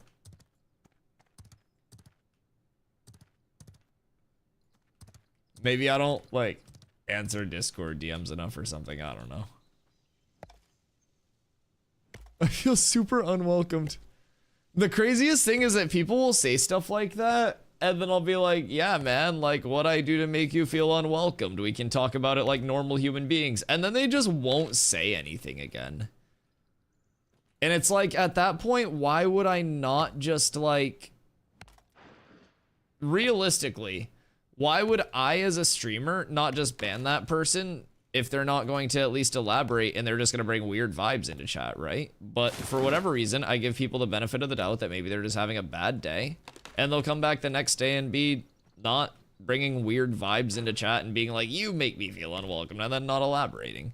That's just my take on it. And honestly, I feel like that's more than most people would do. I feel like a lot of streamers, if you were like, oh, you make me feel unwelcome in your own stream, they'd be like, cool, I'll show you the door, and they just ban you anyways. I feel like I give people a lot of, leeway to just kind of yap freely in this chat, and I don't actually end up, like, banning or even timing out a lot of people, when a lot of streamers probably would. You bully ignorant players? I mean, so the thing is, I listen to people's takes, and if their take is wrong, I present the correct counter argument that's rooted in logic. And so many people are just emotional as fuck nowadays, and like they can't actually like separate it. I said hello chat, I left out Dusty. You have taken things I've said negatively 5 times. Are you counting? Bro, what? Curious, what are you on? This now makes 6. Forgive me for taking me saying you make me uncomfortable here as something negative. That's not on me, dog. If you say something that's negative, someone's gonna take it as negative. If you're counting the number of times that a streamer takes something you say as negative and like debates with you, then just don't show up. If you want a little echo chamber where your opinion is always right and no one ever debates you, then that's not the internet, dog. If you think me debating a standpoint or having a discussion with you that contradicts your opinion is taking something negatively, then it's not here for you. I'm sorry, but like, you're counting how many times something you're said in chat is taken negatively and having a running tally, and then thinking that me saying, Curious, I hope you're having a good day, is me being mad that you quote unquote left me out when you said hello to people. Dog, I don't have a god complex like you think I do. I just said that I was hoping you were having a good day because you showed up to my stream and were saying hi to people, and I wanted to include you because people weren't saying hi back. Forgive me. People were ghosting your messages, and I tried to say hello to you to say hi back, and you're mad at me. I don't know, dude. Like, I would recommend taking a little bit away from the computer and, like, reevaluating who you're coming at. Because I legitimately sit here every day to try to give every single person here a place to just come and chill, and you're fucking wild for that take, brother. You came in, said hi to people. The streamer who is streaming to the people that you said hi to said, hey, man, I hope you're having a great day. And then you said, you make me uncomfortable. And then got mad when someone apparently took that negatively. Like, bruh, come on. You need to reevaluate that take. I'm not going to ban you or anything, but I'm going to ask you to just step away, like, chill for a little bit, and maybe come back tomorrow with a new take.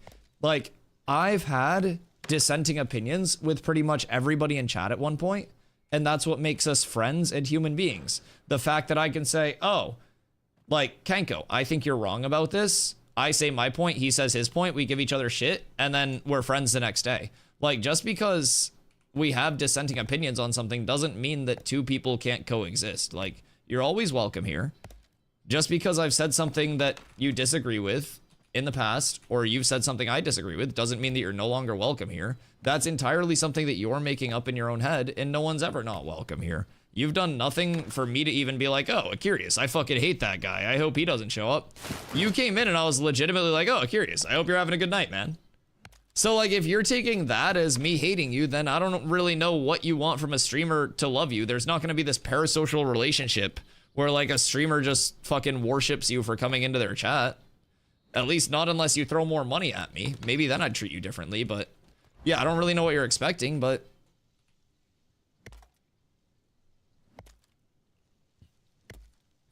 yeah, I don't know, man. I'm like, and I'm trying to be very reasonable here too, but it's kind of rare to agree with someone about everything.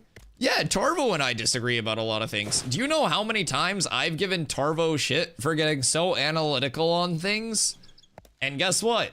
Tarvo continues to show up. Like, I've legitimately got annoyed with Tarvo and been like, fucking hey, Tarvo, I can't. I had a discussion with you on how you took my chat messages negatively when I didn't mean them in a negative way. Right, but you have to understand, like, if somebody takes something in a negative way, you move on. There's not this, like, ongoing all-time strike counter or social credit score if someone misinterprets something. I read thousands of messages a day, you need to realize, from hundreds of chatters a day, and if you have that tone that you carry, then, like, that is what's going to be interpreted. Like, you type very starkly out there, and, like, simple things like this, like saying, give me time to text on my phone, instead of, oh, I'm typing on my phone, it might be slow.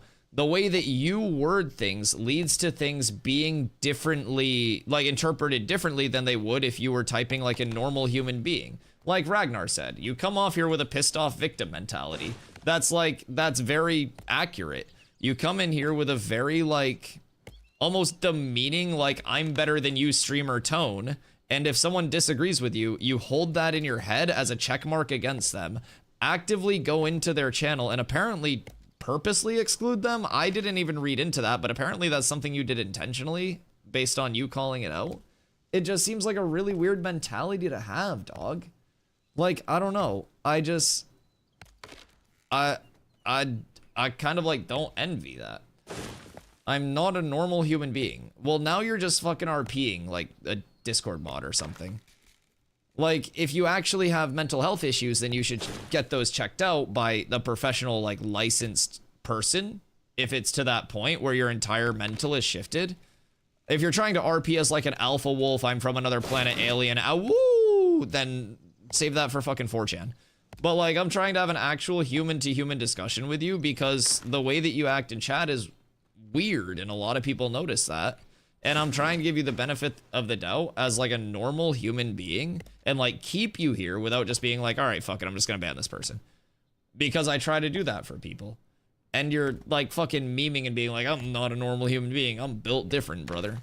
You're not. I do try the best I can. Well, realize, man, like, I know a lot of people go through a lot of shit outside of stream. This isn't a place where even if I disagree with you, I hate you. Nobody here dislikes you. Nobody here is against you, man. We are all a community that's built upon bringing people up, even on its bad, like even on their bad days. I have good days. I have bad days myself. And even if I disagree with something you say, even if I take it wrong, you gotta remember, I'm a human too. You could say something with the purest of intentions, and I do it to Carla. Sometimes she'll say something just joking, and I'm having an off day, and I take it bad. And she's my fucking girlfriend, man. She's not like holding it against me like, oh, you got mad at me on January 14th. Like, sometimes people just kind of have those moments where they misinterpret something, and we just gotta be like, oh, okay, I understand that you misunderstood. You didn't mean it that way. We move on. And that's how it always is. Like, there's a reason why I wasn't like, oh, fucking curious. I hate that you're here. Whenever I have a moment where chat and I disagree on something, it's not like I'm just like, man, I can't fucking believe these people go against me. Nobody here is against you, man. We're all happy to see you. I'm happy to see you. If you're having a bad time or a bad day, I'm happy you choose to come here and hang out with me and the rest of chat. And you're never not welcome here. Like, everybody's always welcome here. It's a community where, like, it goes past the game that we're playing. And if you're having a bad day, man, me and the rest of chat are here for you. If we ever disagree on something, it's not that I'm personally disagreeing with you as a person or your morals. It's just, we're yapping to yap, man. That's all it is. Like, we're all friends here. We're all just shooting the shit, enjoying our time. And it's not on a level where you have to think anybody here is against you or we want you gone or anything like that, because that's not it, man. We all love each other here. You were included in that, no matter how many times we may disagree on this, that, or the other thing. So, you know, just don't stress, brother. We're here for you, no matter how tough shit may be, but it's a community that we're all here for. And that's all it is. That's all you need to know. No one's against you. And I hope that everybody realizes that.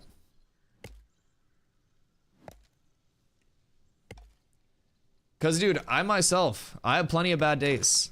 I have a lot of days where I literally sit here and I'm like, what the fuck am I doing with my life, dog? Like, you gotta understand, bro. Like, I sit here and I fucking play video games 10 hours a day, right? Try to explain that I have trouble explaining through text. Oh, bro, and you gotta understand, like, having trouble explaining through text and then also having somebody that reads, you know, literally, and I'm not exaggerating, thousands of messages a day, man, over 10 hours streaming. I'm bound to misinterpret some stuff. And like, I try not to hold it against other people. And I just ask that, like, if I ever misinterpret anything, people don't hold it against me, you know?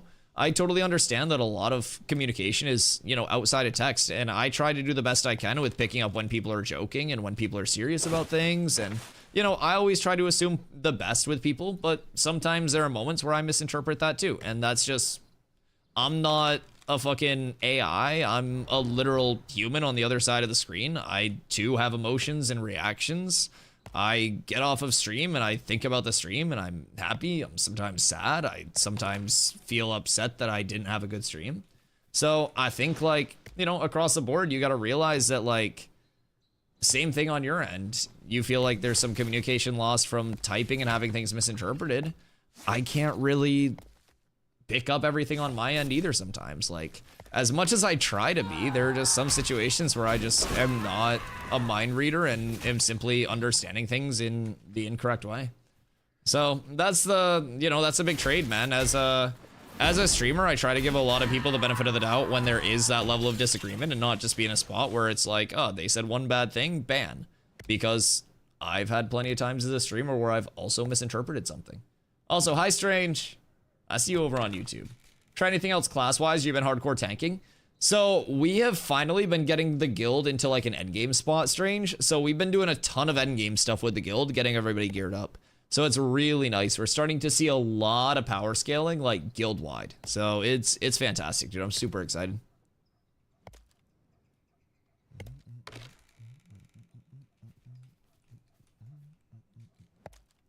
How much wood have I chopped during this? These new bags give me such an ungodly amount of space.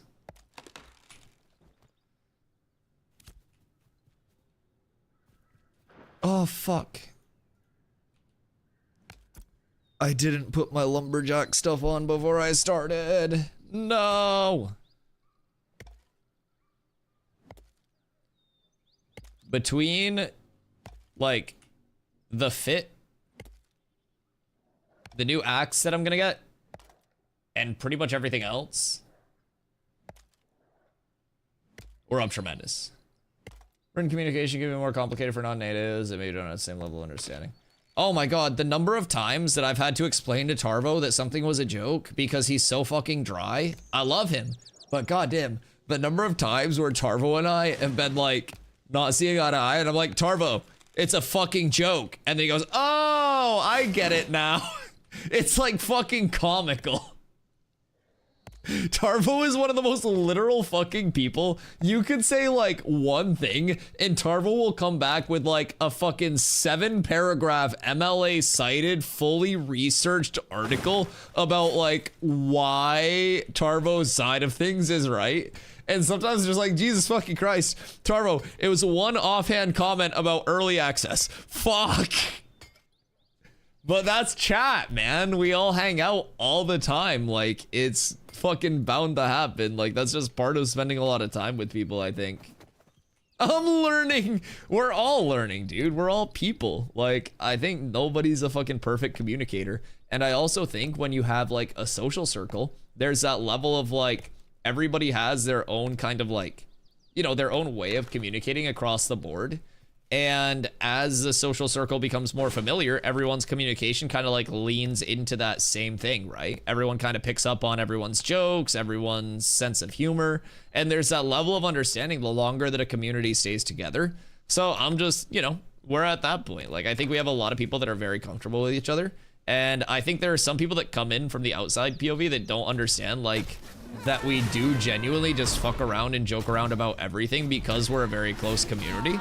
But I think once people see that, they tend to like enjoy it here for the most part. So I don't plan to change it.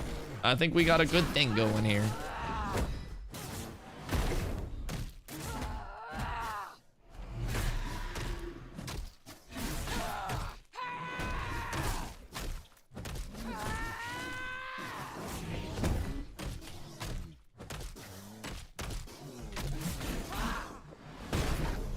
Boop. Glintington. We're up tremendous. This axe is gonna change my fucking life. But from what I've been told, the math was originally saying 1.2 gold profit on 250 like cut wood. So pretty optimistic. My axe broke. That's part of why I need this new axe, man. I am sick and tired of this shit breaking. My axe currently can't keep up with my bag size. And I just want to go out and hit some fucking trees for a little bit. Yo, what up, NSYNC? I appreciate you. One and the same, man. For the first few months being over here, I kept calling them companies because I came from New World. And it finally like got back in my mentality to call them guilds, but all the same, man, all the same.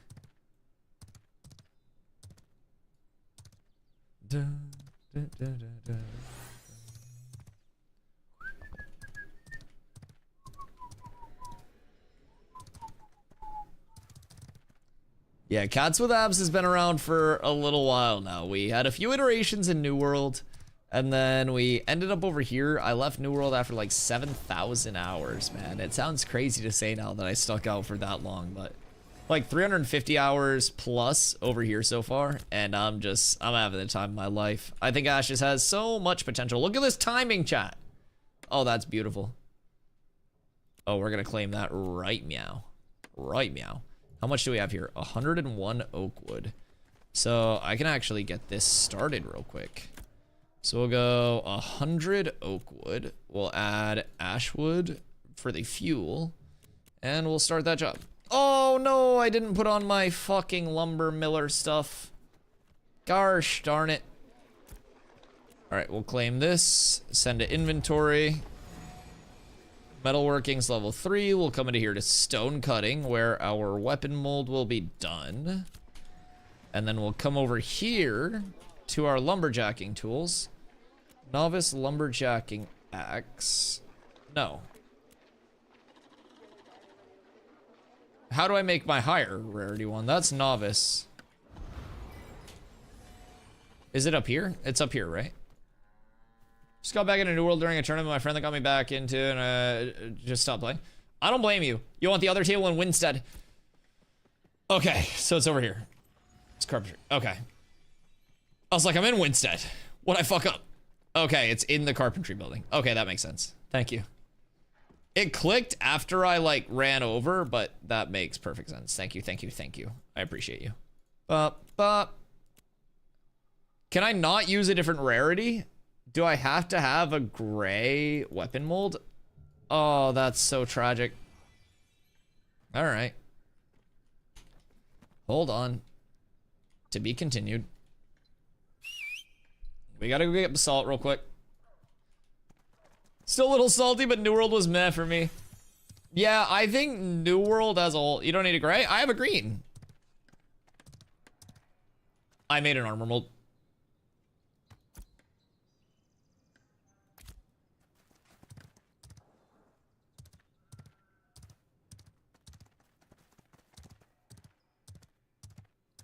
I can't read. I can't read. God damn it. Chat, delete the VOD. Nobody lives. No fucking witnesses. I need everybody here to just leave their phones up at the front on your way out, please. You'll go through a strobe light. It'll erase your memory. Fuck. Oh, did I move my basalt back to Miraleth? Oh, I think I brought my basalt all the way back to Mira. All right, hold on. Hold on. El Bozo, fuck you, buddy. God damn it. I don't want to talk to the guard. Bold.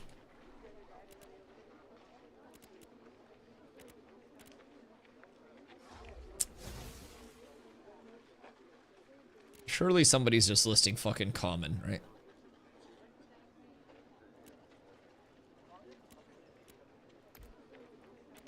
Works for me. Jesus Christ. Oh, that was so tragic. I'm almost there. I have 20. I only needed one. It's okay. I spent a silver. And it's a green one. So, you know my axe is gonna pop out like fucking Lego. We're up tremendous. Alright. Apprentice. Add. Add. Add. Oh, boys, we're so up. Oh, we're so up. Do I just have it now? Do I have to equip it? Or is it automatically on? Oh my god, we're so up. It's 250 durability instead of 110 as well. So, that's pretty large. I definitely am thankful for that. So, what do we have running up here right now? New World's fine if you see it as a game they play up to 100 to 200 hours. Beyond that, I agree. I agree. I think New World is I think New World is best served as like a couch co-op game, kind of similar to like a Diablo 3. Legitimately, I see it as that long term more than I see it as like an actual game with staying power. Which is kind of crazy to say considering like what its start was and what it was supposed to be, but everything that I thought New World was going to feel like and have, I feel in Ashes at this point. I really do. I also feel this right click bug.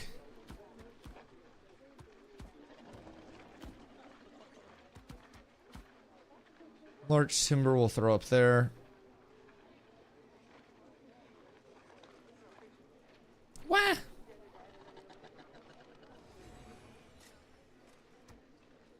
Oakwood. Oakwood.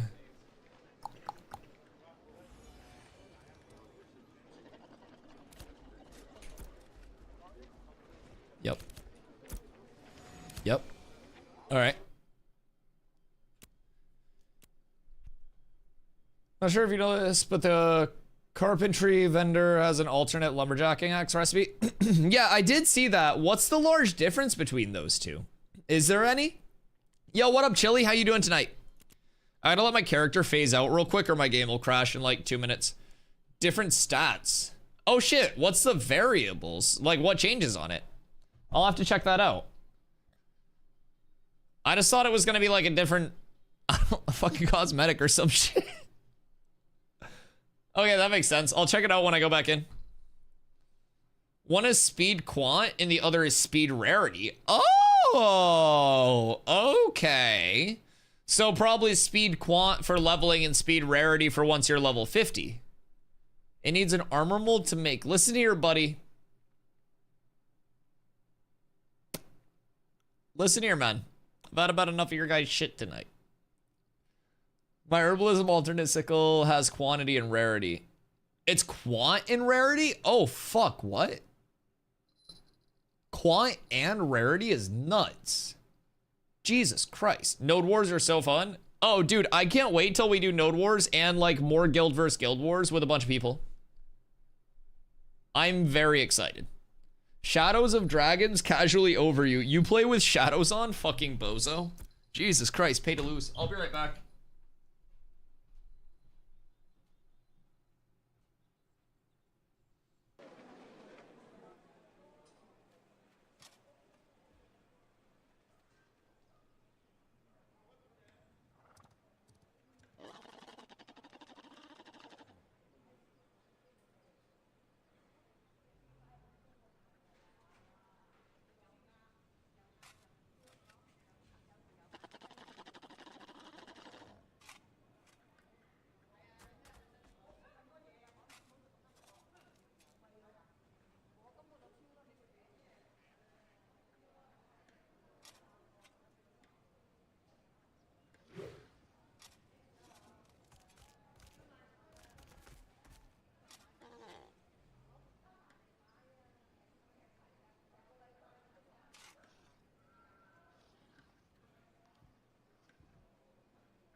Ah!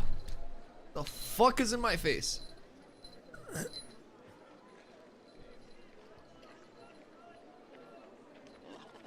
I'm curious. What the fuck? Relax, bruv. Where'd that come from? Jesus Christ.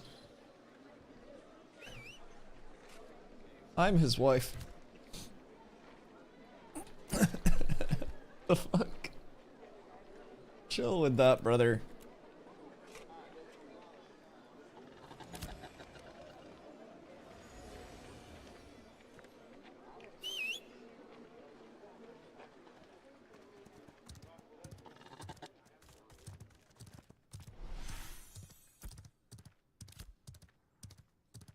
Not quick, but brutal, if that's what you want to call that.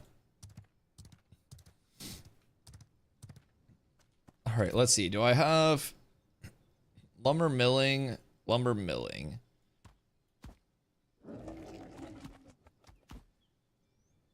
Lumber millers. Do I have lumberjack consumes? I should go get them.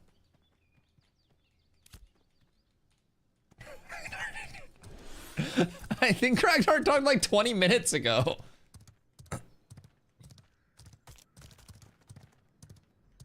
I don't think you said anything in like 20 minutes. Just logged into the Node War and NA? Oh no!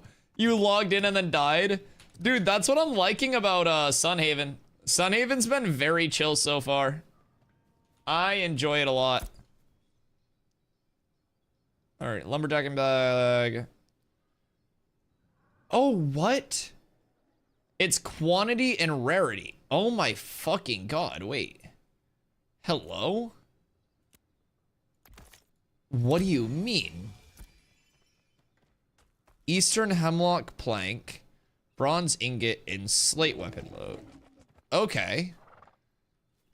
And I can just learn that.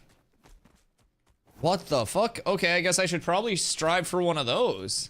That's insane. Thank you for the heads up, chat. That's, oh, I didn't get any consumes. I was so excited about that. Fuck. That's really good. Okay. Very, very, very good to know. I appreciate you guys. W chat. Asmongold's chat would never help him like that. I'm just putting that out there.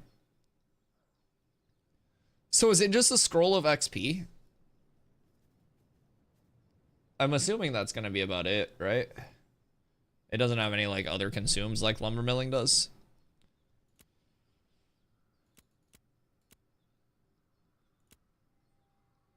Guess I'll just pop some of these and get active, huh? Go out and hit some trees and shit. Cause honestly, this is, other than actually just running vans and glint farming, this is probably going to be my easiest like currency farm for a little bit. Plus the fact that I need to do it. I've been putting it off because I'm like, man, no one's gonna watch me just sit here and hit trees. But I think people might hang out. There's a scroll, food, and elixir. Were they all at the vendor and I just missed them? Because I got the lumber milling, but I didn't see any at the lumberjack vendor.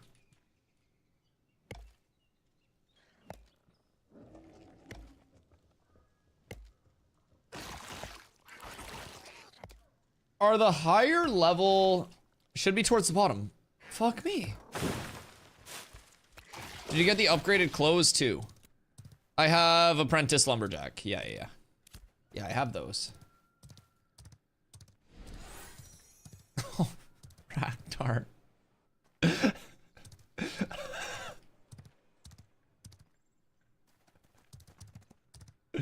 Do you have 20k monkey bucks to swing back with a curious by chance? Because the monkey buck rules all here.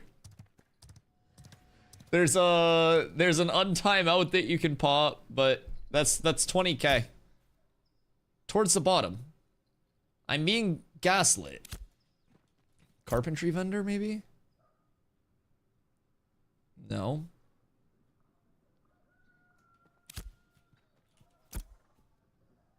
Lumber milling, lumber milling, lumber milling.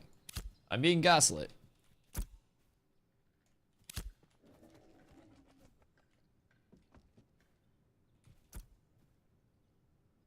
Huh. Fuck it. Time's wasting. Time to cut. Cut. We must chop. What's gonna be the most luscious area for us to chop? Maybe like north side? Marketplace will have for markup? Fuck it. Are higher rarity axes, like, are the additive stats that you get enough to actually notice in your opinion? Or do you think it's just primarily the durability? Cause like going from 110 on my old axe to like 250. All right, the rebuttal's fair game. The rebuttal's fair game. Ragnar, do you have an answer to the rebuttal, my friend? Everybody gets a famous last word. I let you have 3. He gets a rebuttal.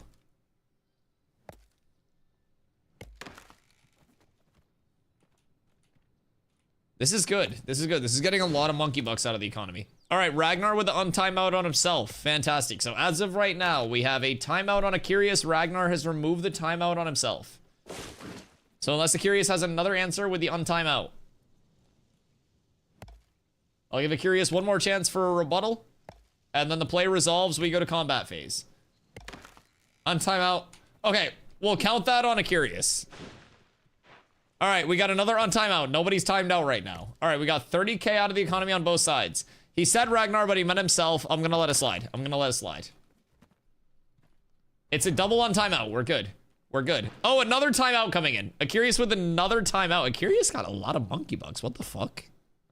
Jesus Christ. Where do you get all those monkey bucks? Have you been lurking despite being mad at me? Well, thanks for lurking. All right, Ragnar. Do we have an answer? We got another 10K coming out from Akirius. So as of right now, we've had a timeout and a cancel on each person. All right, we got another timeout coming out for the last word. Do we have any rebuttals? Any rebuttals, or does it resolve? Does it play here? That's Ragnar's last word. Ooh. I mean, so hear me out. I'll use this as a teaching moment. In the future, please make sure, because technically you get one last word when you're timed out.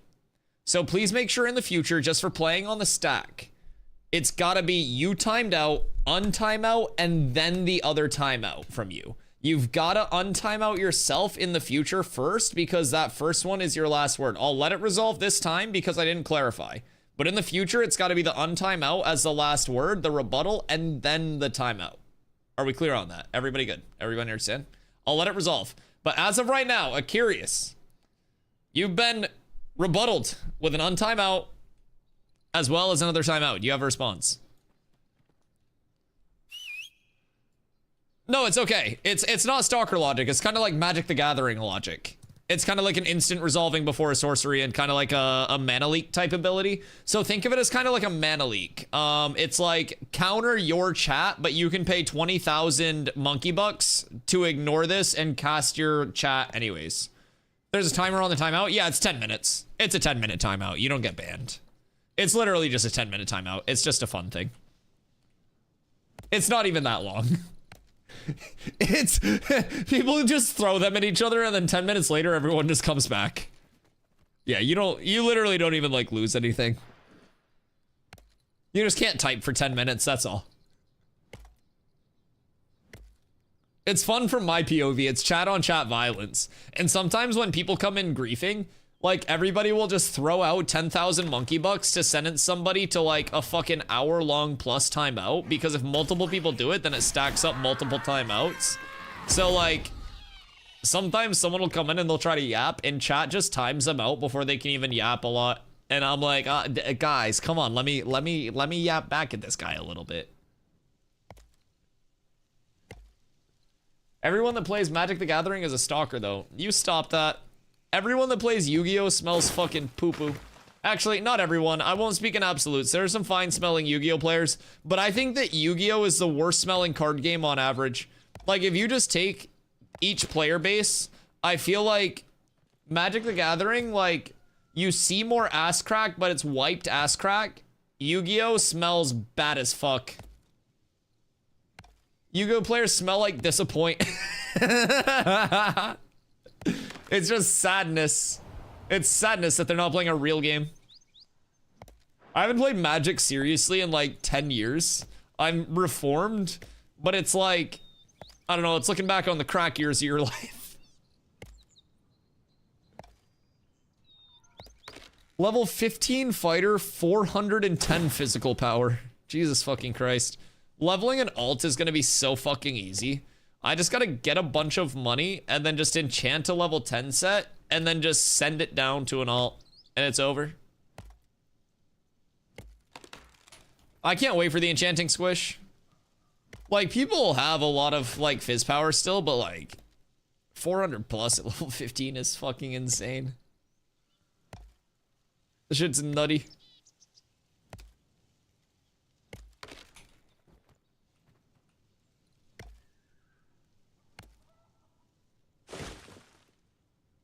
Oh, wait.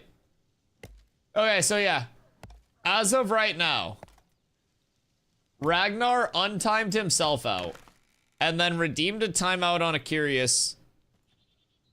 Alright, Akirius goes out with a suck at Ragnar. I'll respect it. Last word resolves. Akirius, we'll see you in 10 minutes.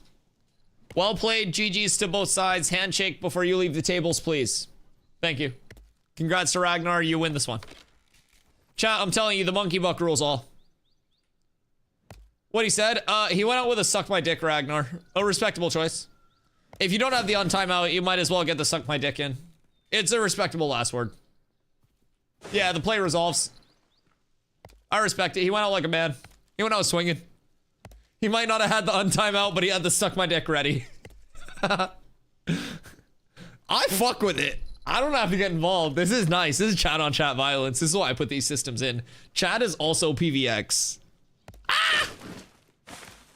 Almost dropped a tree on myself. Dude, I'm just sitting here chopping trees watching you guys go at it. This was great. Is this how you guys feel when I yap at somebody? Where you're just doing your thing and you're sitting here smiling, listening to the yapping? Because that was fun. I just sat here chopping trees with a smile on my face watching you guys go at it. Dude, that was cool. Both. Dude, it was so good. I didn't say very much. I know, but it was still so good. Just the back and forth timeout duel. Oh my god, it was so worth it. Fuck me, that was great. Yeah, no, I totally get it. It's like, I've done a lot of auction fantasy leagues before, where you basically have like a balance, like a total balance that you can spend drafting your team. And so sometimes if you have more money or you know somebody's targeting another player, you'll kind of like drive up the price. Like, I saw what you did there. You saw the end game and you knew that he was seeing red and he was gonna like dump the monkey bugs. So now you have long-term advantage. Yeah, you have monkey bugs for days. You already have your VIP. You don't have anything to save up for. I never actually ended up adding the 1 million monkey bucks and you legally adopt me. So like, you know, as of right now, there's no large monkey bug thing. I was actually told that that would be a legal nightmare and there would be way more involved than just me signing a paper and being adopted. So we had to scrap that idea. We did actually look into it though. I want you to know. I legitimately looked into the option of 1 million monkey bucks and I let someone legally adopt me and I tell my parents I'm not their kid anymore. Like, not like, you know, in terms of not loving them, but legally.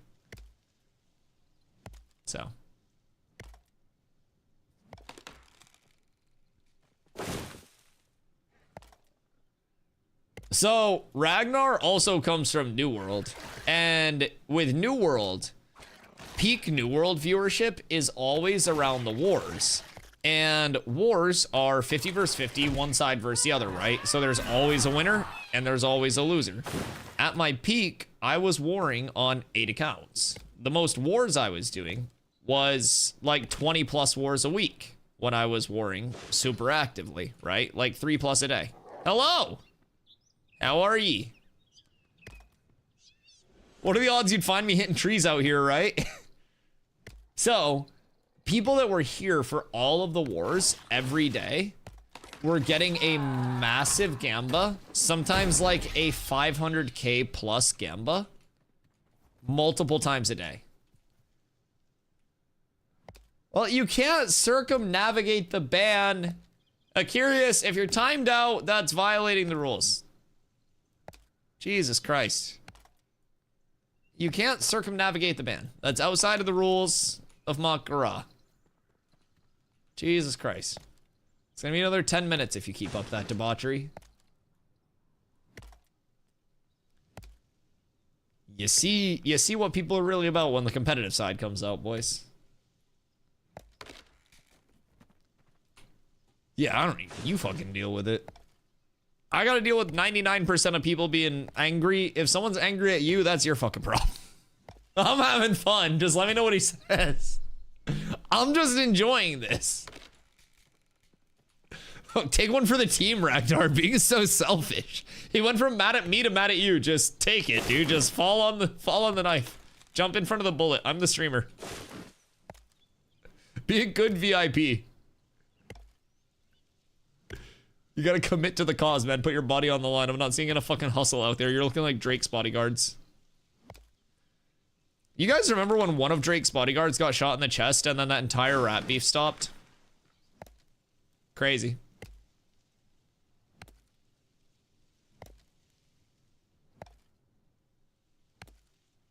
Crazy. Doing me like that. Saying Ragnar's about to get shot. The guy survived. It's not a big fucking deal.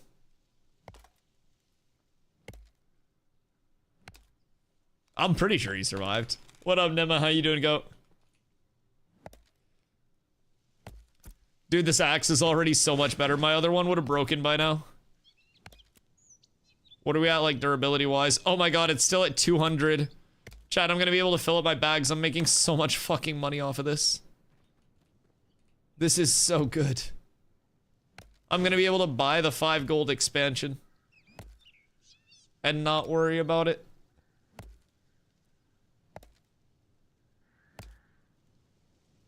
Is the 5 gold expansion for the bank an entire second tab? Or is it, like, just a few slots? Yes, it's a whole second tab. Oh, I'll probably buy that almost immediately for this then.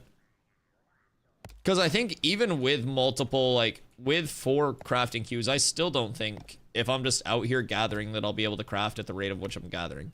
Because technically, you can only craft 2 at a time. But I mean, who knows?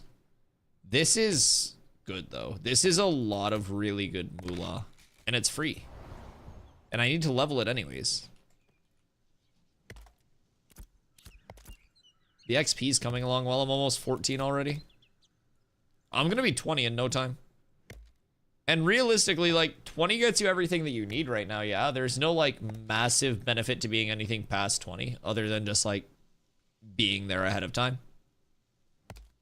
Or is there something that you need, like, past 24?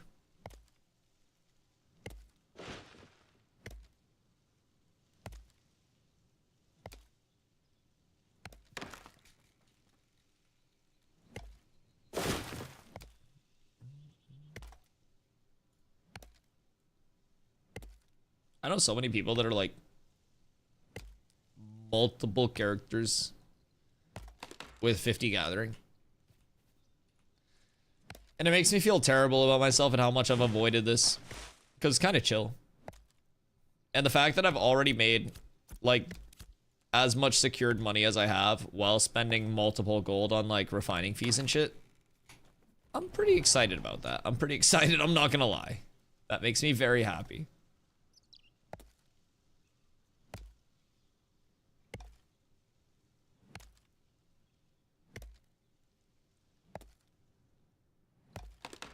Tavern.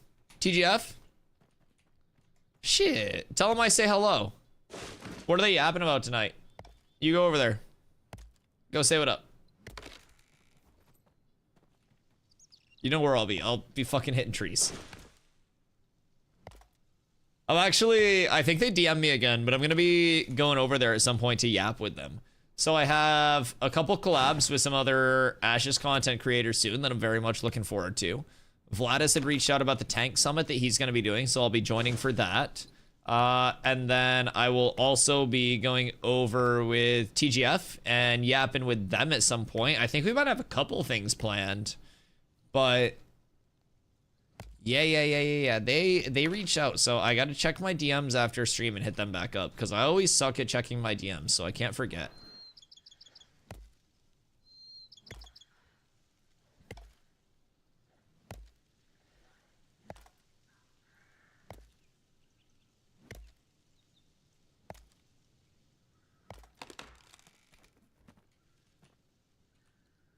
I think it's 87 silver to double process, 250, and you make double back.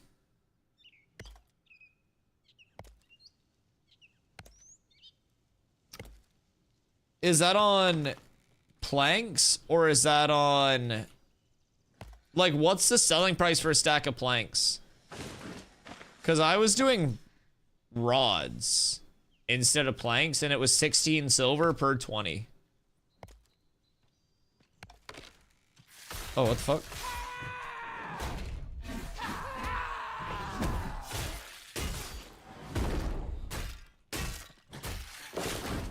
This guy name mob or something? I do planks. Okay, yeah. So planks and the skinny ones are all the same. Okay, good to know.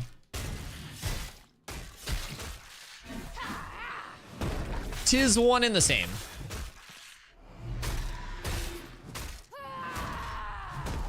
So it's 16 silver per stack, and you get what? 10 stacks is 200, so 12 stacks. So 16 times 12, chat. I don't know what that is. Don't make me do math. Been streaming for 9 hours.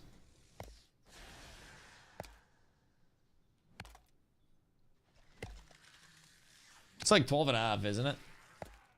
Like 12 and a half stacks for 250. I'm not good at math. I'm not very smart. Hey, minus 1500, get fucking baited, bozo. Get fucking baited. Isn't it like 192? So you'd get 1 gold and 92 silver. And then you would subtract your 86 silver and you'd be at like what? 1 gold and change? 6 silver or something like that. 1 bets today? Hey, you just won 1500 less. It's my economy, bitch. I make the rules.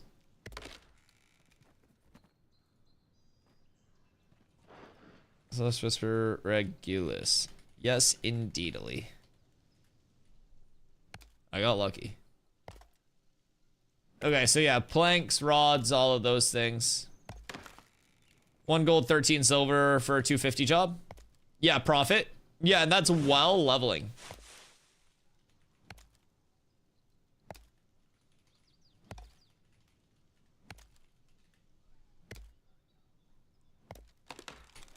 Skirt.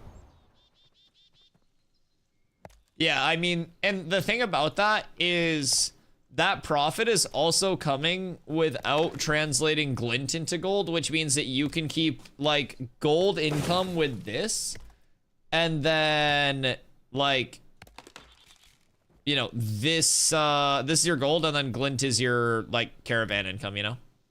I think it's a nice separation, because you can also just go down to the bottom of the desert and you can buy like your caravan itself, and then you use your glint, load up that van, and from there it's kind of like low risk. I enjoy it a lot.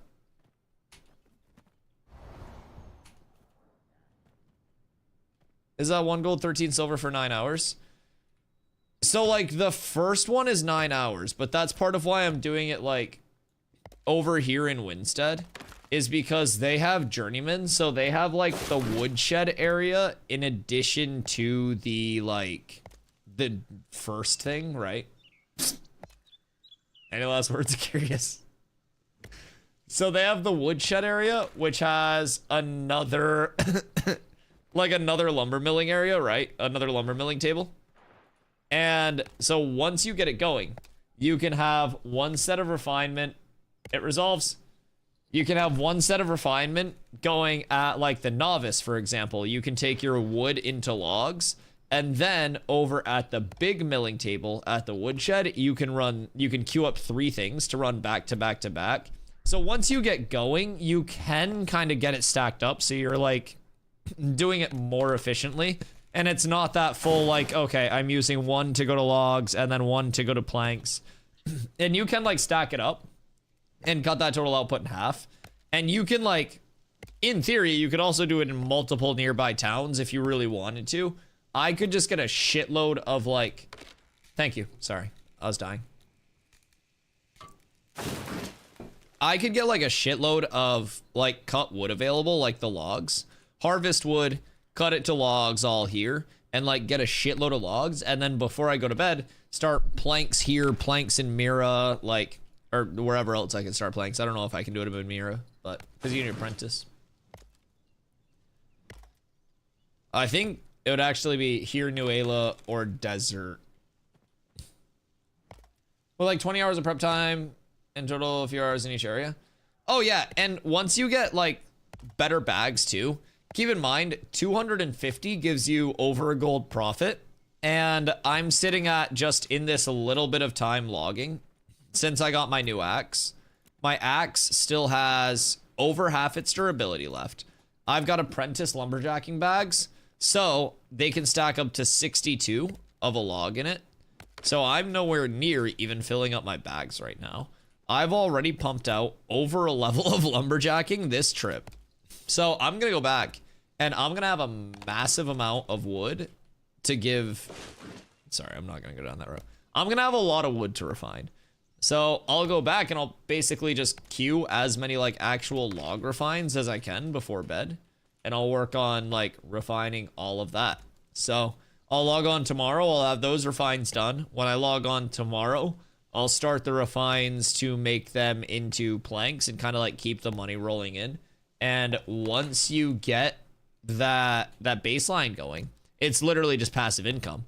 And you can do this with any of your gathering as well. Like you could hit rocks and do this with like weapon molds or anything. It's just I'm leveling my lumber milling first, then I'll do my mining with my like stone cutting and metalworking and shit like that as refining secondarily. But this has just been my focus because it's like it's a good gold income, it's nice and easy, it's consistent, and most people need wood for a lot of like endgame stuff. Is it the same for plants? I don't know that much about plant refining and what you're refining it into, honestly. I haven't done too much looking into the herbalism side. Or like what the monetization route for that is. Because that's part of the reason, like, on top of wanting to just be able to contribute to like weapon crafts and shit like that for people with mining, lumberjacking, lumber milling, stone cutting, metalworking, those, right? It's the fact that these are self-sustenant to level that makes me very, very intrigued by them.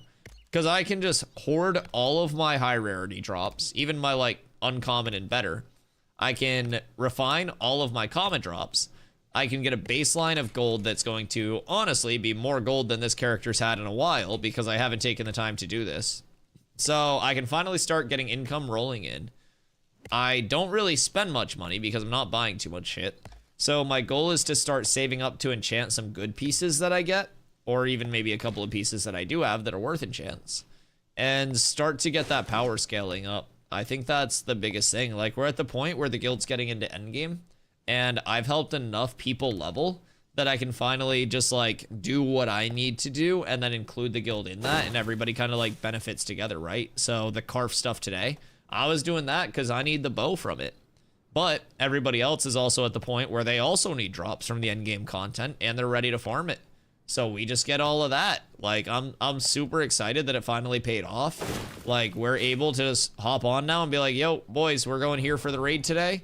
We can get forge groups, we can get top of Carf groups, we can do everything now. It's super nice, man. I'm really excited about it. So all of the hard work getting people leveled is finally paying off. And I can take some time, I can hit some trees, I can get my gold up.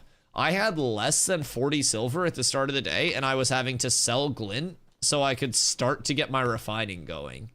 So the fact that this is already turning a profit with me dumping the initial amount to get the refining going, like getting my axe, like all of that shit, it's gonna be good.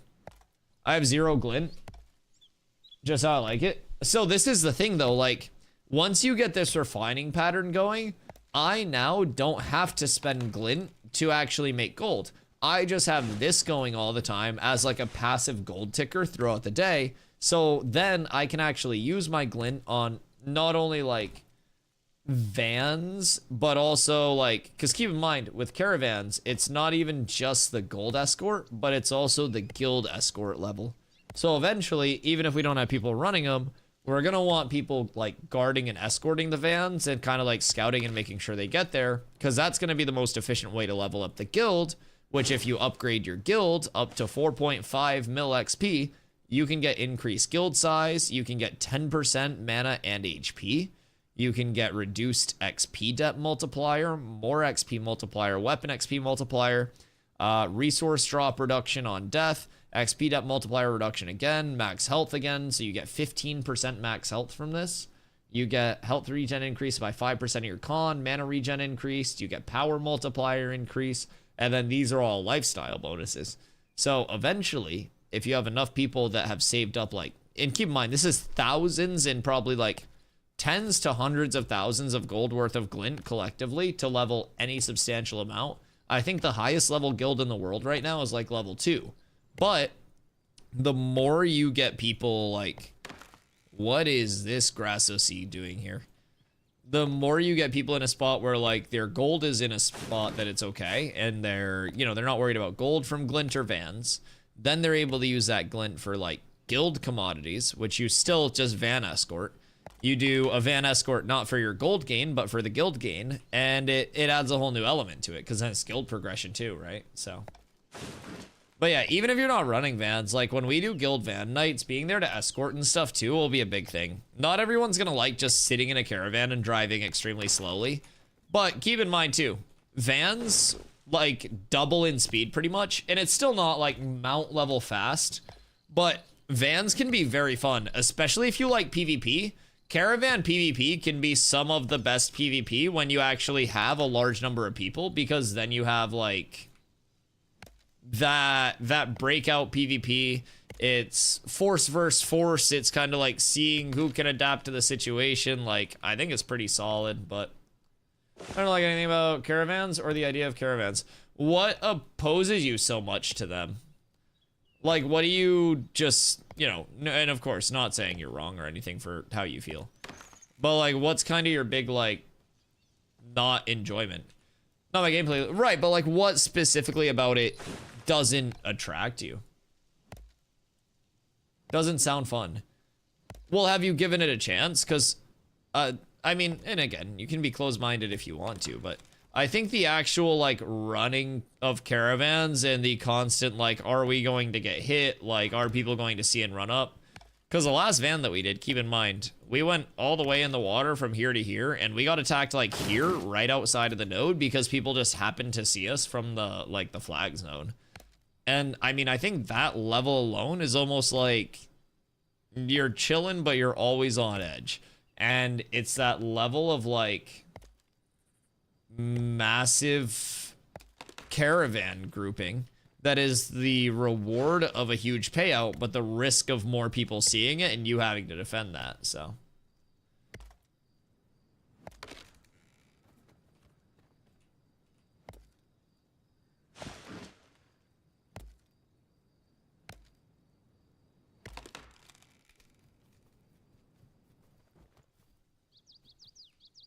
I'll jump in and out and defend, but I'll never be running my own.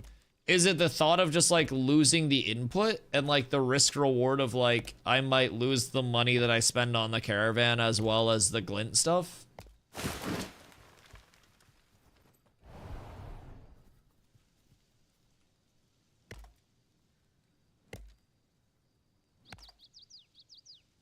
I'm not a merchant. It's not for merchants. Yeah, I mean, I'm not saying you have to run caravans. I'm just curious. It's not RP at all. Caravan PvP is some of the best PvP in the game. Legitimately some of the best open world PvP in the game. And it also facilitates so many things. Oh, it's your RP. Oh. I thought you were saying caravans were RP. Yeah, no, you don't have to fucking run anything if you don't want to. I don't mind. I was just more so curious if it was something within like the actual caravan mechanics themselves that just didn't interest you, or you know what it was. More so just prodding, I think. I think the mechanics are great. Yeah, just one of those things where you're like, I would rather shooty McPew. Yeah. No, I totally get that. That's fair. Very fair.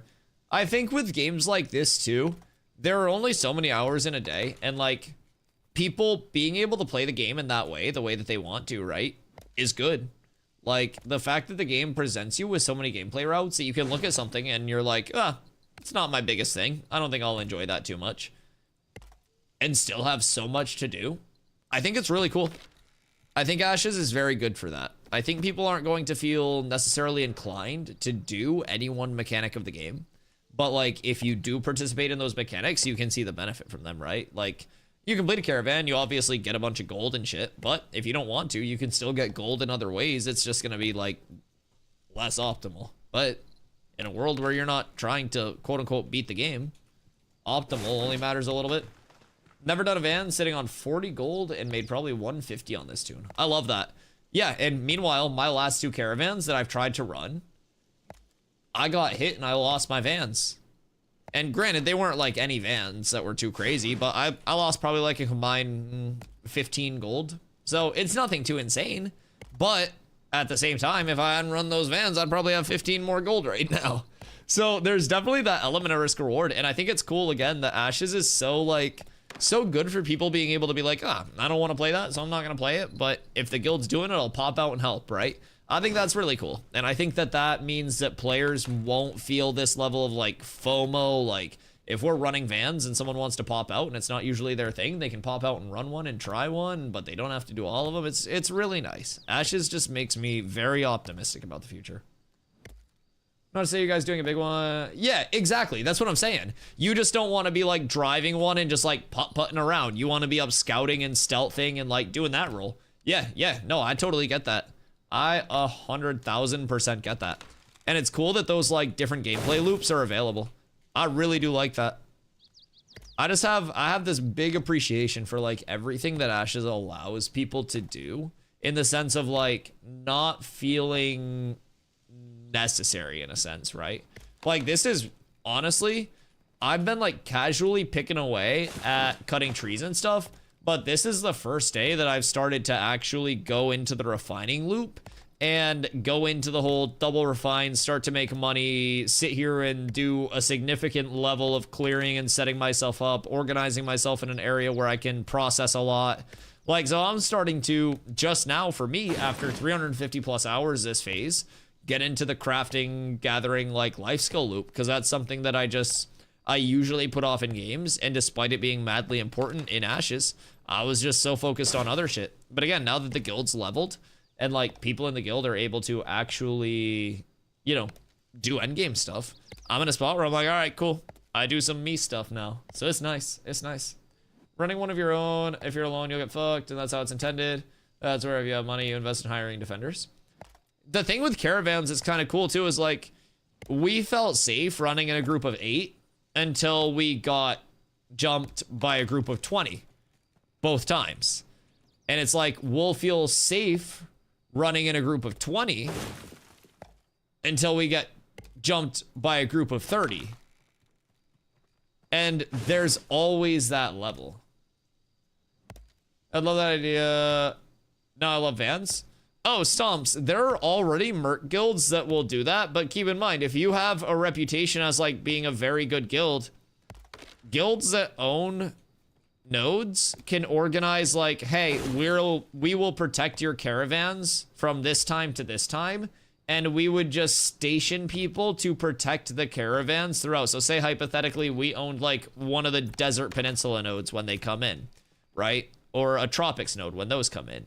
We would be able to be like, hey, we are doing our best to ensure safe passage of caravans this time to this time. Please come out. We have these other guilds that are helping us. And people will definitely try to hit the vans because there will be a shitload of vans there. But if we have people defending, then that works. Likewise, people can fucking contract out like private defenders for their vans and shit. Like, let's take a break, but the RP idea is coming. Stomps. This is all RP. This entire game is built around community RP within the game. Every single server has its story built from the server RP of like guilds like working with or not working with guilds, the server working or not working together, like the actual buildup of the server. Everything in this game is like server and player story. Need to break it out of mindset? Yeah, just stop thinking of it as objective based. Just have fun. Dude, it's literally an entire world. Like, right now, I'm just running around chopping trees. Like, I've made it an objective to make money off of this, but it's not like I'm like, I gotta do 2.5 hours of cutting these trees. It's a struggle with all games for me. Dude, just start making your objective to have fun. Just start making your objective, figuring out what you want to do that day, not what you have to do that day. I am starting to form up my own little list of dailies. And for me, it's like, I want to do probably during stream, break up a couple hours of like gathering and processing, keep that gold flowing. I want to have stream primarily be working on getting gear preparations and working towards endgame power gap. And then I'm going to want to start incorporating a small amount of stream, and that'll eventually expand into PvP. So soon we'll start parking a caravan out in the middle of nowhere near an Ember Spring. We'll bring people from the guild out. We'll have people split into groups. We'll have attackers and defenders. If you die defending or attacking a caravan, you don't get any XP debt or any penalty. So we'll go out there. We'll beat the shit out of each other. We'll split up into groups. We'll start practicing group PvP. We'll have fun with that. And like this entire game is legitimately just based around like RP PvP, like RP servers, as much as it is a PvX and a sweaty game at its core, where it is a direct translation of like you play the game more, you get more power. Like this game is rooted in RP and people just like getting immersed in the world, man. People will hire defenders, people will sell services to hunt caravans, people wanting to hunt caravans of a guild they dislike, or they're in a war, so they hire mercenaries. Yeah, 100%. And like guilds will eventually hire other guilds that are like not at war with this particular guild so they can get the jump. Like there's so much. Alliances in this game are going to go so incredibly deep as well, because there's a vassal system that will be added where like smaller nodes will be able to work for a larger node and contribute to that larger node's success. So if you're a smaller guild, or say Cats has 2 guilds and we eventually settle in a region of the map, say 3 years from now or 2 years from now, whenever the game launches, 8 years from now, 20 years from now, like by that time, we have a guild that's actually like large and can do like, you know, a lot around the map, and we're a force, right? So say we settle into a region of the map and people are like, all right, that's Catlandia. Like they have that. So we have our vassaling set up where it's like, you know, Cat's main guild is the head of the node that's trying to push Metropolis status on the server. And then we have the sub-guilds that are split up into different vassal nodes that are focused on all of the refining things that we need to facilitate things. So then within our region, keep in mind, you could have an entire region here because there will be so many regions throughout the map where Riverlands could be Cats, desert could be Cats, tropics, like the mountains on the other continent, the underworld. Like you will have communities that settle in a region of the map and build that region of the map up. And you'll have different like regional lores based on the communities that settle there and the types of players that settle there. And every server is going to be different. Like every area of the map's going to be different.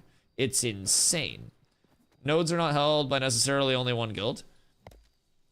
So what do you mean? Like only one guild at a time can like be mayor of a node or be in control of a node, but each node can be mayored by different people. So you can't be like one mayor of multiple nodes. So yeah, each node will have one mayor. And like, I guess technically you could probably win multiple like mayors of multiple nodes, right? Within a community if you had sub guilds and stuff. But yeah, I couldn't be mayor of like 3 different nodes myself.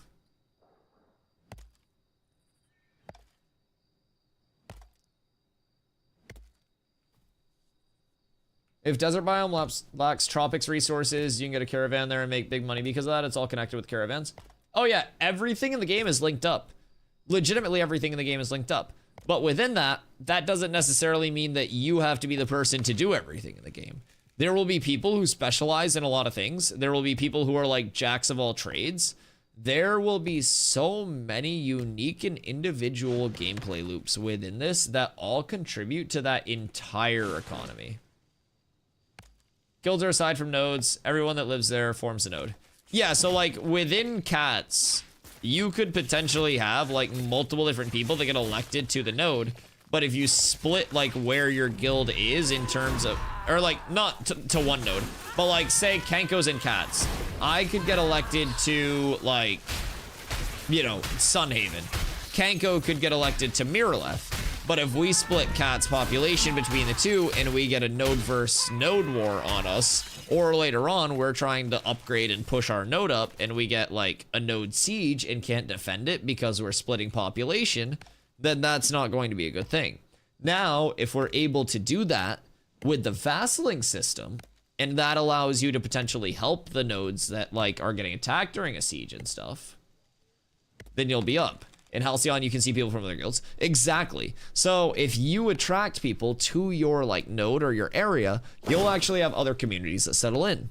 So say on launch, we're on a server that is like, you know, it's a populated server, but we have our own kind of like area on the map.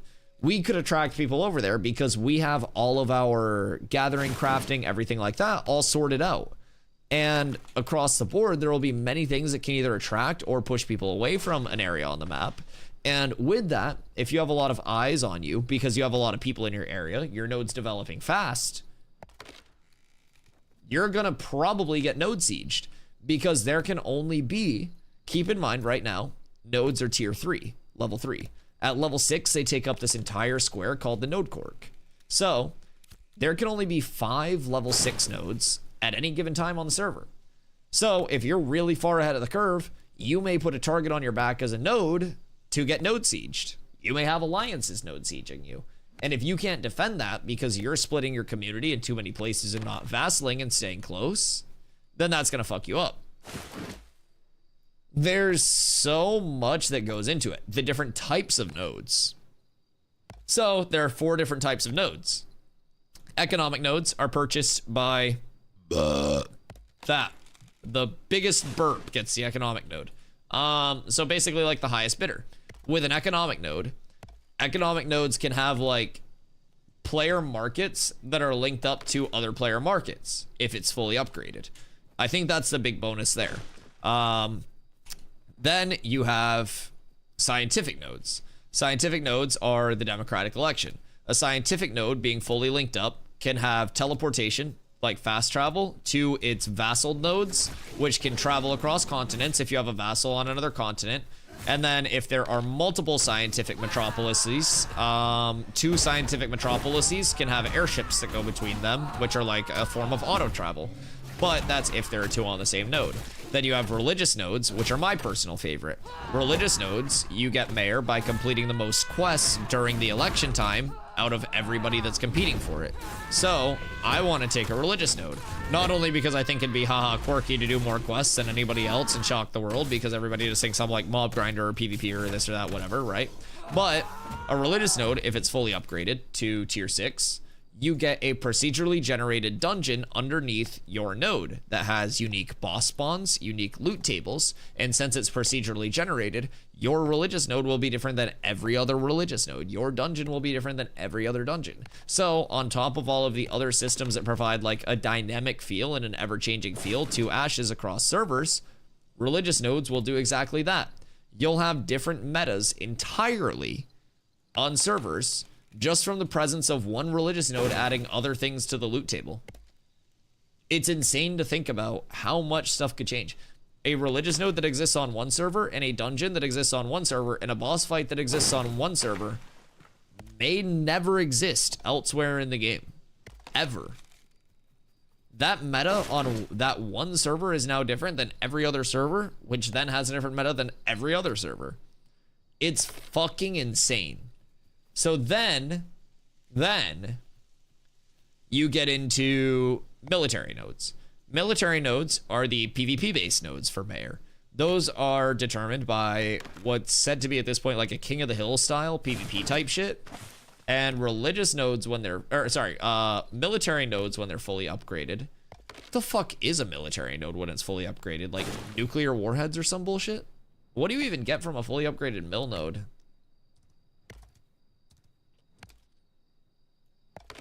Why can't I think of that right now? Kanko, do you know? I could wiki it, but I'm brain farting right now. I'm supposed to know this. I'm a failure.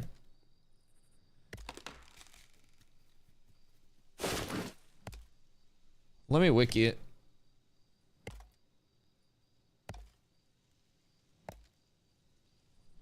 Military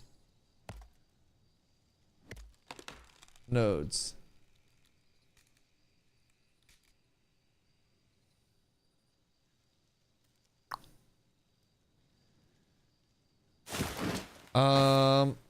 Let's see. Military nodes are focused on combat and class training. Honor is a potential currency earned through personal progression at military nodes. Potentially one of the contenders for our military metropolis unique benefits would be access to a hero system based cross-server competition for specific archetypes, but we're still in discussions about that, Stephen Sharif. Military nodes enable bounty hunters and potentially reduce duration of corruption. So far, Sunhaven and Winstead are listed as the military nodes that'll be present. So the wiki has that listed. I don't know where they sourced it from, but list of military nodes, Sunhaven and Winstead in the current iteration. Military node mayors are elected based on trial by combat. During the election week, the node will enter an open PvP battleground state for hour-long periods where candidates and their citizen supporters compete to gain points by killing opposing supporters and securing objectives. The highest point winner at the end of the week will win. So, I like that it's kills and objectives, because you could have an entire group that goes around securing objectives and they could sneak in from behind and, like, you know, while everybody else is just murdering it out, that objective group could actually sneak mayor. That's really cool to think about, in my opinion. Let's see here. Previously, the developers were considering champions that fought in a last man standing arena, but now it seems like it's going to be candidates and their supporters can go around and kill or capture objectives to to gain points. Ermagerd.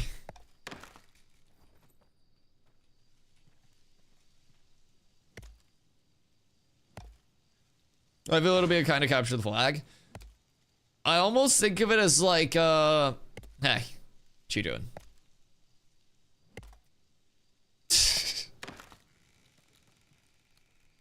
And Wiz, I know that guy too. I don't know, I almost think of it as kind of like, it opens up for an hour and then you get points for controlling each like objective. So say, you know, in Winstead, it opens up and they make like controlling Steel Bloom an objective, right? So we would go over and we would try to hold down Steel Bloom, and the longer that we control Steel Bloom during that time, we'll get points. And you have to think, if they make the objective worth controlling, then if I control a major objective that gives the most points, then that's going to bring people to me for combat to try to counter that objective and take that. But I think there will be multiple objectives across the map during that 1 hour. So I think like different objectives will probably have a different like score tick and how much they add up. So say you want to go and control the biggest objective that's like the hot drop, like the tilted towers, right?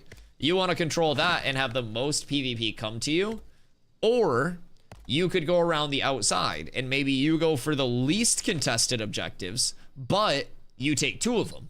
And then you just start getting that passive tick up because nobody goes out that way. A lot of different ways that you could try to play it, I think.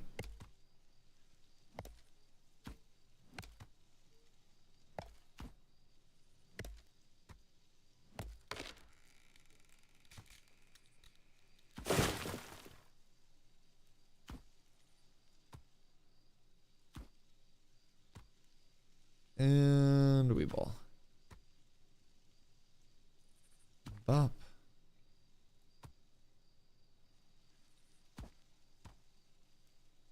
I need these up there. There we go.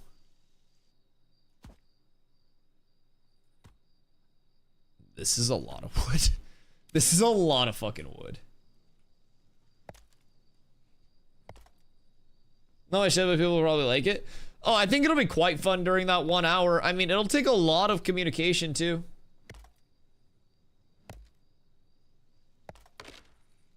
Victor, control yourself. Good golly. Good golly. Hiya. Ah. Do, do, do, do, do.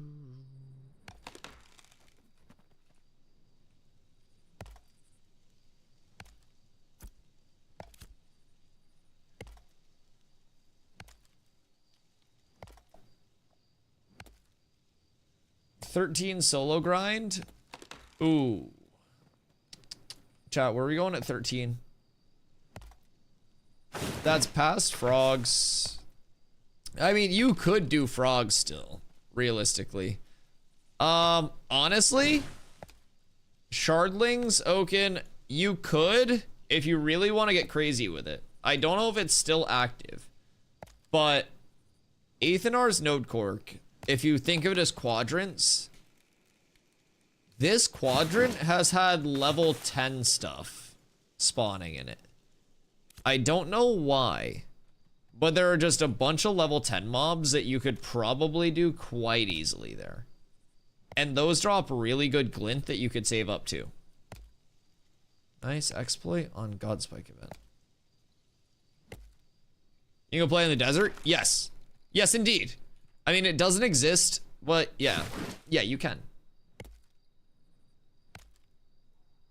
They were spawning at level 10 for like the past couple days. Yeah, they were 10 today when I went over there as well. I was in the desert when I logged in today. The desert isn't a lie? No, the desert's a lie. Shut up. Don't try to spread any false Steven propaganda around here. 13 to 14 shardlings in South Mira, right near the desert edge. Ooh. Like right down here. Oh, wait, right up here. So right in this area. So on your way, swing by here and check out these shardlings as well. Cool. Cool, cool, cool.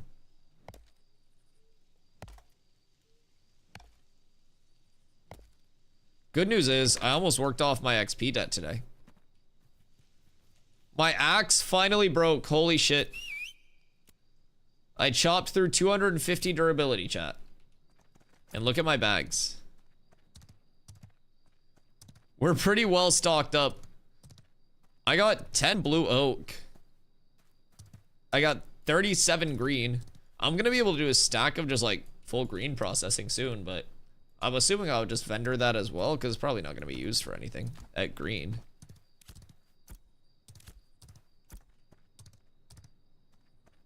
Now that they give you more experience for higher refining, it's probably worth it to save up a big refining batch of greens. All right, so since we're running back, we'll put on the lumber miller shirt and pants. We'll double check that those go on. We're up tremendous. So first thing we'll do is pop up here and see if anything is done.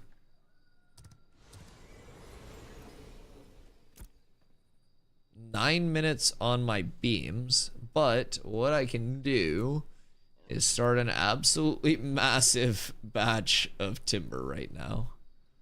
So we'll go there, submit. Fuck, wait, no. Oh wait, yeah, I did put my lumber milling on. We're good. We're good. I thought I was tripping.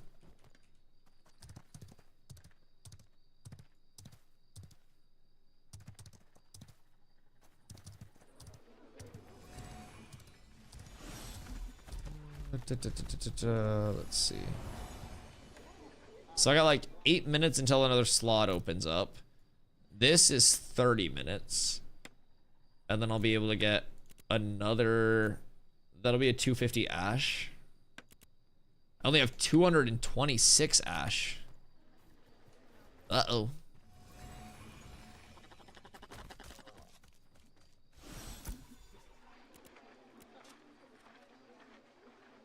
And I don't think I have any more kicking around. So, you know what we'll do? We'll repair real quick, since I can afford to. And I need to go hit a couple more trees real quick. Because if I can get these two 250 stacks ready to go, then that is another 500 logs that'll refine overnight. And then I log in, I just start turning those all into planks, and we ball. And then we just keep this supply flowing, and I'm going to make so much money just passively. So it's just a little more chopping, and then we're done. We want to ideally have like 300 of each so I can pay the fuel cost as well. So honestly, like clearing this little section, we'll be set.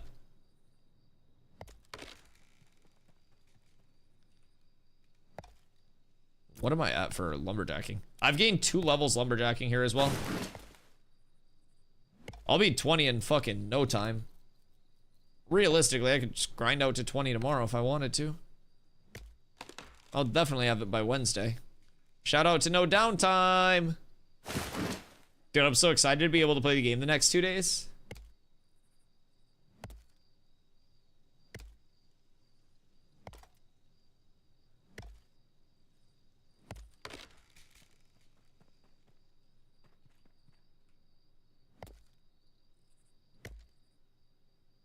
wanted here?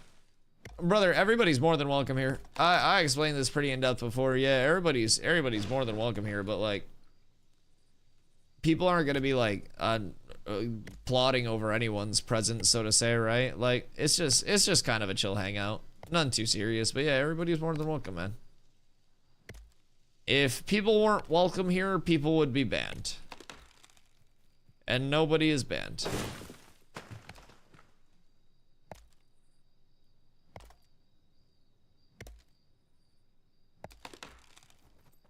Full week of ashes? Yes, indeed. Oh, so we just saw, look at this grow.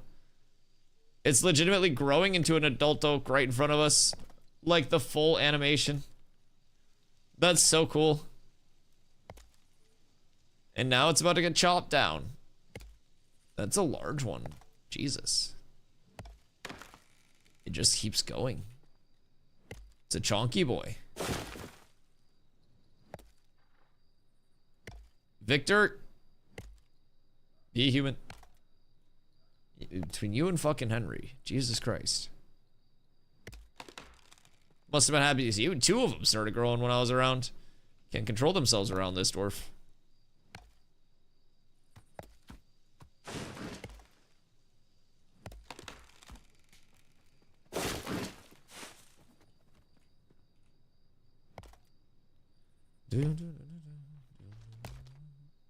Trepa! Hello! Crazy that I caught you without the snores. Not committed to the snores life at all, I see. Despicable. This one's growing too, I can't stop them. They're all growing uncontrollably. All of this wood is just expanding the second I'm around. Golly geez.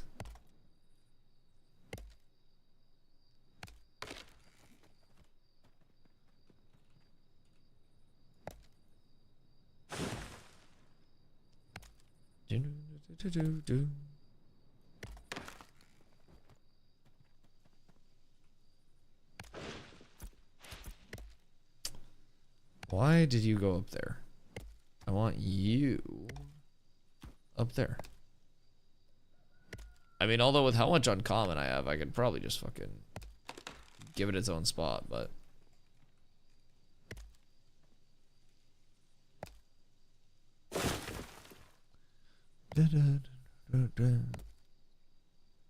So how much do we have here?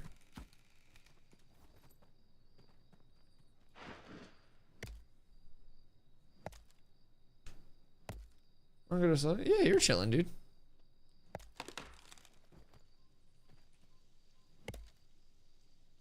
Come enter my poppy house. Dude, I have a shitload of poppies out in one of my desert nodes. It's an absurd amount of poppies.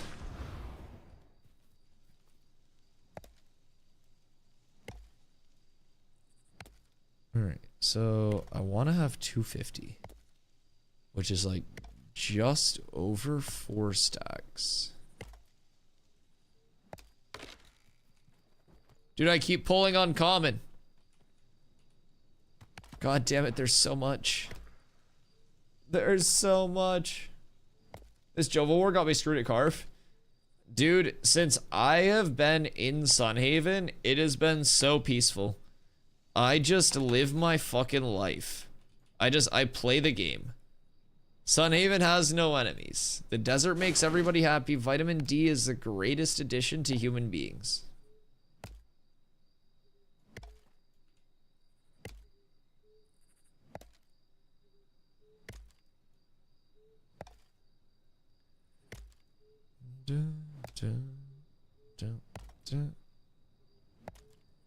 Yeah.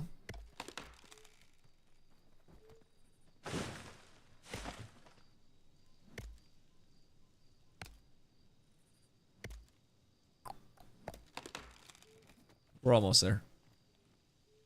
We're so close, dude.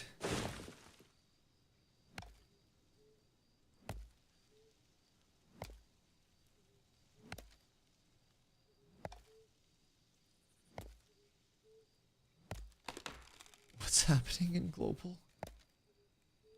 I'm so confused.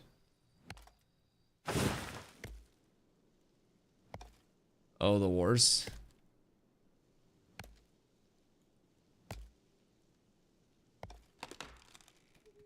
Someone's been Dusty. Cute kitty Wolverine costume. Jesus fucking Christ.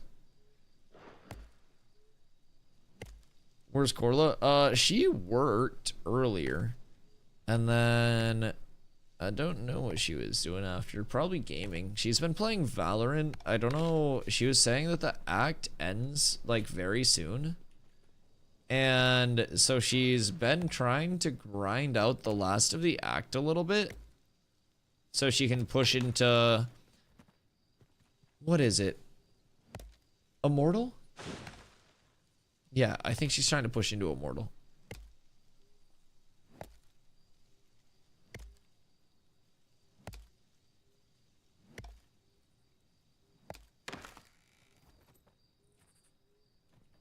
Definitely. Valorant? Dude, I hate Valorant. I like watching Valorant, and like, I recognize that Valorant, you know, it is what it is. It's a good game. Isn't Immortal like hella good? Yeah, she's definitely Immortal. Yeah. But yeah, I recognize it for what it is. It's just, it's not my cup of tea with like the pacing and everything. Dude, stop giving me uncommon. Please. Holy shit. I have 63 uncommon oak. Apparently, I'm just finding uncommon oak like crazy. I don't like any shooter at all. I like shooters. I played a lot of shooters. For me, I played a lot of like very fast-paced shooters, like zippy movement shooters and stuff like that. So I don't know. I never really like got into Valorant and like CSGO and stuff like that. Miss Deadlock, Deadshot? You mean Deadlock? And Deadlock was really fun. Like, Deadlock, fun game. I don't know. I don't really have it in me personally to, like, grind stuff like that anymore. Zippy movement shooters like Hello Kitty Online. You give Hello Kitty dual Berettas, and we're fucking up.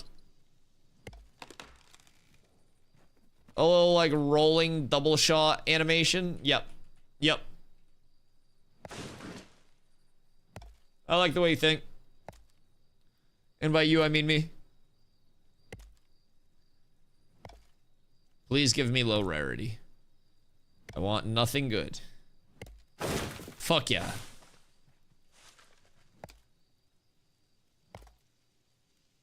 I don't know if it's weird that I'm like hoping for low rarity, but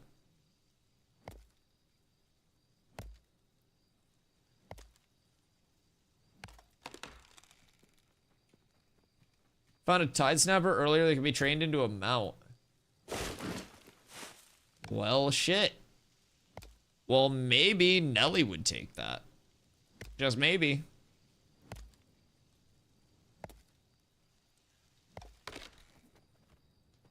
When it's trainable, they usually have a chance to be either a mount or a beast of burden. So some of them can only go BOBs or bobs. Some of them can only go mounts.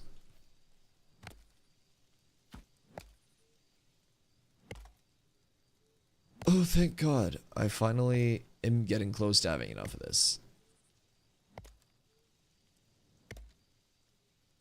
And then everything's good.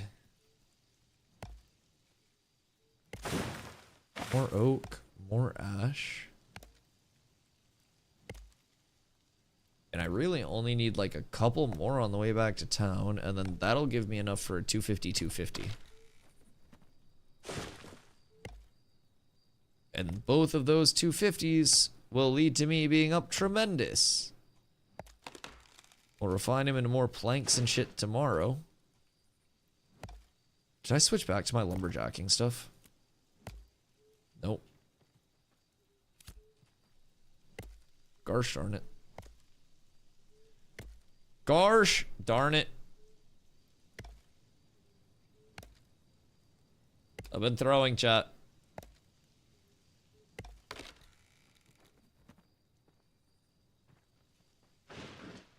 Grab a little bit more ash. I like that I'm doing this all right out in the node court too. Just legitimately right outside of town.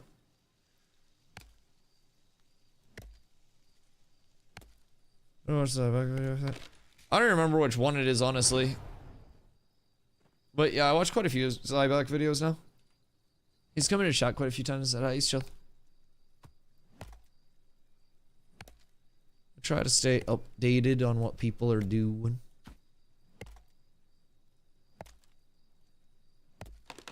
Best bet for videos and stuff is always like through the Discord like React submission too. I don't know if you posted it there or DM me. I don't even remember. So many people just DM me shit, and I always have to tell people that like Discord server is the best way. I don't even check most of my DMs because I get a few on a daily basis. And so I've just kind of like been super lazy about checking it, but I also think that's the entire point of like the Discord server. It gets us interacting as a community more than just like, you know, the one-on-one stuff. Even Discord you ignore sometimes? Oh yeah. Oh yeah. I mean, I try to be as engaged as I can be, but like, dude, I'm usually, no exaggeration, so fucking busy. And I know that sounds like not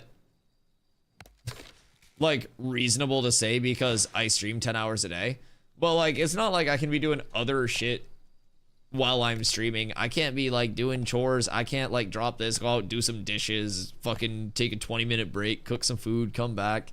Like I'm like locked in for stream and stuff. And then like when I'm off stream, I usually put in a few hours a day, like 3 to 4 hours a day off stream, between like YouTube planning, back end stuff, between like just trying to reach out for partnerships, like follow up on a bunch of shit.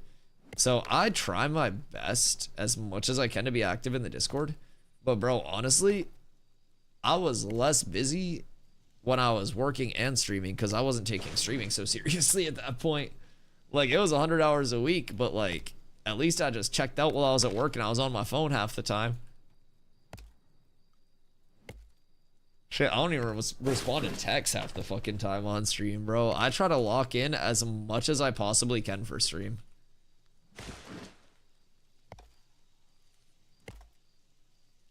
It was in chat, I don't know what I should say. Oh, okay, yeah. I mean, if you throw it in my Discord, I might have already watched it as well. Which video was it?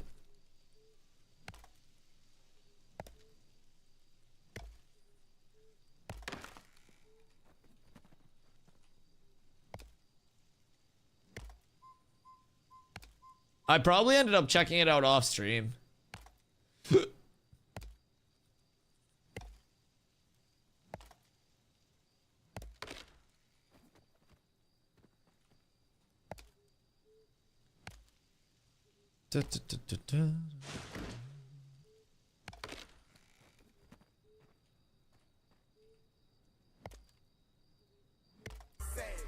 I'm not good at math. I'm not very smart. Hey, I don't know, what's up? How are you doing tonight? It's late for you over there, isn't it? Like 5 a.m.? I guess early. Good morning? 5 a.m.'s that point where you're either being an absolute fucking degen or you're being extremely responsible. Which one is it? Because if you're up at 5, you're either way too, like, you know, set up in life that you actually have a job and shit. Day off, so degen. I love that 5 a.m. is like that boundary. It's like 3 a.m. probably just degen, right? 5 a.m. you might wake up at 5 a.m. or something like that for work, right? But you also might be up at 5 a.m. because you're fucking insane. Yeah, Kanko, same thing. 6 a.m. Like, if you just came into a chat and you were like, yo, what's up at 6 a.m. here, right? My mom gets up most days around 5-ish. Yeah, I know plenty of people that wake up around 5.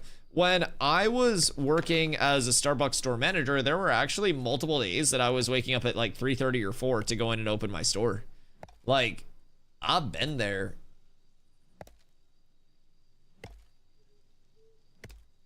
Chase wakes up at 4 to 5. Hi, Chase. How you doing, goat? I wake up at 4 to 5 a.m. most days. Yeah, dude, it can be a grind. It can be a grind. Sleep schedules are so crazy. As long as you're all getting at least 6 hours of sleep, preferably 8. I'm proud of all of you. The time doesn't matter in terms of the frame that you're asleep. All that matters is that you're getting quality sleep, so you don't die early. It was a skill disbanded video. Throw it in my Discord in the React channel. I won't have time to just like pull it up and watch it now, and it'll get lost in chat again. But if you throw it in the React channel and I haven't seen it, then I'll probably pull it up at some point on stream.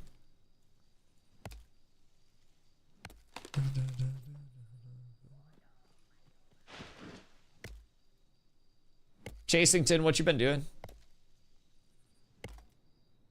Dude, I'm so much happier not playing New World. Surely you see it. Surely you just see the enjoyment in my face playing this game, right? Like, it's just, dude, it's so fun. Everything that I do in this game is so enjoyable. So simple, but so good. Yeah, so complex at the same time, I won't even lie.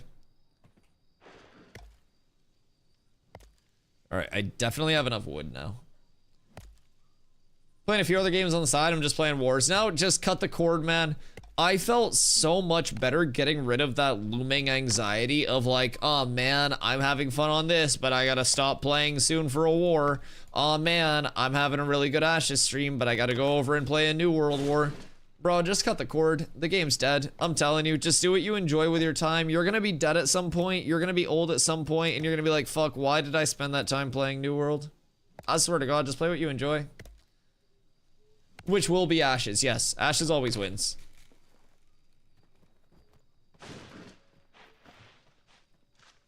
Steven always wins. Yes. Yes. Indeed. Oh, Discord's all it. Okay, yeah, if you don't have Discord, just hold on to it till we have like a lot of downtime one day. And I look like extremely fucking bored. And then sometimes I'll even like ask chat for videos and shit. But yeah, just keep it on hand for a rainy day. I probably already watched it too. I try to watch as much Ashes content as I can from other content creators just to see what the haps is. Steven needs to sleep? Yeah, I'm convinced that dude does not sleep. Although I haven't seen him randomly flying around Vera much lately, so I'd like to think that he's like sleeping instead of playing the video game when he's not working. I love how we don't even have half the game and it's already fun. There's so much still missing, and like not missing in a fucking bad like doo-doo way, but like missing in a sense that it's just going to add more and more to the gameplay loop itself that just continues to make the game better. And the fact that, like you said, the fact that it's already as fun as it is insane.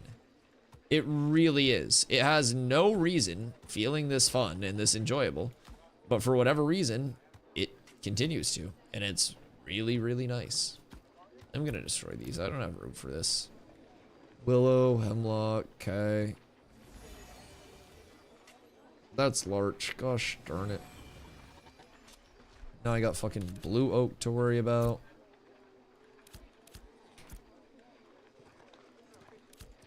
No, my entire inventory is borked. Okay, we're good now.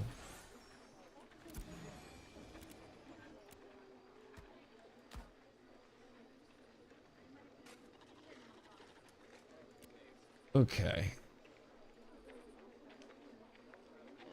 I have so fucking much.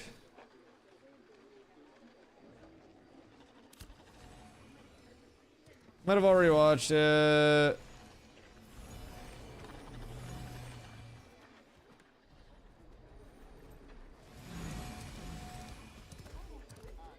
I'm playing Ashes, or trying to. I don't understand it. Well, let us know what you're wondering about.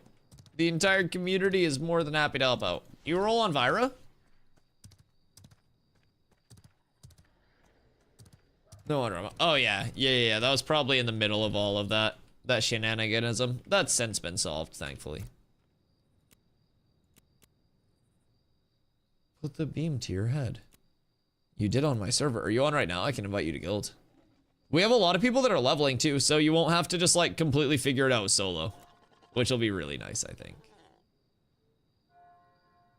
Not right now. Well, good news is, if you checked it out, Tuesday, Wednesday, this week, no downtime. So next 2 days, it's up. I'll be around, as you know. So my challenge to you is hit me up when you're on. I have a lot of extra gear on my fighter. Like, I just keep it as a bank alt. And I'm more than happy to kind of like guide you in a direction. So one of the things with Ashes is it's very, very open worldy, right? Very. So with that being said, there's not always going to be the most like direction outwardly, but there is, in my opinion, always going to be something to do. So I think like, think of it as truly that sandbox. Like the kind of analogy that I use a lot is that a lot of games feel like you get on a conveyor belt and it's like, hey, go here, do this. Okay, cool. Now go here, do this. Okay, now go here, do this. You've accomplished the gameplay for the day. Congratulations. Ashes, it's like, instead of a conveyor belt, you walk in and it's this big warehouse. And you're just like, what the fuck?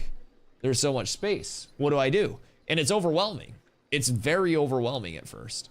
But when you realize that it's okay to just like roam around, figure things out at your own pace and everything, and kind of like take your time. I mean, shit, I'm 350 plus hours in, and dude, I'm just now starting to, and I shit you not, Chase. I've done a lot of the PvE content in the game, like all of it outside of world bosses. I am just now, after 350 plus hours, starting to hit trees and refine it to make money off of it. Because you can gather 250 wood, you refine the wood into logs, the logs into planks, and then you sell, sorry, the wood into timber, the timber into planks, and then you sell the planks over here to a vendor.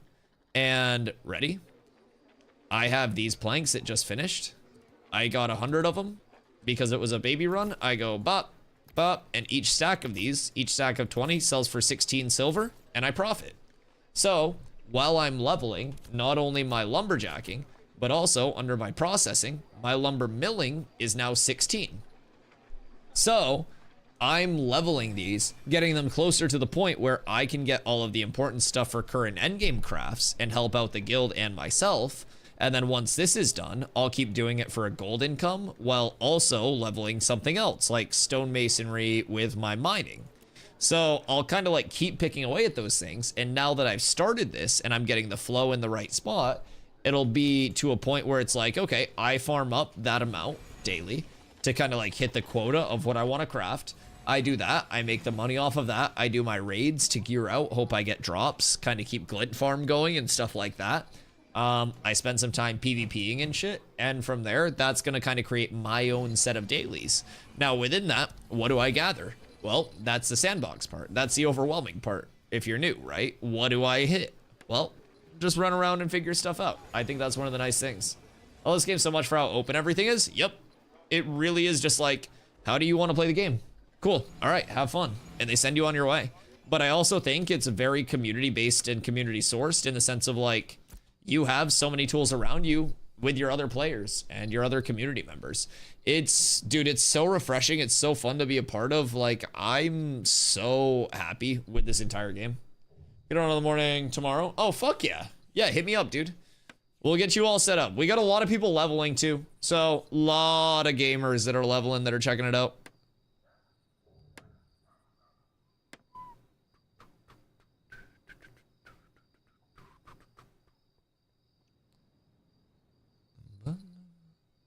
I'd be checking every 5 minutes. What's going on in Mira? Probably Node War, if I had to guess. If I had to guess. DMM at 4 a.m. Stomps around also? Yeah, Chase, I'm assuming you're playing a Ranger, right? Yeah, hit us up. Make sure you post in the Discord too. You're in my Discord, right? Yeah, just post in there somewhere and I'll give you your roles. We have the whole like guild roles and everything through there. You think so? Okay, yeah, just do exclamation Discord. Yeah.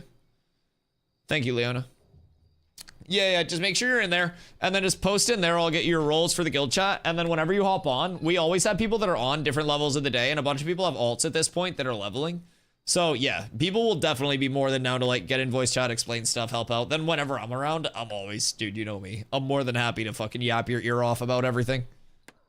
You know me. I love my silver chase. The bucket hat king. Boys, it's been a beautiful day. It really has. Thank you for the follows, the subs, all of our new friends today that came through.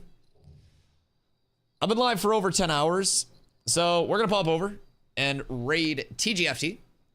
Spread some love to the tavern. Bring some joy there. I'm going to get some food, get some rest, and then I will be back. I have something in my eye. By 2 p.m. EST tomorrow. Now, best part about it is, boys, no downtime tomorrow or Wednesday. So the next 2 days, I'm here. You're here. We're here. We all get to have some fun. I'll be continuing to make money. I have gold. This is the first time that you guys have seen me with actual gold and like repaired gear in a long time. So it's kind of crazy, man. I'm super excited. So we'll get into it. We'll get a good grind in. We'll try to do some more of the Carf event, get some guild raids going. I want to pull out. You aren't deleting your stuff at least. Oh, that hurts so much. It still hurts to this day. But yeah, I want to park a caravan out somewhere as well. Get a little bit of PvP going for the boys. Some duels. How much was that? Like 8 goldish. It is what it is. So we got a lot. We got a lot, boys. We got a lot. I will catch you guys tomorrow. I greatly appreciate all the love, all the support, all the good vibes, all the fun today, all the conversation. I'll catch y'all tomorrow. I hope you guys have a fantastic night. Miss me lots. Peace. Your eyes are red. Shut up.